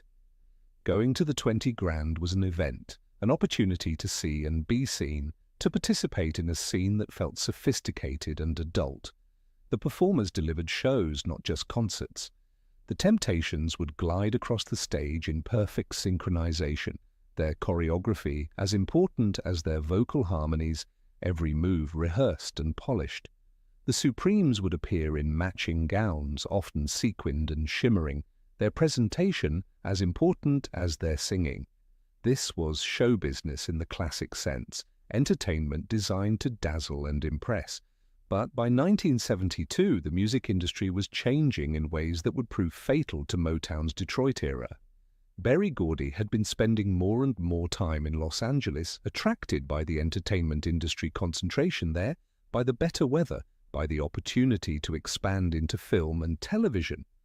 The decision had been building for years, but in 1972, Motown officially relocated its headquarters to Los Angeles. The move devastated Detroit's music community. Musicians who had played on countless hits suddenly found their services no longer needed. Songwriters and producers were told they could move to LA or find new work. The city that had created the Motown sound was losing the label that bore its name. It felt like a betrayal, an abandonment, one more piece of Detroit's identity being stripped away. The building on West Grand Boulevard became a museum of sorts, a reminder of what had been but was no more. Some Motown artists, particularly those who were Detroit natives, were angry about the move.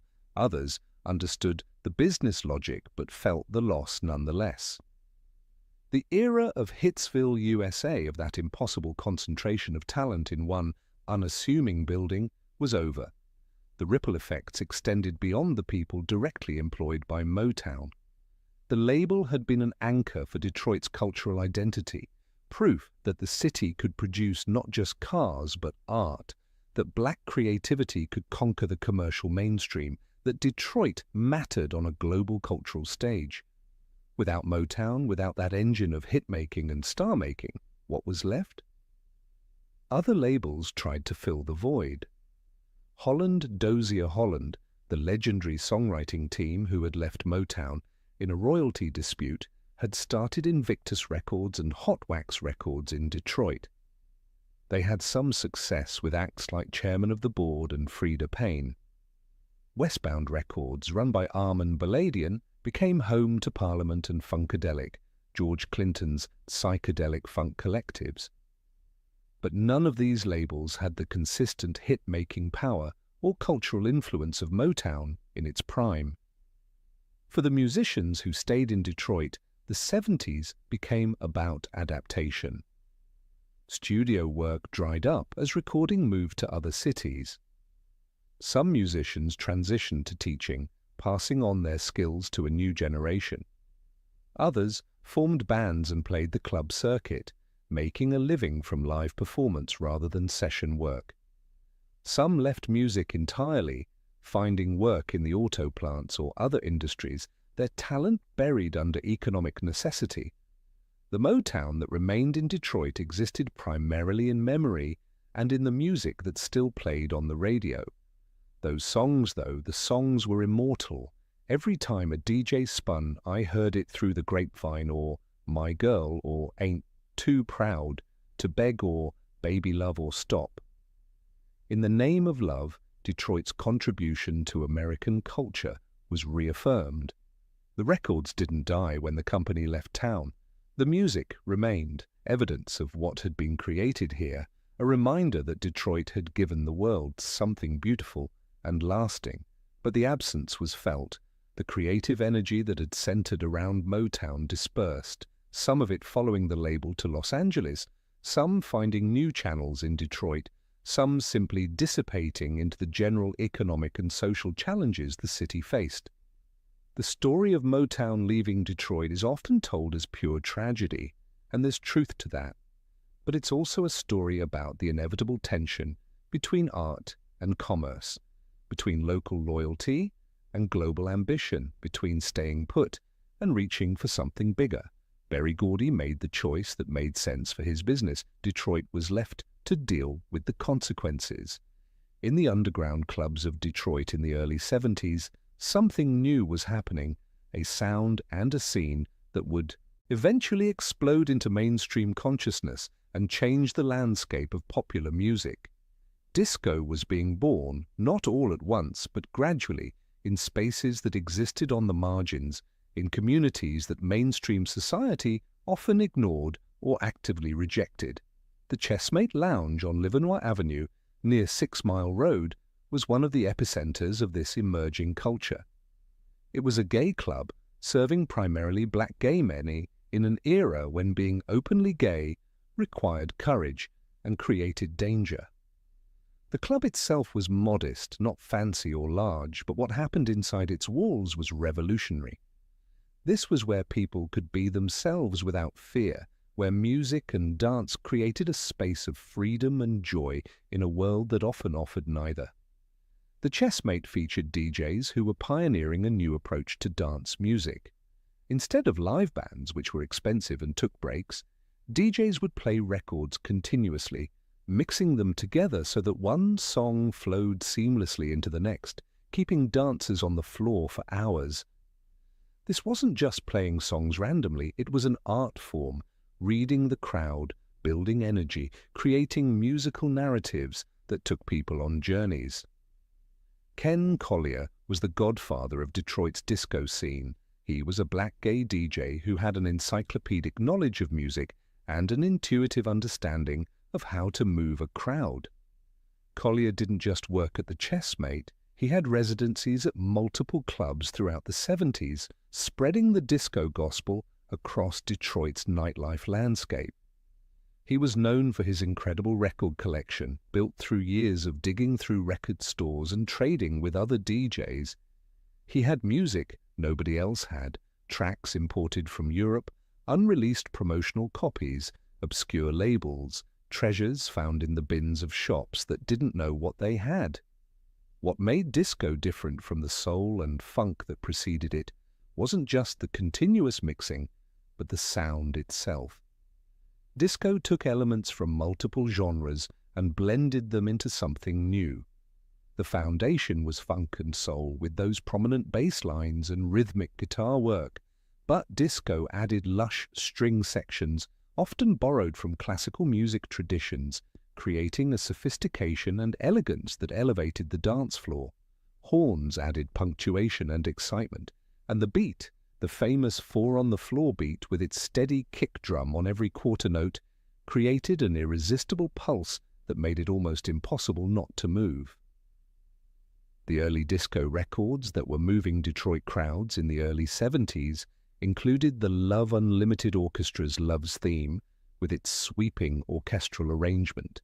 The Hughes Corporation's Rock the Boat, with its infectious groove. MFSB's TSOP, The Sound of Philadelphia, which would become the theme song for Soul Train, the television show that brought black music and style into millions of living rooms every weekend. These songs were joyous and energetic, designed not for passive listening but for active participation on the dance floor. By the mid-70s, disco was spreading beyond the underground gay clubs into a broader nightlife scene. The Factory on Jefferson Avenue became another Ken Collier residency, a larger venue that drew mixed crowds. When Studio 54 in New York would close at 2 in the morning, partygoers who wanted to keep dancing would head to the Factory, which stayed open until dawn. The club had a reputation for being a place where anything could happen, where social boundaries dissolved in the heat and sweat of the dance floor. Other clubs joined the scene: Famous Door, The Escape, Backstreet, Menjo's, Todd's on 7 Mile, Club Fever on 6 Mile, and Woodward. Each had its own character, its own crowd, its own vibe. Some were more upscale, with strict dress codes and velvet ropes. Others were grittier, welcoming anyone with the cover charge.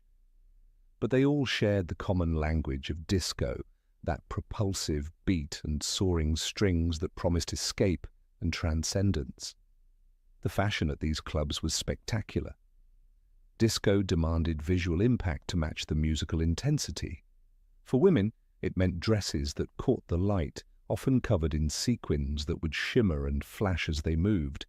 Metallic fabrics were huge, silver and gold lame that looked like liquid metal. Halter tops that showed off shoulders and backs, platform shoes that added 4 or 5 inches of height, making everyone taller, changing the geometry of the body and the attitude of the walk. Hair was often straight and long, inspired by Cher and Diana Ross, or teased up high, defying gravity. Makeup was bold, bright eyeshadow in blues and greens and purples, glossy lips, dramatic eyelashes. For men, the disco look was equally bold, wide collar shirts worn unbuttoned to mid-chest, revealing chains and chest hair. Tight pants that showed off the body, often in bold colors or patterns. Platform boots for men too, chunky heels that added height and swagger. 3-piece suits in materials that had a sheen to them, catching the disco ball light.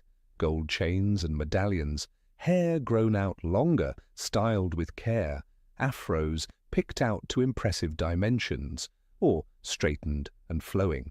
The centerpiece of any disco was the disco ball, that mirrored sphere that hung from the ceiling and spun slowly, scattering points of light across the room and the dancers. When the lights dimmed and the disco ball started spinning, when the bass line kicked in and the strings soared, when the floor filled with bodies moving together, there was a magic to it, a feeling of being part of something larger than yourself.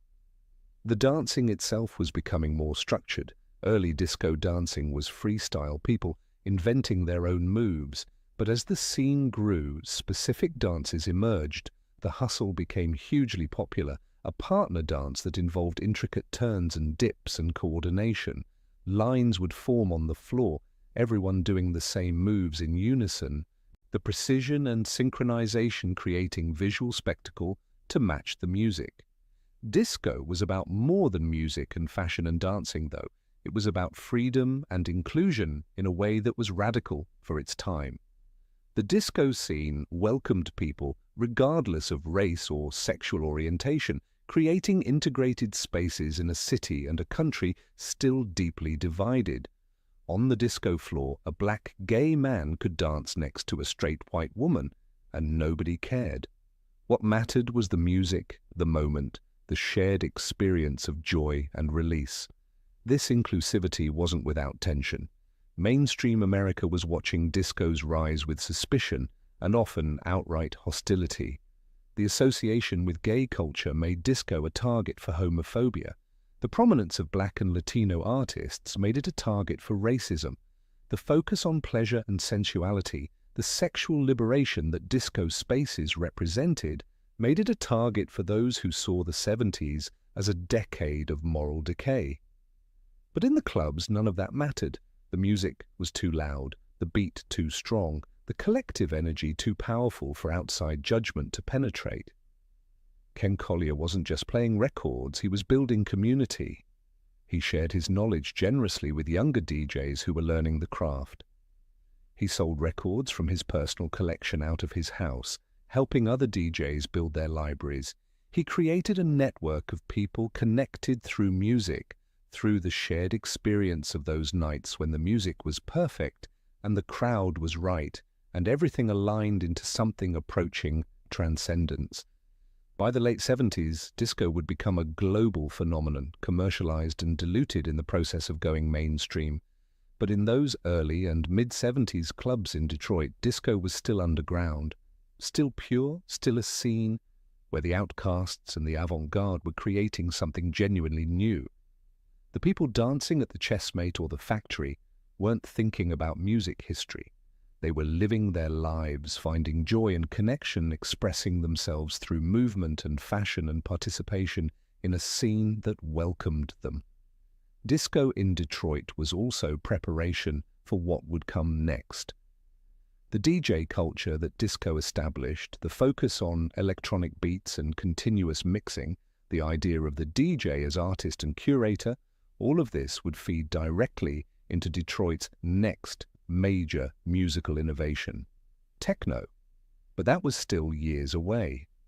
In the mid-70s, it was all about the disco beat, the shimmer of sequins, the spin of the disco ball, and the feeling that for a few hours at least, in the right club with the right music, you could be exactly who you wanted to be.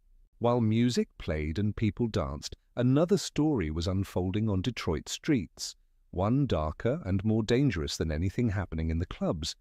The drug trade was changing, evolving from small-time operations into sophisticated criminal enterprises that would reshape the city's underworld and have profound effects on daily life for ordinary residents. In the early 70s, Detroit's drug trade was still largely controlled by the Italian mafia, also known as the Detroit Partnership. This was the traditional organized crime structure that had roots going back to Prohibition, when bootleg alcohol made fortunes for men willing to break the law. The mafia had adapted over the decades, moving from alcohol to gambling to drugs as opportunities changed. Heroin was the profitable commodity now, and the Italian bosses controlled the supply lines and distribution networks. Murder Row emerged in 1974 as a faction within the Italian mafia structure. It was founded by Big Frank Nitti Usher, who had a close relationship with Anthony Tony Jack Giacalone, one of the top bosses in the Detroit Mafia. This connection was significant because the Italian mob had traditionally been suspicious of working with black criminals, but Nitti and Tony Jack had developed a mentorship relationship that crossed those traditional racial lines. Murder Row specialized in heroin distribution, operating primarily through a network of street-level dealers, while the organizational leadership remained well insulated from direct drug handling. Chester Campbell served as the principal enforcer, the muscle that kept discipline within the organization and terror in the hearts of anyone who might consider competing or testifying. The operation was profitable and violent, using fear as a business tool just as much as they used supply and demand. The arrest of Chester Campbell in 1975 marked a turning point. Without its primary enforcer, Murder Row struggled to maintain the tight control, it had exercised over its territory and its members. Internal conflicts erupted, rivals sensed weakness and moved in. Within a relatively short time, Murder Row diminished significantly as a force in Detroit's drug trade, but the vacuum it left behind would be filled by something even more innovative and ultimately more destructive. Eddie "Fat Man" Jackson was operating independently during this same period, though he allegedly had connections to the Gambino crime family in New York.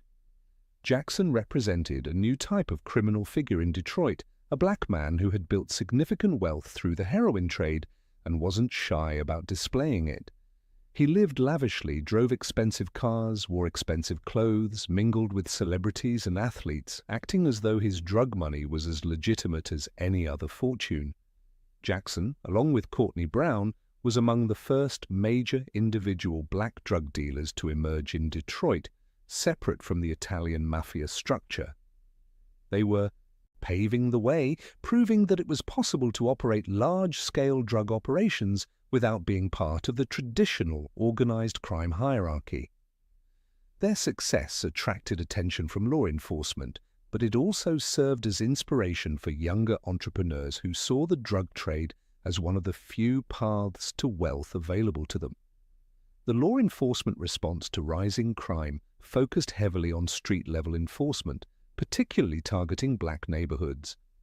In 1971, the Detroit Police Department created a unit called STRESS, which stood for Stop the Robberies, Enjoy Safe Streets. On the surface, it sounded like a reasonable response to a crime problem.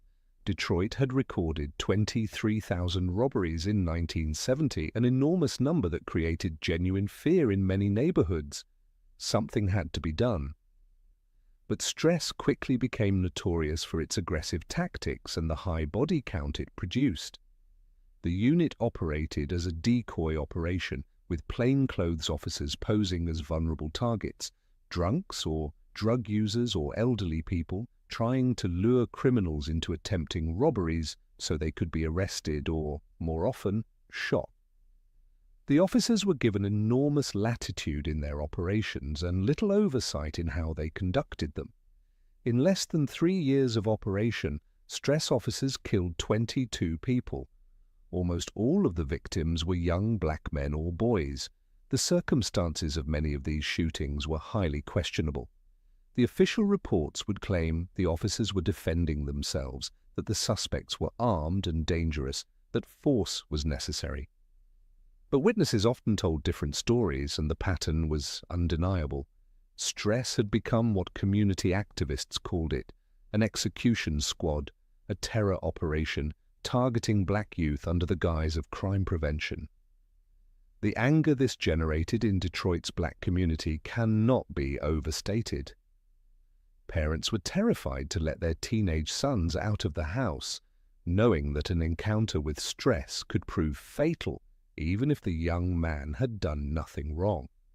The unit became a symbol of police brutality and racial injustice, a rallying point for activists demanding change. Protests calling for STRESS's abolition grew larger and more frequent. The issue became central to Detroit politics and would play a crucial role in the 1973 mayoral election. For ordinary residents trying to navigate daily life, the increasing violence and police aggression created impossible situations. You needed to be aware of which streets were controlled by which groups, where drug dealing happened openly, which corners to avoid. You needed to teach your children how to interact with police in ways that might keep them safe, which meant compliance and submission, even when the police were wrong, because asserting your rights could get you killed. Neighborhood boundaries became more important and more rigid. Territory that had once been simply where you lived became contested space, areas claimed by different groups for different purposes. A corner that had been a place where kids played might become known as a drug corner, transforming the entire block's character. Residents would try to reclaim these spaces through block clubs and community organizing, taking turns sitting outside to monitor activity, calling police when they saw dealing happening, trying to maintain some sense of safety and normalcy. But calling the police wasn't always a solution. The relationship between the police and many Detroit neighborhoods was poisoned by years of brutality and racism. Many residents didn't trust the police to help them, feared that police intervention might make things worse, or worried about being labeled a snitch if they were seen talking to officers. This erosion of trust between police and community would have long-lasting effects, making it harder to address crime effectively and creating a vacuum that criminal organizations could exploit. The drug trade itself was evolving. Heroin remained the primary commodity, but the market was expanding and diversifying. More people were using, including users from suburban areas who would come into the city to buy. The profits were enormous, enough to fund lifestyles that must have seemed impossible to young people who saw legitimate employment offering only dead-end jobs with low pay and no future.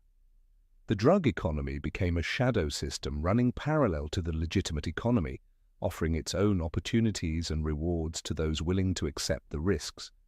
Violence was an inevitable part of this economy. Disputes over territory, over debts, over betrayals, real or perceived, all of these got settled with weapons.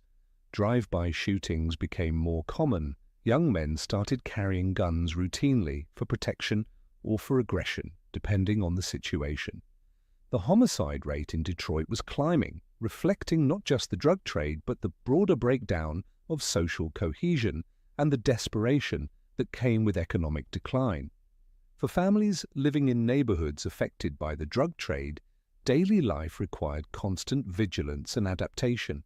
You learned to recognize the signs of drug houses, the steady stream of visitors arriving and leaving quickly, the lookouts posted on corners, the expensive cars that didn't match the surrounding poverty. You taught your children to come straight home from school, not to linger on corners, not to get curious about what was happening in that house down the street. You hoped and prayed that the violence wouldn't touch your family directly, while knowing that stray bullets didn't respect good intentions or innocent lives.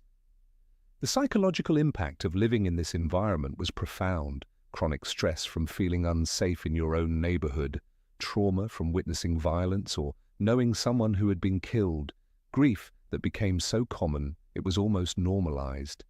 Many residents developed a hard shell, a way of moving through the world that protected them emotionally but also closed them off from connection and vulnerability.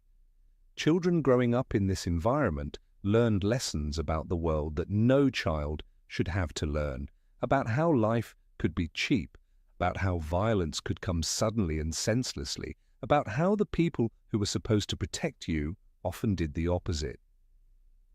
Yet, even in neighborhoods deeply affected by crime and drugs, life went on. People still went to work, still took care of their families, still found moments of joy and connection. Block clubs organized cleanup days, painting over graffiti, picking up trash, trying to maintain pride in their community despite the challenges. Churches provided not just spiritual guidance but practical support, food pantries and tutoring programs and safe spaces for kids. Extended families looked out for each other, taking in cousins or nieces who needed a safer environment, pooling resources to help someone get through a tough time. The story of Detroit's streets in the mid-70s is not just about crime and decline, it's also about resilience and resistance, about communities fighting to survive and maintain their humanity in the face of forces that seemed designed to destroy both. The people living through this weren't just victims, they were active participants in their own lives, making choices within constrained options, finding ways to create meaning and purpose, even when the structures around them were failing. The 1973 mayoral election in Detroit wasn't just another political contest. It was a referendum on the city's future, on who would have power and whose interests would be prioritized. The two candidates represented fundamentally different visions, and everyone knew it. The campaign was bitter, divisive, and openly about race in ways that politicians usually tried to obscure. Coleman Alexander Young was the black candidate, though he was much more than that simple description suggests. He had been born in Alabama in 1918 but came to Detroit as a child during the Great Migration. his family seeking better opportunities in the industrial North, like hundreds of thousands of other black families. He had worked in the auto plants, experienced firsthand the discrimination that black workers faced. He had been a union organizer during the militant days of the 30s and 40s, when unions were fighting for recognition and workers were risking their jobs and sometimes their lives to organize. He had been called before the House Un-American Activities Committee in the early 50s during the Red Scare and had refused to cooperate, telling the committee to go to hell in colorful language that became legendary. Young had entered politics in the 60s, serving in the state Senate, where he developed a reputation as a skilled legislator and a fierce advocate for civil rights and social justice. He understood how power worked, how to build coalitions, how to push for change within the system while maintaining his radical edge. By 1973, he had the support of most of Detroit's black political establishment, the church leaders and community organizers and labor unions that formed the base of black political power in the city. John Nichols, the white candidate, was the police commissioner, a position that had given him high visibility during the stress years. Nichols was the architect and defender of stress, convinced that aggressive, no-nonsense policing was what Detroit needed to control crime. He ran a law and order campaign using coded language about crime and safety that everyone understood was really about race, about containing and controlling the black population, about maintaining white authority in a city that was becoming a majority black. The election split along stark racial lines. In the primary, Young had advanced along with Nichols, defeating other candidates to set up the general election showdown. Both candidates tried to appeal across racial lines, at least superficially. Young talked about his policies in race-neutral terms, focusing on economic development, city services, police reform. Nichols tried to suggest his support came from concern about crime, not racism. But nobody was fooled. This was about race, about power, about what kind of city Detroit would become. The campaign got ugly. Nichols' supporters spread fear about what would happen if Young won, suggesting the city would descend into chaos, that white people wouldn't be safe, that property values would collapse. Young supporters countered that Nichols represented continued police brutality and systematic racism, that black residents would never get fair treatment under his leadership. The Detroit Police Officers Association, the union representing rank-and-file cops, enthusiastically endorsed Nichols, seeing him as their protector against the reforms that Young was promising. On Election Day in November 1973, Detroit's racial divide was reflected in the voting booth. Young won 92% of the black vote. Nichols won 91% of the white vote. The difference was that Detroit's population was nearing the tipping point, close to 50% black, and black voter turnout was exceptionally high, energized by the possibility of electing the city's first black mayor. Young won by a narrow margin, around 14,000 votes out of over 450,000 cast. But a win was a win. The inauguration in January 1974 was historic. Coleman Young became the first black mayor of Detroit, taking office in a city deeply divided, facing enormous challenges, with expectations sky-high from supporters and fear-mongering from opponents. His inaugural address was memorable for its directness and defiance. He promised to reform the police department, to make it responsive to all residents, not just some. He promised economic development, better services, a government that worked for everyone. Then he issued his famous warning to criminals and corrupt cops alike. I issue an open warning now to all dope pushers, to all rip-off artists, to all muggers. It's time to leave Detroit. Hit 8 Mile Road. 8 Mile Road was the northern boundary of the city, the dividing line between Detroit and the suburbs. Young was telling criminals to get out. But then he added the kicker that sent shockwaves through the police department and throughout white Detroit. And I don't give a damn if they're black or white, or if they wear superfly suits or blue uniforms with silver badges. Hit the road. Equating criminals in superfly suits, a reference to the blaxploitation film and the flashy style associated with street hustlers, with corrupt police officers in uniform was inflammatory. It was direct. It was exactly what Young's supporters wanted to hear, and what his opponents feared. He was serving notice that the old ways were over, that the police department would be held accountable, that badges wouldn't protect officers who abused their power.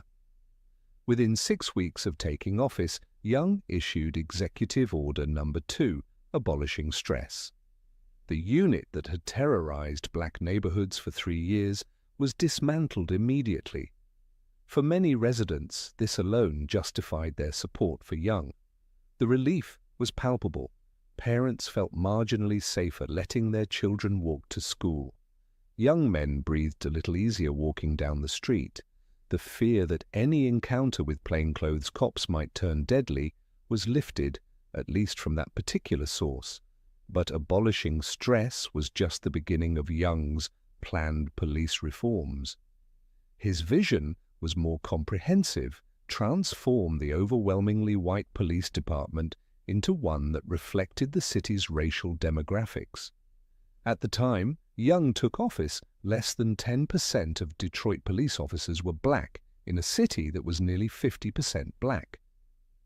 Young set an ambitious goal, 50% black officers by 1978, just 4 years away. To achieve this, Young implemented aggressive affirmative action policies. For every white officer hired or promoted, a black officer would also be hired or promoted. This quota system was controversial and would face legal challenges, but Young was committed to it. He believed, with good reason, that a police force that looked like the community it served would be more trusted and would police more fairly. He also implemented residency requirements, mandating that police officers live within the city limits. Many white officers lived in the suburbs and commuted into Detroit for work. Young had called them an army of occupation during the campaign, and now he was telling them they had to live in the city if they wanted to keep their jobs. The intention was to give officers a stake in the community, to make them neighbors to the people they policed, to break down the US versus them mentality that had poisoned police-community relations. The Detroit Police Officers Association fought back hard against these reforms. The union was predominantly white and conservative, and they saw Young's policies as attacks on their members. They filed lawsuits challenging the affirmative action policies, arguing reverse discrimination. They organized protests and slowdowns. The union president made inflammatory statements attacking Young personally. The battle between the mayor and the police union would define much of Young's first term and create ongoing tension throughout his tenure. Young also created a network of mini police stations throughout the city, small command posts embedded in neighborhoods rather than concentrated in large precinct buildings. The idea was community policing, making officers more accessible and visible, integrating them into the fabric of neighborhood life. He set up neighborhood city halls, small offices where residents could access city services and file complaints without having to travel downtown. These initiatives were meant to make government more responsive and accountable. The response to Young's reforms split along predictable lines. In black neighborhoods, there was hope and support, a sense that finally someone in power was listening to their concerns and taking their needs seriously. In white neighborhoods, especially on the Far East and West sides where white residents still predominated, there was fear and anger, a sense that Young was anti-white, that he was favoring one group over another, that the city was being taken away from them. The reality was more complicated than either perspective fully captured. Young was trying to address legitimate grievances about police brutality and discrimination while also dealing with real crime problems that affected all Detroiters, black and white. He needed to reform the police to gain community trust, but he also needed effective law enforcement to address crime. These goals weren't necessarily contradictory, but achieving both simultaneously proved incredibly difficult. The white exodus from Detroit accelerated during Young's tenure, though it's debatable how much of that was caused by his policies versus broader economic and social forces that were already in motion. White residents who had been considering moving to the suburbs made that move faster. Others who might have stayed decided to leave. The racial tipping point that had been approaching when Young took office accelerated, and within a few years, Detroit would be a majority black city, the first major American city to cross that threshold. Young's relationship with the white business establishment was pragmatic. Despite his radical past and his fiery rhetoric, once in office, he understood that he needed business cooperation to address the city's economic challenges. He called what he termed an ideological truce, working with corporate leaders on downtown development projects, trying to attract investment, supporting initiatives like the Renaissance Center that he hoped would revitalize the city's economy. This pragmatism disappointed some of his more radical supporters who wanted revolutionary change, not accommodation with capitalist elites. But Young understood something crucial. A mayor's power, even a mayor in a large city, is limited. He couldn't stop white flight or prevent businesses from moving to the suburbs or reverse the broader economic forces that were reshaping American cities. He could try to manage the decline, to reform institutions like the police that were under his direct control, to provide services to residents who remained, to maintain some measure of hope that Detroit had a future. Whether those efforts would be enough remained to be seen. The significance of Young's election extended beyond Detroit. He was one of several black mayors elected in major cities in the early 70s as black political power grew in urban areas where demographic changes had created black majorities or near majorities. Cleveland, Atlanta, Los Angeles, Newark, and other cities would follow similar patterns. Young became a symbol, proof that black people could attain the highest levels of municipal power, that the civil rights movement's political goals could be achieved, at least in theory. But the challenges these new black mayors faced were enormous, perhaps insurmountable.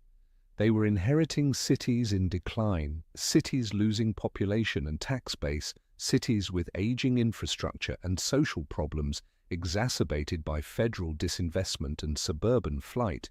They were being handed the reins of power just as that power was being drained of its resources and capacity. It was, in some ways, a hollow victory, control of institutions that were already failing. For the residents of Detroit watching Coleman Young take office, though, the symbolism mattered. Seeing a black man in the mayor's office, hearing him speak truth to power, watching him stand up to the police union and the old guard, all of this created a sense of possibility, a feeling that maybe things could change, that maybe the system could be made to work for them instead of against them. That hope, even if it would later be disappointed, was real and significant in the moment.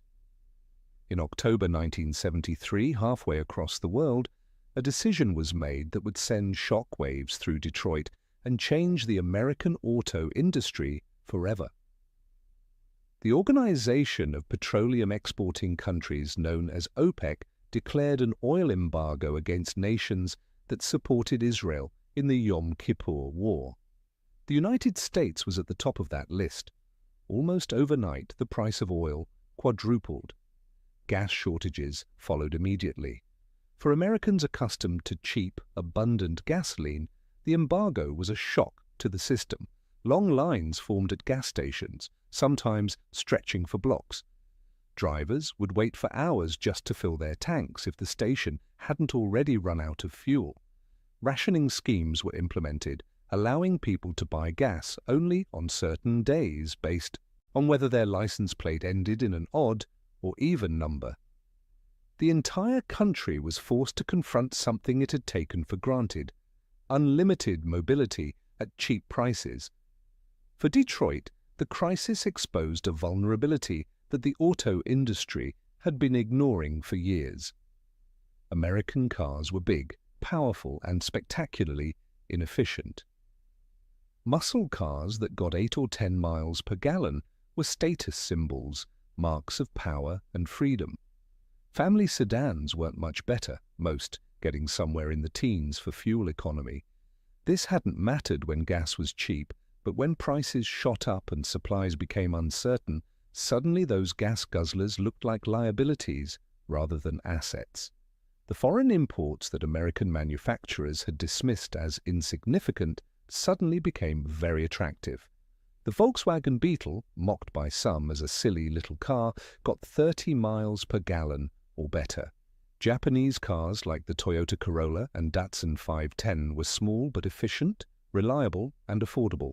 Sales of imports surged during and after the embargo, as Americans discovered that maybe bigger wasn't always better, that maybe fuel efficiency mattered more than they had realized. The big three, Ford, General Motors, and Chrysler, scrambled to respond. They rushed to develop smaller, more fuel-efficient cars to compete with the imports. But designing and manufacturing cars takes years. You can't just flip a switch and transform a company that has spent decades building big cars into one that builds small ones. The tooling, the supply chains, the expertise, everything was oriented toward large vehicles. Making the shift would be expensive, time-consuming, and uncertain. Meanwhile, the embargo's effects rippled through Detroit's economy. Auto sales dropped sharply as consumers worried about fuel economy and general economic uncertainty. When sales drop, production drops. When production drops, workers get laid off. The layoffs started as temporary, the plants shutting down for a few weeks to let inventory catch up with demand. But as the crisis dragged on, the layoffs became longer, more extensive. Thousands of workers found themselves unemployed, their savings dwindling, their futures suddenly uncertain. The United Auto Workers Union, which had seemed invincible just a few years earlier, found itself in a defensive position. The contracts negotiated in the early 70s had won important gains for workers. In 1970, the union had secured a provision known as 30 and out, which meant workers could retire with full pensions after 30 years of service, regardless of their age. For workers who started at 18, that meant retiring at 48 with a pension and health care for life. It seemed like a great victory at the time, a reward for decades of hard labor. But those generous benefits were predicated on continued profitability and growth, assumptions that were being challenged by the oil crisis and foreign competition. The big three were suddenly looking at declining market share, higher costs, and fierce competition from manufacturers who had lower labor costs and newer, more efficient factories. The golden age of auto worker prosperity was ending, though few people recognized it yet. The economic anxiety was palpable in working-class Detroit neighborhoods. Families who had felt secure suddenly weren't. The automatic overtime that had padded paychecks was gone. The certainty of steady work evaporated. Arguments about money became more common as household budgets got tighter. The stress of unemployment or reduced hours took a toll on marriages, on mental health, on the social fabric of communities built around stable industrial employment. But the problems ran deeper than just the oil embargo. American auto manufacturers had become complacent during their decades of dominance. Quality control had slipped. Consumer complaints about defects and reliability were rising. The joke about American cars breaking down became common enough that it wasn't really a joke anymore. Meanwhile, Japanese manufacturers were building reputations for quality and reliability, using new manufacturing techniques and quality control processes that American companies dismissed as gimmicks or propaganda. The plants themselves were aging. Many of Detroit's auto factories had been built in the early decades of the 20th century. They were massive, impressive for their time, but increasingly outdated compared to modern facilities being built elsewhere.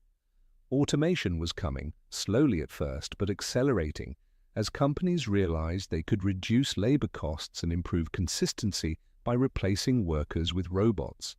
This was just beginning in the 70s, but it portended massive disruption to come. Union leadership was trying to navigate an impossible situation. Workers expected the union to protect jobs and maintain benefits.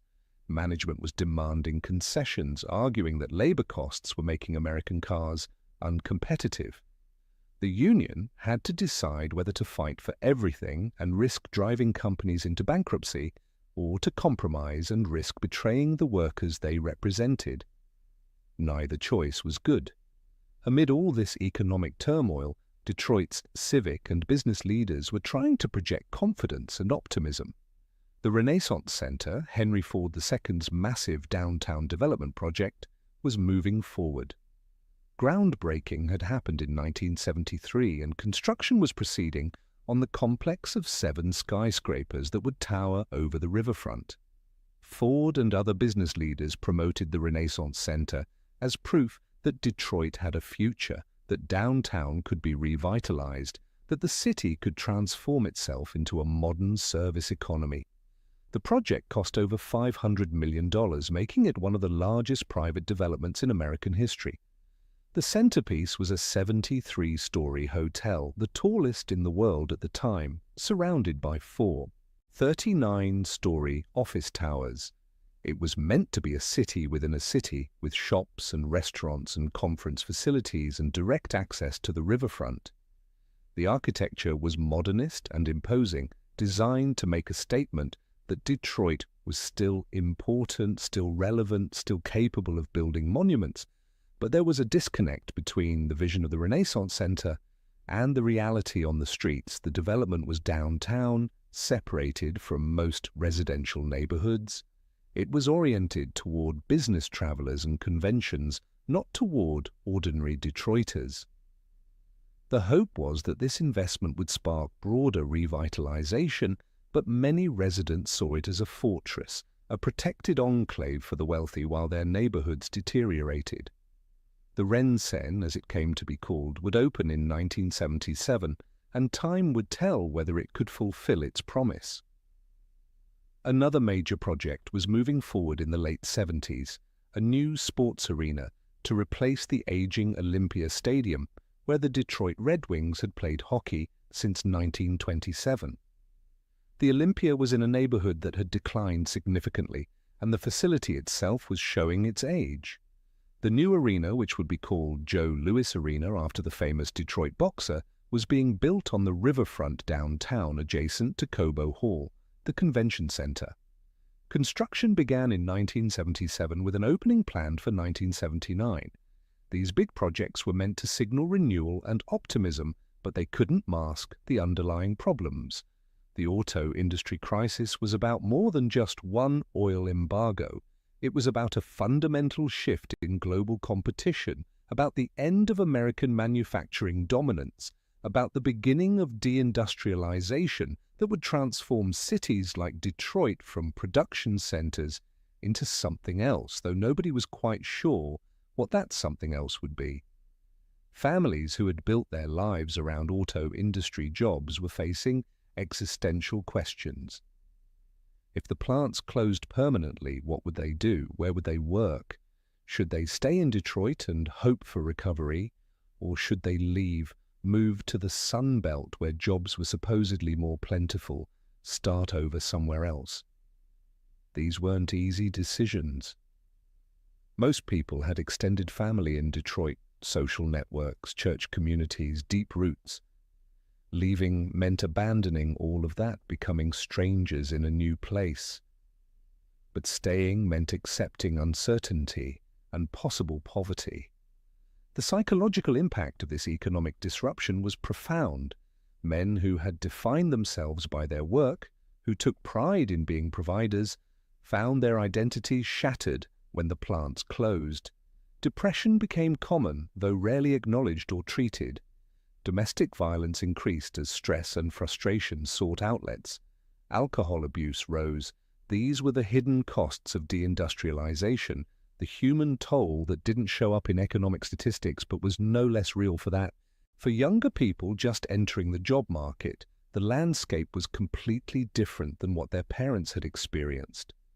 The assembly line jobs that had offered middle-class wages and benefits weren't available anymore, or weren't available in the same numbers. Service sector jobs, retail and fast food and hospitality, paid far less and offered fewer benefits and no security. The path to the American dream that had seemed so clear to the previous generation was blocked, or at least much harder, to navigate. Yet even in crisis, some found opportunity. The economic disruption created space for new thinking, new approaches. Small businesses emerged to fill niches that had been ignored by larger companies. Some workers used severance pay or savings to start their own operations, repairing cars or doing contracting work or opening small shops. Entrepreneurship born from necessity rather than opportunity, but entrepreneurship nonetheless. The story of Detroit's auto industry in the 70s is often told as simple decline, and there's truth to that narrative, but it's also a story about adaptation, about resilience, about people trying to navigate massive changes while maintaining their dignity and their dreams.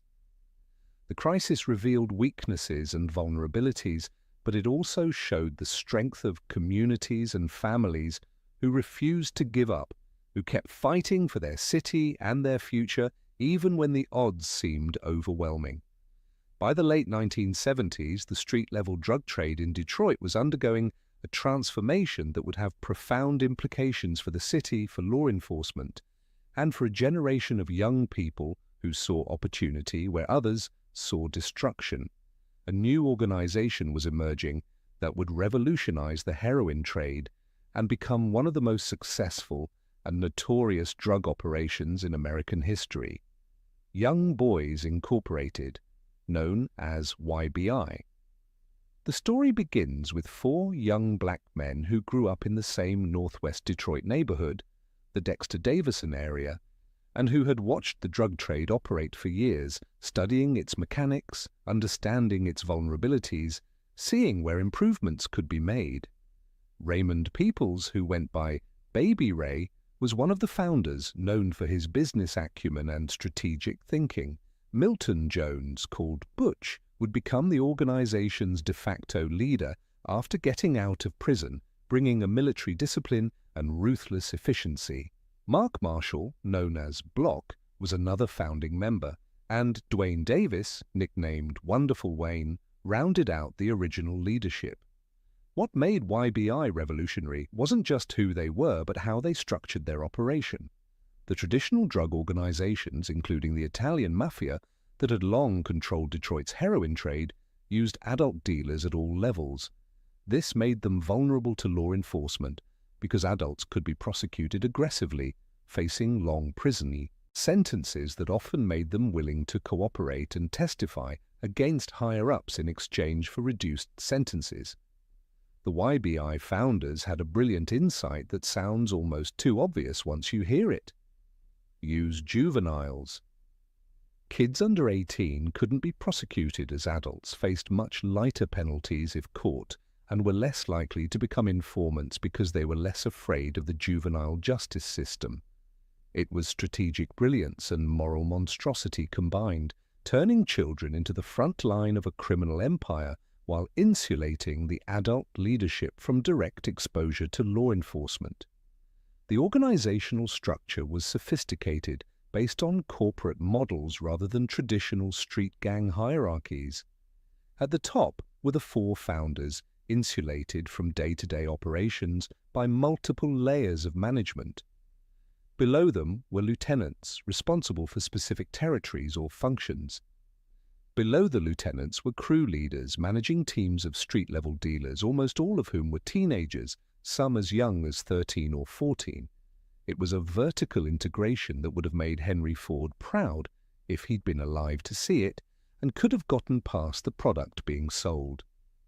The name itself, Young Boys Incorporated, was chosen carefully. Young Boys identified the demographic being recruited. Incorporated signaled that this was a business, a professional operation, not just a street gang. The branding was sophisticated, creating an identity that appealed to young people who saw few other paths to respect and financial success. YBI wanted independence from the traditional power structures, so they sourced their heroin directly from the Golden Triangle, the region where the borders of Laos, Thailand, and Myanmar meet, one of the world's major opium-producing areas.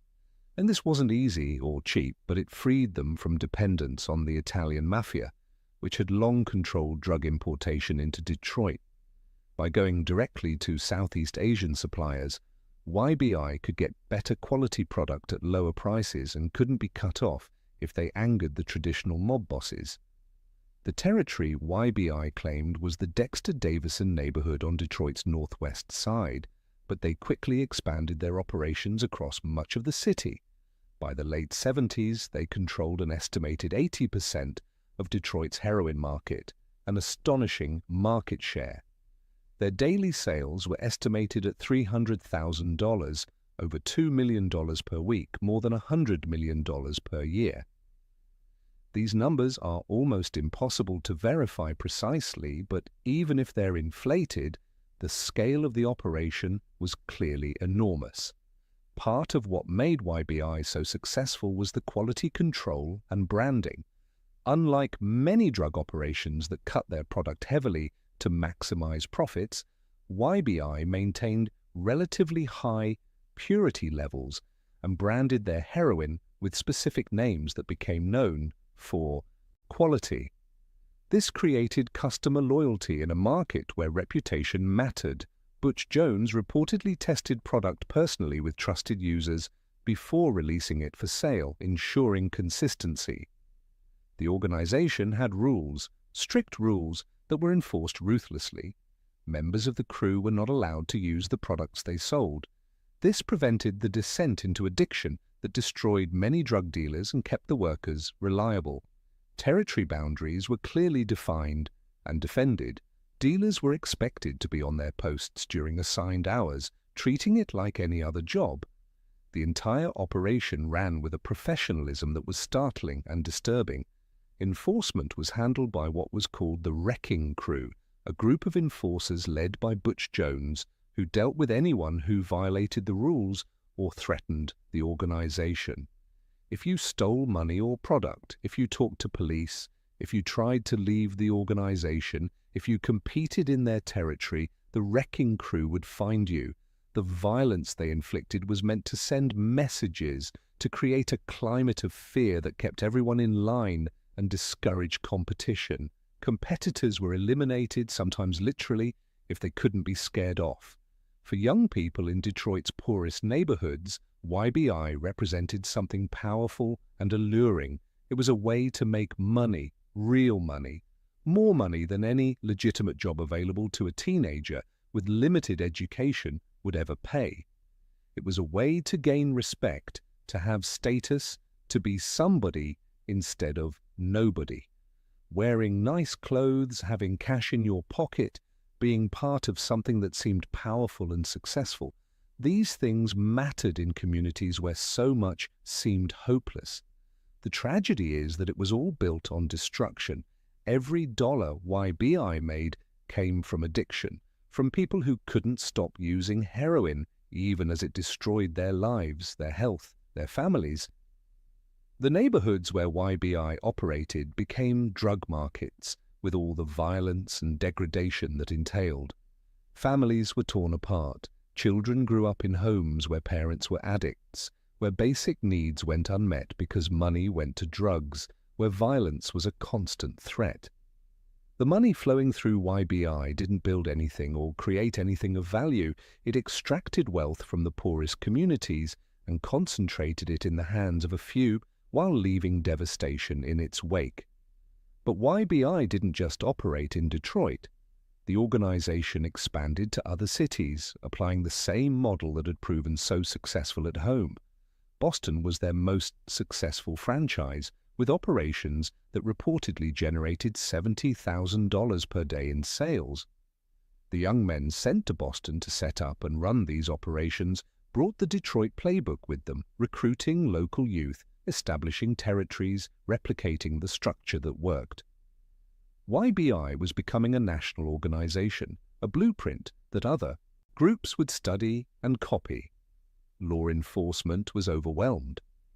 The traditional approaches to fighting drug organizations, which relied on catching dealers with drugs and flipping them to testify against their bosses, didn't work well against YBI. The juvenile dealers who got caught faced minimal consequences and weren't willing to testify. The organizational structure made it difficult to connect street-level arrests to the leadership, and the sheer volume of the operation, the number of people involved, the sophisticated methods they used, all of it represented a step change in the drug trade that police weren't prepared to handle. Federal authorities began to take notice. The Drug Enforcement Administration, the FBI, they started investigating YBI as the organization's success, and the violence it generated made national news. Young Boys Incorporated was becoming infamous, a symbol of how bad things had gotten in Detroit, how sophisticated and brazen the drug trade had become. But building a case that would hold up in court and actually take down the leadership would take time, resources, and some luck.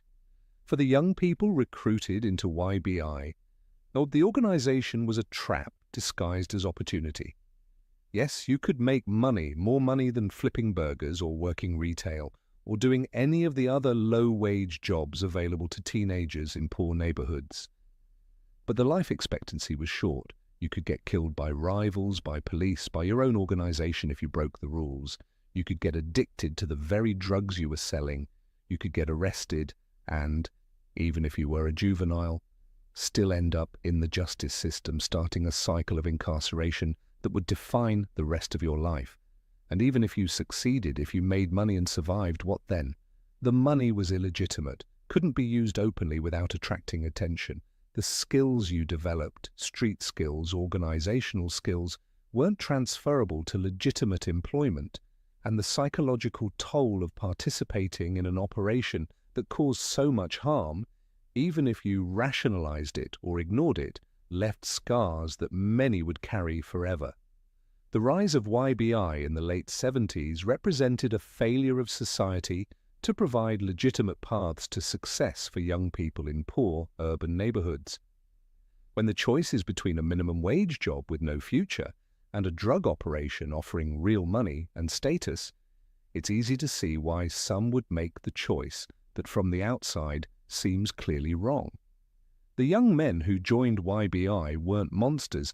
They were people responding to the incentives and opportunities presented to them in an environment that offered precious, few, good options.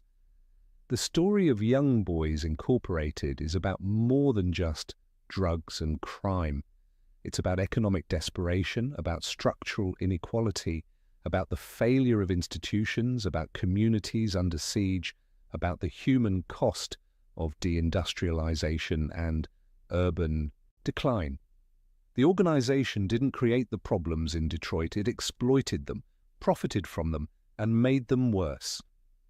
But understanding why YBI was able to rise and thrive requires looking at the bigger picture, at everything that had happened to Detroit throughout the 70s, at the accumulated weight of white flight and job loss and police brutality and school segregation and political dysfunction and federal disinvestment. YBI was a symptom as much as a cause, though that distinction mattered little to the lives it destroyed.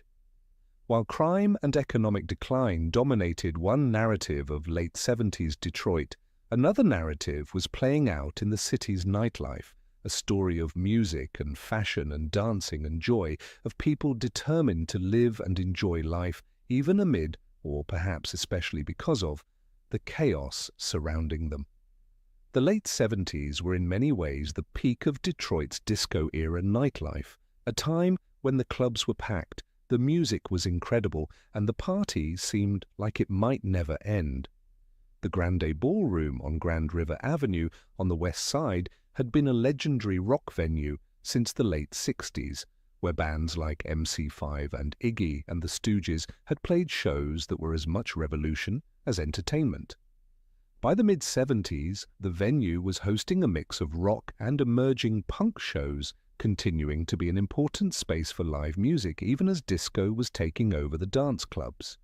Baker's Keyboard Lounge maintained its position as Detroit's premier jazz club, a title it had held since opening in 1933. The club was small and intimate, with the piano actually built into the bar, in an innovative design that put the performers right in the middle of the audience. This was where serious musicians played, where the art form was respected and celebrated. If you wanted to see world-class jazz in a setting that honored the music's history and importance, Baker's Keyboard Lounge was where you went. But for the masses of young people looking for a place to dance and party and escape the pressures of daily life, the disco clubs were the destination. The scene that had started underground in gay clubs in the early 70s had exploded into mainstream consciousness. Disco was everywhere by the late 70s, on the radio, in movies, in fashion, dominating popular culture in ways that seemed both natural and sudden.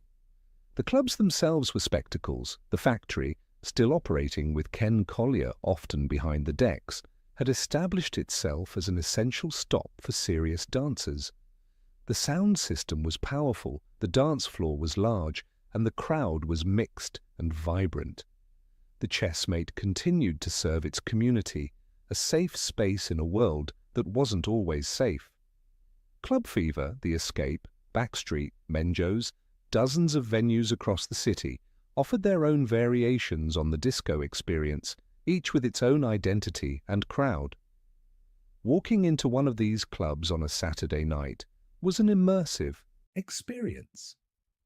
The bass from the music system would hit you first, physically, making your chest vibrate with every kick drum hit. Your eyes would need a moment to adjust to the darkness punctuated by flashing colored lights, strobes, and the gentle rotation of the disco ball scattering points of light like stars across the ceiling and walls and dancing bodies. The fashion on display was extraordinary. This wasn't people wearing their everyday clothes to go dancing. This was fashion as performance, as art, as statement. The women looked like they'd stepped out of magazine spreads, dresses made of materials that caught every light source, sequined patterns that created shifting geometric designs as they moved, halter tops that showed off shoulders and backs paired with high-waisted pants that emphasized curves, platform shoes that were works of engineering, adding 4 or 5 inches of height while somehow remaining danceable. Hair that had been carefully styled, sometimes straight, and flowing down backs like silk, other times teased up into gravity-defying structures. The makeup was theatrical, dramatic, eyeshadow in blues and greens and purples and golds, colors that popped under the club lights, false eyelashes that made eyes look huge and expressive, glossy lips, often in pinks or reds or even darker colors. The whole presentation was about visibility, about standing out, about creating a look that demanded attention and appreciation. The men were equally bold in their fashion choices. The days of conservative suits and ties were long gone. Disco fashion for men was about peacocking, about displaying confidence and style. Shirts with wide collars, often worn unbuttoned halfway down the chest or lower, revealing gold chains and chest hair. The fabrics were shiny, satiny, catching light as men moved across the dance floor. Tight pants that showed off physiques in colors and patterns that would have seemed outrageous in any other context, but here were just part of the scene. Platform shoes for men too, adding height and changing the geometry of movement, creating a distinctive walk that had swagger built into it. Bell-bottom pants were still popular, though they were evolving, sometimes combined with the tighter fits above the knee that would eventually lead to the next decade's fashion. Three-piece suits were having a moment, but these weren't your father's business suits. These were in bold colors, in materials that had sheen, cut to emphasize the body rather than hide it. And the accessories, the gold chains and rings and watches, the medallions and bracelets, the statement belts with elaborate buckles, all of it adding up to a complete look that said, "I'm here, look at me, I'm somebody." The dancing itself had evolved significantly from the freestyle movement of earlier years. The hustle was the dominant partner dance, involving intricate turns and dips that required coordination and practice. On crowded dance floors, couples would navigate the space expertly, their movements synchronized, the lead and follow dynamic creating visual poetry. Line dances would spontaneously form, everyone doing the same moves in unison, the collective precision creating its own kind of beauty. But there was still room for freestyle, for individual expression, for people who wanted to dance alone or in groups rather than with partners. The good dancers, the ones who really knew how to move, would claim space on the floor, and others would back up to watch and appreciate the show. These dancers were athletes and artists combined, their bodies capable of movements that seemed impossible, their sense of rhythm so precise that they never missed a beat, their creativity in interpreting the music making each dance a unique performance. The music itself was getting more sophisticated and diverse. The simple disco tracks of the early 70s had evolved into complex productions with layers of instrumentation, extended versions that built and released tension over 8 or 10 or 12 minutes, taking dancers on journeys. Philadelphia International Records was producing lush, orchestral soul that worked perfectly for disco dancing. Funk bands were incorporating disco elements, creating fusion that satisfied dancers and music purists alike. And Detroit artists were contributing too. George Clinton's Parliament Funkadelic Collective was creating music that defied easy categorization. Funk and rock and soul and disco all mixed together with sci-fi imagery and social commentary and pure, unadulterated groove. Hamilton Bohannon, a Detroit native and drummer, had hits like Foot Stompin' music that perfectly captured the energy and joy of the dance floor. These local successes created pride, a sense that Detroit was still relevant in the music world even after Motown had left. The Renaissance Center had finally opened in 1977, and its centerpiece, the Detroit Plaza Hotel with its revolving restaurant on the 72nd floor, became a destination for upscale dining and drinks, offering spectacular views of the city and the river. For people with money, this was a sophisticated option, a way to show off Detroit to visitors or celebrate special occasions in style.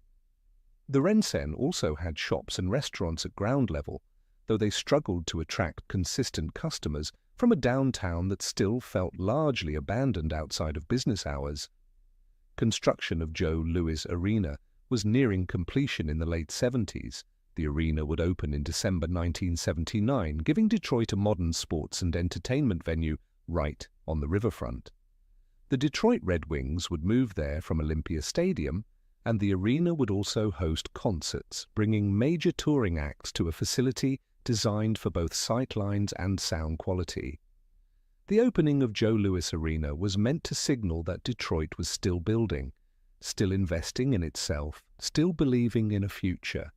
The contrast between these big, shiny new developments and the conditions in many Detroit neighborhoods was stark. While the Rensen and Joe Louis Arena were rising downtown, residential neighborhoods were struggling with abandoned houses, declining services, and increasing poverty. The investments seemed disconnected from the daily reality for most Detroiters, monuments to corporate vision rather than community need. But they existed nonetheless, physical evidence that some people, at least, still believed Detroit could be saved, could be transformed, could have a future that wasn't just managed decline. For the people dancing in the clubs, though, none of that mattered in the moment. On the dance floor, with the right music playing and the right people around you and the disco ball spinning overhead, you could forget about abandoned houses and crime rates and unemployment. You could lose yourself in movement, and music could feel connected to something larger than your individual troubles, could experience a kind of joy that felt pure and uncomplicated. The clubs were temples of escape, and for a few hours on a Saturday night, that escape was exactly what people needed. The nightlife scene represented Detroit at its best in the late 70s. Diverse, creative, resilient, refusing to let hardship kill joy. The people filling those dance floors were from different backgrounds, different races, different parts of the city, united temporarily by bass lines and disco balls. They were factory workers and secretaries, nurses and teachers, hustlers and students, all mixed together in the democratic space of the dance floor, where what mattered was not who you were during the day, but how you moved and how you looked, and whether you were there to have a good time. That these spaces of joy existed alongside, and despite the problems plaguing the city, wasn't a contradiction. It was human nature, the need to find pleasure and connection even, or especially, in difficult times. The clubs didn't solve Detroit's problems, but they gave people a reason to keep going, a way to blow off steam, a reminder that life could be beautiful and fun and worth living even when so much else seemed to be falling apart. Welcome back, dear friends. Before we begin, let me know where in the world you're watching, and please don't forget to subscribe and like to support the channel. Picture yourself on Carnaby Street in the summer of 1966. The afternoon sun catches on chrome shop fronts while bass lines pulse from open doorways. A girl walks past in a dress so short it would have caused a scandal just 3 years earlier, her geometric haircut swinging as she moves. The Beatles are playing somewhere, always playing somewhere, their music floating through the warm air like something you could almost touch. Paint It Black by the Rolling Stones blares from a boutique selling velvet jackets in colours that don't exist in nature. Everyone around you looks impossibly young, impossibly beautiful, impossibly free. You're standing at the exact centre of the world, and the world knows it. London is swinging, baby, and you're there to witness it. Now picture this, the same street, exactly 10 years later. It's 1976, and Carnaby Street looks like a war zone. Garbage bags pile 3 feet high on the sidewalks because the bin men are on strike. The paint peels from those same chrome shop fronts. The boutiques that remain open have bars on their windows. A teenager walks past with a safety pin through his cheek, wearing a torn shirt with the Queen's face slashed across it. The music that escapes from basement clubs sounds angry, nihilistic, like someone screaming into the void. The air smells